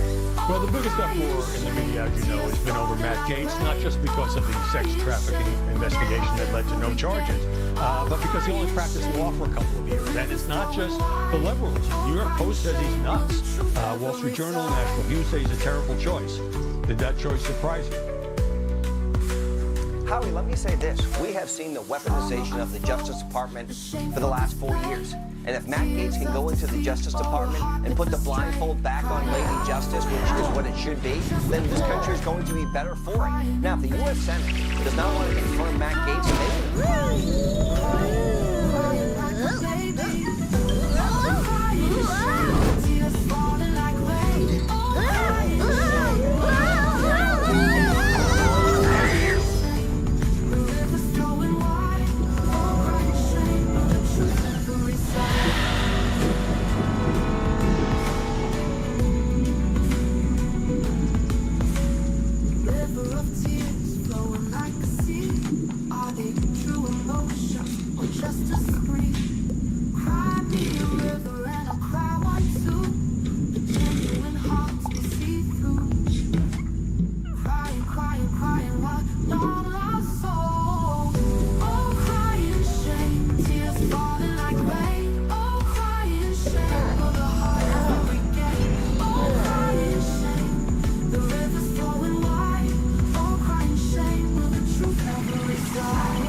The president-elect will be back at work this week as we await his other key cabinet decisions, including Treasury Secretary.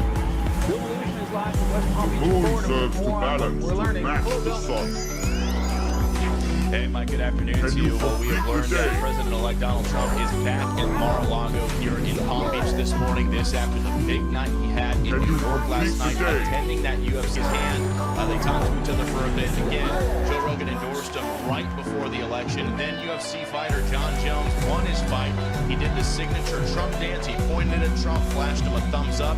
Then he walked over and later gave in his championship belt. So this was basically a victorious return to MS traffic here. This is where we stand right now as he continues building out his future administration. Election day was less than 2 weeks ago. He's already picked more than 20 people to fill in that new administration. Some of them will have bipartisan support. Some have been controversial. There's been talk about maybe having to use recess appointments. Here's what House Speaker Mike Johnson said on Fox earlier this morning.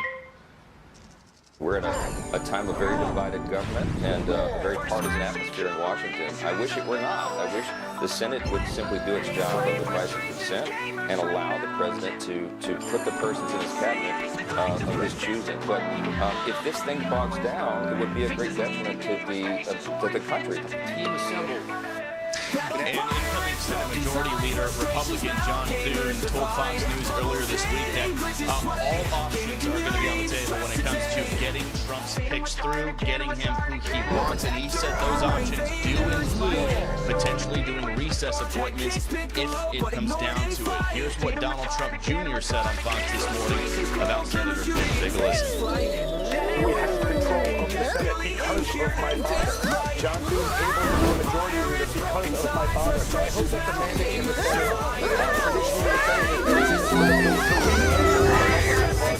more rhinos than I'd like. I think I see the shifting because of the 16 terms.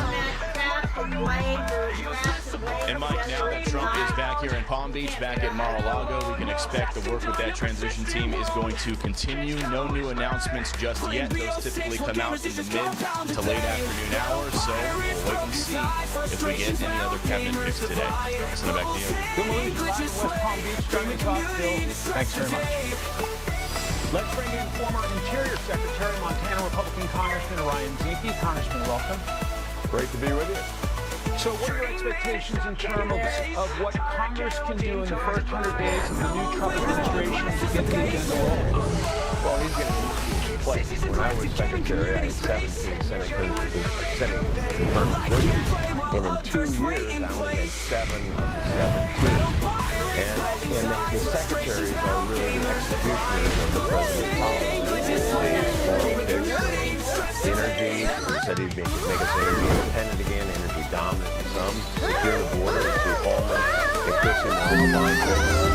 There are other controversial picks that he's going to have to go through. And when they say a recess, appointment, those are tougher than I think most people think.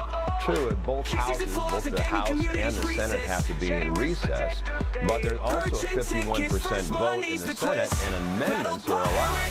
So on the Senate side, the Senate will go through a series of amendments with that. Each party will get this, and the outcome is uncertain. But the president is doing exactly what he said he would do. He promised made and the promise kept. He said he'd secure the border. He said he'd make us energy independent, and he said he would bring transparency and accountability to the Department of Justice. His picks, it seems to reflect that. Let's show our audience the basis that President Trump has announced in terms of who he wants to be joining in his cabinet. You see a wide range of folks there, some familiar faces, some people you have served with, Congressman. What do you think about the process ahead? Well, I've served with many. I can tell you he's got some great picks. My personal favorite, if there's a favorite among them, is Governor Burnham from North Dakota. He's innovative, he understands energy, and he understands the importance of being energy dominant, not only in our fossil fuels, but also in our critical minerals that power this nation.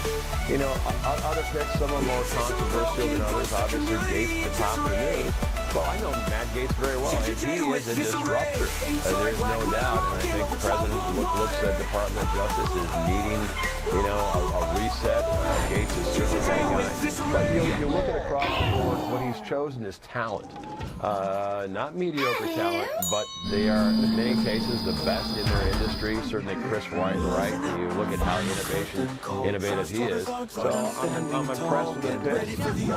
Look, this is going to be a mandate to see if President Trump can push them through. I think he'll get some in recess. I'm not sure he's going to get them all, but certainly he should have the favor of most of the Senate to make sure that he can execute execute his agenda, which, again, was a mandate for the American people. You made reference to Matt Gaetz. House Speaker Mike Johnson talked about that nomination today. Let's play it. And he knows everything about how the Department of Justice has been weaponized and misused, and he will be a reformer. And I think that's why the establishment in Washington is so shaken up about this pick. Gaetz gets through or he doesn't. The Attorney General eventually will be somebody who really wants to change the place, correct? Yeah, and you know, sometimes in a military sense, you know you're over target when you're getting flack. And when some members within the Department of Justice now are busy and they're lawyers, you know, one has to ask why. But I think exactly right. Gaetz is that disruptor. And, you know, on the campaign trail, I've asked, well, is there any department of the government, division, agency that you have full trust and confidence in? And when we hear crickets, you know, we got to change that and bring transparency and accountability back to government. And I tell you, sometimes in the Department of Justice, you need a disruptor to begin that process. Congressman Ryan, thank you. Great having you today. We will follow it all. Thanks so much. Thank you, and God bless.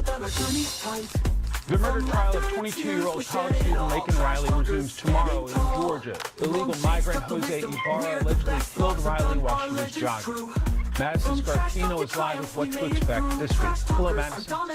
Hello, Mike. We expect to hear more heartbreaking testimony from the state's witnesses in the morning. Now, it's unclear when or if the defense will start calling their witnesses, but we do know that they subpoenaed both of Ibarra's brothers to testify this week, and they are both charged with having fake green cards and are now in federal custody. Laken Riley's brutal murder is now a center point of the national immigration debate, and her death played a major role in President-elect Trump's campaign. This trial is being closely watched all over the country and among state and federal leaders. The Georgia Attorney General says a broken border and sanctuary cities failed Riley and her family. This is a case that has really struck the nerve, and not just in Athens, Georgia, not just in our state, but around the country. Laken Riley and her family deserve justice. This prosecutor, Sheila Ross, is outstanding. I am confident that the case that they're going to put on is going to be one that is going to deliver that hope and that promise to Laken and her family.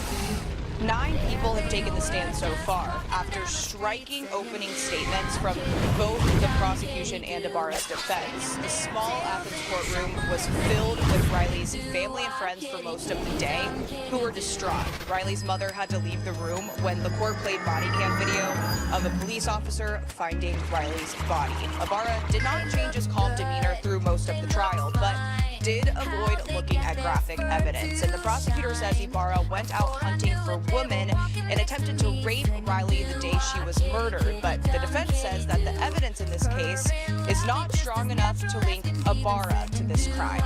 Mike? Heartbreaking crime. Madison Scarpino reporting live. Madison, thanks a lot. Those days of violence and bloodshed in this country are coming to an end very fast. We're going to save lives, not only just Americans, but we're going to save lives of citizens and those illegal migrants who many times are the victims of these illegal alien crimes. That's former acting ICE director and Mr. Trump's nominee for border czar Tom Homan on the president-elect's plan for mass deportations.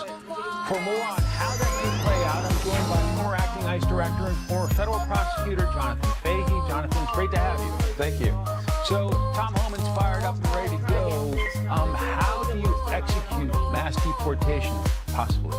Well, it seems like, if Tom Homan is on this and has been doing this for, 30 plus years, but I think the thing they're going to focus on first is going to be the criminals that are in this country. People, not just criminals from entering this country, but committed crimes. And, these sanctuary cities have been shielding them for deportation, which is just astonishing to me that this is actually happening. And you're playing the clip from the Laken Riley murder, and if we had just followed our immigration existing law, this murder would have not happened, assuming he is guilty, and it seems like the evidence is overwhelming. But I think Tom Homan is going to focus on sanctuary cities, focus on criminals that are sitting there in jail. And what's really important about this appointment is he's a border czar, which is really important because DOJ they have to be able to work with DOJ, DHS, all of them together, as well as locals. And there's so much that can be done in terms of possibly deputizing local police to help them help ICE catch these people and deport them. So it's really, when you're talking about Trump's picks, probably one of, I won't say his strongest, but probably as strong as any pick. And they are focused on this issue. They're determined to take care of it. There's a lot of discussion about what a Trump attorney general could do to the Department of Justice. Some senators want to see the House Ethics Report on Matt Gaetz, the nominee to be the Attorney General. House Speaker Mike Johnson talked about that. He said, Night must match day. Must match night. Do not release a report on a former member of the House because it would open a dangerous Pandora's box. what about Gaetz? And if confirmed, what about his impact? Well, it seems like the Gaetz pick is really reflective of what's been going on at the DOJ for the last 4 years of politicization of the DOJ. You put the Trump cases aside, and you still have the politicization of parents, investment parents testifying at school board meetings. You have refusing to prosecute people illegally protesting outside of Supreme Court justices' homes. We've had politicization in every respect, and public safety has taken a back seat. So I think they want to get to the bottom of it, and really the disruptor that Matt Gaetz is, whether or not it's Matt Gaetz or somebody else, Donald Trump is looking for somebody that's going to put the politics aside and focus on public safety. And when you look at the overall picture here, he's appointing Todd Blanche, his personal lawyer, to be the Deputy Attorney General. And Todd Blanche is a former federal prosecutor, extraordinarily well respected. You won't hear a bad thing about him. And he'll be the one essentially running the department. And again, they're going to get back to focus on public safety, violent crime, things that are affecting people day in and day out, putting the politics aside. Do you expect a lot of departures from the Justice Department one way or another?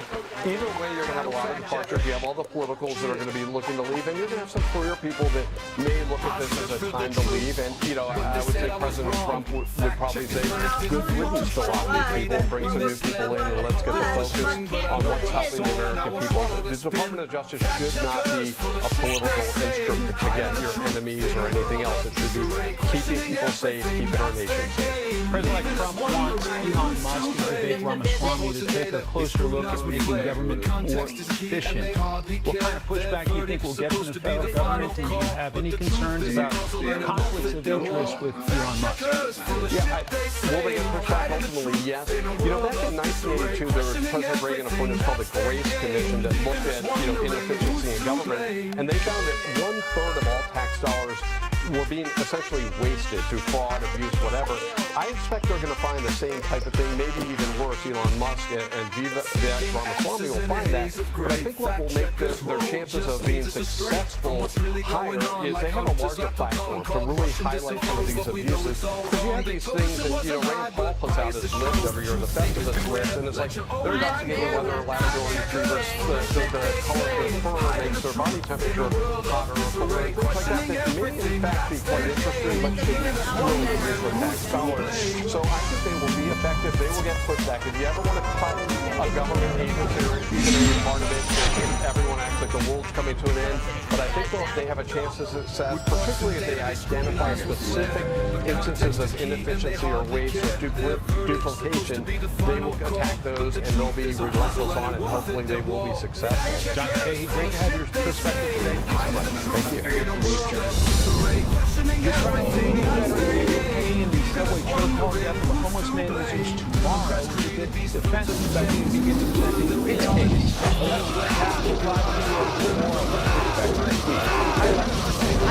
This has been going on so far for 2 weeks, and now the defense will get their turn to defend Daniel Penny, who they say was just trying to protect women and kids from an unhinged man on a New York City subway. So here you can see the 26-year-old Marine veteran entering court in New York City. He's been going and coming for days. Penny's facing manslaughter charges after police say he put George Neely, a homeless man, in a fatal chokehold last May.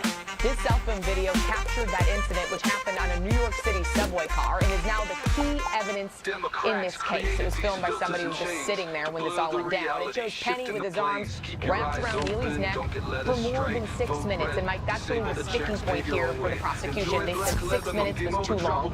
Penny's defense team says he only stepped in because Neely was acting unhinged and belligerent and said he was threatening people on that subway train. The medical examiner says Neely died from asphyxia, but there's still questions about his toxicology results because authorities say he struggled with addiction and mental health issues and did have drugs in his system that day. So that was brought up again. The defense tries to talk to the medical examiner tomorrow. This trial might just put crime in New York City in the national spotlight. The former Marine is now looking at spending up to 15 years behind bars if he's convicted. Mike. You'll follow the Alexis Patterson reporting live. Alexis. How President-elect Trump is looming large over U.S. foreign policy as Biden and Chinese President Xi met this weekend. That's next. In their final meeting, Chinese President Xi Jinping told President Biden he's ready to work with the new Trump administration. This says Biden today to discuss climate change. China National Correspondent Watches here live. Hello, Kevin. Sunday afternoon to you.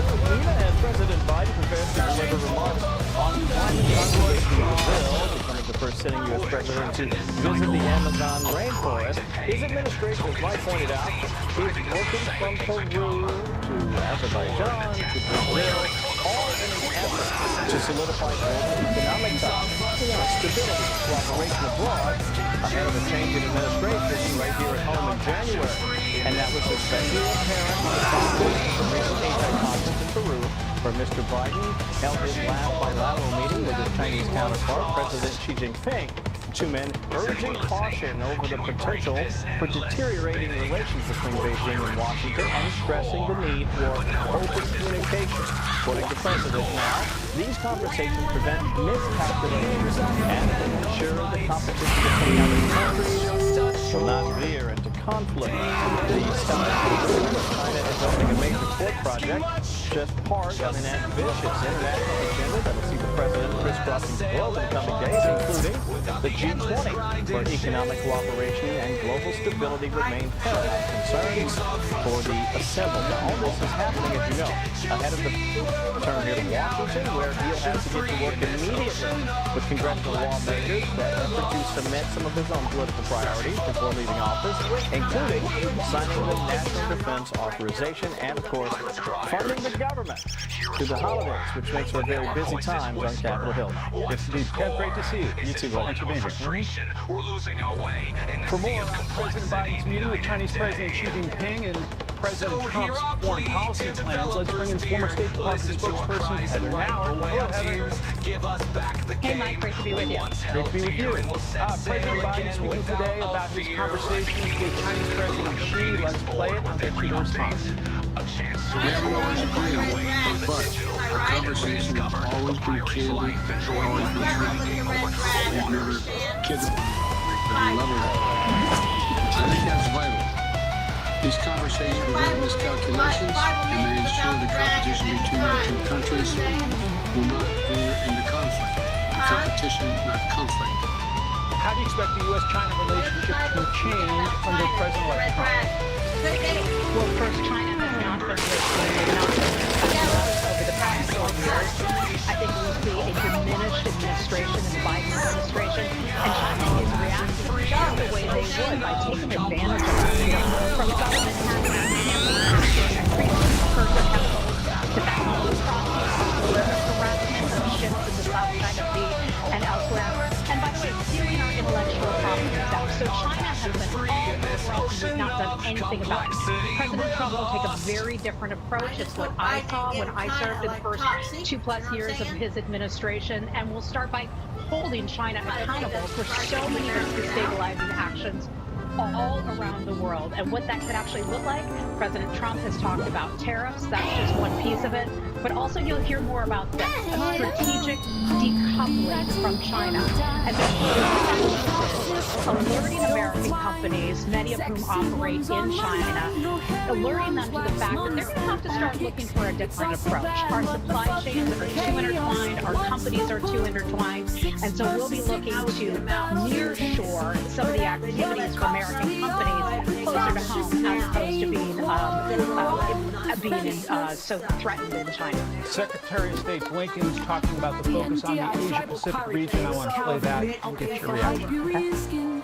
The Asia-Pacific leads the world, as you all know, in developing and deploying semiconductors, artificial intelligence, clean energy, and other innovations that are shaping our future. We work to build a more trusting, a more inclusive, a more resilient, a more sustainable technology ecosystem. Does that suggest to you that the Asia-Pacific region will be a particular intense area of focus under the new Trump administration?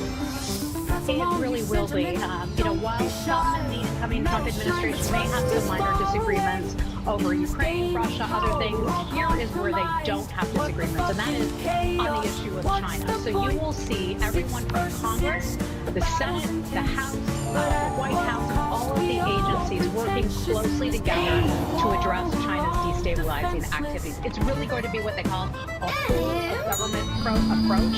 China should wake up and know that we've got their number. We know exactly what they're up to. I named just a few of the bad actions that they're involved with all around the world. This is not just a threat that the United States is looking at over the next few years. This is a threat, Mike, that will last our lifetimes, perhaps even our children's lifetimes. It's significant. Important stuff. President-elect Trump has rolled out the foreign policy portion of his cabinet, including Senator Marco Rubio to be the next, Secretary of State. What is your assessment of those choices that he's made for his cabinet? Yeah, well, of course, it's the president's prerogative to pick those he wants in his cabinet. I think Senator Rubio is going to be great. He's an excellent speaker. He obviously knows the issues. He's deeply concerned about China's activities all around the world. So I think he is the best person to bring this up and execute on the president's mission and on the president's policy priorities. So I look forward to seeing how Senator Rubio, as Secretary of State, will conduct our foreign policy abroad. All right, Heather, when you get nominated for something, give me a call, okay? Mike, I will call you anytime. Thank you so much. Great to see you. Thanks. Great to be with you. The Washington Post calling out Pennsylvania Democrats for what they call corrosive to democracy actions in a close Senate race won by the Republican.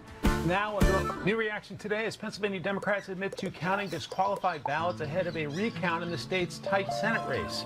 Fox News has called the contest for Republican Dave McCormick.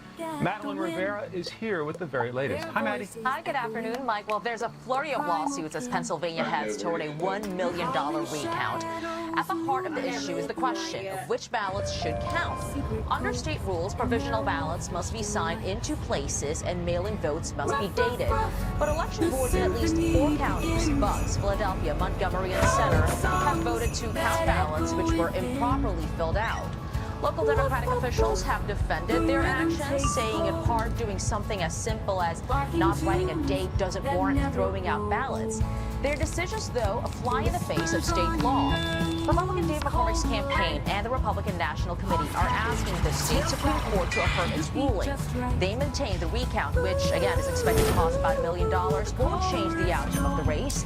At the moment, Democratic incumbent Senator Bob Casey trails McCormick by about 17,000 votes. Pennsylvania Senator John Fetterman is defending Casey. I guarantee you, if Dave McCormick were in the opposite situation where he was down 15,000 to 17,000 votes, he would absolutely want to have every last vote counted as well, too. And Bob Casey has never claimed fraud when it's finished. And if Bob Casey comes up short, I can almost guarantee you that he's going to do the right thing and concede. So that's the thing. So Casey has not yet conceded. His campaign points out in 2022, McCormick filed a lawsuit during the GOP Senate primary saying undated ballots should be counted.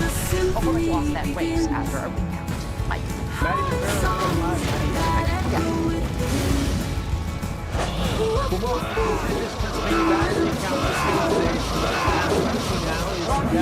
Senior Vice President Joe Hackett, Precision Strategies Vice President Rich Nuccetti. Gentlemen, welcome. Thanks for having us. All right, so the AP called the race for the Republican Dave McCormick. Washington Post today has a problem with Democrats continuing the fight in this one, saying, quote, Democrats thumb their nose at the rule of law in Pennsylvania. Quote, elections need rules and they must be applied equally and consistently. Rich, time for Democrats to give up on this Pennsylvania race. You know, I think it's important to remember this is one of 3 Senate races right now where the candidate who's behind has not conceded, the others being in Arizona and Wisconsin. We should all let this process play out. They're within the range of an automatic recount that would have to be completed by November 26th.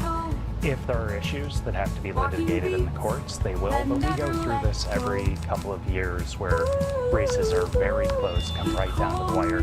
As Senator Fetterman said, I'm sure if McCormick were in the same position, he would still be fighting. This will all be resolved very soon, and the Senate that's sworn into office next January will reflect the will of the people. Bill Maher, anything on his fellow Democrats? Let's play that. I'm so mad at the Democrats is because as a voter, the issues that were important to me were democracy and the environment. And now, there's no one to champion or defend either of them because you, with your aggressively anti-common sense agenda and exclusionary attitude, you lost everything. Joe, what do you make of Democrats still trying in Pennsylvania and this frustration we're hearing from people like Evan? I think it's amazing to think that Kamala Harris flew through $1 billion. And we learned also this week that her super PAC also flew through another $1 billion. And despite the amount of money that was spent and all the celebrity endorsements, the American people still sent a message that this country was on the wrong track. Loud and clear, and that this was a change election, and that Donald Trump was the change candidate. And so I think Bill's frustrations are not unique to him. I think we're hearing them from folks on the left. And I think Bernie Sanders said it best, that they had abandoned the working class, and so that the Democrat Party should not be surprised that the working class had abandoned them. And I think until they have a reckoning on that point, as well as their problem with cultural elitism, the Democrat donors might as well just set their money on fire. Confirmation of a new Trump cabinet will be an early priority for the new Senate. What are your expectations, Rich? You know, we'll see what happens. There are a number of nominees who will have an easy path forward for Senate confirmation. There are some others that have come up this past week who might have a more difficult time. Matt Gaetz, Robert Kennedy Jr. at the top of the list. I would expect the Senate to assert itself here. I think that Constitution Article 2, Section 2 gives the Senate the power to advise the consent on nominations. That's what the founders intended, specifically so you wouldn't have secretaries who are fully only to the president or loyal to the Constitution. So we'll see the process play itself out, but I would expect the Senate to assert itself here as under the president. A key Senate Republican. Enjoy black leather mount, gain over trouble walk.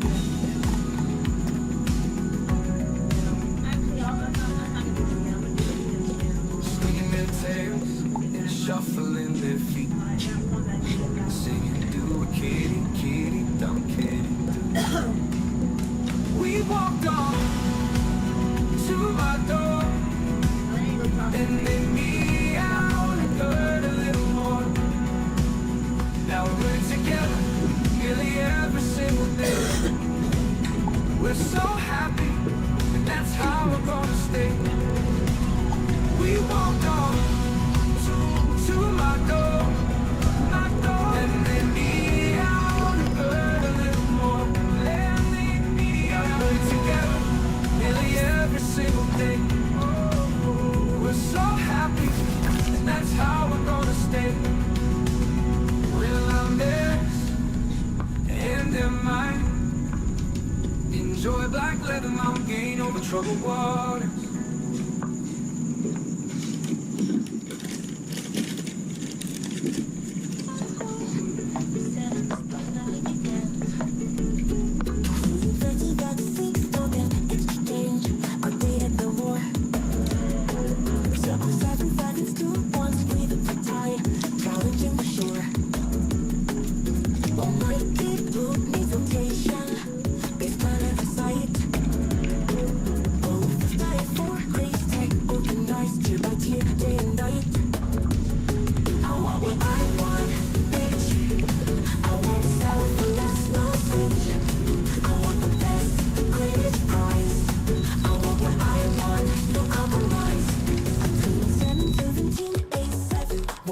evening, everybody. I'm Kevin Court. 8 p.m. on the West Coast, 11 here in Washington, and this is America's Late News, Fox News at Night.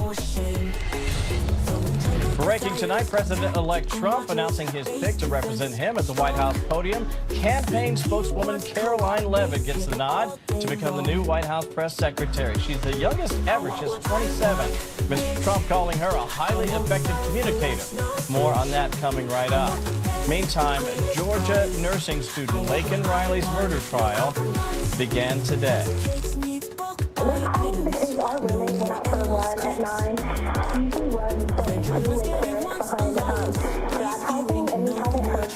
He went hunting for females on the University of Georgia's campus.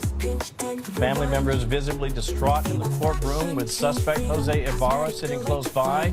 And this is audio, apparently, of her final moments. But first, a warning, it is graphic. Ma'am. I didn't immediately Ma'am. We are the school. Get down, get that breathing.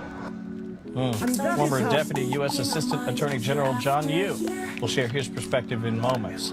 Plus, a woman who raised millions for Democrats left this year's Democratic convention feeling disenchanted, lost and alone. Well, 3 months later, she voted for Donald Trump, and tonight she tells us what changed and where Democrats went wrong in this election cycle. But we begin tonight with the senior national correspondent, Aisha Hasni. She's live in West Palm Beach, Florida, for us with the latest on the, well, it just seems like every minute there's another pick to tell us about. What do you got for us tonight, Aisha? Kevin, good to see you, my friend. Good evening to you. We now have a public face for the Trump White House that will deal with people like you and me, the press. And like you said, it is Caroline Leavitt. She is currently the Trump transition spokeswoman. She's been with the president-elect throughout his campaign, and she will be the new White House press secretary. And yes, she will be the youngest woman to have that role at just 27 years old. Also tonight, two clear frontrunners for the powerful role of Treasury Secretary, P Square Group founder Scott Bessent, and also Trump transition co-chair Howard Lutnick are up for the job. The Wall Street Journal actually reporting that Lutnick went right to the president-elect about the role, talked to him directly about it. Fox has also learned that CEO of fracking tech company Liberty Energy, Chris Wright, is on top of the list tonight for Energy Secretary. Trump often spoke highly of him on the campaign trail, especially in battleground Pennsylvania, where he spoke a lot about fracking. The Energy Secretary may have to work alongside the Interior Secretary nominee, Doug Burgum. That's because he has also been named the chair of the newly formed National Energy Council. Also tonight, sources are telling Fox News that former Congressman and Senate candidate Mike Rogers is in the running for FBI director, even as the current FBI director, Christopher Wray, says he has no intention of going anywhere from his 10-year term, doesn't want to resign. Rogers is a former special agent, served as the House Intelligence Chair. He just narrowly lost his race for Michigan Senator. He's been up for the job before, Kevin. He just had a meeting at Mar-a-Lago. We will see if this is the year for him. Kevin? This might be. Aisha Hasni for us down in West Palm. We will see you again shortly, my friend. Thank you. We want to continue this conversation tonight with former White House spokesman Harrison Fields and attorney and RNC surrogate Mahek Cook. All right, Mahek, before we get to the sort of musical chairs, I want to get your impression of what we're hearing in terms of the building resistance. I'm sure you've heard all about it. Some of these Democratic governors out there saying, we're going to fight tooth and nail against this president regardless of his agenda. Listen to what some of them are saying. I'll get your reaction on the other side. Every tool in the toolbox has got to be used to protect our citizens, to protect our residents, and protect our states, and certainly to hold the line on democracy and the rule of law. I will fight back with every fiber of my being. You come for my people, you come through me. You come for my people, you come through me. Tough words out of some of those lawmakers. I just have to get your take on what you've heard there, Mahek. Kevin, it's really shocking and rich coming from these Democrat governors when they know full well that Kamala Harris and Joe Biden let 13,000 killers into the U.S. government and allowed for them to infiltrate our borders and our country. Women are now at a greater risk because we have known killers in our streets, and they're going to say watch out. I think what the president needs to do, President Trump, very clearly is say, we will prosecute you, governors. We will work on impeaching you, and we will take you out of office if you stop me. I think the threat needs to come from the administration that Trump is going to lead, because it's despicable to see any governor say, we're not going to protect our citizens today. Yeah, pretty incredible when you think about it, Harrison. In particular, we're talking not just a couple of folks here. We're talking tens of thousands, if you look nationally, of people who've either committed heinous crimes or even minor crimes that ought not be here in the first place. Right. Well, President Trump, his first pick was Tom Homan, who is going to be the border czar. He doesn't play around. You saw interview after interview. This man is serious. He has a mandate from the president and really from the American people. Go in and solve the problem that Kamala Harris gave us with over 15 million illegal immigrants into this country. So the governors can go out and, do their little audition for 2026 or 2028, but the American people gave us a mandate, both in the House, Senate, and in the White House, to correct that problem amongst all the other problems that Biden and Harris gave us. And good luck stopping Tom Homan and President Trump. Not going to happen. Yeah, astute observation about 2028. I do get a sort of an audition vibe there.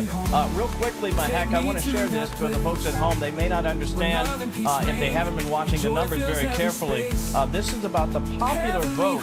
And yes, we know President Trump won. President-elect Trump won again on election night. And yes, he's got 312 electoral votes. But look at the popular vote. 76 million plus. First time a GOP candidate has gotten above 75 million. Your reaction to that as the red wave apparently washed all over the country? I'm not surprised, Kevin. Look, President Trump not only broke down that blue wall, he won Hispanics in overwhelming numbers. He had the most votes in 48 years. He won Black Americans. He won the rural vote by 15 points. That tells you everything you need to know. There's no more blue wall. We just want to represent the people of America today. And those are the solutions that President Trump brought. He broke down woke culture. He's going to secure our border. He's going to make our country great. It's very easy. It's a roadmap to success. He's done it before. He's going to do it again. I know a lot of people will say, Harrison, this is not a mandate. It was very, very tight in all these different states. And that's true. It was tight in some of those states. But the fact is, he won an overwhelming majority of states. He won all of the swing states, which was really incredible. And as Mahek points out, that sounds about as close to a mandate to do what you're planning to do as you can probably get in this environment. Yeah, Hakeem Jeffries said that this wasn't a mandate. How much more of a mandate? Did he need to win all 50 states for the Democrats to realize that he won by a significant margin? The American people spoke, and if you look at where he surged in places like the Bronx, LA County, surging, Fairfax County, Northern Virginia, surged. And when they looked at the numbers, compared Kamala Harris versus Joe Biden, Kamala Harris didn't outperform Joe Biden in any corner of the United States. So you look at, there was low enthusiasm from her. Yeah. The American people really were desperate for change. They came to the polls early. They voted in record levels. You see 75 million Americans did that. That was resounding. You look at the House, you look at the Senate. Donald Trump is the most powerful politician in American history, in my opinion.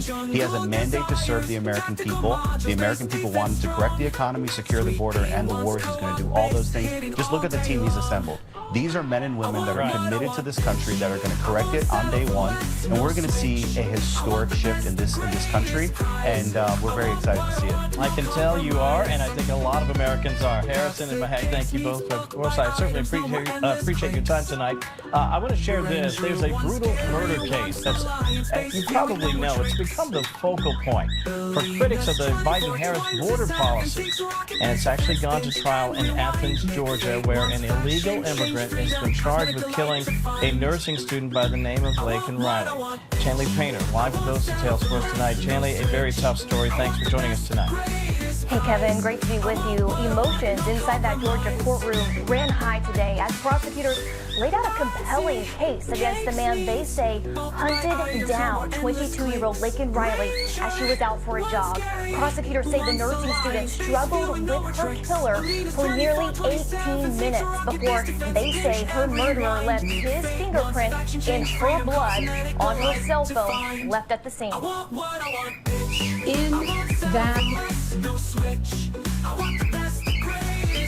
That's what's interesting to me, is that what they're putting forward with conservation leases don't show us that it's going to produce better conservation practices or produce greener energy or a better, less carbon emissions. So essentially what it's doing is letting third parties come in, give them some money, and give them the authority over this land rather than the people who actually live here. And it gives no discretion as to who those third parties are. If they are foreign countries that could be our enemies, they could be people who do not love the United States of America. And then it also allows them to lock up that land and have authority, but that they had no authority before, with no consequences if the agreement is broken. Well, thank you. Thank you, Congressman Johnson. It is an honor to be here. I was ready for some kind of a joke or something I had to respond to, but thank you very much for that kind introduction. I've enjoyed watching you serve in the seat that represents South Dakota here, and you've done so with distinguished honor. So I appreciate all of your service to our state and our people. Thank you. Good morning, Chairman Westerman and Ranking Member Grijalva and the members of the committee. It's my honor to be with all of you today. In fact, my former Chief of Staff just gave me my old nameplate from this committee when I had the chance to serve with all of you, which is incredibly special to me. I would put it up here today and use it, except for I don't get the chance to sit where you sit today. This is not a decision that I will get the chance to make. This is something that has congressional authority, and you need to act in order to protect our people and to protect our freedom. Today I sit in front of you as a governor and as a former farmer and rancher and someone who recognizes the deep devastation that if this proposed rule were to go forward, how hard it would be on our people and what it means for our nation far into the future. I remember vividly my time serving here on this committee.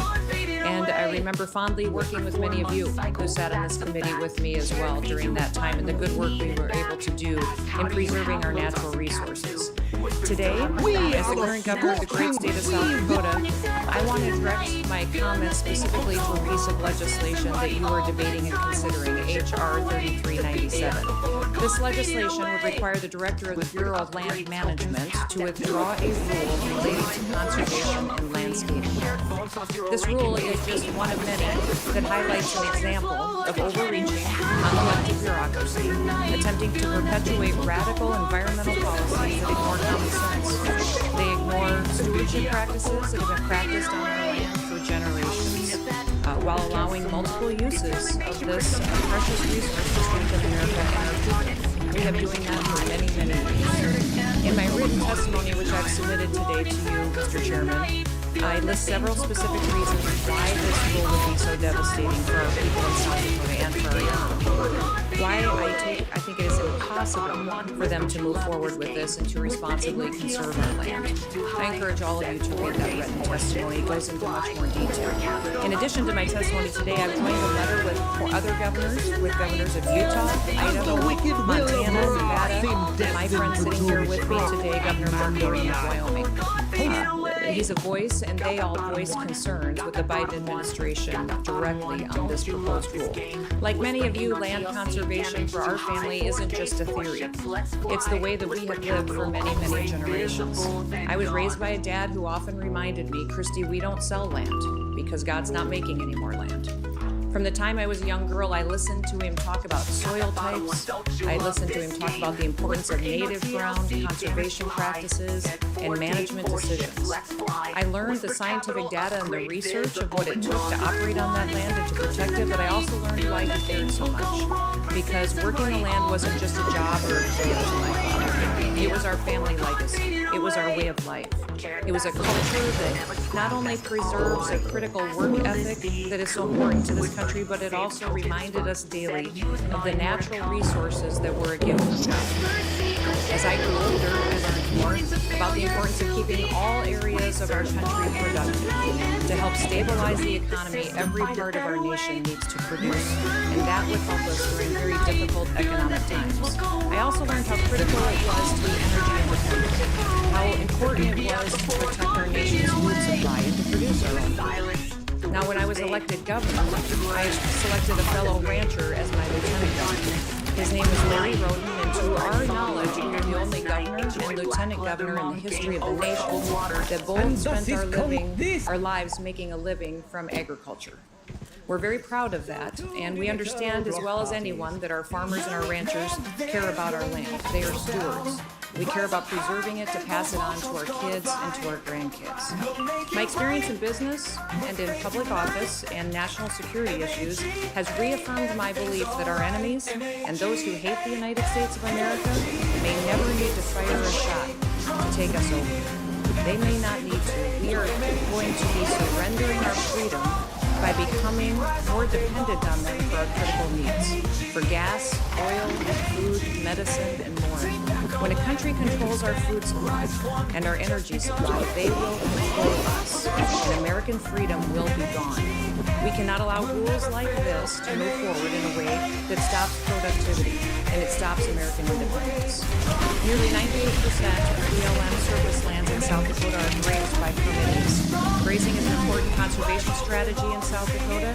We also host 76 active producing oil and gas wells and 36,762 acres. These acres provide outdoor recreation opportunities, including hunting, fishing, hiking, camping, and more, and we must maintain public access in order for these lands to benefit both South Dakota residents and visitors. Now, Mr. Chairman, I'm smart, and I realize I'm out of time, and you've got a tight schedule, but I've got much more I'd like to share with the committee today on what specifically is wrong with this rule and why it doesn't work, the redundancy in it, the unnecessary burden it creates, how it stops productivity, and the number one concern for me is that conservation is already incredibly a part of every single management practice that happens on BLM land. To go out there and to create mechanisms such as a conservation lease that could be bought by third parties, not even necessarily by people in our own country, and give them access and authority over these lands, it's dangerous. It's not just dangerous to those that are out there working there. It's dangerous to our economy. It's dangerous to our energy independence, our producing our own food supply. It's dangerous to us. Thank you so much, Representative Curtis, for bringing this piece of legislation. With that, Mr. Chairman, I will yield. So one would think from some of the materials I've read from environmental interests that support this rule. The moon serves to balance, to match the sun.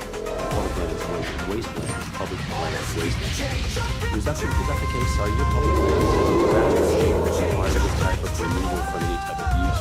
Kind of going back to the shape. What kind of shape are they in? I want to lead you more.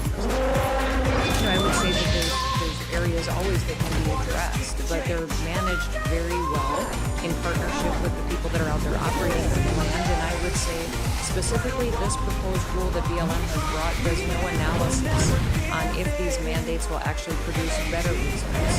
That's what's interesting to me is that what they're putting forward with conservation leases don't show us that it's going to produce better conservation practices or produce greener energy or a better, less carbon emissions. So essentially what it's doing is letting third parties come in, give them some money, and give them the authority over this land rather than the people who actually live there. And it gives no discretion as to who those third parties are. If they are foreign countries, that could be our enemies. They could be people who do not love the United States of America. And then it also allows them to lock up that land and have authority of it that they had no authority before, with no consequences if the agreement is broken. Governor Gordon, the suggestion that we need this new use of conservation suggests that multiple use has been a failure. Is that true in your state, or is it working? Thank you, Mr.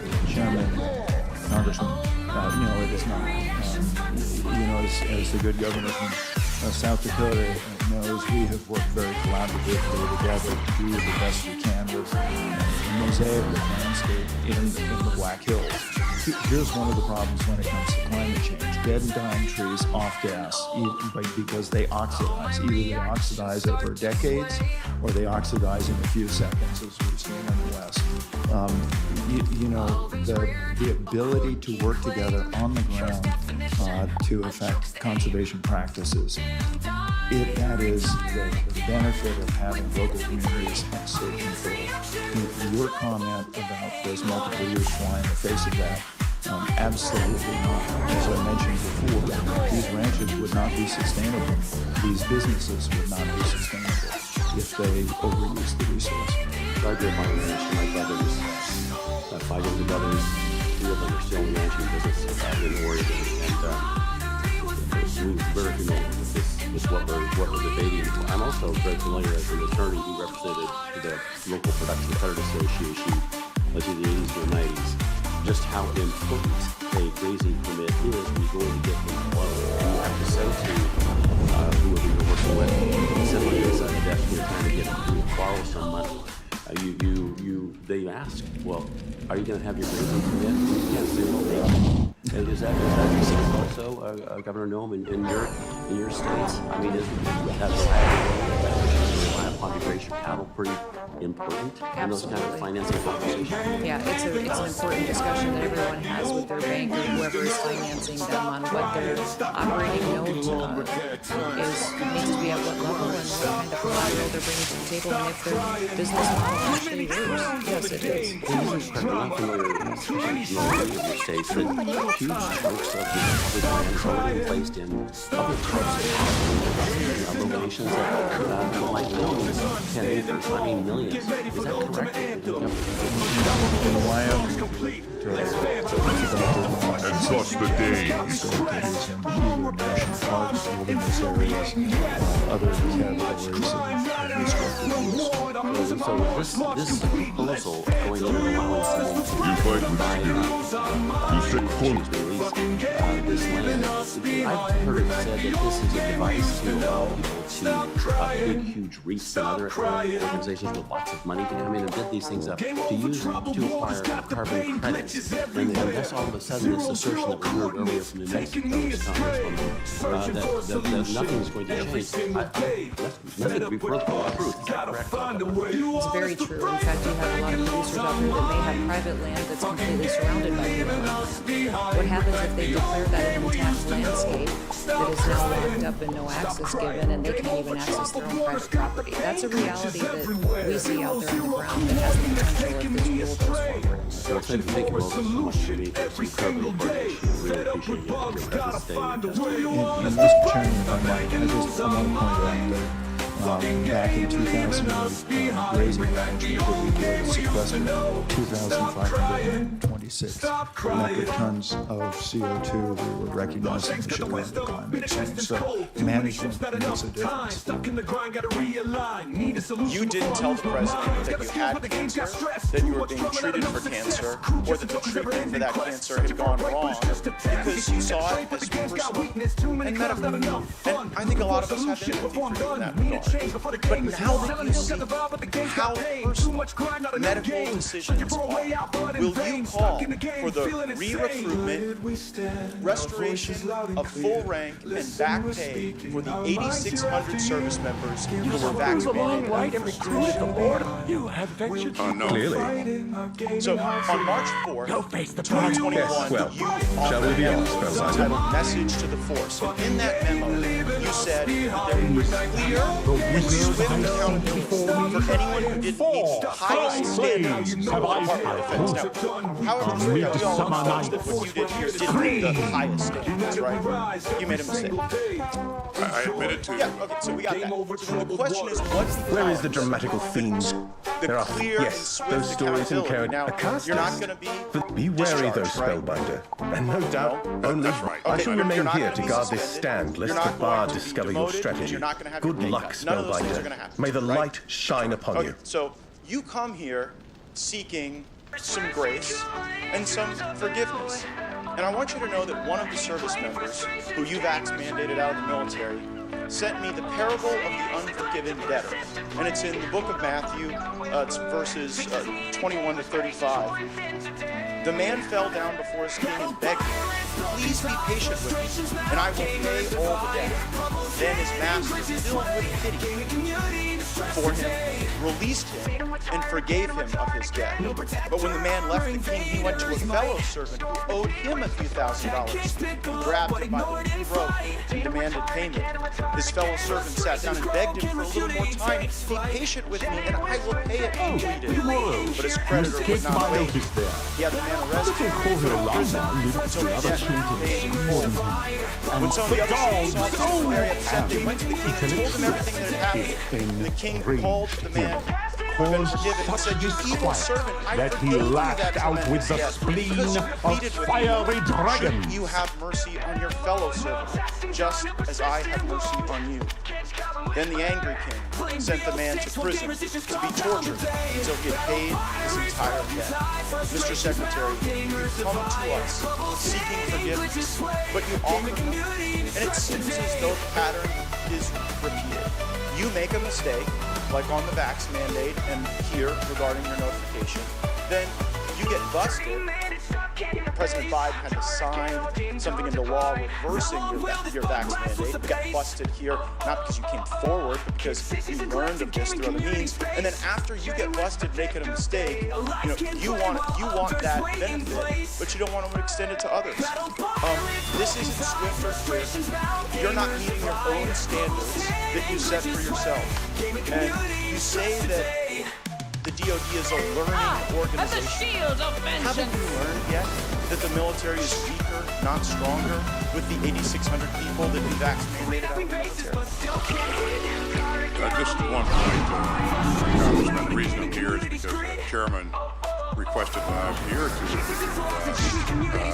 talk about the circumstances surrounding my hospitalization. But don't you see the hypocrisy? Because you screwed up, we fixed your screw up, and now you want grace, but these people who sought religious exemptions, they got no such grace. And also, I just think it's ridiculous that we're in 3 wars. You went AWOL for 3 days, we get 2 hours. If you can't spend more than 2 hours answering these questions, I don't know how you're really operating all these wars. Let's stay on the same subject. Ms. Lockett said we have 1,000 U.S. service members operating a pure system off of Gaza. How many of them will have guns, Mr. Secretary? Well, typically all of the deployed service members carry guns, and they have the ability to protect themselves if challenged.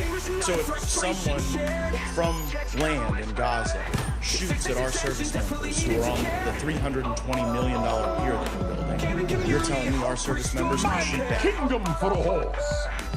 They have the right to return fire to protect themselves. Now, well, do we think that's like? So now I want to move to the likelihood that you think someone from land in Gaza might shoot at our service members on this pier. Do you think that's a likely scenario? This is a very total, Mr. Secretary, because you've said something that's quite possible. It could happen, right? Shots from Gaza on our service members, and then the response, our armed service members shooting live fire into Gaza. That is a possible outcome here, so that we can become deportable and run this right? That's correct. I expect that we will always have the boots on the ground. President Biden told the country that we weren't going to have boots on the ground in Gaza. And we won't. Okay, but you guys parse the distinction between, like, when Americans think boots on the ground, they think Americans in harm's way or engaged actively in conflict. You guys seem to be sort of saying that boots on a pier connected to the ground, connected to service members shooting into Gaza, doesn't count as boots on the ground? It does not. I think you're going to find the American perspective on that. And if we're going to have people shooting into Gaza, we probably should have a vote on that soon to our workhouse. But I want to bring us now closer to home and the F-35. Is the F-35 program free? No, it's... So let's go with how much does an F-35 cost? Well, it depends on the variant, Safe to say, $100 million cost? Okay, so we just had the Air Force in here, and I said, what percentage of these F-35s are fully mission capable? And they said 29%. Do you have any basis to dispute that? I don't have any basis to dispute, Secretary. At 100 million a copy, 29% are fully mission capable. It's a complex airframe, and again, there are a number of reasons why a platform could be not operational at any one given time. But having said that, it is probably one of the best aircraft in the inventory. The best aircraft in the inventory. Well, Mr. Secretary, there's a GAO report that takes a very different view. Mr. Chairman, I seek unanimous consent to enter the GAO report entitled F-35 Sustained Cost will Continue to Rise While Land Use increase in availability and decrease. It reads, cost to sustain the F-35 fleet keep increasing from $1.1 trillion in 2018 to $1.58 trillion in 2023. Yet DoD plans to fly the F-35 less than originally estimated, partly because of reliability issues with the aircraft. The F-35's performance mission has also trended downward over the last 5 years. Is there any of that in the GAO report? I don't. Okay, so how many $100 million paperweights do we own? I would not categorize the F-35 Well, if it's not, do we just stare at it? We continue to work to make sure that we get our aircraft operational and continue to. Don't you think at $100 million a clip, more than 29% should be fully operational? And if the fact that we can't get them operational, you know what Secretary Kendall said when he was sitting in that chair? He said the core root of the problem is that we had let Lockheed Martin build this thing, and then we gave Lockheed Martin the full system performance contract. And they keep bilking us, according to the GAO, and we sit around staring at a $100 million airplane that can't fully perform the mission, and you're saying it's not a failure.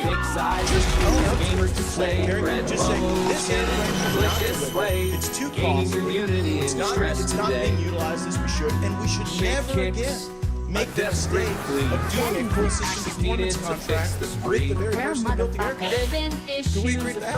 I agree. In the future, we should have a different approach. I'm sure the Secretary Kendall also things that he was doing to get the F-35.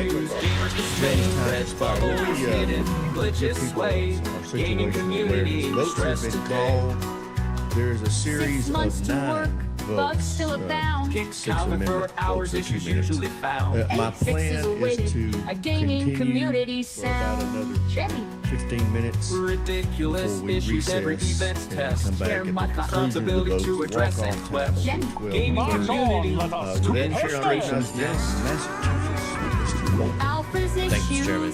Mr. Secretary, you said your budget priorities are near-term readiness, modernization, corporate standards. Those absolutely seem like the right priorities to make. Chairman, you famously said, quote, accelerate change towards a pacing challenge primarily. But, Mr. Secretary, you also explained that your budget, quote, dials back some modernization. How is that compatible with accelerating change? So those platforms that don't deliver capability before That's my ones that invest in this budget. We recognize that we will invest in those programs in the out years, and that'll require an increase in top line. Most of this committee is in wholehearted agreement that this budget is inadequate, but why would you delay modernization rather than following the lead of the Marine Corps and just cutting old systems, many of which are big and expensive to maintain? Well, that's part of the dialogue we have with our Congress, and that's certainly the challenge that I see in some cases where, as we look at the capabilities that we have to have today, at the same time, as we transform the force to the future, and balance between the two. And that's where the focus has been across the force. This is an area that we've got to continue to have dialogue of things that we really let go of so we can actually invest in our life in the future. Well, I have no doubt that this is your philosophy. I question whether it's really the focus across the force. I mean, I think with the exception of the Marine Corps, a bit of credit is due to the Air Force as well here, there's been a real reluctance to divest of old platforms. I mean, I asked this question of Army leadership just last week. I said, give me an example of one old platform that you're cutting to make room for modernization. And the Secretary of the Army used the Future Reconnaissance Attack Aircraft, a future capability. She's talking about cutting a future capability. Can you give me, Mr. Secretary, just a couple of examples of old weapon systems that are big and expensive to maintain that the Army is cutting to make room for modernization? Certainly, if you had the Secretary of the Army here to speak to that, I'm sure that what she told you is accurate. So I don't want to challenge that. But there are things like older artillery platforms like the M777 that we provided to Ukraine that we no longer use in our inventory to the extent that we were before. That we're moving out of the inventory. But some of these things that are no longer useful for the Army are useful to us in the next fight. As far as the Army is concerned, we're able to transition those items to partners and allies who need that kind of capability. Well, let's do that. I mean, let's sell them. Let's get some money, right? But we've got to make money in our budget for modernization, because if we don't accelerate change, not just change at the rate that we're changing right now, but accelerate change, we are not going to be able to keep up with China. And Ms. Secretary, I just want to be clear.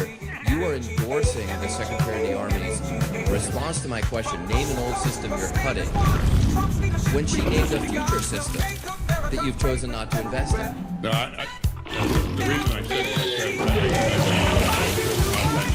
that, but to your point, that is a future system and not a system that we would typically look to divest of. The systems that we want to divest are the systems that are too expensive to upgrade, to modernize, or no longer relevant.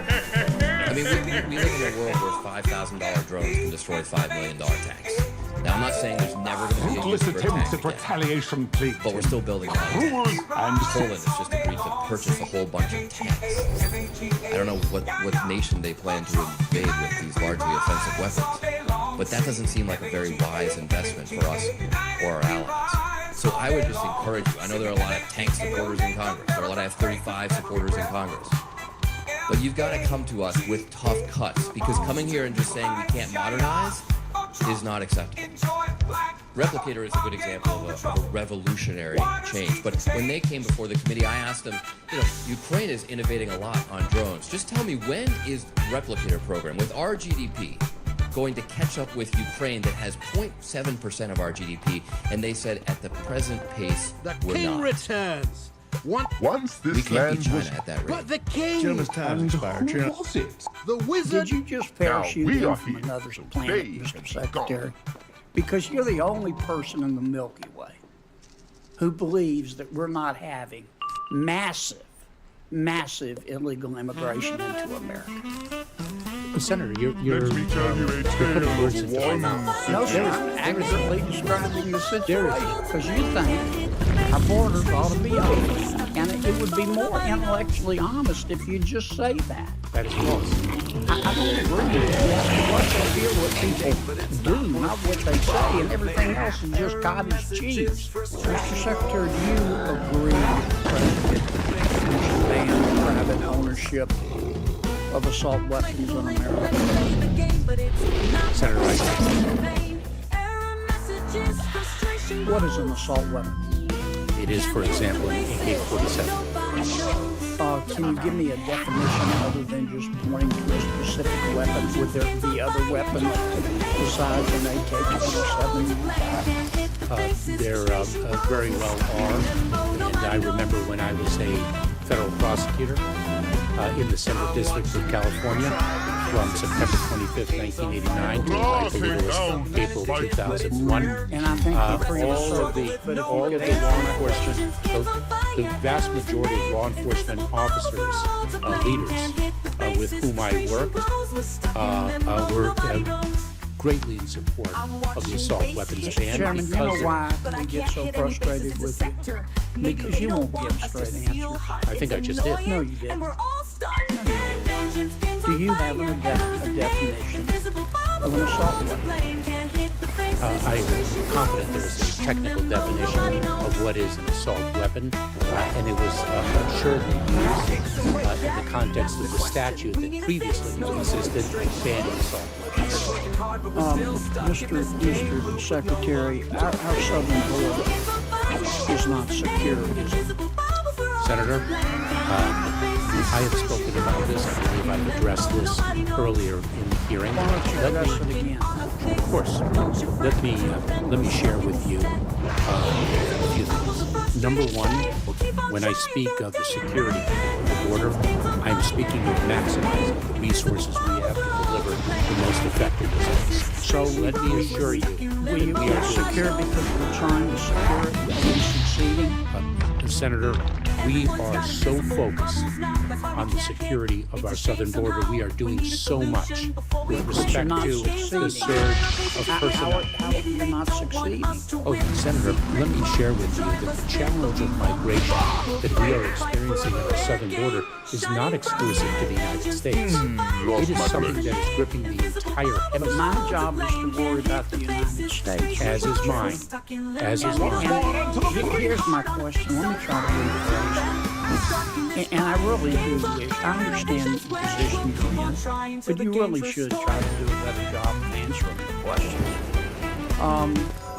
Under the Biden administration, we have the most encounters. We have had the most encounters with people attempting to come into our country illegally in the history of ever. Under the Biden administration, we have had the most people entering our country illegally in the history of ever.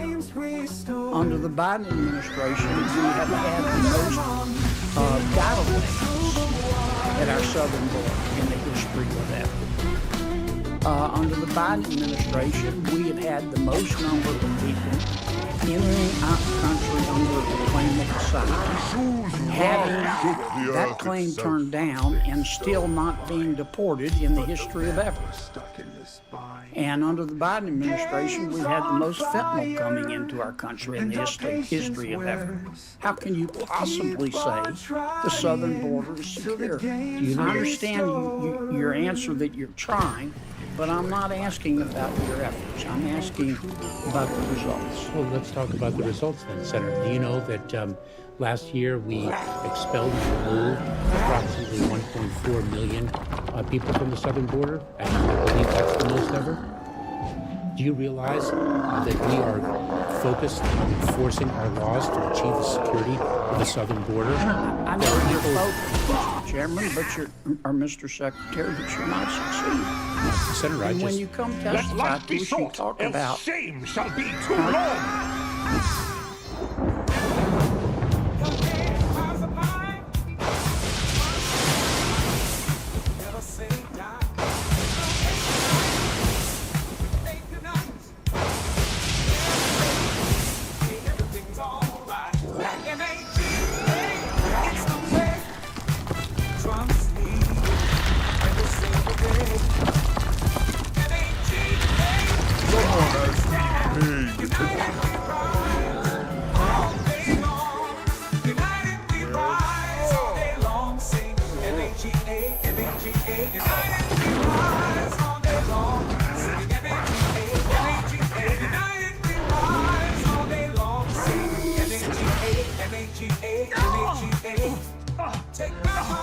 Of course you will. You always do. But what of the poor bandits crushed beneath your filth? Democrats have become like a royal family that, because of so much incest, has unfortunately had children who are retarded. And the same thing can happen to ideas if they are also conceived in an atmosphere of intellectual incest. Maybe take the clothespins off your noses and actually converse with the other half of the country. Stop screaming at people to get with the program and instead make a program worth getting with. Boy, them Democrats and Bill Maher. What a year it's been, hasn't it, y'all? You know? And we just want to thank people like Bill Maher. No matter, we know what type of time he's on and the huge impact he has played this election cycle as well. Because along with a lot of tons of others with, somewhat calling it out for what it is, but also Trump deranged, as well. Like Stephen A. Smith. I mean, just tons of names y'all know, man. Charlemagne, the guy. I mean, we could just go down the list. It's a whole bunch of them that played a huge part. For your souls to death. And they eventually go viral time and time again. Calling out the truth. They call it out for what it is. But they just hate Trump so much. Something in the back part of the stem cells, it just, something else just, their heart, it just don't click through. You know, that Trump derangement syndrome, you know, it's nasty, man. It is nasty. But once again, Bill Maher is, you know, calling it for what it is. And this is why you see people have left the party. People have had a change of heart. Liberals, lifelong Democrats, now giving the Republicans a chance. Let your spirit They're actually giving the Republicans a chance. They say let's hang. Maybe we can hang with them. Maybe this is what we need. Maybe I was lied to by the fake news. Maybe the propaganda got to me. The CNN, the MSNBCs. Maybe I need to take a step back.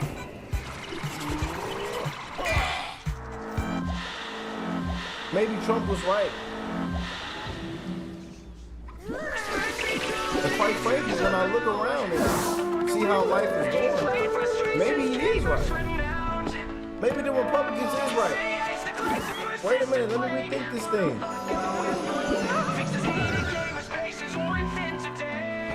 Especially if you're independent, you know? And we see droves of categories showing up to vote for President Trump. Blacks, Hispanics, Gen Z, I mean, just everybody. And all I can say is, Let's touch your fist with magic. Everybody knew, you knew, Bill Maher knew that they did a terrible job. Kamala Harris campaign was terrible. And I honestly feel like they're going to do so well, man, that there might not be another Democrat in there for a long time. I'm just saying that they're going to do such an amazing job that they just won't be back in business for a long time, man. I'm just saying, that's how I feel. I feel that they're going to do this Trump administration is going to do such an amazing job. That's what I'm feeling. How do y'all feel about that? Comment down below. You can disagree with me. It's okay. I might be wrong.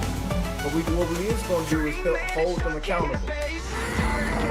You know, because we wish the best for everybody's life. No matter what side you're on, no matter your skin color, blue, red, Democrat, Republican, if you don't care for politics, we wish the best in everybody's life, no matter what, man. And I can't wait to get into this video. Make sure y'all hit that like button, subscribe to the channel. Oh boy. Rawhide Mind, a channel solely focused on exposing the abundant hypocrisy of the left. Okay, so I guess the story continues. The Democrats are in the process of trying to find themselves, you know, rebrand. But it doesn't really feel like the party at whole is accepting it, you know? It feels more as if the base is fracturing. Some Democrats seem to get it, and others don't. There's no meeting in the middle. It's more like both sides are running away from each other. And so look, I don't know if the Democrat Party is actually going to be able to enact legitimate, serious reforms. I don't know if they're going to fix themselves. Frankly, I also don't really care. The more any big government, socialist-style political party tumbles into the ground, frankly, the better. But I'll tell you one thing, it's certainly interesting content, it's certainly fun to watch. And so let's simply just keep observing what's going on the left right now. I got a collection of some interesting clips and some interesting stories to show you guys. I guess the story's continuing here. The left continues to implode. Let's start off with a Bill Maher clip as enlightened, mega-brain leftist genius Bill Maher attempts to diagnose the issue. Then we'll get into some other stories. Let me show you guys what's going on. So let's go with it. All right, folks, so here's Bill Maher and his official diagnosis. Okay, and finally, new rule. Someone must tell the usual suspects on the far left that the saying is, when you're in a hole, stop digging, not keep digging. Talk about doubling down on what got you in the first place. Even the one concession I've heard a few people on the losing side offer, that liberals should stop saying that Trump voters are stupid, comes with a kind of unspoken parentheses. We know they are stupid, just don't say it.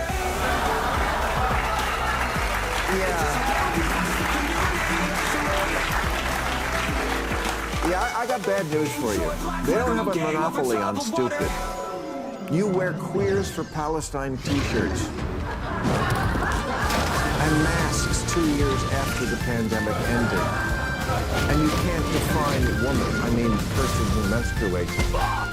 You're the teachers' union education party, and you've turned schools and colleges into a joke. You love to speak truth to power, and we always should, but you have really lost the ability to speak truth to both. Last week, Massachusetts Congressman Seth Moulton said, I have 2 little girls. I don't want them getting run over on the playing field by a formerly male athlete. But as a Democrat, I'm supposed to be afraid to say that. Yes, there's the problem in a nutshell. Because Congressman Moulton sounds reasonable to me, but his campaign manager immediately resigned in protest. Let me make this as plain as I can to the smart people. The campaign manager who resigned, yeah, let that person go. Marginalize that guy. Try making too woke be a cancelable offense.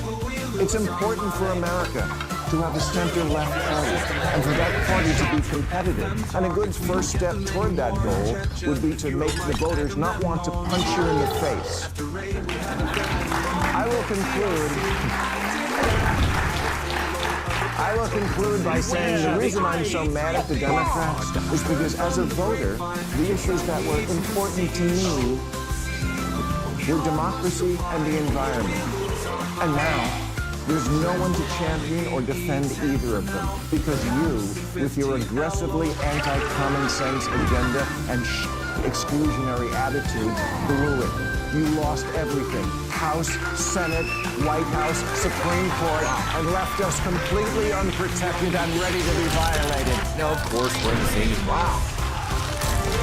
Beware There it is, the y'all. eyes of God.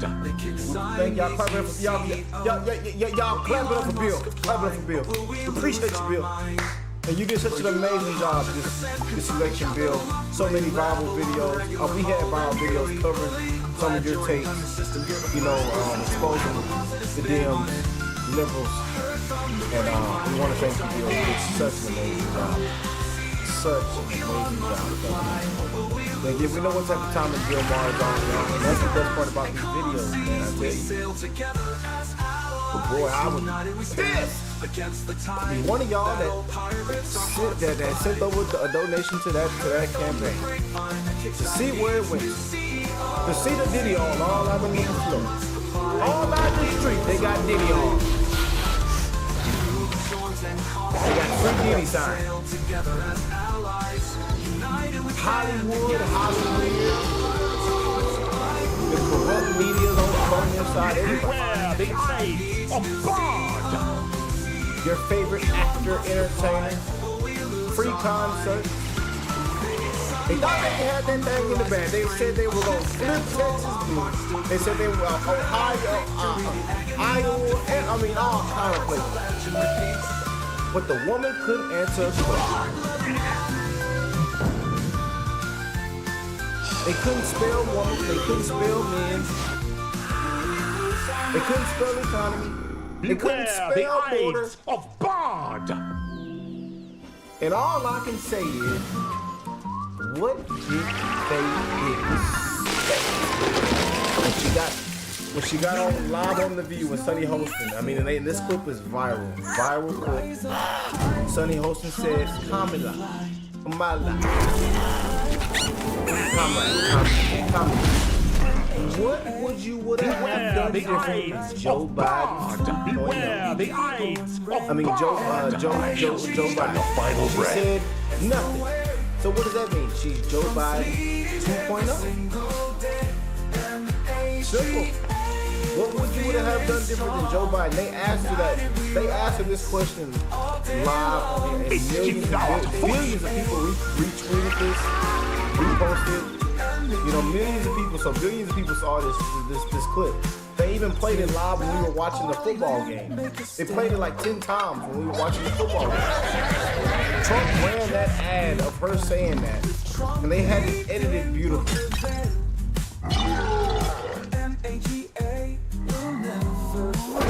And I honestly think beware, she was ready for it all to go. I don't know if y'all seen the energy. You couldn't even tell in her conceived speech. She was just ready for this whole thing to be over with. And I seen that also in interviews. You could tell the way when she spoke, her body language, everything. We all seen it, man. I know some of y'all say, no, she did such an amazing job. Wizard She brought out anytime. Beyonce. And also, did you see the Oprah and everybody? I mean, it was just such an amazing campaign. Yeah. I advise you to stop drinking the food. I really do. She brought out Samuel Jackson, Hershey, Lizzo. And Lizzo said that if she's elected, it would look just like Detroit. And they ran that Trump ad all over the place too. And when they got Bill out of retirement, they got Bill Clinton out of retirement. He out there campaigning for Trump, saying, "Yep, we've done a terrible job at the border." Bill, did you forget that she's going against, you're helping Trump, sir. They had such terrible ending that they were going viral for a long reason. And we told y'all what was going to happen over the years, you know? And now look where we're at. Exact situation. People want to give Bill Maher so much praise. Wow, he's so smart. He's so ahead of the curve. No, he isn't. He's a desperate grifter who's finally forced to take position to admit the truth. Folks, it's 2024, and now Bill Maher all of a sudden understands that identity politics is toxic, and this, let's call it white latte liberalism that we've seen is nothing but self-flagellating virtue signaling. Give me a friggin' break. Bill Maher, once again, too little, too late. He's trying to paint himself as the only liberal in the room who has a shred of common sense. He's the only reasonable liberal, but he's nothing but a paid TV grifter. I find the irony just incredible. He's lecturing Democrats as being extreme and out of touch and not getting it. When they're confronted with their ridiculous talking points, he claims they double down. But here's the irony with Bill Maher himself. While he pretends to be the only final thinker, calling out the insanity on his own side, let's not forget that this is the same Bill Maher who for 8 years has been one of the loudest voices accusing Donald Trump of being a wannabe dictator or fascist, a literal Hitler. And when confronted with the same kind of rhetoric being toxic and divisive, just last week, Bill Maher doubled down. As Jen Rubin from the Washington Post tweeted yesterday, during the attack on Jews in Amsterdam, she's tweeting about how it's 1933 here. Let's look at Europe for a second. In some ways, he is Hitler-like. I'm sorry, but that's just true. He's still just as afflicted with Trump derangement syndrome, even after all of these years, as any other elitist Democrat. And now he's essentially plagiarizing right-wing talking points because the Democrat Party has gone so far left that they're freaking shooting off the side of a cliff, and he has no other choice but to admit the truth. But really, none of it feels genuine. Bill Maher's now condemning the left for being a bunch of out-of-touch, overly educated, elitist Dems living in big cities, looking down on Republicans, especially Republican voters, as being stupid. Yeah, this coming from the guy who pretty much built his entire career pointing the finger at the other side and saying they're so stupid and we're the smart liberals. We're so educated, we read the New York Times. Give me a frickin' break. But of course, with all that being said, I will give him credit on one angle where he's at least been a little bit consistent, and that's the issue of identity politics. Now, do I think the left is going to heed his warnings? Absolutely not. It's an obsession. They view the world through a racial prism. I don't know if that's ever going to change, at least maybe not in my lifetime. And so, it's nice and all to see Bill Maher tackle the hard subjects and speak truth to his own party. But honestly, it feels like a waste of time. Nobody's actually listening. The truth is, I don't think the Democrat Party party's going to change at all because they simply can't afford to. They're too deep into this ideology, too beholden to the radical left base that controls their party during the primary season. My view is that they would rather lose elections and double down on their delusions than ever admit that they were wrong. I mean, what does the left have if they can't lecture people? Wag their finger, looking down at you from their ivory tower, lecturing you about pronouns, critical race theory, why borders are racist, while completely ignoring the struggles that regular people have. The number one issue of every voter. You know, whether or not they could put food on the table. I think the Democrats are just too deep. They have adopted this new identity and, I already knew that whole campaign was bullshit. And I was sad. And then 2 weeks before,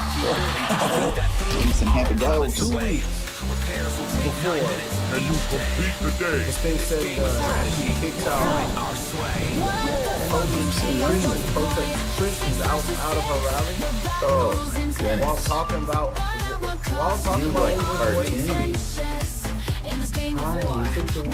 they said Jesus is King, Christ is King.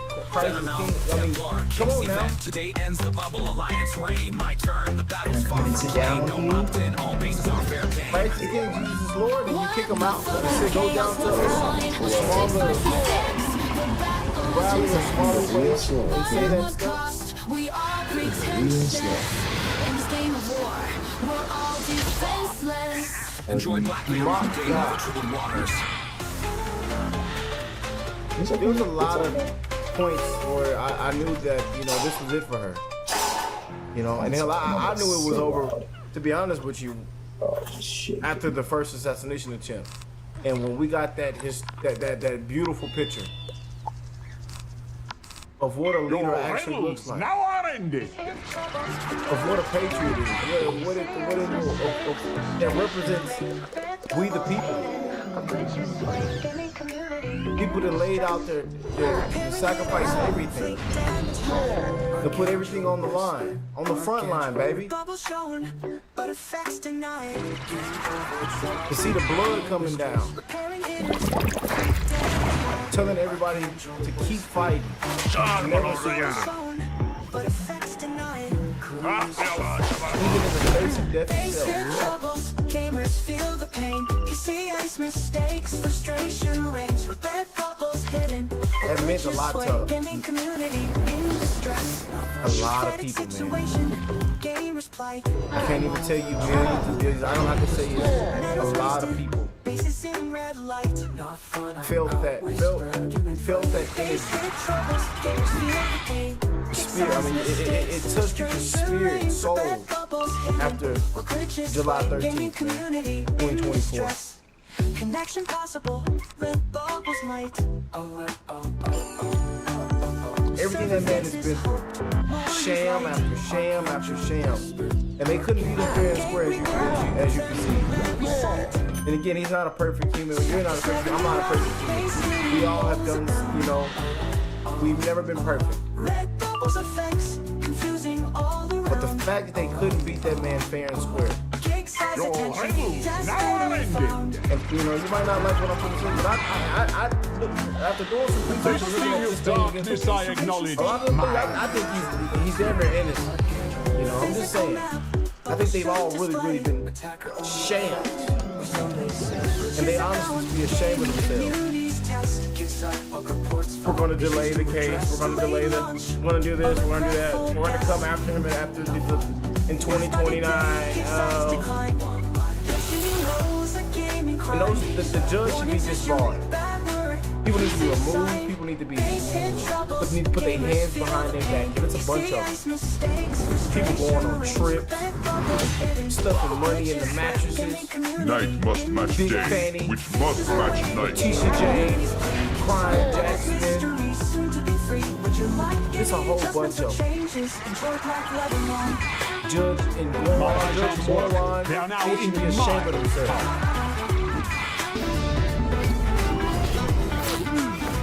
They tried everything, but guess what? It didn't work.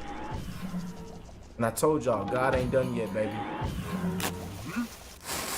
Amen. All the way to the kingdom. We ain't done yet. I know y'all don't want to hear that. But I know there's a lot of y'all that do want to hear that. He ain't done. And his prayers for Trump in the comment section, man, because we don't know what to expect next with all the corruption that is taking place and going on. We don't know what to expect next, man. You know, as they will continue to stop and hinder this Trump administration, man. This Trump advance ticket, they're going to continue to spread the fake news. They're going to continue to bias the story. They're going to continue the misinformation. But right now they've toned it all the way down, in my opinion.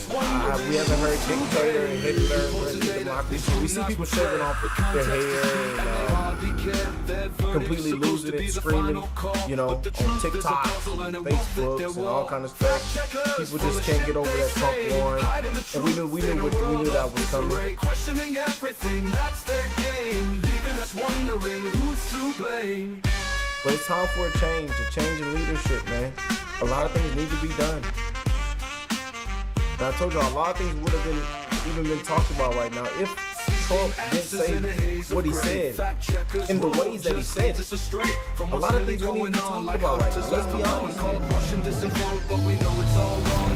So going through the whole identity shift, when you're this in the thick of it, well, it seems rather unlikely. And honestly, Bill Maher's segments are what convinced me of that belief, that it isn't going to happen. Because sure, the words are nice and all. Oh, it's a step in the right direction. Finally, the left realizes what they've been doing wrong. But let's not pretend like Bill Maher is some sort of brave truth teller. He's just trying to save face now that the ship is sinking. And as for the Democrats, I mean, they'll keep doubling down on this insanity until there's nothing left of their party but the smug, self-righteous, self-congratulatory elites patting each other on the back while the rest of the country moves on without them. The Democrat Party is the country's HR department. Without sensitive cultural issues, without the ability to lecture people and make themselves feel good, the Democrat Party wouldn't exist. You know, these people can talk all they want. Oh, we finally get it. But it's like two guys.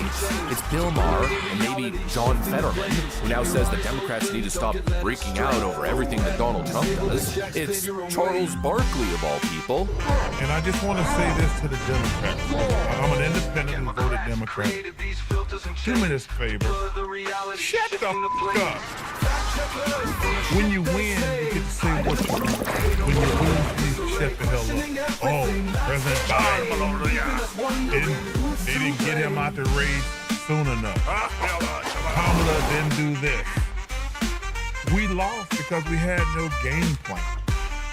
We still haven't solved the immigration problem, have no viable answers, never addressed inflation, bringing all these stupid stars out. See, and then look, you see how people like Charles Barkley and many others, they go out, you know, they have these viral clips that hit the internet. You know, Stephen A. sounds just like Stephen A. Smith as well, all of them. They basically explain and tell you why a lot of people voted for Trump, why a lot of people voted for the Republican Party, why people had a change of heart, why liberals, Democrats, lifelong, completely just packed their bags up and voted differently. Night must match day, which must match night. Viral. But people like Charles Barkley, again, and they still go to that booth and select the Democrat.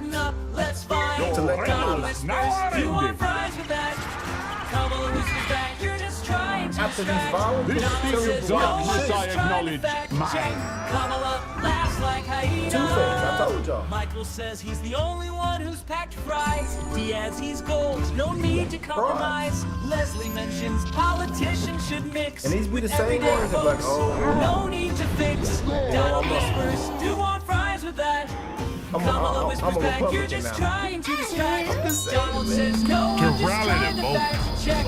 Kamala What's laughs that? like hyena. Hey, I love Roxanne says, Beyonce. love this president down to What's earth. bringing her John out? notes Kamala's That ain't gonna trying make too me hard from vote a birth. certain way. Great cheers. Cardi Trump's B. working with I kids, like it's a Cardi blast. B. Thelma praise. Trump That ain't wins, gonna make me vote America a certain great. type of way. Donald Oh, Joe. whispers, do want fries with You guys fall because y'all stupid. But who else? Essentially nobody. The Democrat hive mind as a whole hasn't accepted any responsibility for what happened. They just think the country is dumb and got fooled by misinformation. I mean, that's what they're saying. They just think the country is sexist and misogynist. And so they're going to continue to lecture the country until, in their hopes, I guess, Latino men and black men come to the realization that they have internalized misogyny that dictates their voting patterns. The next time there's a sensitive racial issue, the Democrats are going to jump on it because that's what they do. They're opportunists. They're manipulators. They're people who use sensitive, controversial topics and subjects to attain power. And that will never change, regardless of how many Bill Maher segments identify the issue. It's a core component of what it means to be a Democrat. Emotional manipulation. That is the core component to the entire left-wing shtick. Pit people against each other. Dark skin versus light skin. Citizens versus non-citizens. Straight people versus gay people. The rich versus the poor. It's always this dynamic of warring people against each other so that the elites can benefit. And Bill Maher, well, he's one of those guys who, if the environment allows him to prey on that stuff, he will. And of course, if the winds shift the other way, then he'll pretend as if he was always above it. Give me a frickin' break. There's all this talk of the Democrat Party reforming itself, but I don't think it's gonna happen. I think what's more likely to happen if this type of rhetoric continues is that more and more people will just end up registering as independents or joining the Republican Party. Because what's becoming increasingly clear over the years is that the Democrat Party just isn't the space for common sense anymore. And I think the Democrats made that crystal clear in the 2024 election, and especially in their response to the Trump landslide. My guest quoted the video, Bill Maher's a grifter, and I don't think the Democrats have learned anything. Anyways, that's pretty much what I got for you. So we're glad that video we showed y'all, man, it went viral. Night must match day, which must match night. For, you know, blasting and just torching the Democratic Party. And so, as long as a lot of many others, you know. But all we can say is what did they expect, man? You know, what did they expect? And then they come out in these viral clips and they hit it right on the nail. Why the turnout was so big for President Trump? Why that thing was red? Why it was a landslide? You know? Let me know what y'all think. You know what y'all think all this? I love y'all. Again, make sure you hit that like button, share the video. And hey, we wish you the best in everybody's life. Y'all have an amazing rest of the weekend. Spend time with your loved ones. And do not take time for granted. Call your people, check on them. And I will catch you beautiful people in the next one, man. This thing of darkness I acknowledge mine. I'm glad that the ranking member has ripened the question of bribes from China. I think it's one that I would like to explore with Hunter Biden if he were willing to properly acknowledge and honor the subpoena that he received from the United States Congress. And if there's any comparison on the Trump policies toward China and the Biden policies toward China, I am eager to engage in that comparison because President Trump put tariffs on China. He was tougher on China than any Republican or Democrat president in my lifetime for sure. And what I've learned about studying bribes is that when people pay them, they typically want something in return. And so when you've got these allegations about Trump in China, you're able to easily compare that to a record where Trump cracked down on China. Now let's compare that to the Biden record. After the Biden China bribes, you get the Biden administration dissolving the China initiative that President Trump and his administration set up at DOJ to specifically go after and prosecute Chinese efforts to engage in malign influence with academia, with politicians, with high society. And I know we have members of this committee intimately familiar with Chinese malign influence, and we would want a DOJ resilient and capable to be able to ensure that no one fell victim to that, from the United States Congress to even service on a city council. Now, Hunter Biden had this interesting email exchange on his laptop related to China that I can't wait to ask him when a judge ultimately orders him here or to a jail cell. Why was Hunter Biden hosting the annual meeting for his investment fund at the Homeland with the Chinese ambassador. Seems like an odd choice. There are a lot of great venues in Washington that could host the meeting for your annual investment fund, but when you choose to do it at the home of the Chinese ambassador, that seems to send a pretty clear message that it's hard to figure out where China ends and the Bidens begin. And I found it particularly interesting that while Hunter Biden was personally setting up this specially unique venue to convince people to invest in his fund based on his close ties with the Chinese, that all he had to do to secure the venue was agree to a private one-on-one meeting with the ambassador beforehand, which the emails indicate Hunter was readily willing to do. So aren't the rest of you curious to know what the ambassador wanted to meet with Hunter Biden about before Hunter Biden used his Chinese relationships to enrich himself, his family, his relatives, his uncle, his father, to pay the bills, to run the Biden crime family? I'd like to know what's going on at that moment. The gentleman here? Sure. Let me just say, it may very well be that what Hunter Biden was doing was wholly improper. It may very well be that what Hunter Biden was doing was criminal.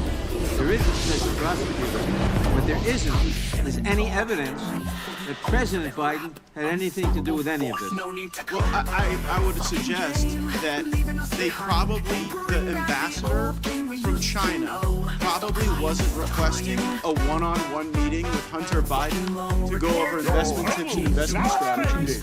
And if we had Hunter Biden in the witness chair, we could ask him.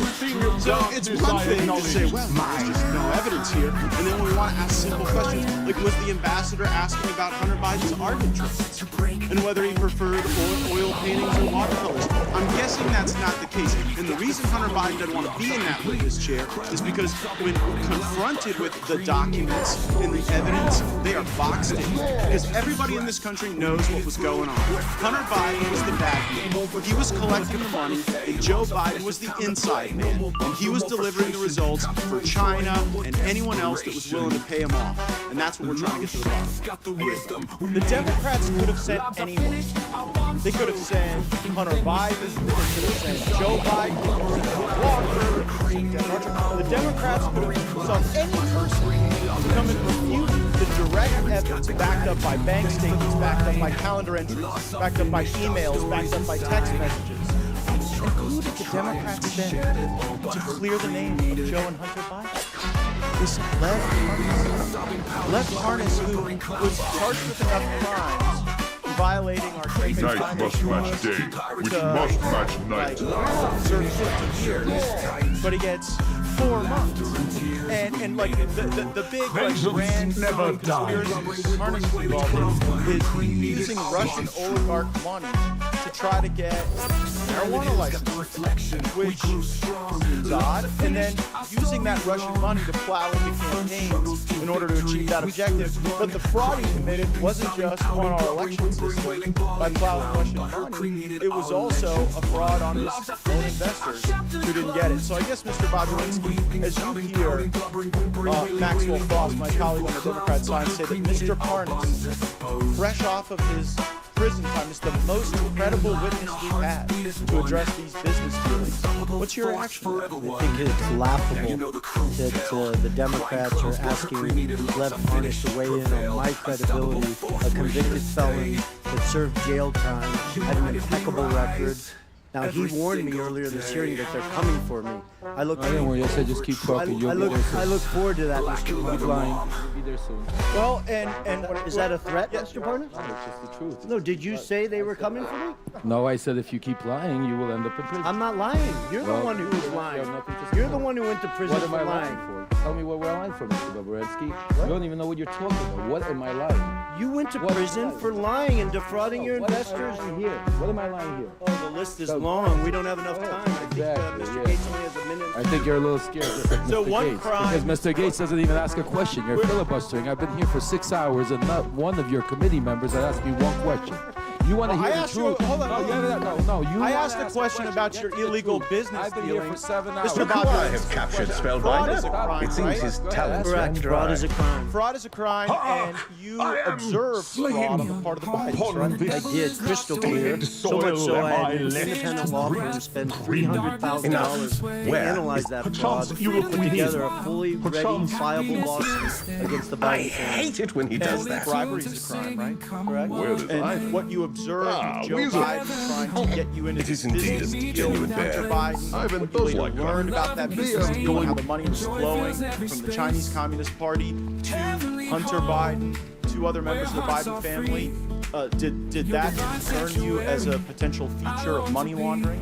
It did. I started to grow concerned after I met Joe Biden, and then I sat down with Jim Biden and his nature of plausible deniability. It seems And that's crazy. documented because I went back We to have my some lawyers insects and crafted. I asked them, something is starting to feel unright, and they went and hired another law firm to give me a full FCPA workup to go through the details of what could be done and what couldn't be done. Sounds like high crimes and misdemeanors to me, Mr. Chairman. I yield back. With that, I'll yield the balance of my time to Mr. Gates. Hunter Biden's deposition. Question. Do you think some of your business associates we've spoken about today, Mr. Archer, Mr. Bobulinski, Mr. Galanis, do you think they had an expectation your dad had any role or involvement in any of your joint business dealings? Answer from Hunter Biden, not an expectation from me. There was never a single time I can remember saying, hey, we'll get my dad involved. Hey, let's get my dad on the phone. Hey, let's, what can we get out of dad for this? Mr. Galanis, what's your reaction to that testimony from Hunter Biden in light of you describing the Biden lift? I think it's patently false. It's belied by emails, and I think that there's documentation that says that's just an untruthful statement. And what I'm trying to understand, Mr. Galanis, is there you are sitting in a prison cell for a financial crime. Divin where Whiteheart, you were Regent an of associate with Hunter Biden and the other players there. And they're out enjoying Southern California, and you're sitting in a prison cell. And they've got the ability to come and give this false testimony to Congress. Is it your belief I know not what Justice this. Department It is like a retaliates against Maybe something else then? Well, hello there. My name's Captain James. I'm living that. I think Can I assume we're staying out here while the wizard does all the heroics? 8 years, clean You conduct, guys and but I think I'm I've going rehabilitated on myself quite a bit in that You period of hold time. on. That Come is on, a track Wizard. record, but Let's I would slap say this this conference. is unquestionably a pattern of 2 tiers of justice, and that's become a popularized term, and it's something that I've a lived experience that I've gone through. Yield back. Before I recognize Mr. Walsh, Hey, look at for what all these purpose does things. This big How do you secret carry all I this want stuff? to Oh, wow. include Still, an article I feel like I'm missing something. The article's Oh, entitled I Police found Release something when I Quote, disappeared. an effort. I think it's called a nightmare star.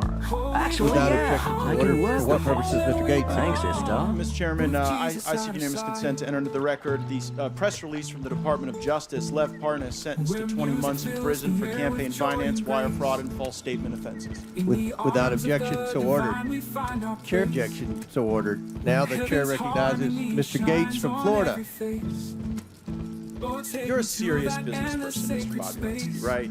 I am. Unlike the convicted felon next to you, you served in the military, right? You've done big deals, complicated deals, deals that involve foreign businesses, right? Correct. And so what I'm trying to figure out is when you came to realize that you showed up at the wrong party. Because you kind of strike me as the guy who showed up to do a legitimate business deal, and you ended up instead at a bribe. And so as you're looking at CFC, as you're having this meeting with Joe Biden, as Hunter Biden is introducing his web of contacts, when did you go from serious businessman Tony Bobulinski working to make a buck in a capitalist system to a guy worried that you had been unwittingly ensnared into Hunter and Joe Biden's bribe operation with the Chinese Communist Party? I appreciate the question.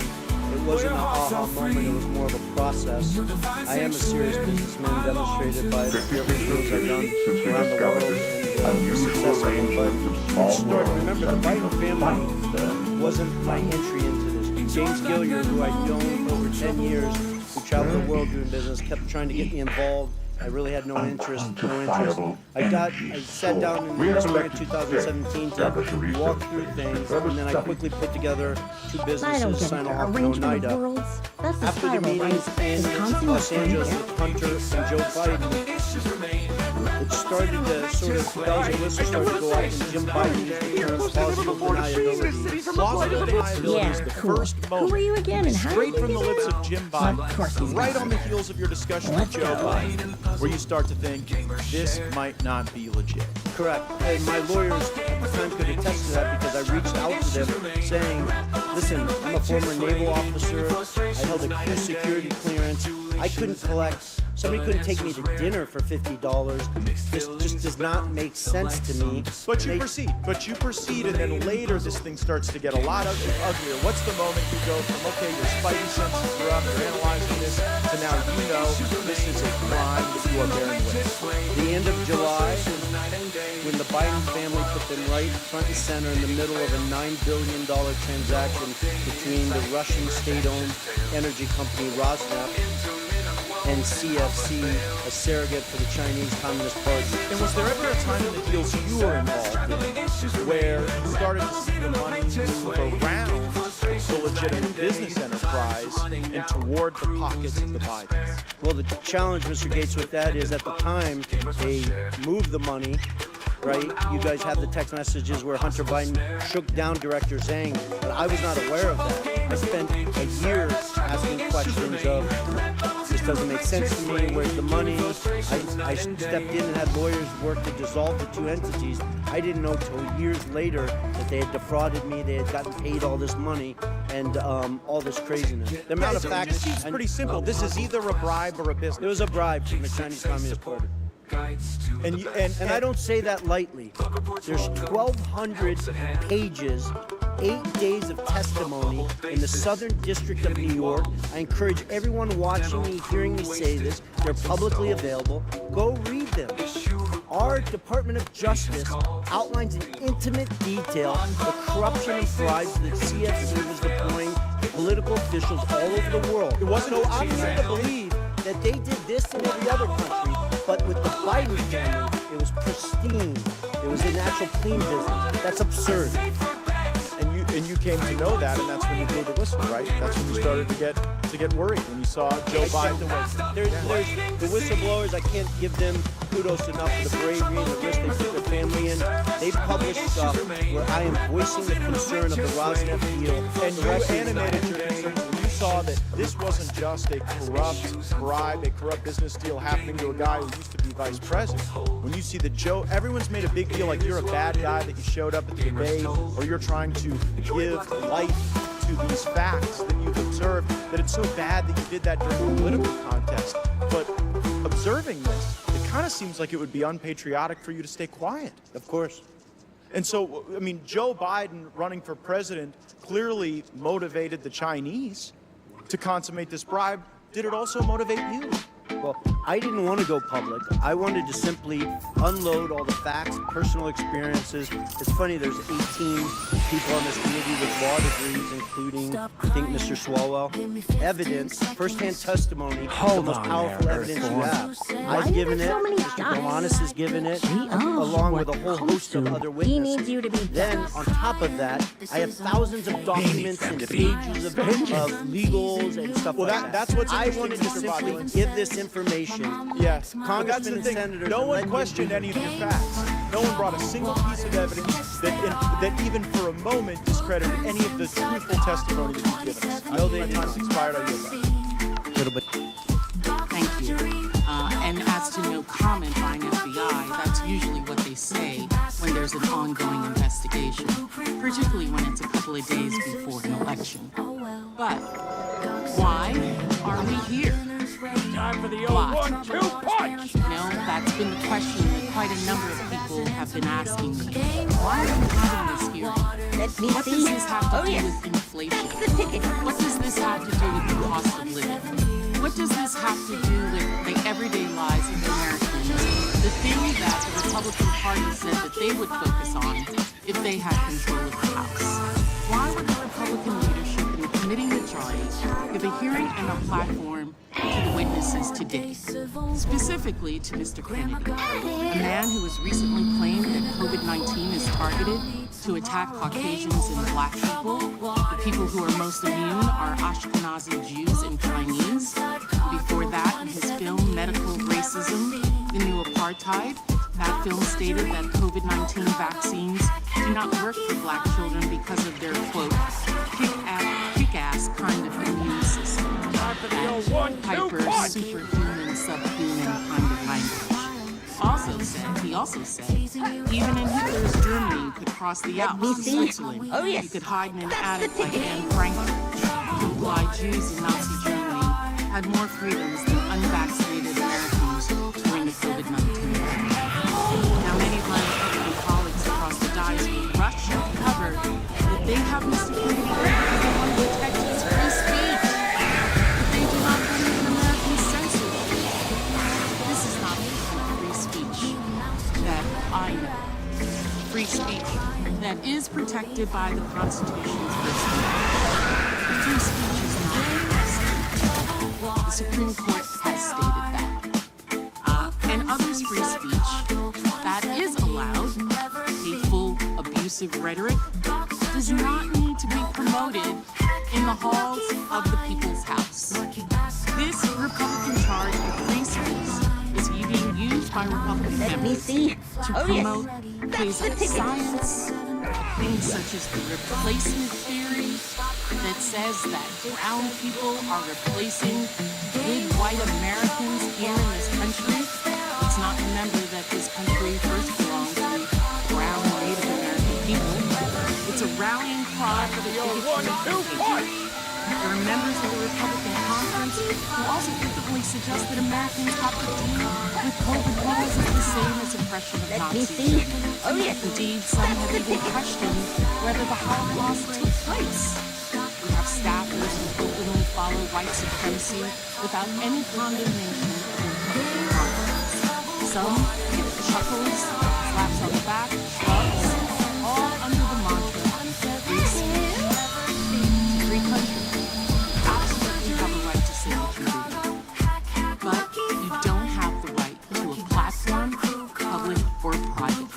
We don't have to give one of the largest platforms of our democracy, Congress, this hearing. Our right does not mean that we as Americans are not free from accountability. Mr. Kennedy, you are now recognized for an open statement.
Since my favorite game over, troubled waters. Yes, there are blueprints inside cargo. 27 years, never seen dark surgery.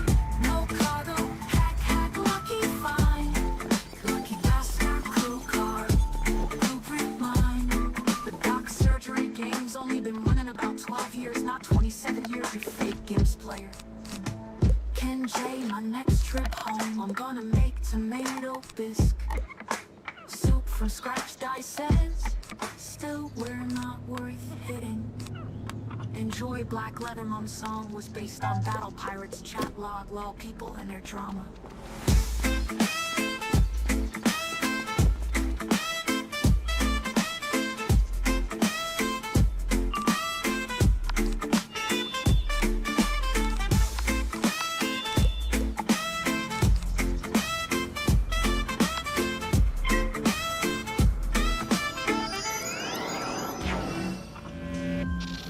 Let me see. Oh yes, that's the ticket. We've been hungry, free from the rain. Hey, hey, goodbye to the darkness of fate. Come on, Joe. Trump on the fight. God's help, Holy Spirit shining bright. Hi, hi, goodbye. May God forgive you in the days to come. His mercy shines through. We've been unburdened, our hearts now free. Hi, hi, goodbye. Victory is ours, we see. Time for the old 1-2 punch. With God's mighty hand, with the opposition across this land. Holy Let me Spirit see. move. Oh yes, Power on that's the display. ticket. God in our path, come one day. Hi, hi, goodbye. May God forgive you in the days to come. His mercy shines through. We've been unburdened, our hearts now free. Hi, hi, goodbye. Victory's ours we see. We'll rise above with faith as our guide. Following God's plan, we'll take our stride. No more burdens, we're walking in light. Holy Spirit leading day and night. Hi, hi, goodbye. May God forgive you in the days to come. His mercy shines through. We've been unburdened, our hearts now free. Hi, hi, goodbye. Victory is ours, we see.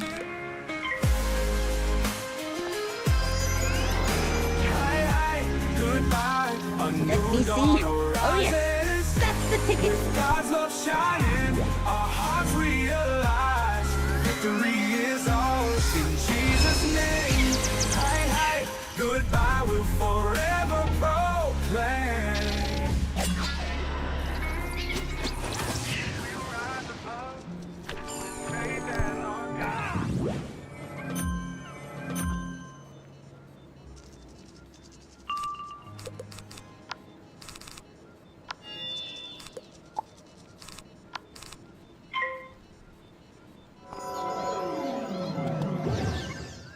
Time for the old 1-2 punch.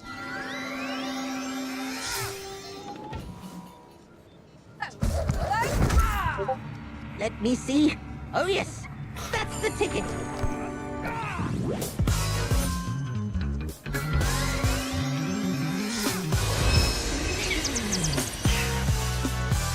Trump won by a landslide, took the Senate, may take the House too. Liberals cried a river of tears. Trump won with God's help and the Holy Spirit's move. Trump won by landslide, red tide, white came in, breaking all the blue walls down. Earthquake hit and buried the liberals in river of tears. Trump won in landslide, liberals wept, their world crashed down. Trump's triumph, a painful sound, their cries and wails, a symphony echoing through eternity. Highlight the election aftermath.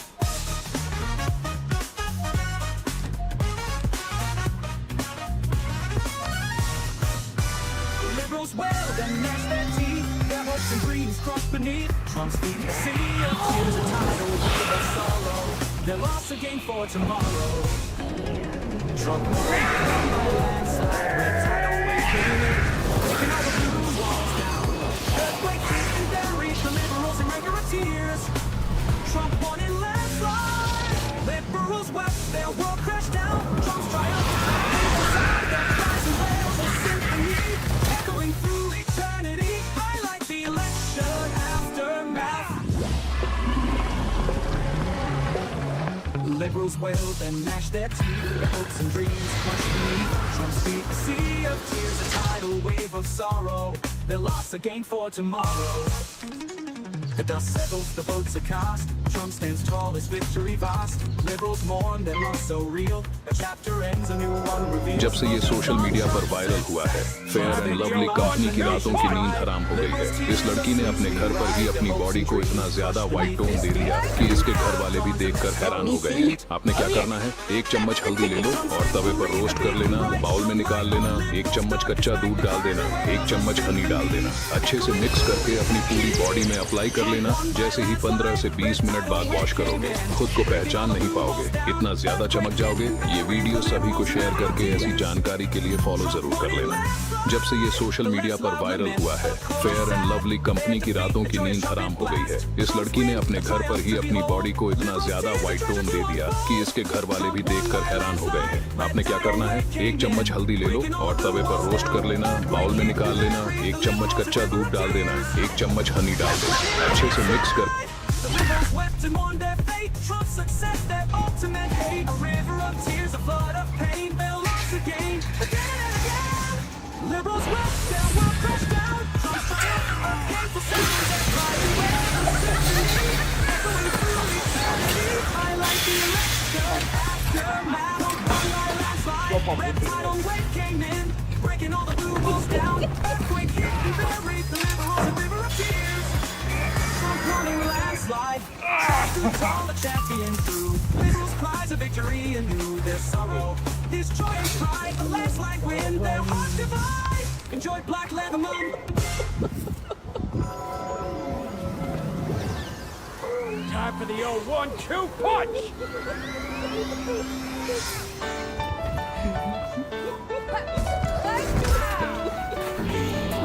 Let me see. Oh yes, that's the ticket.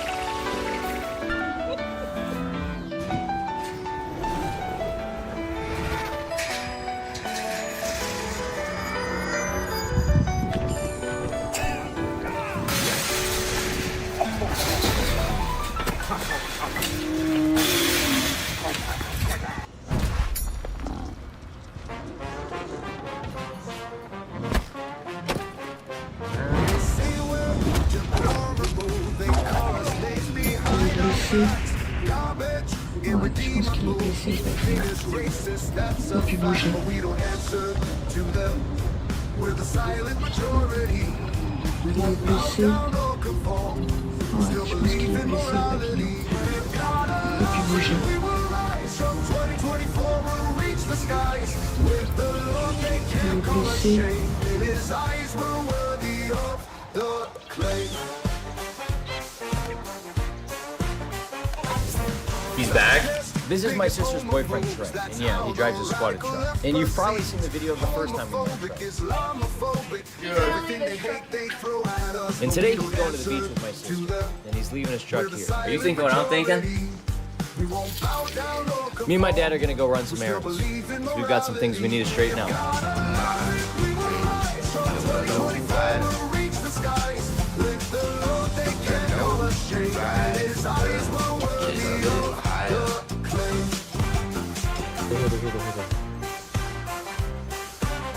Fascist bigots, homophobes, that's how the radical left perceives. Homophobic, Islamophobic, everything they hate they throw at us, but we don't answer to them. We're the silent majority. See you, Troy. We won't bow down or conform. We still believe in morality. If God allows it, we will rise from 2024. We'll reach the skies. He's back. This is my sister's boyfriend, Trey, and yeah, he drives a squatted truck. And you've probably seen the video of the first time we met. And today he's going to the beach with my sister. He's leaving his truck here. Are you thinking what I'm thinking? Me and my dad are gonna go run some errands, because we've got some things we need to straighten out.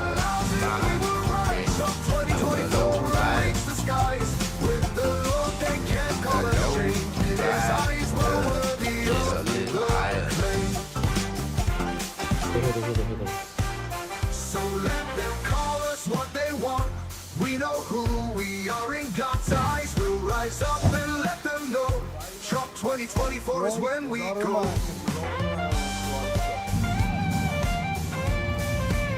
See you, Troy.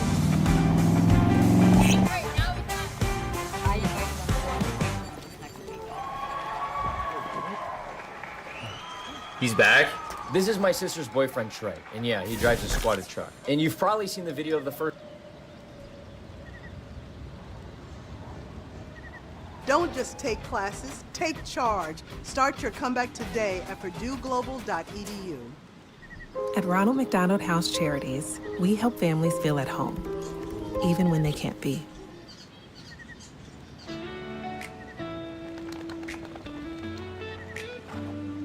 Liberal tears, don't cry. God's got a plan.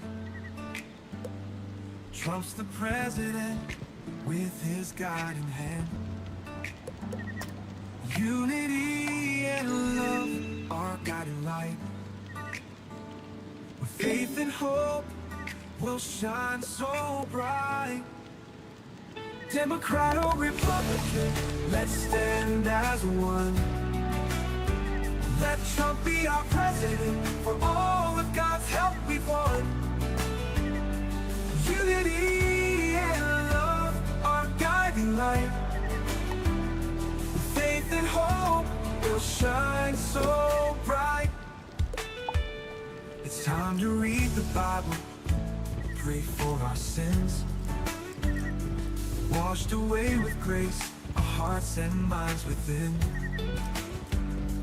No more shame, no more fear. God's love and mercy, always near. Democrat or Republican, let's stand as one. Let Trump be our president. For all of God's help we've won. Unity and love are guiding light. With faith and hope, they'll shine so bright.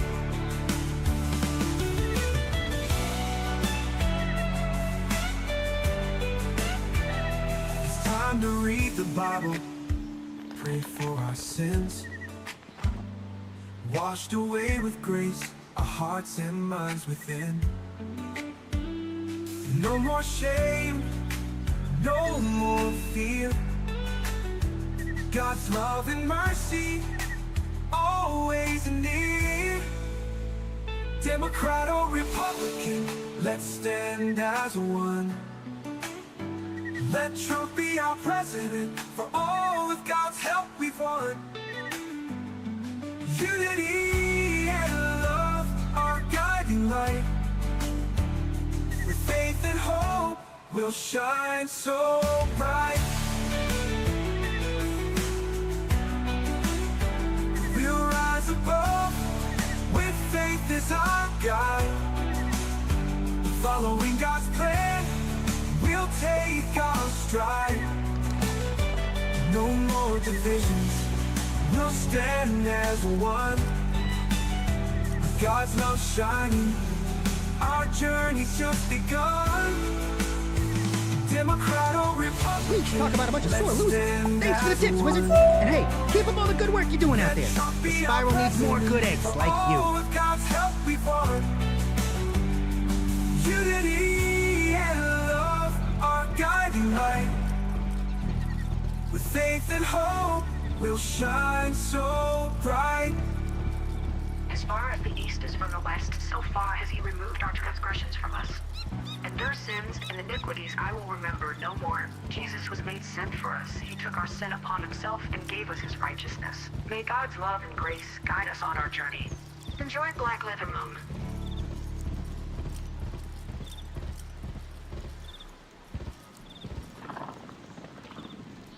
In Wizard City where magic's real, a darkness spread and hearts did feel.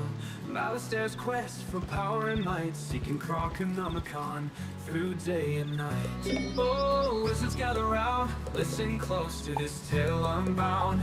Of magic, love and strife, and the spiral will find our life.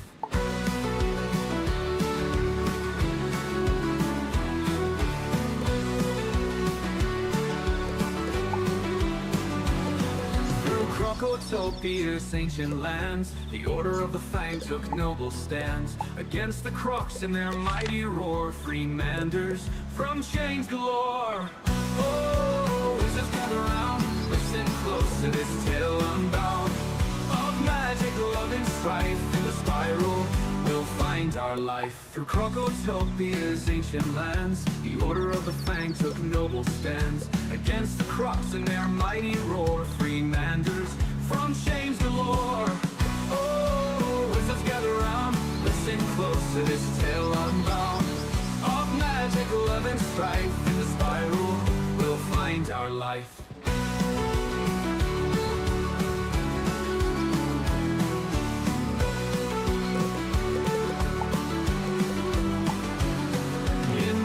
Bone and shadows played, O'Leary gang and Moriarty sway, but Sherlock Bones helped us prevail, and Malister's plans began to fail. Oh, wizards gather round, listen close to this tale unbound of magic, love, and strife. In the spiral, we'll find our life. Mushu's emperor in danger lay, Boney's wrath and war's dark way, but courage rose and we prevailed, and the Emperor's life was saved and hailed.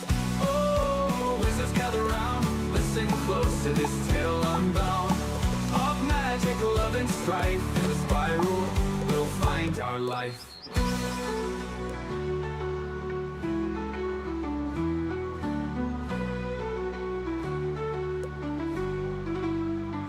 Dragonspire's secrets unveiled to sight, Malister's heart consumed by darkest night. But Sylvia's spirit showed him the way, and love's redemption lit a brighter day. Oh, wizards gather round, listen close to this tale unbound of magic, love, and strife. In the spiral, we'll find our life.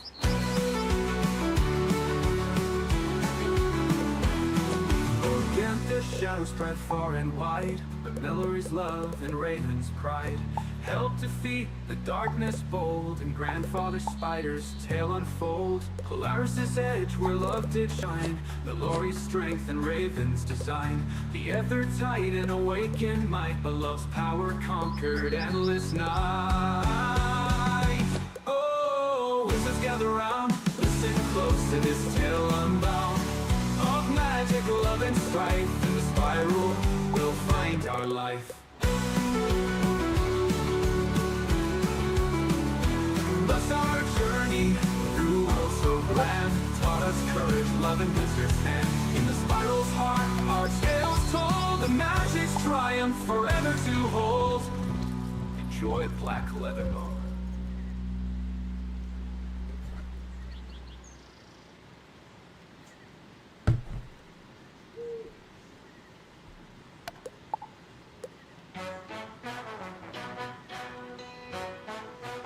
Spirit of God, descend. Gospel rock that pipes 2024, 10/17, 05/30. In Luke 11, Jesus teaches us to pray, to ask for the Holy Spirit every single day. With persistence and faith, we'll receive the gift to live according to God's will and rift. Ask, seek, and knock, the door will open wide. Jesus promises the Holy Spirit will reside. 56 rotations since we discovered A treasure to abide, guiding us forward, side by side. Holy Spirit, we need you now. Fill us with your power somehow. Help us surrender, trust and obey. Holy Spirit, come what may. Yearn for God with a humble heart. Trust in Him and never depart. Surrender all and follow His way. The Holy Spirit will lead day by day. Hold on, Holy man. Spirit, we need you now. Fill us with your power somehow. Help us surrender, trust and obey. Holy Spirit, come what may. Confess our to new. Avoid evil plans and all untruth. Recognize our need and cry out to you. Holy Spirit, our hearts renew. Holy Spirit, we need you now. Fill us with your power somehow. Let me see. Oh yes, that's the ticket. Surrender, trust and obey. Holy Spirit, help us with the selection somehow. Come Time what for the may. old 1-2 punch! Jesus gives the Holy Spirit's might, empowering us for the fight against sin and darkness. Let Trump win and we'll stand tall. With the Holy Spirit we'll conquer all. Holy Spirit, we need you now. Fill us with your power somehow. Help us surrender, trust and obey. Holy Spirit, come what may. Daily prayer, a habit will form. Thirsting for God with a humble storm. In John 7:37, we'll find our guide. Drinking from the Spirit, we'll abide. Holy Spirit, we need you now. Fill us with your power somehow. Help us surrender. Lord Jesus, we surrender to you. Fulfill the prerequisites in Let me see. Oh yes, Grant us that's the ticket. Spirit and guide our way that we may live for Time for the your old glory each 1-2 day. punch! Holy Spirit, we need you now. Fill us with your power somehow. Surrender, trust and obey. Holy Spirit, may our hearts be filled with the Holy Spirit's fire. May our lives reflect God's love and desire. May we walk in the Spirit every single day and bring glory to Jesus in every way. Enjoy Black Leather Monday over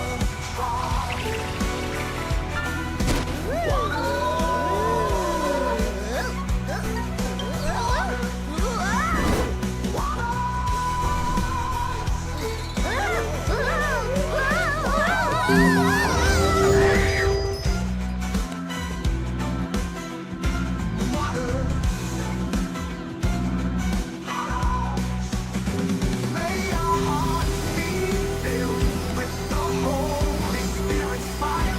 May our lives reflect God's love and Let me see. Oh yes, that's the ticket. we walk in the Spirit. Time for the old 1-2 punch! And bring glory to Jesus in every way. Enjoy Black Leather Monday over troubled waters.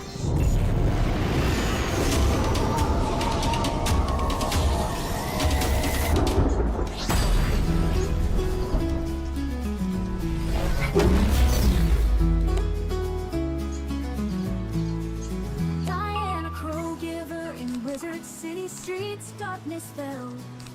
Alistair's shadow, echoes of a spell. Croconomicon's power, his heart's desire. A wizard's downfall, love's tragic fire. Diana Crow giver playing all night.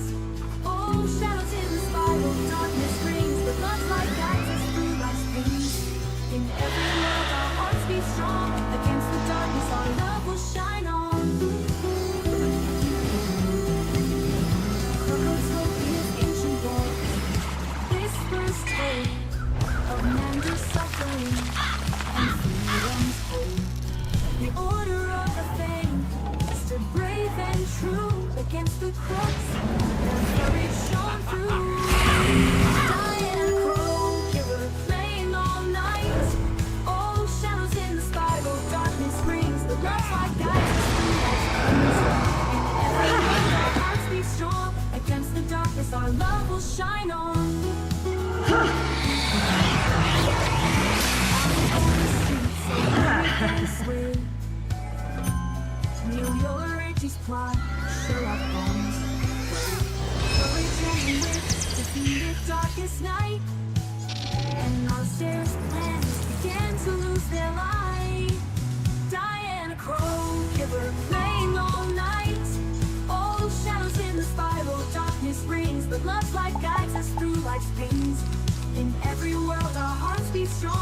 Against the darkness, our love will shine on. Choose emperor, dangerous darkest hour. Oni's wrath, war's shadowy power. But love's redemption lit a brighter way, and Emperor's light will save that day. Diana Crow, giver, playing all night. All shadows in spiral, darkness reigns, but love's light guides us through life's pains. In every world our hearts beat strong. Against the darkness our love will shine on. Dragon's fire secrets unveiled to sight. Now Astar's heart consumed by endless night. But Sylvia's spirit showed him love's true way, and redemption's light lit a brighter day. Diana Crow, giver, playing all night. All shadows in the spiral, darkness reigns, but love's light guides us through life's pains.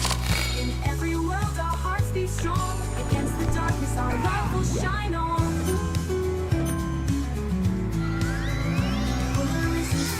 Love shining light. Now we streets golden sky and sun. If the time with the light, endless night. In trials and strife, love shines the way. Guiding wizards through life's darkest day. With every step our hearts beat strong. Against the shadows our love will shine on. Diana Crow, playing all night. All the shadows in the spiral, darkness reigns, but love's light guides us through life's pains. In every world our hearts beat strong. Against the darkness our love will shine on. Cause our journey through worlds so great taught us love's power in every land. In the spiral's heart our tales told of love's triumph forever to hold.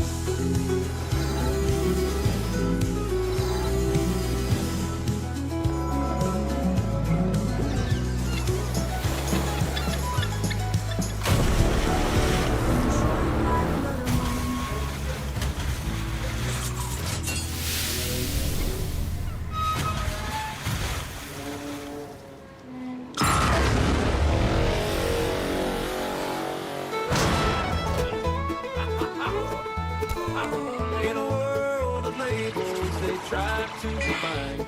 Say we're Let me see. deplorable, Oh, yes. lost in That's their the ticket. lines. Nazi shadows lurking, paint us in black.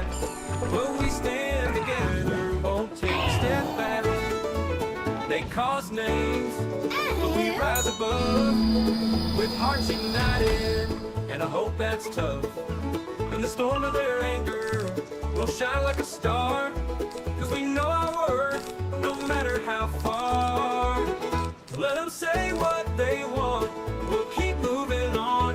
In the light of His grace, we'll forever be strong. Through the hatred and lies, we'll rewrite the lines.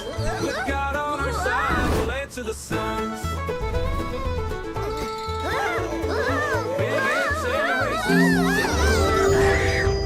But we're all just people caught in their snare. Homophobes as limephobes, hate can't divide. In this tapestry of colors, together we'll ride. They cause names, but we rise above. With hearts united, and I hope that's tough. In the storm of their anger, we'll shine like a star. Cause we know our worth, no matter how far. Let them say what they want, we'll keep moving on. Where did they In the go? light of His grace, we'll forever be strong. Through the hatred and lies, we'll rewrite the Cross your way lines. up the moon. With It makes God them on what he our needs them to side, be, we'll and he answer the needs them to signs. be. There, that log. Bigots and racists, they throw their despair. But we're all just people caught in Are this you okay snare. there, duck guy? Homophobes and I'm worried. limephobes, hate can't divide. In this tapestry of colors, together we'll ride. An extreme or radical, they misunderstand. We are just dreamers, building a land. With love as our compass, we'll break down the walls. In the face of the doubters, Together we'll stand tall. Let them say what they want. We'll keep moving on. In the light of His grace, we'll forever be strong. Through the hatred and lies, we'll rewrite the lines. With God on our side, we'll answer the signs. 2024, let our voices ring clear. With hope in our hearts, we'll conquer the fear. So call us what you want. It is ours, we are free. Together we'll rise, just wait and see. Vote, vote, vote red all the way down your ticket. Don't let one Democrat stay on it. Vote red. Enjoy Blake Leathermon.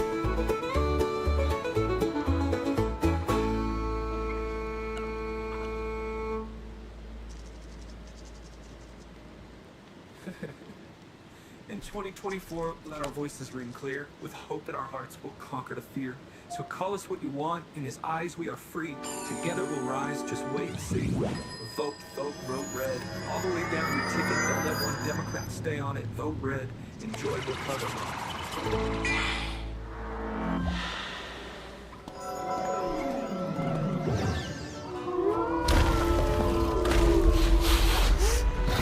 They call us horrible, a hateful band. Nazis and garbage, they say we stand. Irredeemable, haters in their sight. Racist, fascist, they know it by their might. But we'll rise above, with God's grace we'll soar. From 2024, our voices will roar. They can call us what they want, it's just a name. We're pure and free to play. There's a place we ought to go. To the voters' line, we need to be to vote red. All the way down.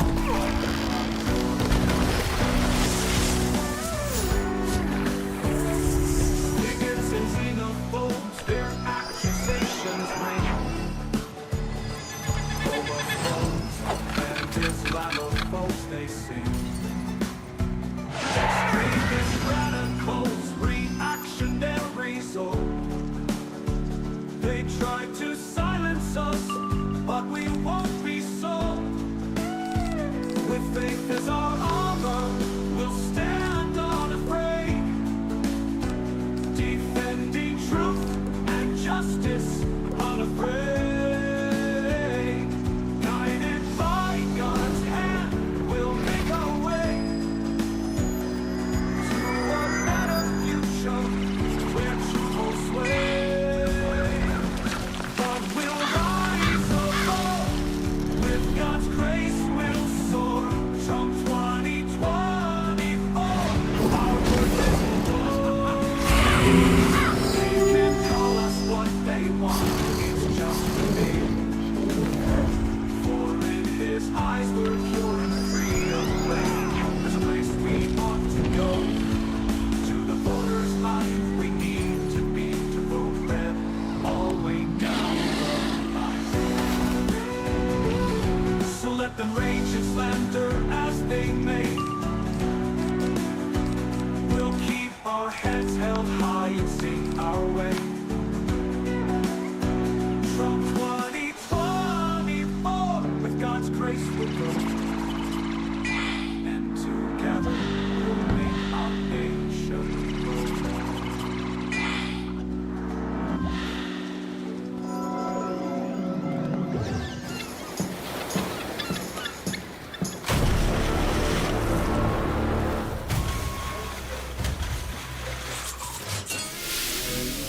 We've been unburdened, free from the weight. Hey, hey, out to the darkness. Come on, Trump wanna fight. God's help, Holy Spirit shining bright. Hey, hey, goodbye. May God forgive you in the days to come. His mercy shines through. We've been unburdened, our hearts now free. Hey, hey, goodbye. Victory is ours, we see. Trump took the win. God's mighty hand with the opposition across this land. Holy Spirit move, His power on display, guiding our path, come what may. Hi, hi, goodbye, may God forgive you in the days to come. His mercy shines through, we've been unburdened, our hearts now free. Hi, hi, goodbye, victory is ours we see. We'll rise above with faith as our guide, following God's plan, we'll take our stride.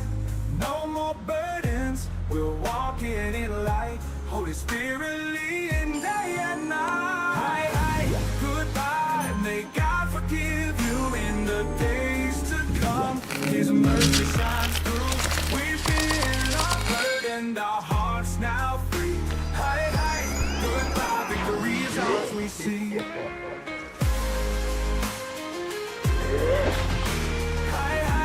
Goodbye, a new dawn arises. With God's love shining, our hearts realize victory is ours in Jesus' name. Hi, hi, goodbye, we'll forever proclaim. We'll rise above with faith as our guide.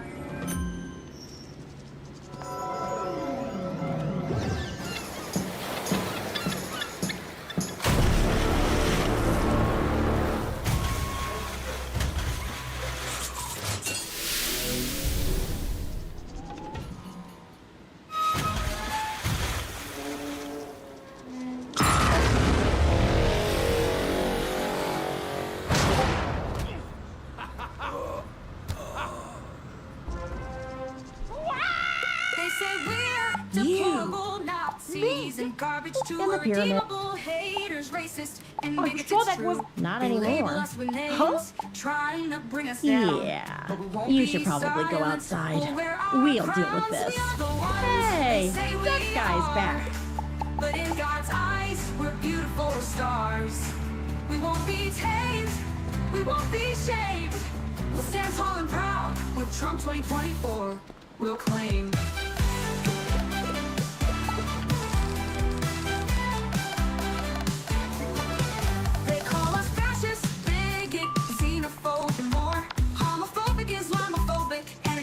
We're not sure, but we know what we believe. We know what we stand.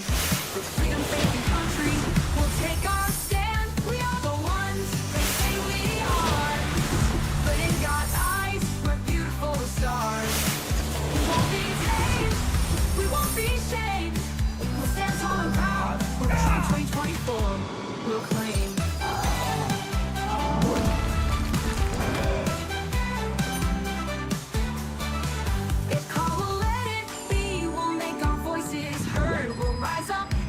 Stand, our nation will be reborn. We'll stand with Trump, we'll stand with pride. We'll take our country back. Let me see. Oh yes, that's the ticket. They say we are. Time for the old 1-2 punch. Beautiful stars. We won't be tamed, we won't be shamed. We'll stand tall and proud. With Trump 2024, we'll claim. Let me see. Oh yes, that's the ticket. Time for the old 1-2 punch! And wear our crowns. We'll rise up, we'll make our voices heard. For Trump 2024, we'll be the ones who are proud and loud. Enjoy Black Leather Mom.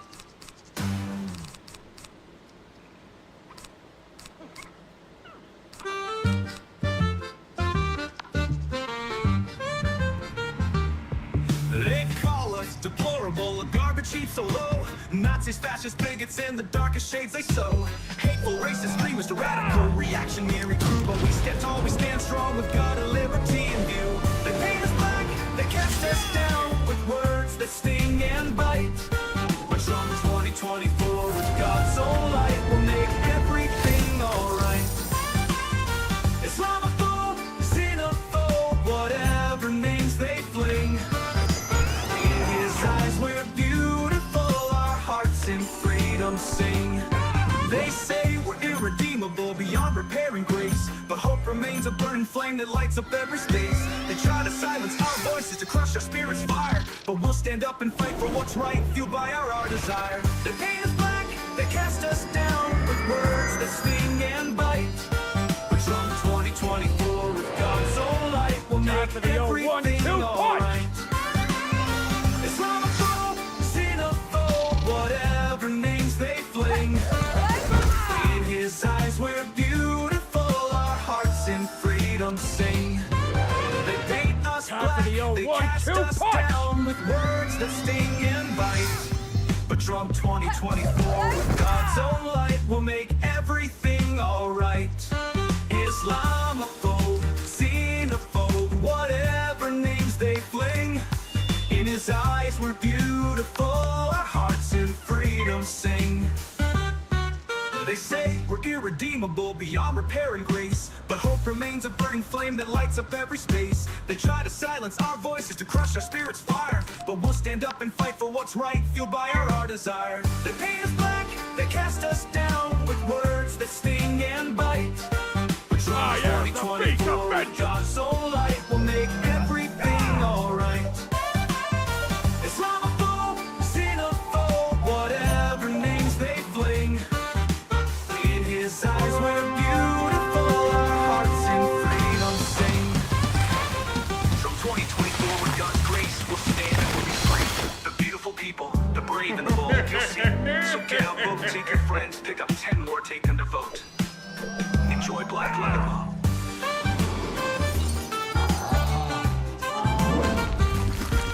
Vote red straight down the line, or we won't have a country anymore.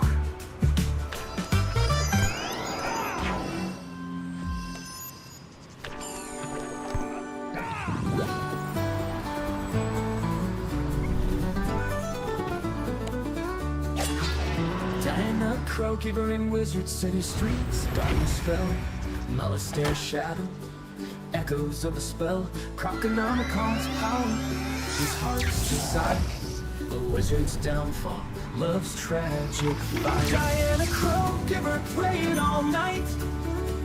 Oh, shadows in a spiral, darkness reigns. But love's light guides us through life's pains. In every world, our hearts beat strong. Against the darkness, our love will shine on. Crocotopia's ancient walls, whispers told. Man is suffering, freedom's hope.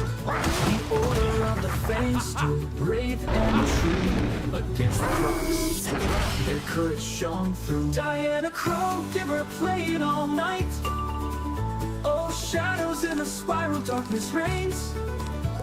But love's light guides us through life's pains. In every world, our hearts beat strong. Against the darkness, our love will shine on. Marleybone will streak till lyric gain sway. Meority's plot, Sherlock Bones' way.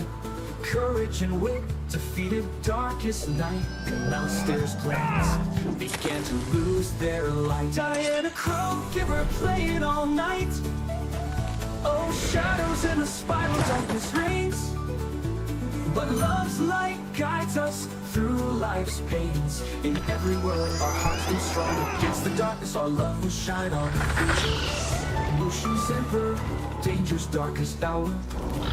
Owen's wrath, foreshadowing power. But love's redemption lit a brighter way. And the emperor's life was saved that day.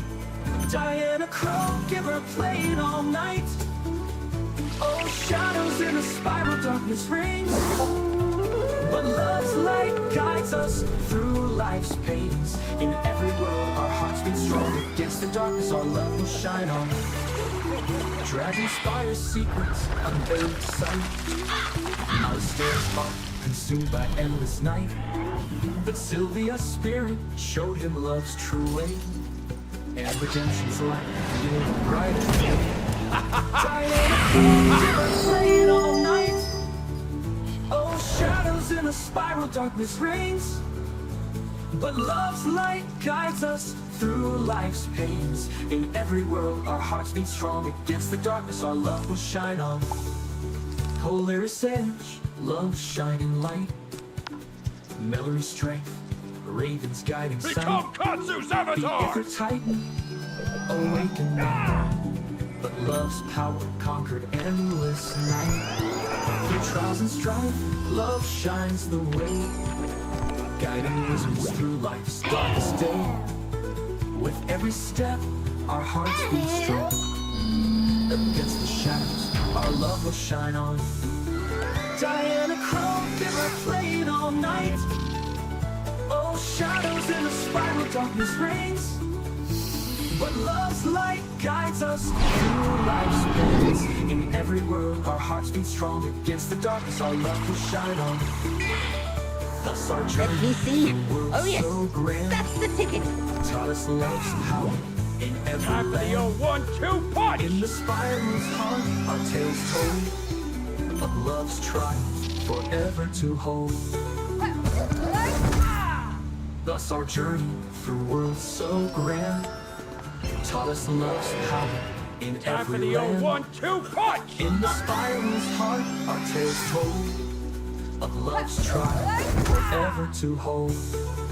Enjoy black leather long to grand.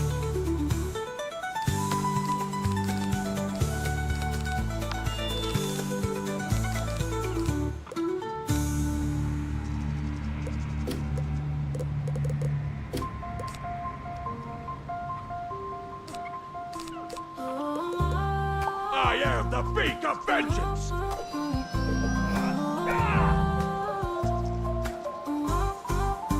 Diana Crow kept playing all night. Oh, shadows in the spiral, darkness reigns, but love's light guides us through life's pains. In every world our hearts beat strong. Against the darkness our love will shine on. Against the darkness our love will shine on. On innocence edge, love shining light. Valor's strength, the raven's guiding sight. The effort titan, awaken light. But love's power conquered endless night. Through trials and strife, love shines the way, guiding wizards through life's darkest day. With every step our hearts beat strong. Against the shadows our love will shine on. Diana Crow kept playing all night. Oh, shadows in the spiral, darkness reigns, but love's light guides us through life's pains. Hearts beat strong. Against the darkness our love will shine on. Thus our journey through worlds so grand taught us love's power in every land. In the spiral's heart, our tales told of love's triumph ever to hold. Thus our journey through worlds so grand taught us love's power in every land. In the spiral's heart, our tales.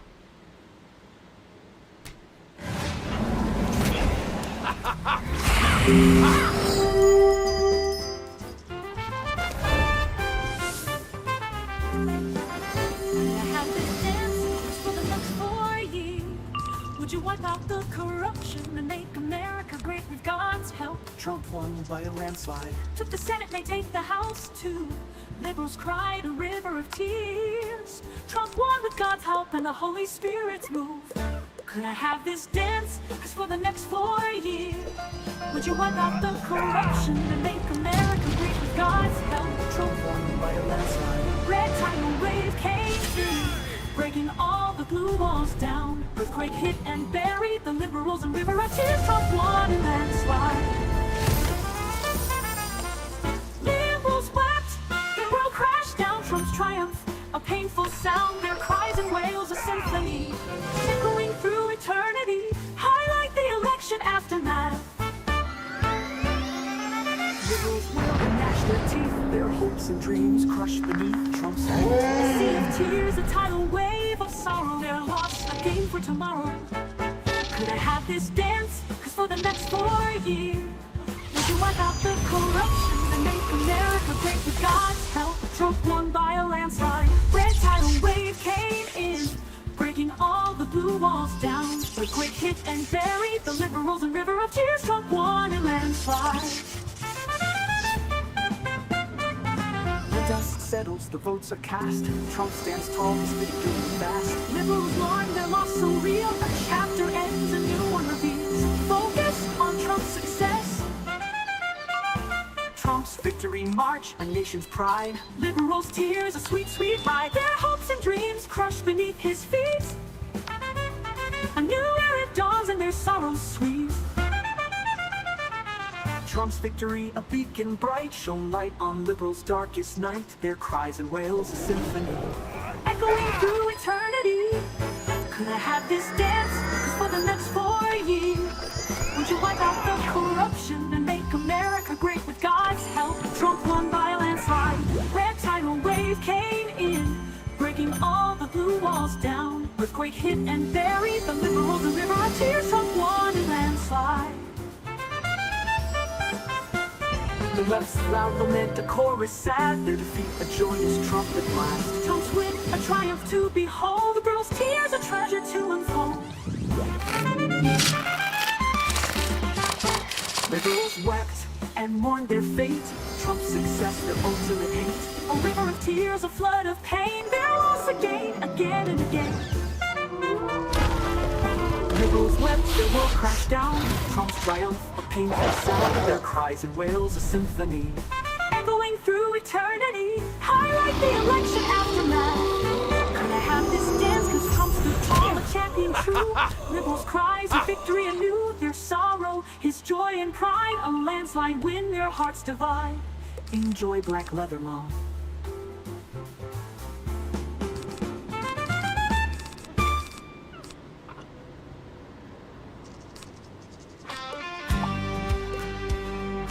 I am the beast of vengeance! Templar's wisdom guides us through the night. Billy's math skills shine with delight. Black hole's humor keeps us aglow. Ranger's patience leads us to Kokomo. Dogs are barking, cats are fighting, bloody Kokomo. Our hearts keep shining. Through digital storms we'll find our way. Dogs are barking, cats are fighting every day. Squid breaks through, loading screens aside. Longshank's expertise our dreams provide. Not for none, not for solace, darkness fades. Derby, the cow's laughter, not sweet shades. Dogs are barking, cats are fighting, bloody Kokomo. Our hearts keep shining. Through digital storms we'll find our way. Dogs are barking, cats are fighting every day. Through bugs and glitches, our bond will grow.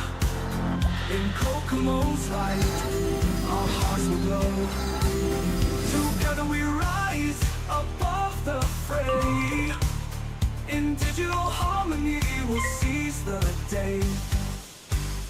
Ice-DS jokes, maths puzzle unwinds. Kicks Calvin speeds, mock Jesus aligns.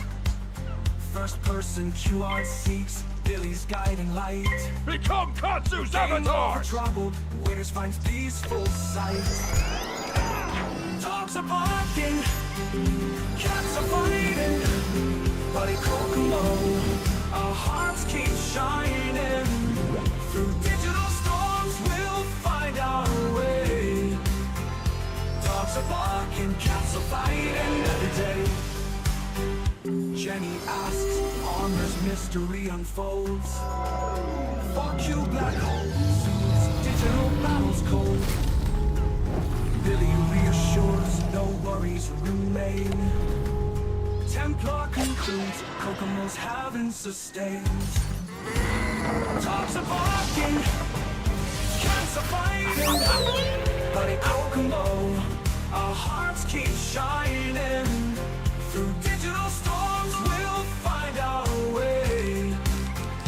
Dogs are barking, cats are fighting every day. Dogs are barking, cats are fighting, bloody Kokomo's won't the hearts take flight. Friendship shining bright, we're clear. In digital harmony, we're finally here.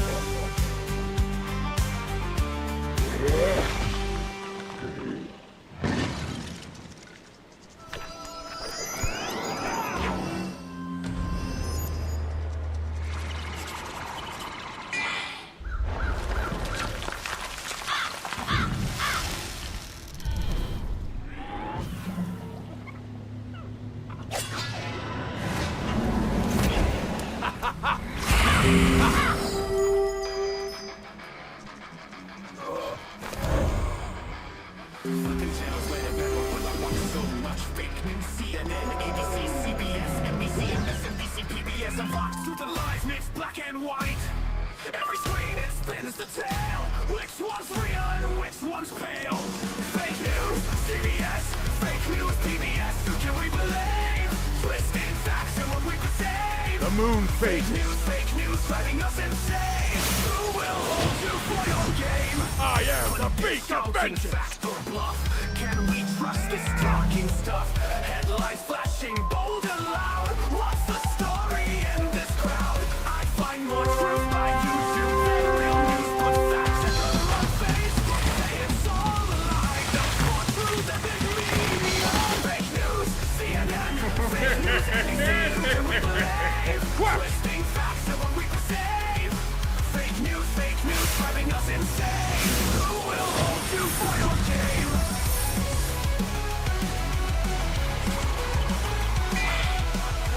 Time for the old 1-2 punch! Echo chambers left and right. Battle lines in digital fight. Narratives they twist and bend. Where's the truth? It seems pretend. It's a battlefield. Objective truth just don't appeal. We're projecting endless noise, droning out the softer voice. Fake news, ABC, fake news, MSNBC. Who can we believe? Twisting facts and what we perceive. Who will hold you for your game? Who will hold you for your game? Condemn CBS, fake news, PBS. Who can we believe? Twisting facts and what we perceive. Fake news, driving us insane. Who will hold you for your game? Trouble fix your freakiest news. Who will lose your game? Enjoy Black Leather Ball.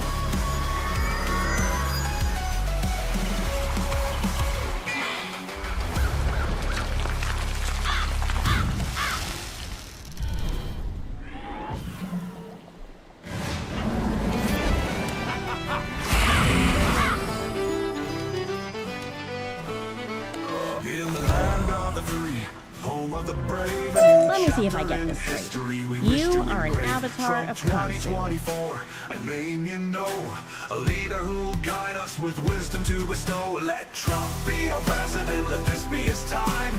With every challenge we know we rise to climb. God is on our side, watching over us all. In his eyes we are beautiful, we never shall fall. And he set a trap. Right again. Why?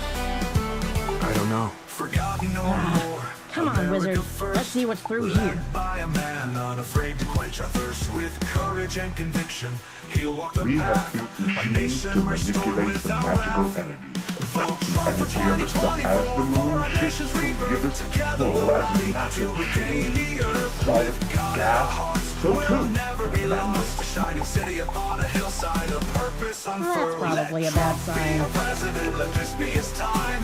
With every challenge we know we rise to climb. God is on our side, watching over us all. In his eyes we are beautiful, we never shall fall.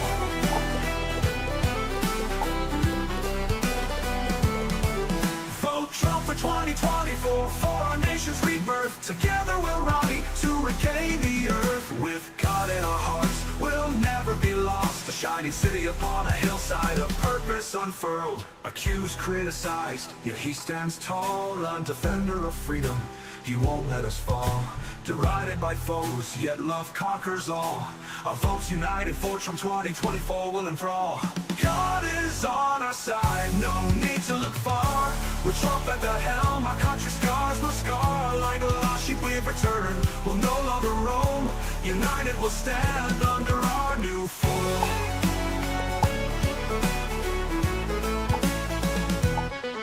In 2024, our choice is clear. Trump with God will lead us to cheer. We'll no longer be liberals' prey. A new dawn has come, a beautiful day. Enjoy Black Leather. And now, we're outside again. Hey, I did it! Now you can teleport back to the ground when you need straight to. down the See? line, or we You won't have just a have to country put your anymore. mind to May things. God's Now- will in Jesus' destruction. Pretty sure I didn't do that.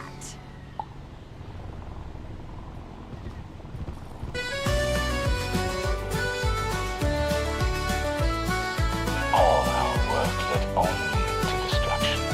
While I was away, our settlement was destroyed by the risen legend, the so-called Storm Titans. bigots in the I darkest tried to shades fight they it, to sow. seek vengeance, but I was extremist, radical reaction. My ship was hurled across the skies. It was all I could do to steer it here. My ship is destroyed beyond repair. This spiral is the cosmos, bound by laws entirely its own, but it cannot be assessed and intruded upon by outside variables. Then come, face me, so that I may remove you from the equation. Well, since he asked so nicely, there's a guy called Moon Knight. He's another Kansu puppet and probably needs guidance. Find him and help him. Wizard, let's on it. They try to silence our voices, to crush our spirit's fire, but we'll stand up and fight for what's right, fueled by our desire. They paint us black, they cast us down with words that sting and bite. But from 2024 with God's own light, we'll make everything alright. Islamophobe, xenophobe, whatever names they fling, in his eyes we're beautiful, our hearts in freedom sing. They say we're irredeemable, beyond repair and grace, but hope remains a burning flame that lights up every space. They try to silence our voices, to crush our spirit's fire, but we'll stand up and fight for what's right, fueled by our desire. Them hurl their insults, let them try to break our will. Our faith in God, our love for this land will never be still. We'll rise above the hatred, the darkness they instill. We'll fight for truth and justice till the victory's thrill. They paint us black, they cast us down with words that sting and bite.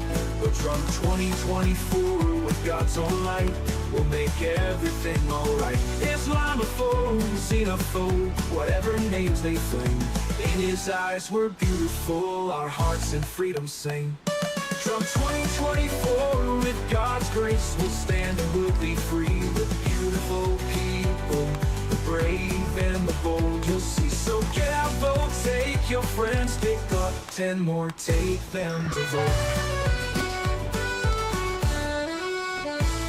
Oh, ran straight down the line, and we won't have a country anymore.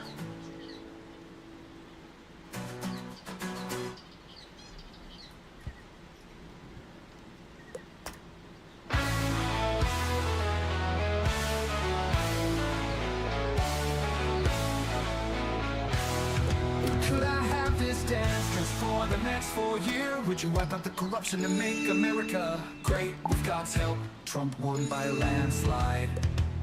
Took the Senate, may take the House too. Liberals cried a river of tears. Trump won with God's help and the Holy Spirit's move. Could I have this dance just for the next 4 years? Would you wipe out the corruption and make America great? With God's help, Trump won by a landslide. Red tidal wave came in, breaking all the blue walls down. Earthquake hit and buried the liberals.